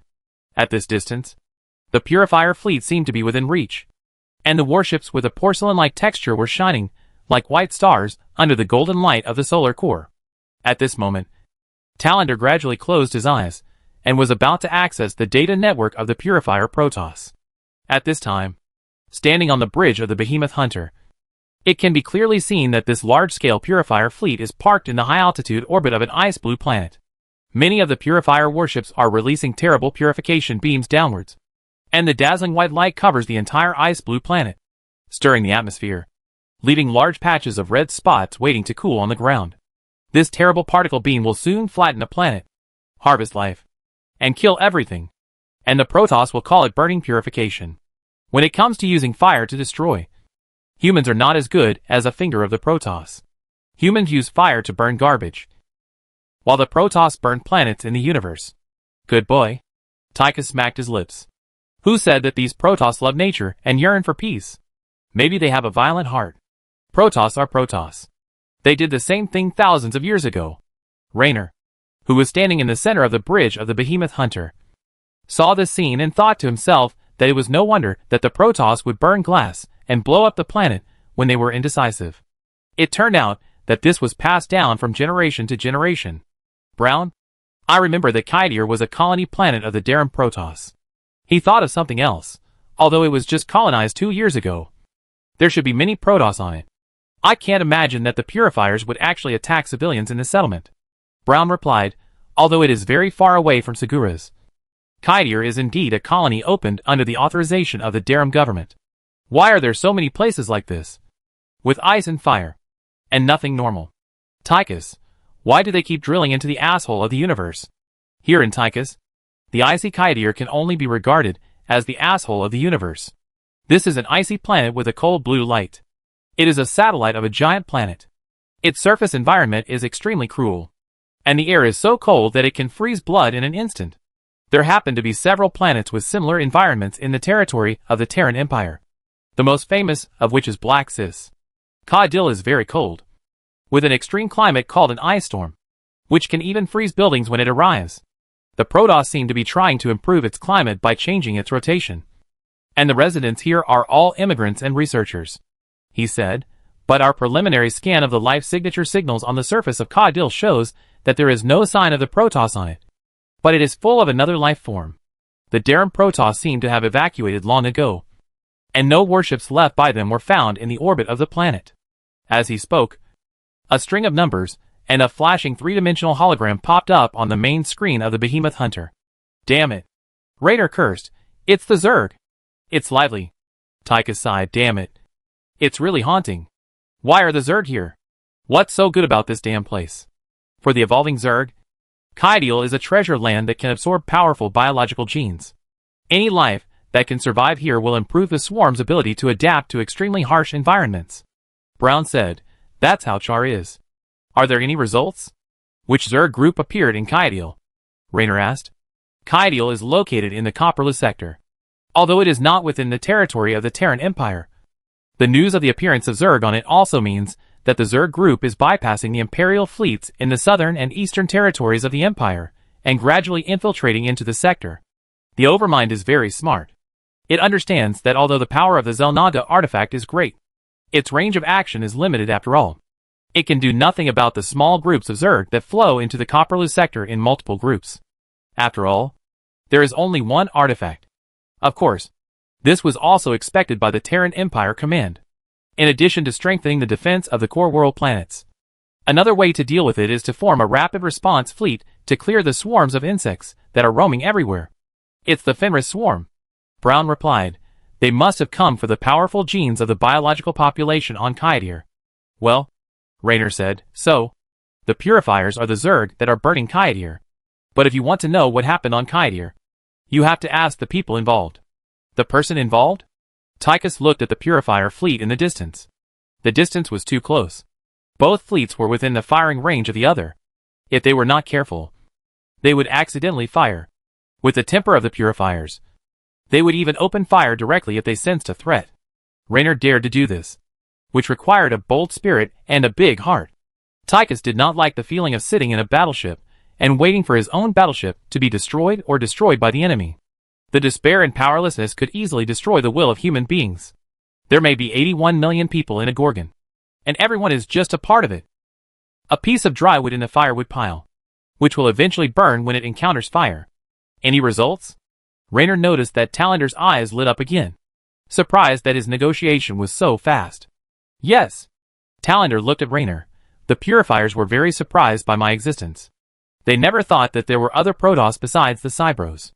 I have uploaded Phoenix's memories of the Battle of Ire, and before to the data network, so that they can further understand the history of the last moments of the Protoss Empire. Including that part? Raynor nodded, but then suddenly thought of something. I mean, the part that Phoenix slightly polished in your memory network. What does that matter? Talander was puzzled. I believe Phoenix must be very proud of it. Oh, poor Phoenix. Raynor groaned. But you want to embarrass yourself in front of the ancient heroes. It's your own fault. These are the greatest heroes in the history of the Protoss Empire. And none of them is not a legend. A group of Protoss heroes who have died in battle. Of course, they are heroic spirits. In other words, the Purifier's data network is the hall of valor of the Protoss. They are constantly honing their memories in the data world, waiting for the day when they return in Ragnarok. It's over. But you asked for it. Maybe these Purifier ancestors looked at Phoenix's glorious deeds and suddenly thought that this was a young man to be feared. These heroic deeds are like epics. Unprecedented and unparalleled. Phoenix will regret that he is still alive. So, the Purifiers have already known about the existence of the Zerg. Raynor did not talk about this matter again. They already knew it. Talander said, the Terran Protoss of Kaidir actually evacuated before the Purifiers came to the system. After the first few battles, Tassadar chose to avoid fighting and gave up many peripheral settlements. This puzzled the Purifiers. Of course, Tassadar could not really fight the Purifiers to the death. Raynor realized that without these settlements, the process of the Terran Protoss forming the Golden Fleet might be delayed again. But now, they really understand why Tassadar did that. Tassadar is a benevolent leader, Talander said. But even if Tassadar has explained it countless times, the Purifiers only believe what I say. And they even refuse to accept the summons of the Supreme Protector. Suddenly, Talander's movements paused again, and a large amount of data was being uploaded to the Purifier data network through the circuit on his shoulder armor. Now, Purifier Executive Officer Krolarian wants to talk to the leader of mankind. Chapter 654 Krolarian. That's exactly what I wanted. Renault's eyes lit up. Talander once again connected to the Purifier's data network. After a moment, he spoke again, and his words had changed to another low and majestic voice. I am Executive Officer Krolarian. The voice said, who is the leader of the human Terran Empire? Sorry. Our boss is in Korhal and can't come. Tychus looked at Talander in surprise, and took out a Umoyan cigar from his bulging uniform pocket. Thinking that the large mobile phone function of the Purifier was really convenient. Just chat with your brothers, and your words will count. You're welcome. We're all brothers. Respected Colonial Ion Executive. I'm Marshal James Raynor. Raynor saw that Tychus, who was on friendly terms with the ancient Protoss hero, was about to talk to death. Emperor Augustus has given me full authority to negotiate with the Purifier Protoss and strive for an alliance. Here, I represent the Emperor himself. Marshal James Raynor. Phoenix Talander has told us all your intentions. Talander turned his eyes to Raynor, and the executive officer of Krolarian, and even all the purifiers were watching this place from his perspective. We still have many questions about this. Corlarian's words were translated through a translation device, and the unique ancient Protoss language was difficult to understand when transformed into human language. As if it was an ancient language, we neither understand this era nor humans. Nor can we understand why you want to ally with the purifiers. So, we hope to make a decision after getting answers from humans. To Raynor, the purifiers were surprisingly easy to talk to. On the contrary, they were very rude to their fellow Protoss, since he was hailed as one of the greatest heroes in the history of the Protoss Empire. Corlarian must be a legend like Aten, who possessed both outstanding military talents and noble character. Back then, Corlarian must have been a figure standing on the Protoss Empire mothership and looking down on the world.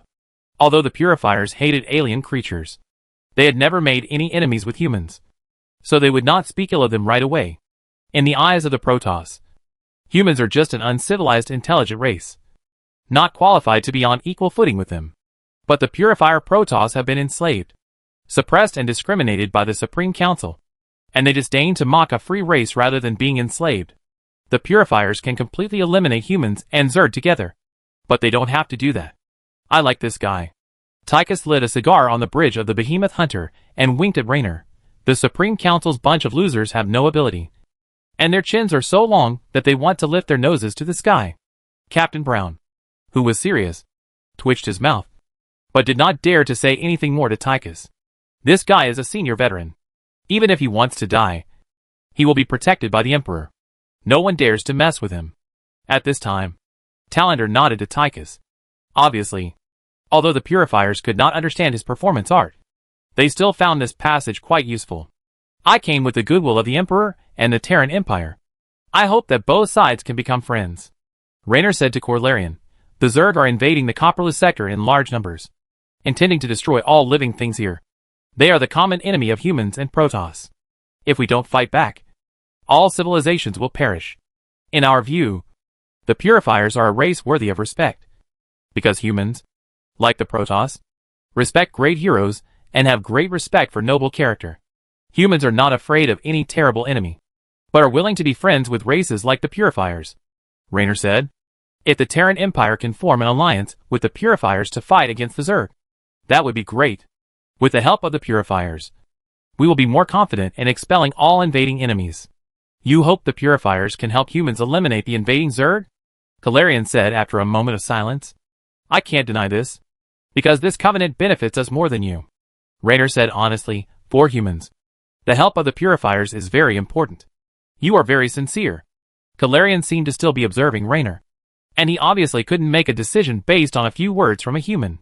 However, Raynor's respect for the purifier Protoss and his frankness in treating robots as equally intelligent life won the initial trust of Corlarian and other purifiers.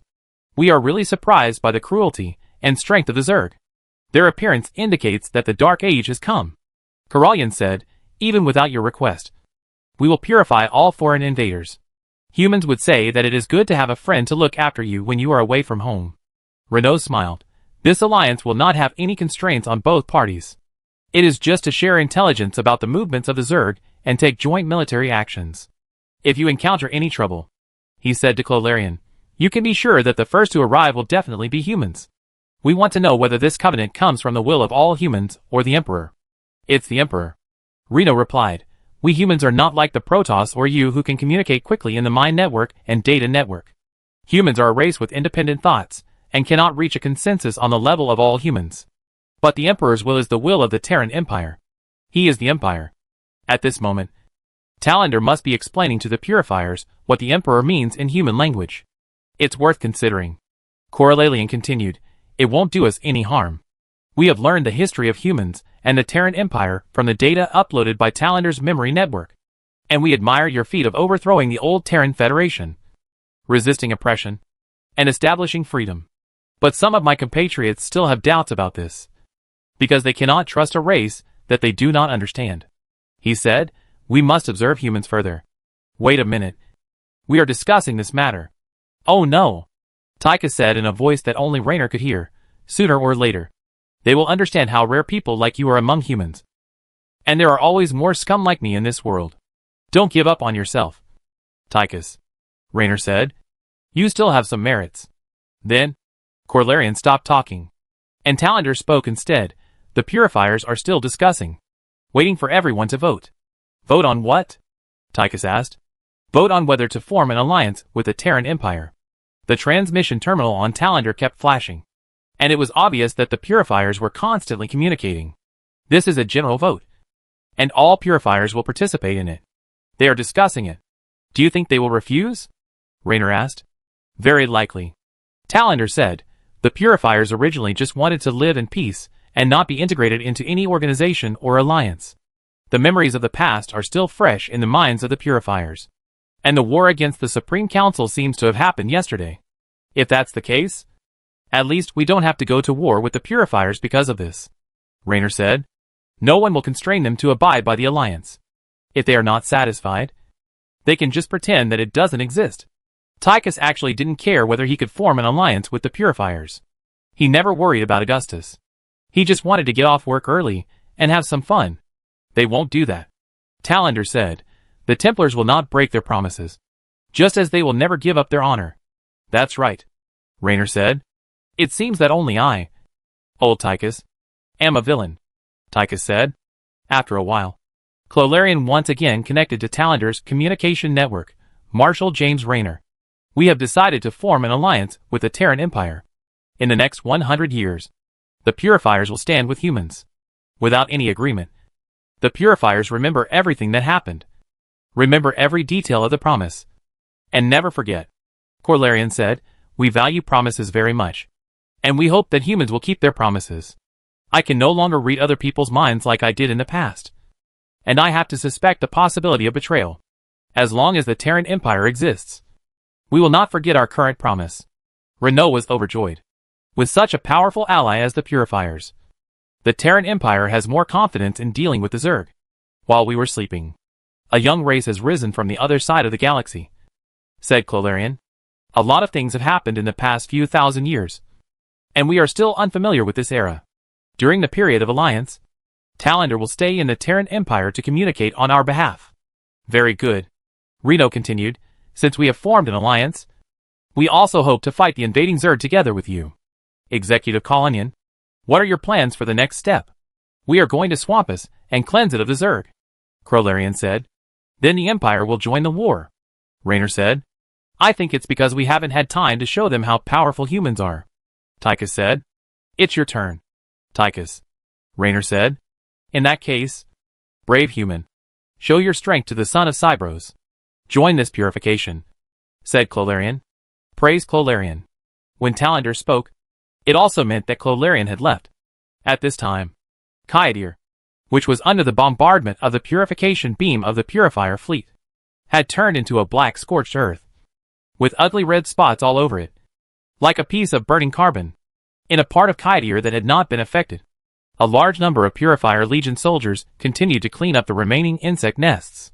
The remaining Zerg are struggling to survive in this hellish world. A large number of ice sculptures of hydralisks and cockroaches look like vivid white ghosts in the falling snow. In such a cruel environment, even if a human exhales a breath of hot air, it will immediately turn into ice particles. If you don't blink frequently, your eyelids will freeze together. These purifiers are really crazy. Even if their fleet is bombing the planet, they dare to send ground troops to clean up the fish that have escaped the net. Tychus also saw the purifiers fighting the Zerg on Kaidir through the satellite camera on the main screen of the Behemoth Hunter Bridge. These are Protoss who have died once, and death is just a common thing in their eyes. Raynor said, I think they are another kind of mechanical Zerg. Of course, Talander, this is not to belittle you. The Nerazim Protoss believe that the closer they are to death, the closer they are to the void. And the purifiers are even more outrageous. They have long been indifferent to life and death, and have a kind of transcendent mentality that ignores death. It doesn't matter, Talander said. In the end, they agreed. Why? Tychus smacked his lips after Corlarian left. The feeling of being needed again gave the purifiers some comfort. Talander said, since the day the purifiers decided to rebel against the rule of the Supreme Council, they have been abandoned by the Protoss society. The creators of the purifiers did not understand the purifiers' requirements and just treated them as out-of-control robots. And the attitude of humans makes them feel that they have received the respect they deserve. The purifiers are dangerous weapons sealed by the Supreme Council of the Protoss Empire. But they are not vicious thugs. Just a group of humiliated heroes. This means that the purifiers are not unreasonable. Just like this, Tychus thought that there must be a profit factor in it. Just like the girls in Auguste Glary's bar were so enthusiastic about him. Not because he was handsome. The purifiers recognized the power of humans. Talander said, they also saw the scene of the human revolutionary army fighting side by side with Tassadar from Phoenix's memory. I still need to confirm one thing. That is, whether the purifiers have resolved the misunderstanding with Darum. Reno asked again, after pulling in the Darum Protoss and the Purifier Protoss. The Terran Empire's counterattack against the Zerg can begin. After reading Phoenix's memory, the Purifiers have decided not to attack the Darum Protoss, but also refuse to join Darum. Talander, at least. They are worried that the Darum Protoss intends to control and enslave the Purifiers like the Protoss Empire did in the past. As expected, Raynor said, the Purifiers' refusal to join Darum has nothing to do with the Terran Empire. As long as they don't kill each other and become unable to fight against Amon. They were all silent for a while. Speaking of this, Raynor changed the subject. How do the Purifiers view Phoenix's legendary deeds? Talander hesitated for a moment and uttered a few words. Sure enough. A hero. Chapter 655 Woohoo. Heroes appear. Darum Star Spirit World. Swampus. Swampus is a world that exudes a stench of corruption. With a surface covered with acidic swamps like thick green bean soup. Countless black dry branches extend crookedly from the muddy mud to the sky filled with poisonous miasma. Bronze pyramid-shaped buildings stand in the sticky mud and rotten air. Each one is like a mountain. Majestic as if it came from another world. And the proudly standing spires are surrounded by green ball lightning. Surrounding these giant buildings, ancient altars, obelisks and broken walls can be vaguely seen. They are all incredibly large. As if they were ancient giants. Thousands of years ago, the Protoss came to Swopes and established a settlement. But these ancient pyramid-shaped buildings and ruins of the ancient city were not left by them. This planet may have once belonged to an extremely glorious civilization. And the ruins of its great cities are like miracles even today. But that must have been a matter of ancient times. Now Swopes is just a piece of mud stuck in the long river of time. Now, Swopeth has evolved into a real hell. With the sky and the ground covered with dark purple fungal mats, and Zerg extending along the swamp. Swaying like summer mosquitoes. These twisted monsters covered with solid biological shells have a copper-green luster all over their bodies. Which means that they belong to a branch of the Fenris Zerg. With a younger second-generation mini-cerebrate or multiple queen commanders. The harsh natural environment of Swopeth is quite harsh even for the Protoss. But it is just right for the Zerg. Once the Zerg arrived at Swopeth, the fungal mats and hatcheries spread across the planet like scars. And all native life forms were assimilated by the Zerg. Once Swopeth was completely transformed into the Zerg's hive world. Infection and destruction spread across the planets, like the umbilical hernia of the universe.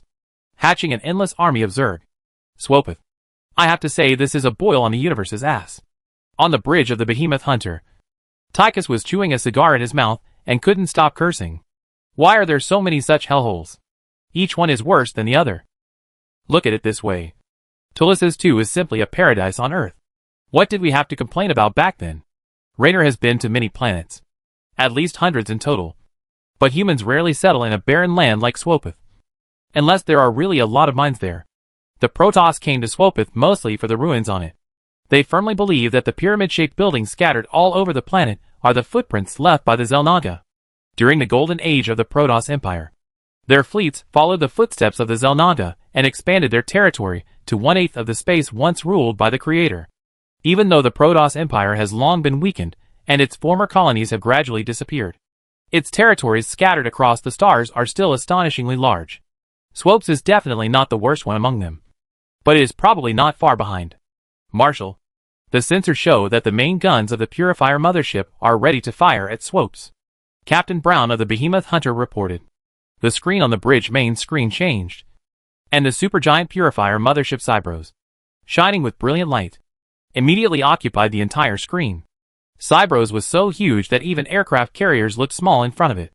It was more like a super fortress than a warship. Cybros embodied the brilliant achievements of the Purifier project. The three-dimensional structure supported the elliptical ship-based platform. And the burning solar matrix released an extremely dazzling light from the crystal-clear shield dome. Once you have seen Cybros, you will never forget the visual impact beyond the limits of imagination.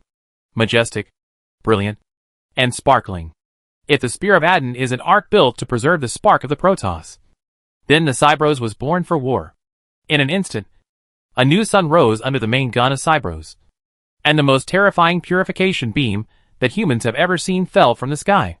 The white plasma beam stirred the gray atmosphere of Swopes, and the endless swamp with a blue-gray color became as dry and hard as ceramic under the high temperature, and the evaporated water vapor rose like white smoke. In less than half a quarter of an hour, the planet Swopes on the main screen of the giant hunter looked like a red-hot carbon ball. Its brightness in the galaxy even increased by several orders of magnitude, and even emitted some bright blue light. When it came to bombing a planet, the purifiers were unambiguous. They didn't care whether there were precious Xel'Naga relics on the planet Swopes. They just followed the instructions, and swept the planet that needed to be purified into the garbage dump of history. All Zerg life signals on the surface of the planet Swopes have disappeared. Captain Brown said, "This is the Purifier's mothership. The Cybros. They use this great battleship fortress as their home and forward base." Purifier Talander explained to Raynor, "Now, the Cybros is the home of the Purifiers. Damn it. What do we have to do with this?" Tychus watched the Purifier fleet turn a planet into a glowing glass ball in a few seconds, and it took him a while to utter such a sentence. Watching an entire planet being razed to the ground is truly shocking. After all, Tychus doesn't want to be blown up while driving Odin, drinking cold beer, and singing. When it comes to the last resort, the Terran Empire will also use nuclear weapons or biological and chemical poison gas to destroy an entire planet. But the power is far less than that of the main gun of the Cybros. Even so, the planet must be ruined.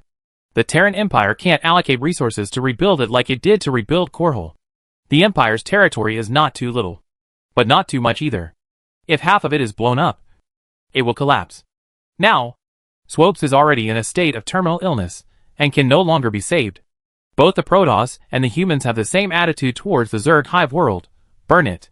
Swopes has been abandoned by the Protoss Daram, and there is nothing on it that is worth our Marines fighting to get back at all costs. Reno stroked his beard. After they finish bombing, we will throw all the mine mules we brought down to pick up some crystal ore. It would be a waste if we don't pick it up. Brown, let's fire a few shots too, and we will also contribute. Raynor is not a rigid person. He makes a living in the Terran Empire by his brain. Occasionally, people are surprised to find that the planets burned into slag by the Protoss have many crystal mines with special properties. This kind of crystal mine is not only of excellent quality, but also easy to mine. Mossera and Blacksis are typical examples. It is a real your hometown has become a mine. There are many rich mines under the ground of Swopes, and this explosion is expected to blast them out.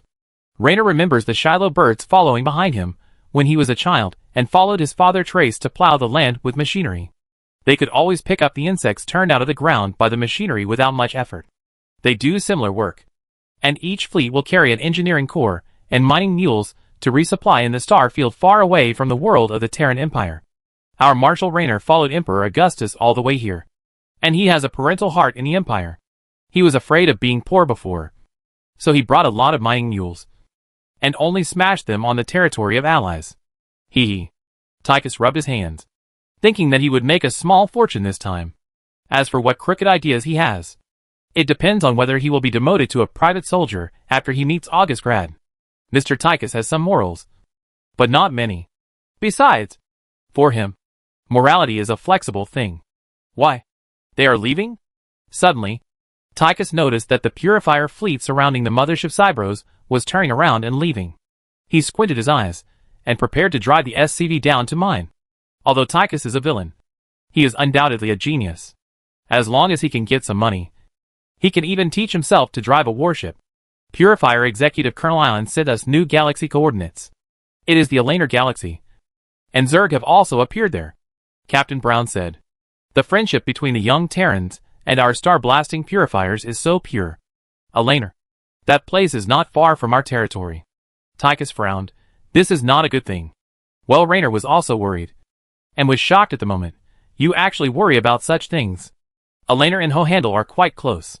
Tychus said calmly, "There are several lovers of mine there, and they don't charge me. Raynor was just about to ask Tychus to stop swindling with the title of Imperial Hero, but suddenly received a report that an unknown ship suddenly jumped into Swopes. There is only one warship, Captain Brown said. It is Tassadar's flagship, the Star Shuttle. Only it. Tassadar. Raynor recognized the aircraft carrier that was coming out of the hyperspace channel at a glance. As Tassadar's flagship, the design of the Star Shuttle is so classic that the ancient-style aircraft carriers built by Durham are all modeled after this great warship. What does he want to do? Tychus noticed that the Protoss aircraft carrier with a golden and blue glow was heading straight for the Purifier mothership Cybros. Tassadar must have come here in person with his warship in order to make Durham reconcile with the Purifiers. Talander said, "This is Tassadar's heroism. This is something he can do." Raynor knew that Tassadar, as a benevolent leader, was also a brave man who dared to go deep into the tiger's den and feed the tiger with his own body. Isn't he afraid that the Purifiers will burn him to ashes with one shot? Tychus knew that the Purifiers would not give Darren Protoss any good face. I think Tassadar is not stupid. He is actually a very shrewd guy. Raynor said, if something goes wrong, he will find a way to get out of it. The Protoss are sometimes stupid, and sometimes very smart. Tychus doesn't care about Tassadar's life or death. He just wants to make money. The Purifiers contacted me. They said that the Darren Protoss came for peace talks. The Purifiers think they can talk. Talander said at this time, Executor Corlarian wants me to be there. We have to go too. Raynor hasn't seen Tassadar for a while. After all, he is also a warrior, and he is not afraid of big occasions. If Daram and the Purifiers make peace, that would be great. If they continue to fight like this, they will sooner or later reach the territory of the Terran Empire. It's magnificent. Rich people are generous. Tychus looked at the solar fragment crystal core embedded in the etheric loop of the Cybros without showing any emotion, knowing that it was a perfect catalyst for fusion reactions. Although humans are far from being able to use the power of solar fragments like the Protoss, they can still use it as a weapon to ignite something. Why are you carrying laser scissors? Renault walked on the wide corridor of the Cybros and noticed that Tychus was taking out tools from his crotch to check the quality of the Cybros deck. Your words and deeds represent the face of Emperor Augustus. Captain Brown's face was crooked.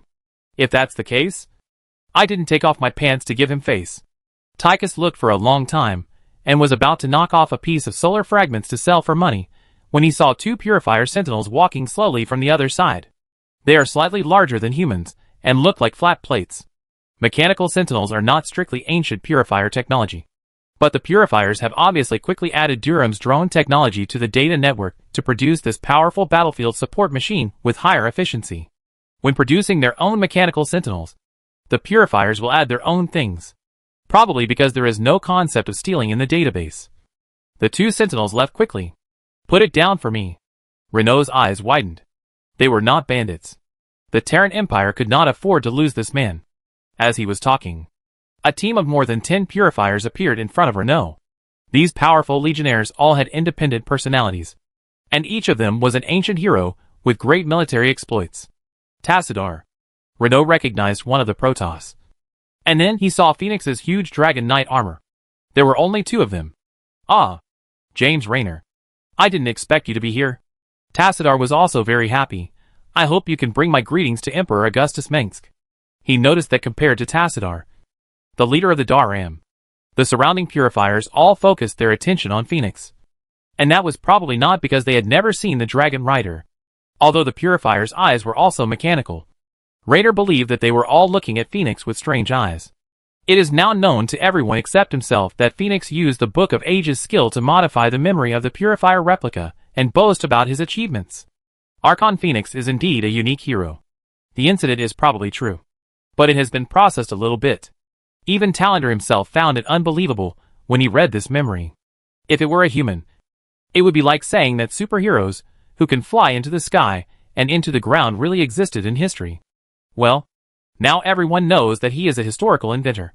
Phoenix, old friend, I am so glad to see you here. Chapter 656, Northern Expedition. Phoenix. He is indeed a hero.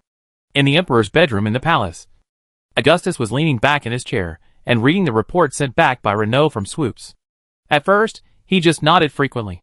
But at the end, he couldn't help laughing and even pounding the table. Marshal Renault had studied for a few years, and was considered to be both civil and military. Such reports that were to be reviewed by the emperor were usually written by himself. When he mentioned Tacidar's visit to the Purifier mothership Cybros, he spent most of the article describing the interesting fact that the history adapted by Phoenix had been uploaded to the entire Purifier data network. Sadly, Phoenix's best human friend Raynor did not remind him that the ship of friendship can capsize at any time. Phoenix, who had not expected this, followed Tacidar to meet the Purifier executive Colonarian and other ancient heroes. After all, they were all heroes, and they admired each other. When they talked about the excitement, the hypocritical Purifier elders couldn't help but compliment Phoenix, saying that the young are really formidable, and he is indeed a hero. Tacidar and Raynor were stunned, and only Phoenix, who was unanimously recognized by the ancestors, was complacent. He didn't expect that his reputation had become so big. When Phoenix was sent to the Glacius facility by arbitrator Aldaris to back up his memory, he did modify some files for selfish reasons and slightly polished his glorious deeds. He also thought that no one would mind this matter. After all, it was only a small part of the memory, and the memories of the Purifiers could not be uploaded to Kara. Who would have thought that he would die in the battle to defend Ire one day? The slightly polished stories really fooled the Purifiers at the beginning, and they were immediately shocked. However, upon closer inspection, this is far from being a simple polish. It is definitely a heavy polish. Just take it as the truth. Don't tear it down. After all, the Protoss has historians like the Protector to record history, and a comparison will reveal something wrong, as those of Phoenix's generation are non-extinct. For example, Phoenix is indeed a fanatic and tough guy who can split mountains and rocks. But it is wrong for him to brag about his ability to fly and hide on the ground. If Raynor hadn't laughed so hard that his mouth was almost stretched to the back of his head, Phoenix would still be modestly telling his predecessors that his achievements are nothing compared to you, and that a fanatic can do it. The moment he learned the truth, Phoenix was devastated. It felt like the erotic novel you wrote in junior high school with yourself as the protagonist was exposed in front of the whole class. Half of Kara could feel Phoenix's despair, which was double the pain. Tacidar said that Phoenix was also asking the Dark Templar for advice on how to master the power of the Void. And the Dark Masters would say that the closer you are to death, the closer you are to the Void. For the Dragon Riders, they are only one step away from death itself. At that moment, Phoenix realized the true meaning of the Void. What makes you so happy? Your Majesty? Kerrigan approached from behind, slowly put her arms around Augustus, and pressed her face against his ear. Her breath was as thin as the faintly visible dress, and she carried the fragrance of a bath, like a breeze on her face. Air convectors and temperature control devices were installed in each room of the Augustgrad Palace, and it was warm as spring at any time of the year. Augustgrad is the industrial heart of the Terran Empire.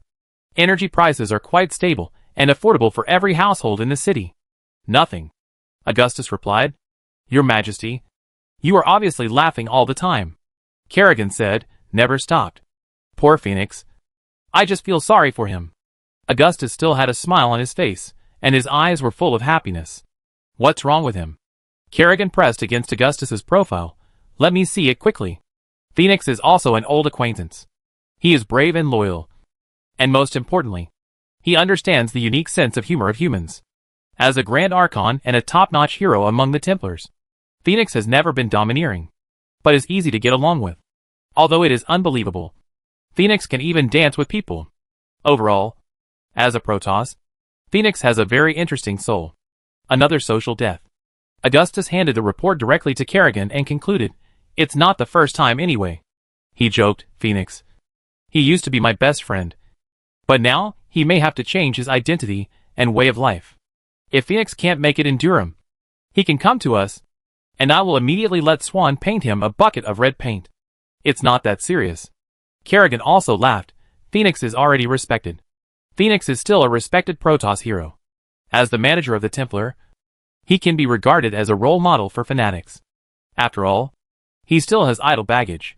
Phoenix probably won't be able to recover for 10 days or half a month. The last time his dark history spread throughout Kara, Phoenix led his fleet to fight the Zerg alone. He fought bravely in every battle and only wanted to die. But no enemy could hurt him. If you can't survive once your boast is exposed, humans will have perished long ago. Augustus was in a good mood. Phoenix should learn from Tychus. If you don't have any shame, you can't blackmail me morally. If I don't have any morals, you can't blackmail me morally.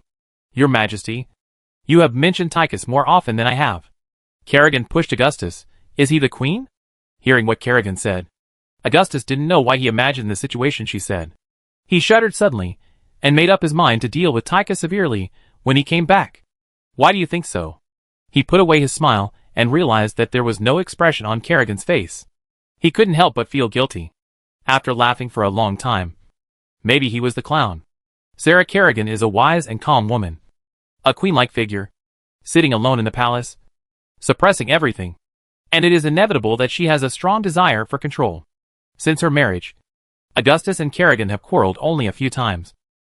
And each time it was related to other women. Don't think too much.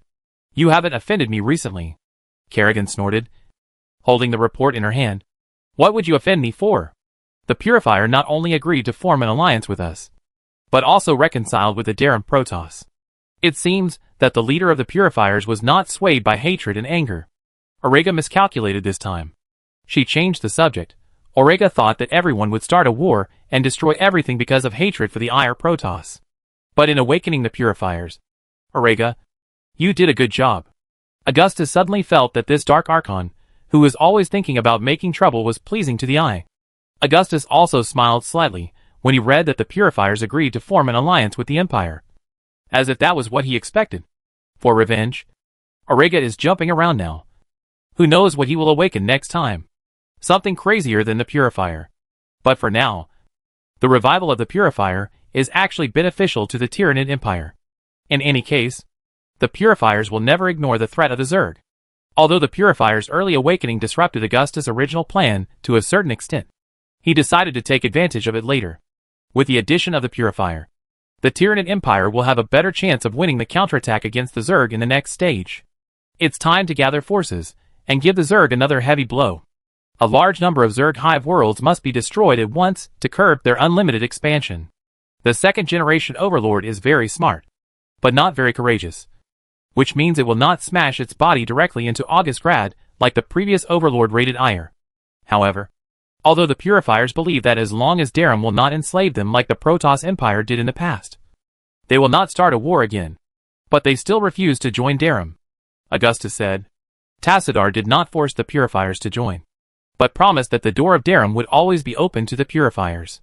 Even if Tassadar is willing to regard the Purifiers as true compatriots, it does not mean that his people will think so. You know, even Terran, which only has two tribes, the Ire and the Nerazim, is not harmonious. In this case, even if the Purifiers agree to join Terran, Terran may explode directly. If another Taldarim is added later, it will only add fuel to the fire. But Augustus doesn't need to worry about Tassadar. He believes in the prestige and ability of this old friend. On the contrary, Tassadar's future successor must bear huge pressure, which depends on Artanis' courage. I believe Tassadar sees it more clearly than all of us, and only he can gather people's hearts. Kerrigan looked at Augustus. Well, the good news is that the Purifiers have agreed to fight together with the Darium fleet, so that we can gather the three races to drive the Zerg out of the Copperless sector again. This is what Augustus cares about most. I have ordered Warfield to gather 23 naval squadrons in Pegasus, waiting for the arrival of the Purifier and the Durham fleet. Have they agreed? Kerrigan asked. The Zerg are our common enemy, and it is not difficult to reach a consensus on this matter. Augustus nodded. Even if we only inflict another heavy blow to the Zerg, we can delay the next full-scale war by 1 or 2 years. It's time to fight back. We will definitely win again. Kerrigan was about to say something else when a terrifying mental scream came from the bottom of the palace. Dog Emperor. I, Alpha, am invincible. Even if you kneel down and beg me, I will not charge the artifact again. Ha ha ha. Let me go! Let me go! I didn't. What is that brainworm going crazy about again? Augustus knew who was going crazy just by thinking. I must have been too good to it. It has absorbed all the energy in the original fission pool, and has become a real original brain worm. Kerrigan noticed something, and her green eyes suddenly brightened. Then, as if it had received some warning, the voice of the brain worm immediately subsided. But it's still so weak. Kerrigan sighed. It should be able to catch up with the old brain worms like Ark and Dagos now. Augustus spoke well of Alpha. Even if it is so weak, it can withstand the energy of the original fission pool. You can do it, Sarah. After all, I'm not a Zerg. Kerrigan sighed. Although the top biologists of the Empire and the Protoss believed that Kerrigan would not grow horns and wings like Alpha after soaking in the original fission pool, she was still worried. We still have a chance, Augustus said. This world is not as hopeless as you think. With you here, I will not lose hope. Kerrigan, who was standing behind Augustus, suddenly reached out and turned his head to the left, then turned and stared into his eyes. I'm always here. Augustus looked at the clock on the wall and said to Kerrigan, go to bed early. Kerrigan stared into Augustus' eyes for a moment, then turned around and sat on his legs. Although Augustus was already the king of a country, he still did not neglect exercise. He felt quite safe in his arms. It's getting dark. Your Majesty. Kerrigan tore open her robe, revealing her underwear. Your Majesty has been working day and night, so you should rest early. As she spoke, Kerrigan rolled up her shirt, grabbed Augustus' right hand, and placed it on her flat and firm belly. She was indeed indescribably seductive, with her wet red hair hanging on her chest, half covering her face, like a seductress who was seducing the world. How can I rest if you're like this? Augustus said this, but he still picked up Kerrigan and put him on the bed, kissing him while saying, it's because you always go to Lisa's place. Kerrigan said resentfully. I know. Augustus took off his coat. Lisa Cassidy was arranged by Kerrigan to stay in the Augustgrad Palace a few years ago, and later she acquiesced to this relationship. But the only one who could get close to Augustus in this capacity was Lisa.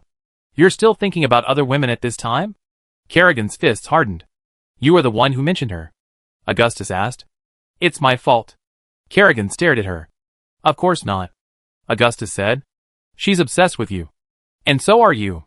Kerrigan sat astride Augustus, pressing him so hard that he couldn't stand up, and then raised her legs to reveal the black stockings on her slender legs. Tear them off, she said. Augustus said. Your Majesty, don't you like this? Sizzle. Your Majesty, have another child. Then have another child. Chapter 657. Who is calling the fleet? Embrace the glory of battle, filled with countless bloody fights and desperate counterattacks on the edge of life and death. This encounter, known as the Black Grass Raid, has lasted for 9 sunlight cycles. The fanatical Terital felt the angry shouts and sad echoes of death in the Kara that could not be calmed for a long time, and knew that the last moment of his soul returning to the Kara was not far away.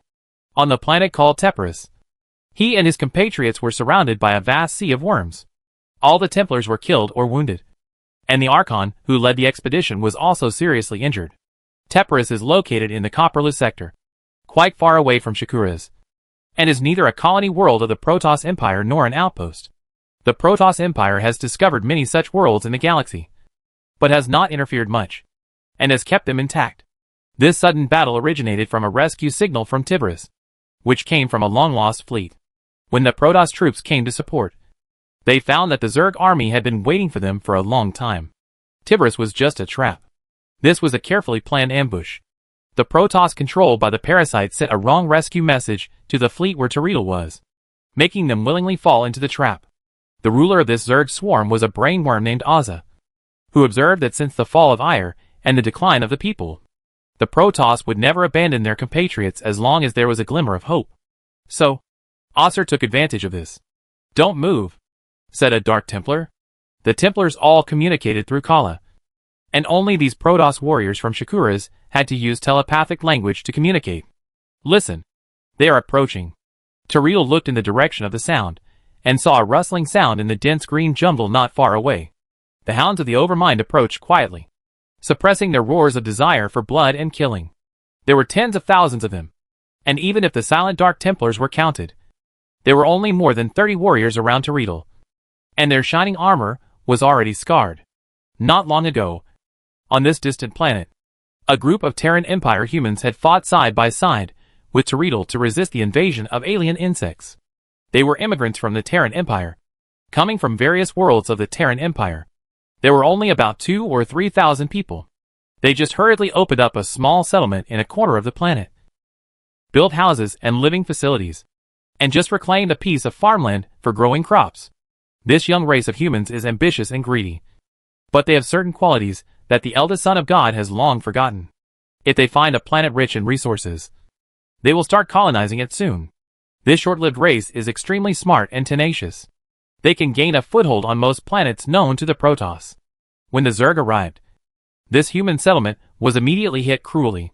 They came too fast and too many. The Imperial soldiers guarding the settlement were wiped out, and the settlers were slaughtered. The trapped Teredo met the few survivors left in the settlement. Even in such a desperate situation, they still struggled to survive in the complex jungle, believing that the army of the Terran Empire would come back to save them. Not only that, they are also willing to cooperate with the Protoss to fight against the incoming Zerg. In just a few days, Teredo established a life-and-death friendship with these humans. It is hard to imagine why these humans are so sure that the Terran Empire's fleet will return. You know, a few years ago, the human government never paid attention to insignificant foreign colonies. The leader of these humans is Emperor Augustus Mengsk, and they respect him just as Teredo respects Tassadar. Teredo was impressed by the tenacious will of these humans, and he could not help but put away his contempt for this race. But later, they all died under the infection and corruption of the infected. On Teredo's waist armor hung an old human revolver, which originally belonged to a border law enforcement officer of the Terran Empire. The law enforcement officer gave his pistol to Teredo, which was his last relic. Warriors, prepare for battle.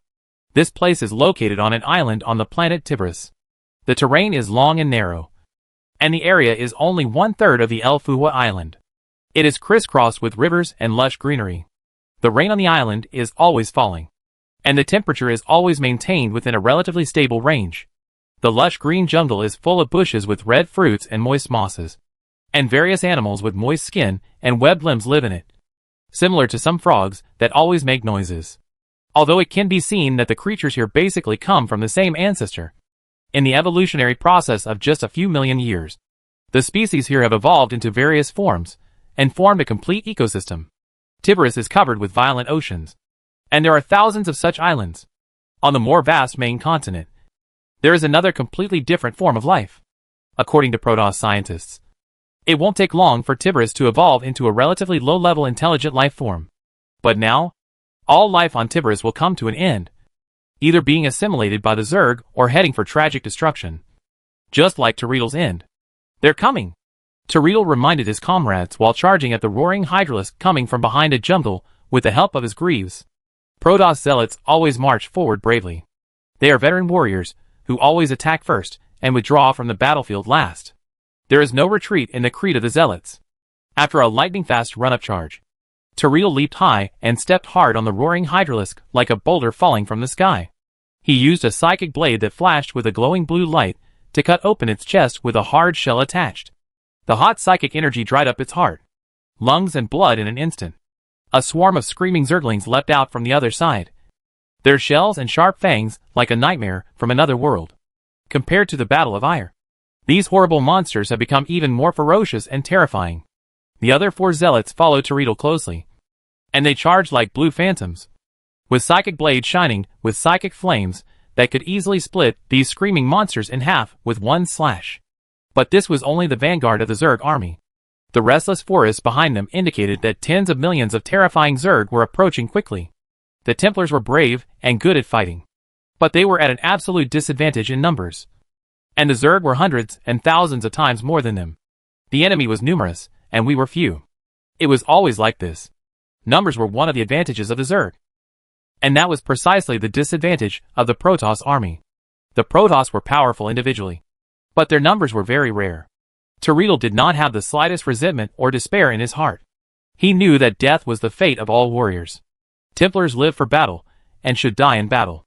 A strange rustling sound was heard, and a huge swarm destroyer appeared in Teredo's sight, tearing through the trees along the way. This ferocious and violent creature is a variant of cockroaches. It was rare in number, but now it is becoming more and more common. Compared to before the Battle of the Brute, the current Zerg is not only more ferocious and violent, but also more diverse.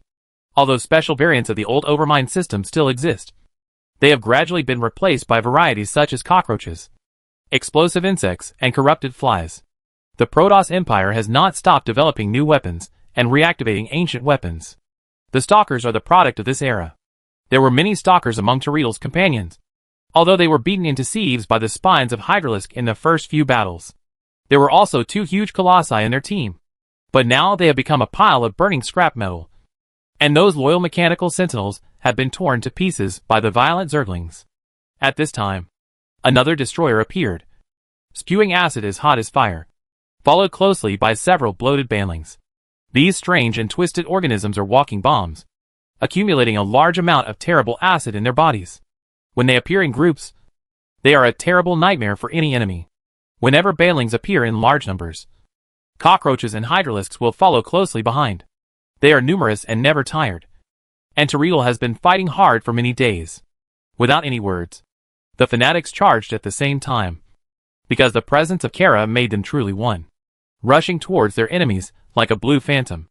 The Dark Templars in the darkness also joined the battle. And even the proud Templars had to admit that their compatriots from the wild land of Shakuras were elegant and ruthless in battle. The Dark Templars wandered among the enemies like dark phantoms, wielding the cold giant warp blades and spinning and jumping like waltz dancers, bringing up a shocking blood mist. The sons of Shakuras had already proven themselves to be respectable warriors. Soon, the Zerg fell in droves under Terran's blade. But they were still numerous, tireless, and endless. The first warrior to die was a friend of Terran, a fanatic who was born and raised in Ire. He came here to protect his people. But it seemed that he was protecting nothing at all. He had killed dozens of Zerg when he fell. But more Zerg attacked him from behind and killed him.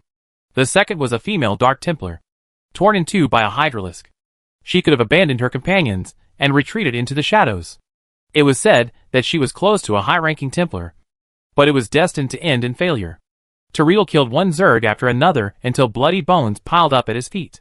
He stood shoulder to shoulder with the last few Templars, protecting the seriously injured Archon. Thousands of Zerg surrounded them, and the sky was filled with overlords and mutalisks. "It's all over," Terradar said, "brothers and sisters. This is the last battle." Terradar was not afraid of death. In a blink of an eye, the sky suddenly changed color, and some bright spots fell from the sky like rain. That was the human airdrop capsule. And the thunderous roar in the sky was the sound of warships firing. Humans really came back. But they came too late. A large number of airdrop capsules fell from the sky and landed heavily on the ground. The fully armed Terran Empire soldiers gathered together and poured amazing firepower on the roaring insect swarm without hesitation. The warriors of the Terran Empire firmly believe that guns are just tools, and a heart of stone is a weapon. At the same time, more armored vehicles were sent to the surface, gathering into a powerful iron army. Today, the army of the Terran Empire has been armed to the teeth. They have experienced hundreds of battles and are well-deserved elite troops. "Humans, they shouldn't be here," a Templar said. "But they are here," another Dark Templar said. "There are Zerg everywhere here. They are everywhere too." A drop pod landed near Terran, carrying a whole squad of Terran Imperial Marines. Another drop pod landed right after it, and a Marauder stepped out. The heavy armor he wore was as heavy and solid as a thick wall. The Marauders were all veterans of the Empire who had been through many battles. The Punisher grenades they were equipped with were a magical weapon to deal with heavy armor. Crack! With just a loud bang, the Marauder used the grenade to smash the heavy carapace of a cockroach and made it retreat again and again. "This is Sigma Squad. We found Protoss at the landing site." These humans obviously did not expect that there were Protoss here. While clearing the Zerg at the landing site, they cautiously approached the direction of Terran. In the past, these human soldiers would probably receive an order to kill without mercy immediately, because the human government saw the Protoss as dangerous as the Zerg. But the Terran Empire would not do that. They were allies of the Dallin Protoss. With another deafening roar, a huge Odin mecha was dropped to the surface. A moment later, another Odin arrived, and they moved like two mountains. Behind the Odin followed several T-285 heavy space construction vehicles, which were improved versions of the old Tarsoni's T-280s. They were larger and more powerful, but they looked dwarfed by the giant Odin. "I am Admiral Horace Warfield. I have captured this planet in the name of the Terran Empire by order of Emperor Augustus Mengsk. I will never lose," Warfield said. Chapter 658, Besiege and Attack.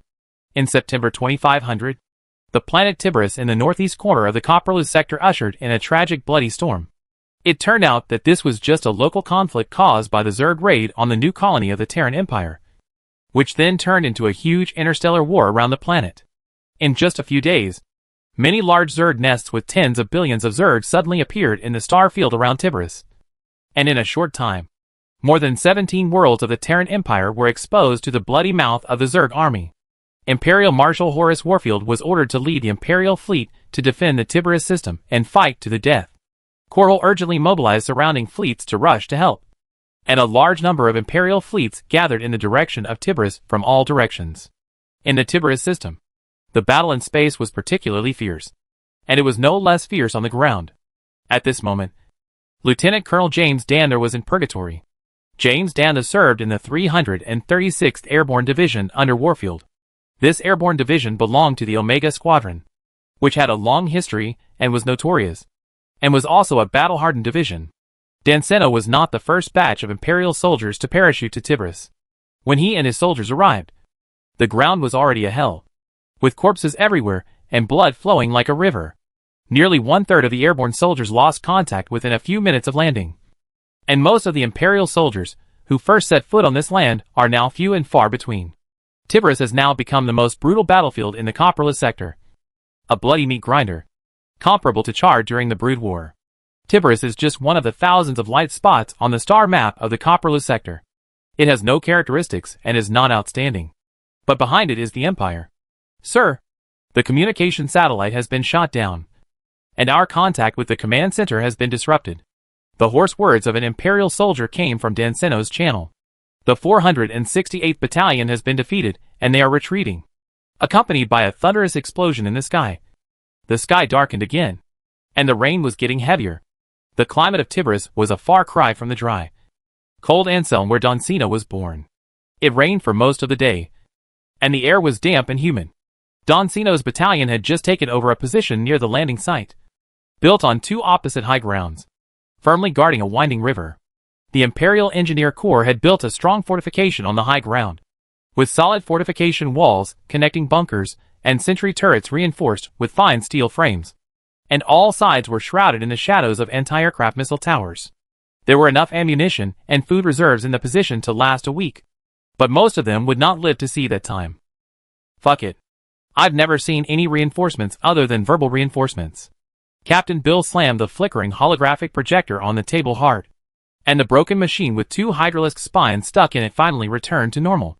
The quality of this holographic projector is quite good, using the technology of the Terra family. Produced in August grad. Quality guaranteed. TSK. Isn't it fixed?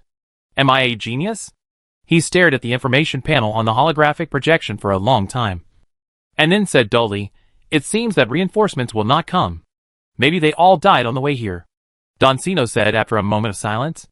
Danceno has fought for many years, and there are still only a few battles as dangerous as today. Sadly, the average survival time of the Imperial soldiers on the ground in Tiberius is calculated in minutes. They are coming again. Focus on that thunder beast. Fire! Fire quickly! The vibration on the ground indicated that a large number of tunnel worms were approaching, and the screams of the swarms were like the cries of thousands of evil spirits. When walking out of the bunker that was temporarily used as the battalion headquarters, Danceno once again glanced at a photo hanging on the wall. It was a photo taken by Danceno and his newlywed wife before he responded to the call to enlist in the army. Just like many military couples who decided to get married at that time. They wore brown-gray uniforms, and the women wore wedding dresses. The warship was about to set sail, and the Zerg was advancing in force. Time was running out. Soldiers had to get married before setting off, because that way their wives could enjoy the various preferential treatments for the families of fallen soldiers. But after all, who doesn't want to go back alive? With government relief, widows don't have to worry about their own and their children's lives. But most of them will still remarry. This is reality. As soon as he stepped out of the command center, the rain hit Danceno's helmet mask, and the solemn atmosphere came over him. Imagine millions of strong bulls running at the same time. Imagine the most terrible sound you have ever heard in this world. Like a black tide made of shells. They surged up again. Danceno remembered the last words his father said to him. "I should give you some more advice. Because you are my last son, don't be a hero. Let those who start wars. Let the upper class. Let the officers, and those who rule this empire be heroes. War is war. Honor is always short-lived. And death and fear are always there. There are tens of millions of people on Ansem. And there are 12 billion people on Tarsones and Korhal combined. My son, the Emperor of Korhal does not lack a loyal and brave soldier. But no one needs you more than us. Just like what his father said. Danseno knew that he was right this time. But Danseno still left. Because on that desperate day, the Zerg came to Ansem and took away all his family. Danseno had seen many recruits who were frightened by the Zerg. They didn't know why they had to run to this remote planet to fight the Zerg to the death. And the distance between Tiberias and their hometown was as far as the end of the world. Even Lieutenant Colonel Danseno did not know the true intention of the Imperial Command. Their mission was to defend the Tiberias system at all costs. Nothing more. If even Danseno did not know why the Emperor wanted to launch this battle, the Brainworm and the Queen would have no way to find out the Tyranid Empire's combat intentions from his brain. The duty of the Imperial soldiers was to be loyal to the Emperor, protect the people, and perform their missions without reservation. Everyone who came to Tiberias had their own reasons. But no matter what, they came after all. When Danseno and Captain Bill walked onto the battlefield together, in response to the Zerg's attack, the main battlefield was full of artillery fire, and the Imperial soldiers used all the weapons in their hands, not sparing the ammunition in their hands. Werewolf and Thor also moved to the most critical place on the front line. And even if they just stood there, these war weapons piled up with armor plates and railguns were like a fortress. The gurgling river under the battlefield was already in sight. But now it had been dyed red with blood. And the huge corpses of Zerg and human remains were piled on both sides. The screaming shells continuously stirred up surging water columns on the river's surface. The broken armor and burning chariots stuck in the mud are now nothing more than sad graves. And the battlefield is full of remains and dying soldiers. Almost every time he walked a distance, Danseno could see the bodies of humans and Zerg who died in miserable conditions. The ground was full of blood. And it was no exaggeration to say that it was a sea of blood. This battlefield is located in the eastern part of the main continent of Tiberias. It is covered with hills and rivers. It was originally covered with dense orange vegetation. There were gorgeous and beautiful small flowers growing all over the mountains and fields, like a layer of flower carpet extending under the feet. And it was as gorgeous as the morning glow under the sunlight. Such a beautiful scenery naturally attracts people's imagination and makes them linger. This can be seen from the fact that a postcard from the Imperial Immigration Bureau attracted many immigrants and tourists. The scenery is picturesque and full of harmony. No one would have thought that this place would be like this now. Now, even the fragrance of flowers cannot cover up the smell of blood. Danseno no longer wants to find out how many people have been buried there. Many times, those who are familiar to him just disappear suddenly. And what may kill him is just a blade insect flying over his head. All the holographic horror movies of mankind cannot compare to the real mountains of corpses and blood. And hundreds of thousands of infected humans staggering towards the cities and towns where you live. They are coming. The vegetation here is also too tall and dense, as tough as flax, and completely different from the dreamy scenes shown in those beautiful photos. The vegetation of Tiberias is actually harmful to humans. Their fragrance has a hallucinogenic and anesthetic effect. If immigrants want to farm here, they must eradicate these local plants. This is the problem that immigrants must face. Sometimes the life forms of an entire planet will instinctively reject and kill invaders. Fortunately, the situation on Tiberias is still within an acceptable range. However, the Zerg are not afraid of the psychedelic effects of these plants at all, which may even make them more violent. Not only that, after absorbing the genes of local creatures, the Zerg have also learned to use these tall plants to set ambushes or launch surprise attacks. The Zerg came too fast and too quickly, like a storm. But the faster they attacked, the harder they would fall when they hit the iron wall. In an instant, the sound of Gauss rifles became one, and a large number of Zerg were swept down by the dense rain of bullets and soon fell into a pool of blood. The hundreds of Zerglings in the front were quickly chopped into pieces by the gushing flames. And then, they crashed into the bunker cluster. Then, these Zerg faced the flames gushing out of the red armor plates of the Hellbat Mecha. The new Hellbat Mecha was transformed from the Hellfire Chariot, and has gradually replaced the old Firebat to become the backbone of the front line of the Terran Empire. The tall Marauder walked heavily to the outermost perimeter, using solid armor to provide cover for his comrades. The Widowmine used its sharp blade appendages to sneak into the ground, quietly waiting for the enemy to fall into the trap. But the number of Zerg was still too large. They rushed to the position one after another in the face of fierce firepower. roaring and tearing apart all the enemies they could catch. "It's on me!" A soldier in black power armor was suddenly knocked to the ground by several jumping insects. The sharp claws pried open the cooling tower, and the armor behind his armor like breaking a shell, tearing off large chunks of flesh and blood. As if it was an instinctive reaction, the other Imperial soldiers around him immediately shot at the back of this soldier, making those hideous monsters retreat again and again. One of the Zerglings was hit in the head by a grenade, screaming and struggling on the ground. From time to time, people were knocked down by the violent Zerg and torn into pieces mercilessly. But even so, the Imperial soldiers under Danseno still silently held the front line, and continued to fight even at the last moment of their lives. The soldiers under Danseno are all resocialized soldiers, and even these brainwashed warriors will still feel fear in front of the Zerg. But their brains will ignore these emotions, and order their fingers to continue pulling the trigger without retreating a single step. However, compared with the old Federation period, the trauma caused by the Empire's resocialization surgery has been much smaller, and while ensuring obedience, it retains a part of the transformed person's independent personality and implants the memory of absolute loyalty to the Empire. Although the brainwashed soldiers in the past were surprisingly calm, in Danseno's opinion, they were just too old to fear death. Omega Squadron was one of the few Imperial armies that still had a large number of reformed soldiers. They were ready to be sacrificed at any time. The origins of the soldiers in Omega Squadron were also extremely complicated. Before they were socialized, they were probably death row prisoners, members of anti-imperial organizations, or prisoners who were arrested and imprisoned for other crimes. In short, they were all hopeless scums, and it was not a pity to die. As far as Danseno knew, there were also a large number of old Federation nobles, and their vassals and supporters, who were transformed into resocialized soldiers. Emperor Augustus himself overthrew the old Federation regime and ascended the throne. He was never lenient to the remnants of the old Federation and anti-imperial elements. Lieutenant Colonel, these Zerg should be the elite nest guards of the Nightmare Hive. Among them are a large number of Slayer Hydralisks and Devourer Zerglings. I suspect that there may be unclean scorpion worms lurking underground.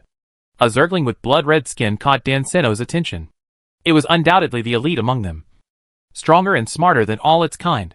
A devouring one, a cunning and greedy flesh-eater, whose strong armor is even more difficult to deal with than a cockroach. The devouring one roared and pounced, followed by more Zerglings, like its servants. The appearance of elite Zergs such as Devourers and Killers here means that the Zerg on Tibris are at least descendants of the first generation of the Overlord's old nest. They are very powerful, but the resources and time required to hatch are much longer. The Nightmare Swarm is also an old enemy of the Terrans. They were the culprits that forced the Protoss to destroy the planet Chaucera. This strange swarm has brought destruction to many Terrans and the Darim Protoss worlds. Just like the real Nightmare, humans and Protoss hate them. Obviously, since there are a large number of elite individuals, it means that the main nest of the Nightmare Hive is likely to be nearby. Generally speaking, their brainworms should be too. We should call for a fusion strike. Danison stared at the alien Zerg. If we can't defend this place, we will perish with them. Chapter 659 Artanis. Take them away. General. Tiberius fortresses 47 and 56 have fallen, and the Zerg have blocked the sky. They can't withdraw? Fortress 12 has also fallen, and now there are less than 20 fortresses still holding on. The other legions have also been dispersed by the Zerg, and the enemy is dividing and dismembering our army. Damn it. There are too many Zerg. We can't kill them all. On the flagship of Imperial Marshal Horace Warfield, the Iron Justice, officers and staff in neat uniforms were circling around the star map table in front of the bridge. The grim situation and the continuous bad news made these veteran officers dry their mouths and look solemn. Not only on the ground battlefield of Tiberius, but also in space. There was a stalemate. One after another, the majestic steel warships were pouring barrage firepower on the countless flying insect creatures like evil spirits, and the dazzling lasers lit up the dark universe moment by moment. The number of warships in this Tyrian Empire fleet is quite large. At a glance, it is full of large ships such as battlecruisers, Valkyrie frigates, Liberator frigates, Hercules transport ships and scientific ships, which can be called a huge momentum. As the flagship of the Warfield fleet, Iron Justice was the first to bear the brunt of the attack. It was surrounded by swarms of Zerg, which stung the rising green shield force field like a group of hornets. From time to time, Zerg were burned to ashes by the roaring laser cannon group. The many Imperial battleships on both sides of Iron Justice approached the flagship while trying to get rid of the entangled dragons, corrupted flying insects, and flying snakes as much as possible. The ship's guns whistled and the lights flashed. Iron Justice was a meritorious warship of the same era as Hyperion. Its original performance had gradually fallen behind the times. But after many renovations and upgrades, it reached the level of Minotaur-class battlecruisers. To this day, Iron Justice is still the flagship of Horace Warfield. At this moment, Warfield, whose face is already wrinkled and his beard is graying, just stares calmly at the three-dimensional tactical map in front of him that is projected in real time by the holographic image. The radar and supercomputer have uploaded the scan results to the main console of the star map. Now anyone can see what the red triangle symbols that far outnumber the green dots mean. They have fallen into the vast ocean of the Zerg. And Warfield and his fleet are like a drowning man, endless and ruthless. Yet they could not abandon Tiberius and warp away. This system was strategically insignificant, but it became a key gateway to the Terran Empire when the Zerg invaded northeast of the Copperless sector. All the generals in the Imperial High Command suddenly realized that if Tiberius fell, tens of billions of Zerg would be able to march straight into Korhal. But if they defended the Tiberius system, the fleet would be surrounded and annihilated there. Just the number of battleships. This fleet has more than 200 ships. More than one-third of the Empire's warships are here. The cost of losing such a large fleet is unbearable even for the Terran Empire. By now, the intention of the second-generation Overlord is obvious. It encircled the Warfield fleet in Tiberius to force other fleets of the Terran Empire to come to the rescue, and then destroy the Imperial fleets that came to reinforce one by one. If Warfield gave up Tiberius, the Overlord would go straight to Korhal and take down Augustgrad. No matter what, Tiberius must not be lost. But Warfield cannot sit idly by and watch the entire fleet be destroyed here. Send the drop pod. Warfield's voice overwhelmed everyone for a moment. Call the Gorgons to support the battlefield. We must defend this planet, and never let it fall into the hands of the Zerg. If Tiberius is transformed into a hive world, the Terran Empire will have trouble sleeping and eating in the future. General, the number of Zerg on Tiberius far exceeds ours.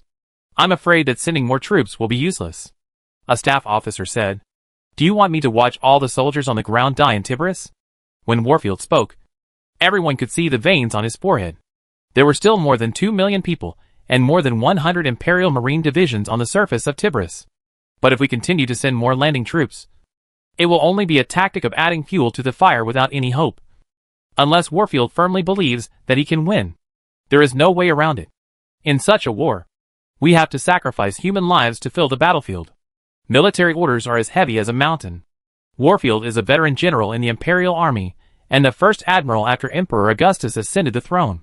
Even if there was some hesitation, his orders were immediately and meticulously executed.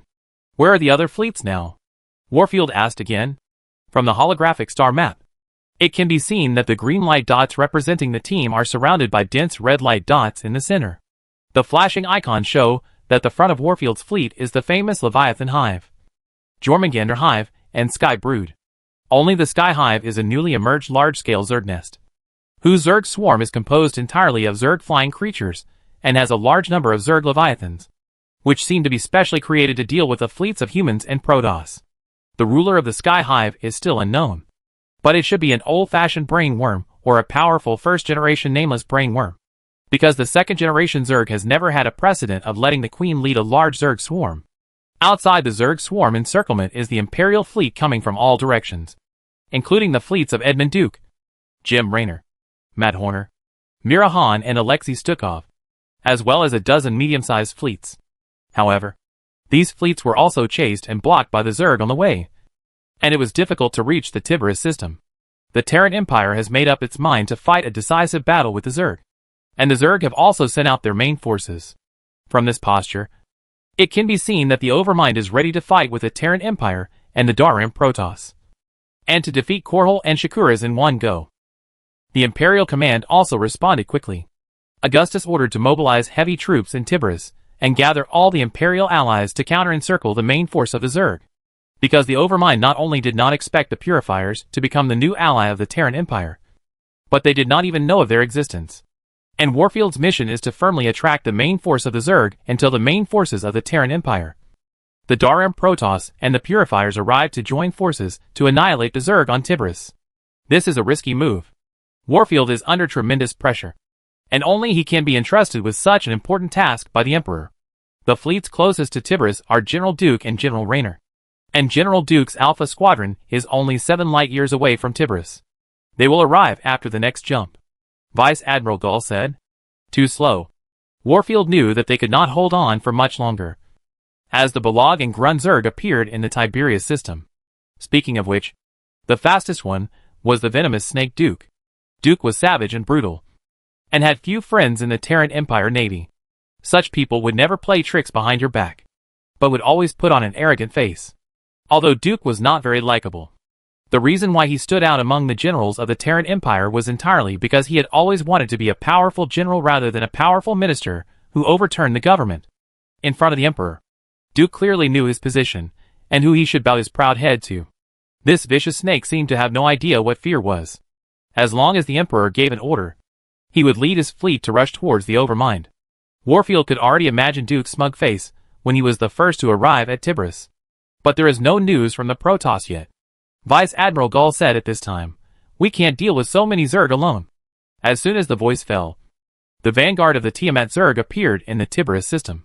This is the largest and most powerful hive known to date. Its Zerg mastermind Dagos can be said to be the steward under the command of 2 overlords. The Terran Protoss always keeps their word. Warfield waved his hand and said, "There is nothing to worry about. A level 10 Zerg flying creature has been detected. General, it's Leviathan." Suddenly, a huge spacetime channel appeared in front of the Iron Justice, and an unparalleled behemoth appeared in the vortex with a cold blue-black light. This Leviathan was much larger than most of its kind. Even the Iron Justice looked dwarfed in front of it. Only the new Gorgon was slightly bigger. A Queen Leviathan. Warfield immediately ordered, "Shoot it down." With Warfield's order, several Imperial battlecruisers, including the Iron Justice, aimed their guns at the behemoth and fired. The Queen Leviathan's body covered with a solid chitinous shell suddenly glowed. After a bright flash, the Yamato guns of the 3 Minotaur battlecruisers opened fire at the same time, and a dense fire immediately flashed on the huge body of the Leviathan. But after that, more than a dozen hyperspace channels emerged at the same time, and more Leviathans appeared. Judging from the flashing gray shells of these Zerg Leviathans, they are the Leviathans of the Sky Hive. Since the first appearance in human vision, the Sky Hive has been the master of the sky. Each Leviathan is equivalent to the flagship of the Zerg fleet. They can not only carry huge Zerg warriors, but are also terrible biological warships. Unsurprisingly, this was definitely the main force of the Zerg. The situation immediately became more unfavorable. A Minotaur-class battlecruiser found itself sandwiched between 2 Leviathans. By the time the captain reacted, it was already too late. "Get out of there!" Vice Admiral Gull punched the star chart table, but it was of no use. A horrifying scene happened in a flash. A large amount of dense green fluorescence emerged from the bodies of the 2 Leviathans, heavily bombarding the shield force field of the battlecruiser. It was an organic anti-aircraft projectile called a bile swarm, a biological missile with amazing power. If there were explosive mosquitoes mixed in it, it would be fatal to any human warship. In just a dozen seconds, the shield of this Minotaur-class battlecruiser was already in danger. Then, the many huge hollow tentacles extended by Leviathan even pierced through the shield and armor of the battlecruiser directly. And a large number of alien insects were madly rushing into the battleship through the tentacles that pierced into the armor. By the time the other Imperial warships arrived, the Minotaur-class battlecruiser had been grabbed and dragged away by a Leviathan with its tentacles, and the entire warship shrank like a tin can that had been stepped on. In terms of size and destructive power, Leviathans are far superior to battlecruisers. It often takes multiple battlecruisers to kill a ferocious Leviathan, and in most cases, they can only severely damage it. When these terrifying beasts came fiercely, the captains of the Empire could only bite the bullet and go forward. About to make contact with enemy ships, an alarm sounded from the Iron Justice. As if receiving some order, countless dragons and corrupted flying insects roared out from the vesicles in the Leviathan's body, like large black clouds. At the same time, more Imperial battle cruisers have arrived, and a tragic battle is about to break out. The Iron Justice almost met the huge Queen Leviathan head-on, with shields open and artillery roaring. Every minute and every second, a large number of Zerg died under the fierce firepower of the Imperial fleet. But this number was completely insignificant to the Zerg swarm. On the contrary, humans would be heartbroken if they lost a warship. Warfield realized that the Overmind had made up its mind to annihilate his fleet here.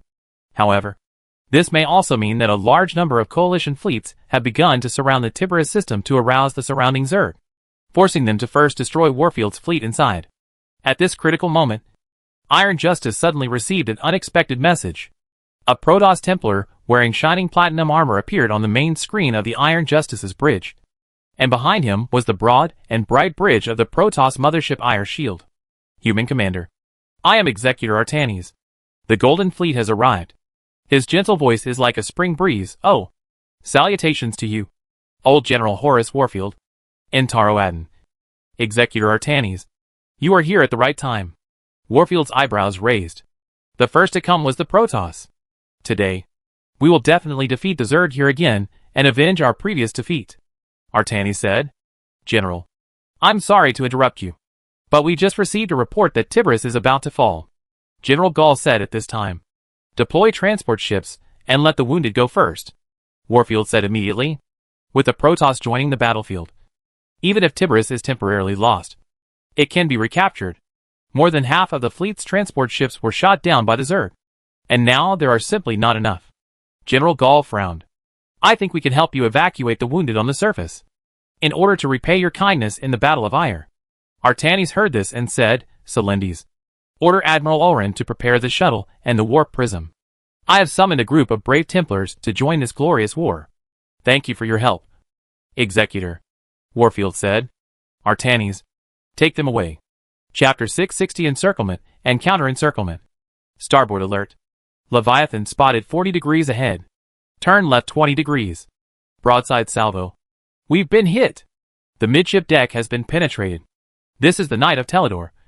We've been badly damaged. Badly damaged. Abandoned ship. Abandoned ship. We're going to crash. Move back to the M7A area. All gun crews fire forward. Breakthrough. Air. Main guns charged. Fire. 2 Leviathans? Then shoot both. Clear this area. Leave no one alive. Commands and shouts from captains of the Terran Empire fleet in the Tiberius system echoed one after another. Bright artillery fire cut through the darkness, emitting dazzling bright orange and red light. Hundreds of huge cannons roared at the same time, brighter than white stars. The war has long entered a truly cruel and white-hot state, and the mighty Zerg army spread across the entire galaxy, so huge that it even obscured the brilliance of the stars. There were fierce battles everywhere, and the huge wreckage of the Imperial warships and the Zerg biomass warships was scattered all over the galaxy. Another Zerg fleet. They are going to defeat us head-on. These bastards don't take us seriously. On the bridge of the Iron Justice, Vice Admiral Gall stared at the holographic display with an ugly expression, his face illuminated by the jumping numbers and the strong flashes from the portholes from time to time. The Overmind has lost its patience and is ready to swallow us all in one gulp. Admiral Horace Warfield scanned the shocking numbers on the screen indicating the number of Zerg. Our flanks are exposed to the Sky Hive and Kukulkan Hive. Order all fleets to assemble to the flagship Iron Justice immediately. Shrink the battle line and establish a defense line. Just at this moment, as a flash of light suddenly illuminated the bridge, a bright column of fire rose from the huge hull of the Hesper. The shock wave of the ammunition explosion killed countless alien insects clinging to the battleship's armor and dismembered the entire hull. Suddenly, the Hesper fell into a terrifying sea of fire. The hot flame swept through every part of the hull and every cabin, burning everything along the way to ashes. After the last violent explosion, the shattered wreckage of the battleship finally stopped moving, as if it had finally breathed its last. Dozens of lifeboats that flew out of the Hesper were quickly destroyed one by the surrounding dragons. In the blink of an eye, thousands of Imperial Navy soldiers disappeared and fell into the purgatory of iron and fire. Another majestic Minotaur-class battlecruiser was dismembered by the strong acid spewed by many corrupted flying insects right under the eyes of Warfield and Gar. The hull was scarred and covered with wounds, and even the exposed pipelines under the side armor could be seen. Countless dragons were pouring into the hull from the holes corroded by the acid, and the hull was occasionally detached from the main body. Several other Imperial battlecruisers desperately tried to get close to friendly ships, but they could not protect themselves when surrounded by a large number of Zerg. Everyone could see that the Imperial fleet was already exhausted after fighting for many days. And new Zerg troops were arriving every moment. The situation was very unfavorable to Warfield and his fleet. But this was expected. The generals of the fleet already knew the fate they were facing. And in order to firmly attract the Zerg in the Tiberius system, everyone was ready to sacrifice for the Empire. Our mission is to hold on to Tiberius before the combined fleets encircle and destroy the Zerg. Warfield's expression was as tough as steel, no matter what the cost. Prince Arcturus Mengsk was right. They put one hand into the lion's mouth so that they could use the hand behind their back to pick up a sharp axe and chop its head off. The so-called heroic act of cutting off one's arm is nothing more than this. A few hours ago, Horus Warfield's Terran Empire fleet was still surrounded by multiple large Zerg nests in the Tiberius system, and could be swallowed up by the endless Zerg at any time. Suddenly, with the warp signals of a large number of human and Protoss warships suddenly appearing, tens of billions or even more Zerg troops were blocked in the Tiberius system by the Terran Empire, the Daram Protoss and the Purifier fleet that arrived later. Facing the dilemma of being surrounded and annihilated, the Overmind and the Zerg Lord soon realized that the ambitious Terran Emperor was just using the huge Terran Empire fleet in Tiberius as bait, and they were just fish on the hook. Not only did the Daram Protoss of Shakuras come out in full force, and the army was pressing on the border, but the appearance of another Protoss fleet completely disrupted their deployment. If things go wrong, most of the main forces of the Zerg will probably be lost in Tiberius. For a moment, the Zerg that was about to be trapped in the Tiberius system rushed around like an enraged swarm of bees, intending to concentrate its strength to defeat any of the three coalition forces before more enemy fleets arrived, and turn the tide of the war before the situation got worse. The Warfield fleet, which was in the vast sea of Zerg, was the first to bear the brunt and had to face the anger of the Zerg. It turned out that the Overmind only surrounded the Warfield fleet of the Terran Empire in the Tiberius system without attacking it, in order to attract more sources of the Empire's fleet so that they could defeat them one by one, who knew that this was a trap. And the fisherman was caught. At this moment, the angry overlord no longer had any need to keep the Warfield fleet. Like a series of heavy punches, large numbers of Zerg fleets entered the Tiberius system, trying to cut the Gordian knot and directly deal with the Tyrian Empire fleet inside before turning to deal with the enemies outside. Fortunately, Warfield's fleet is not isolated now. When as many as 12 large swarms rushed towards the Tiberius system, Warfield's fleet would be completely destroyed even if it could survive the first round of attacks. However, a golden fleet led by Artanis arrived at this time. This was the earliest fleet to depart from Shakuras, and it traveled day and night, with Tiberius as its initial destination. As Warfield's fleet was shrinking its front and retreating step by step, the Daram mothership AL Shield opened a hyperspace channel directly to the Tiberius system, and a large number of Protoss aircraft carriers, Phoenix fighters, Void Rays, and Storm warships rode directly on the face of the Leviathan nest. The moment the layers of golden and blue ship shadows appeared, the Zerg lords in the Tiberius system were even startled. Artanis' flagship Ire Shield appeared like a supernova under the dazzling energy dome, and a series of blue flashes burst out from the inside of a Leviathan that was seriously injured by several Gorgon battlecruisers.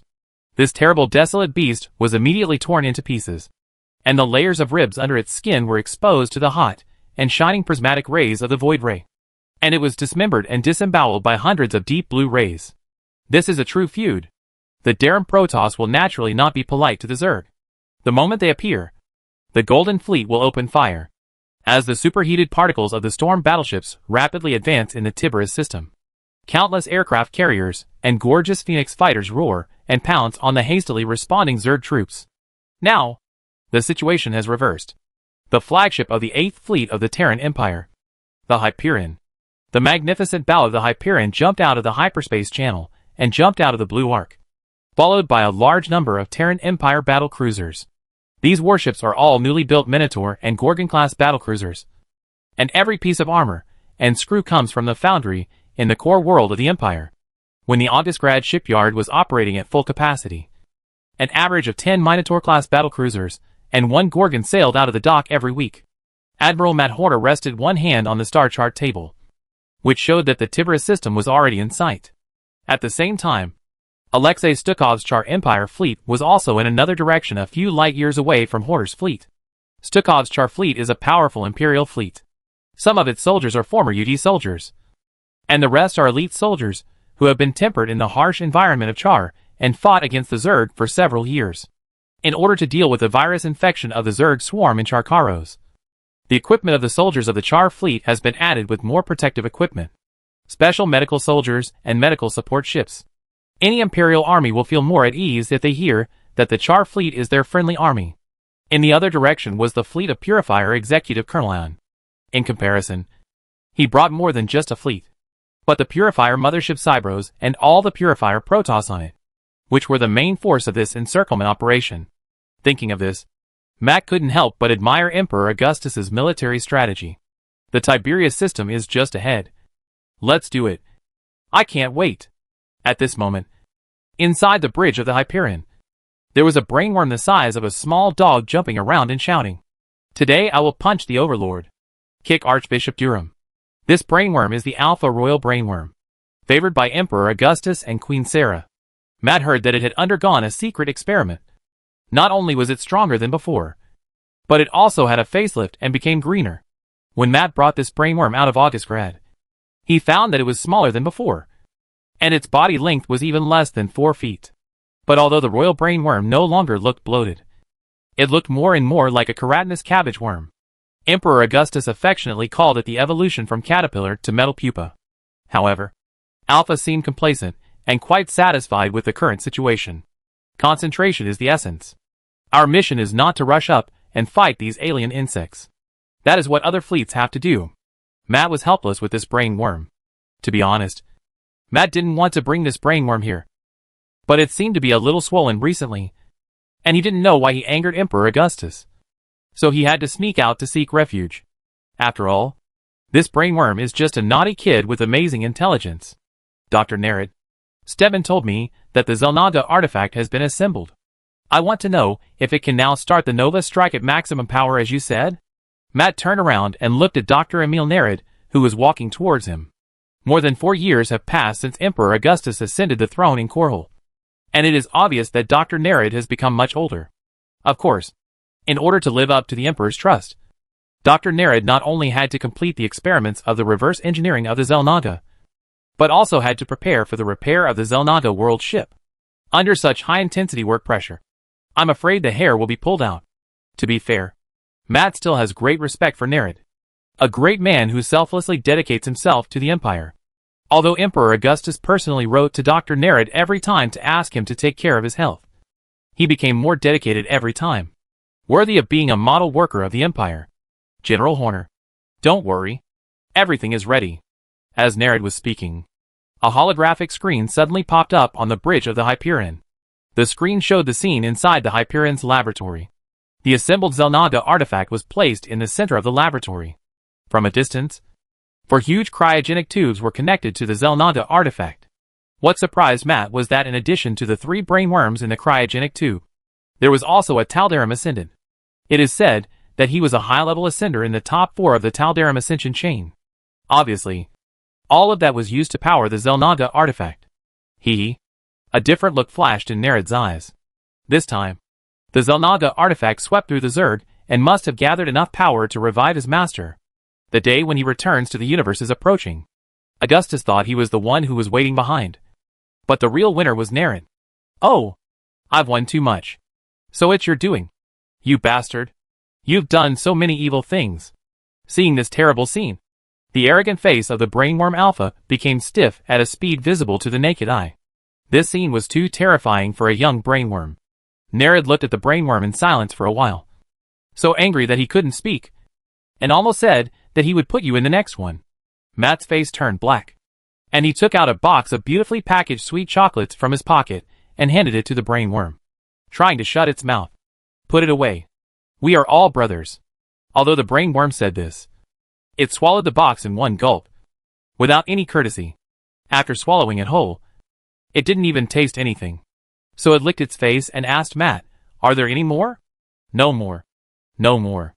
Matt waved his hand and said to Nerid, "Doctor, once we reach the predetermined location, you will immediately activate the Xel'Naga artifact and use the maximum power of the Nova strike to kill all the nearby Zerg." "Of course, General," Nerid said. "What should I do?" The brainworm raised his question.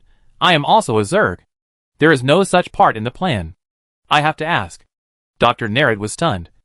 As if he had never thought about it, no one told me that you would come with me.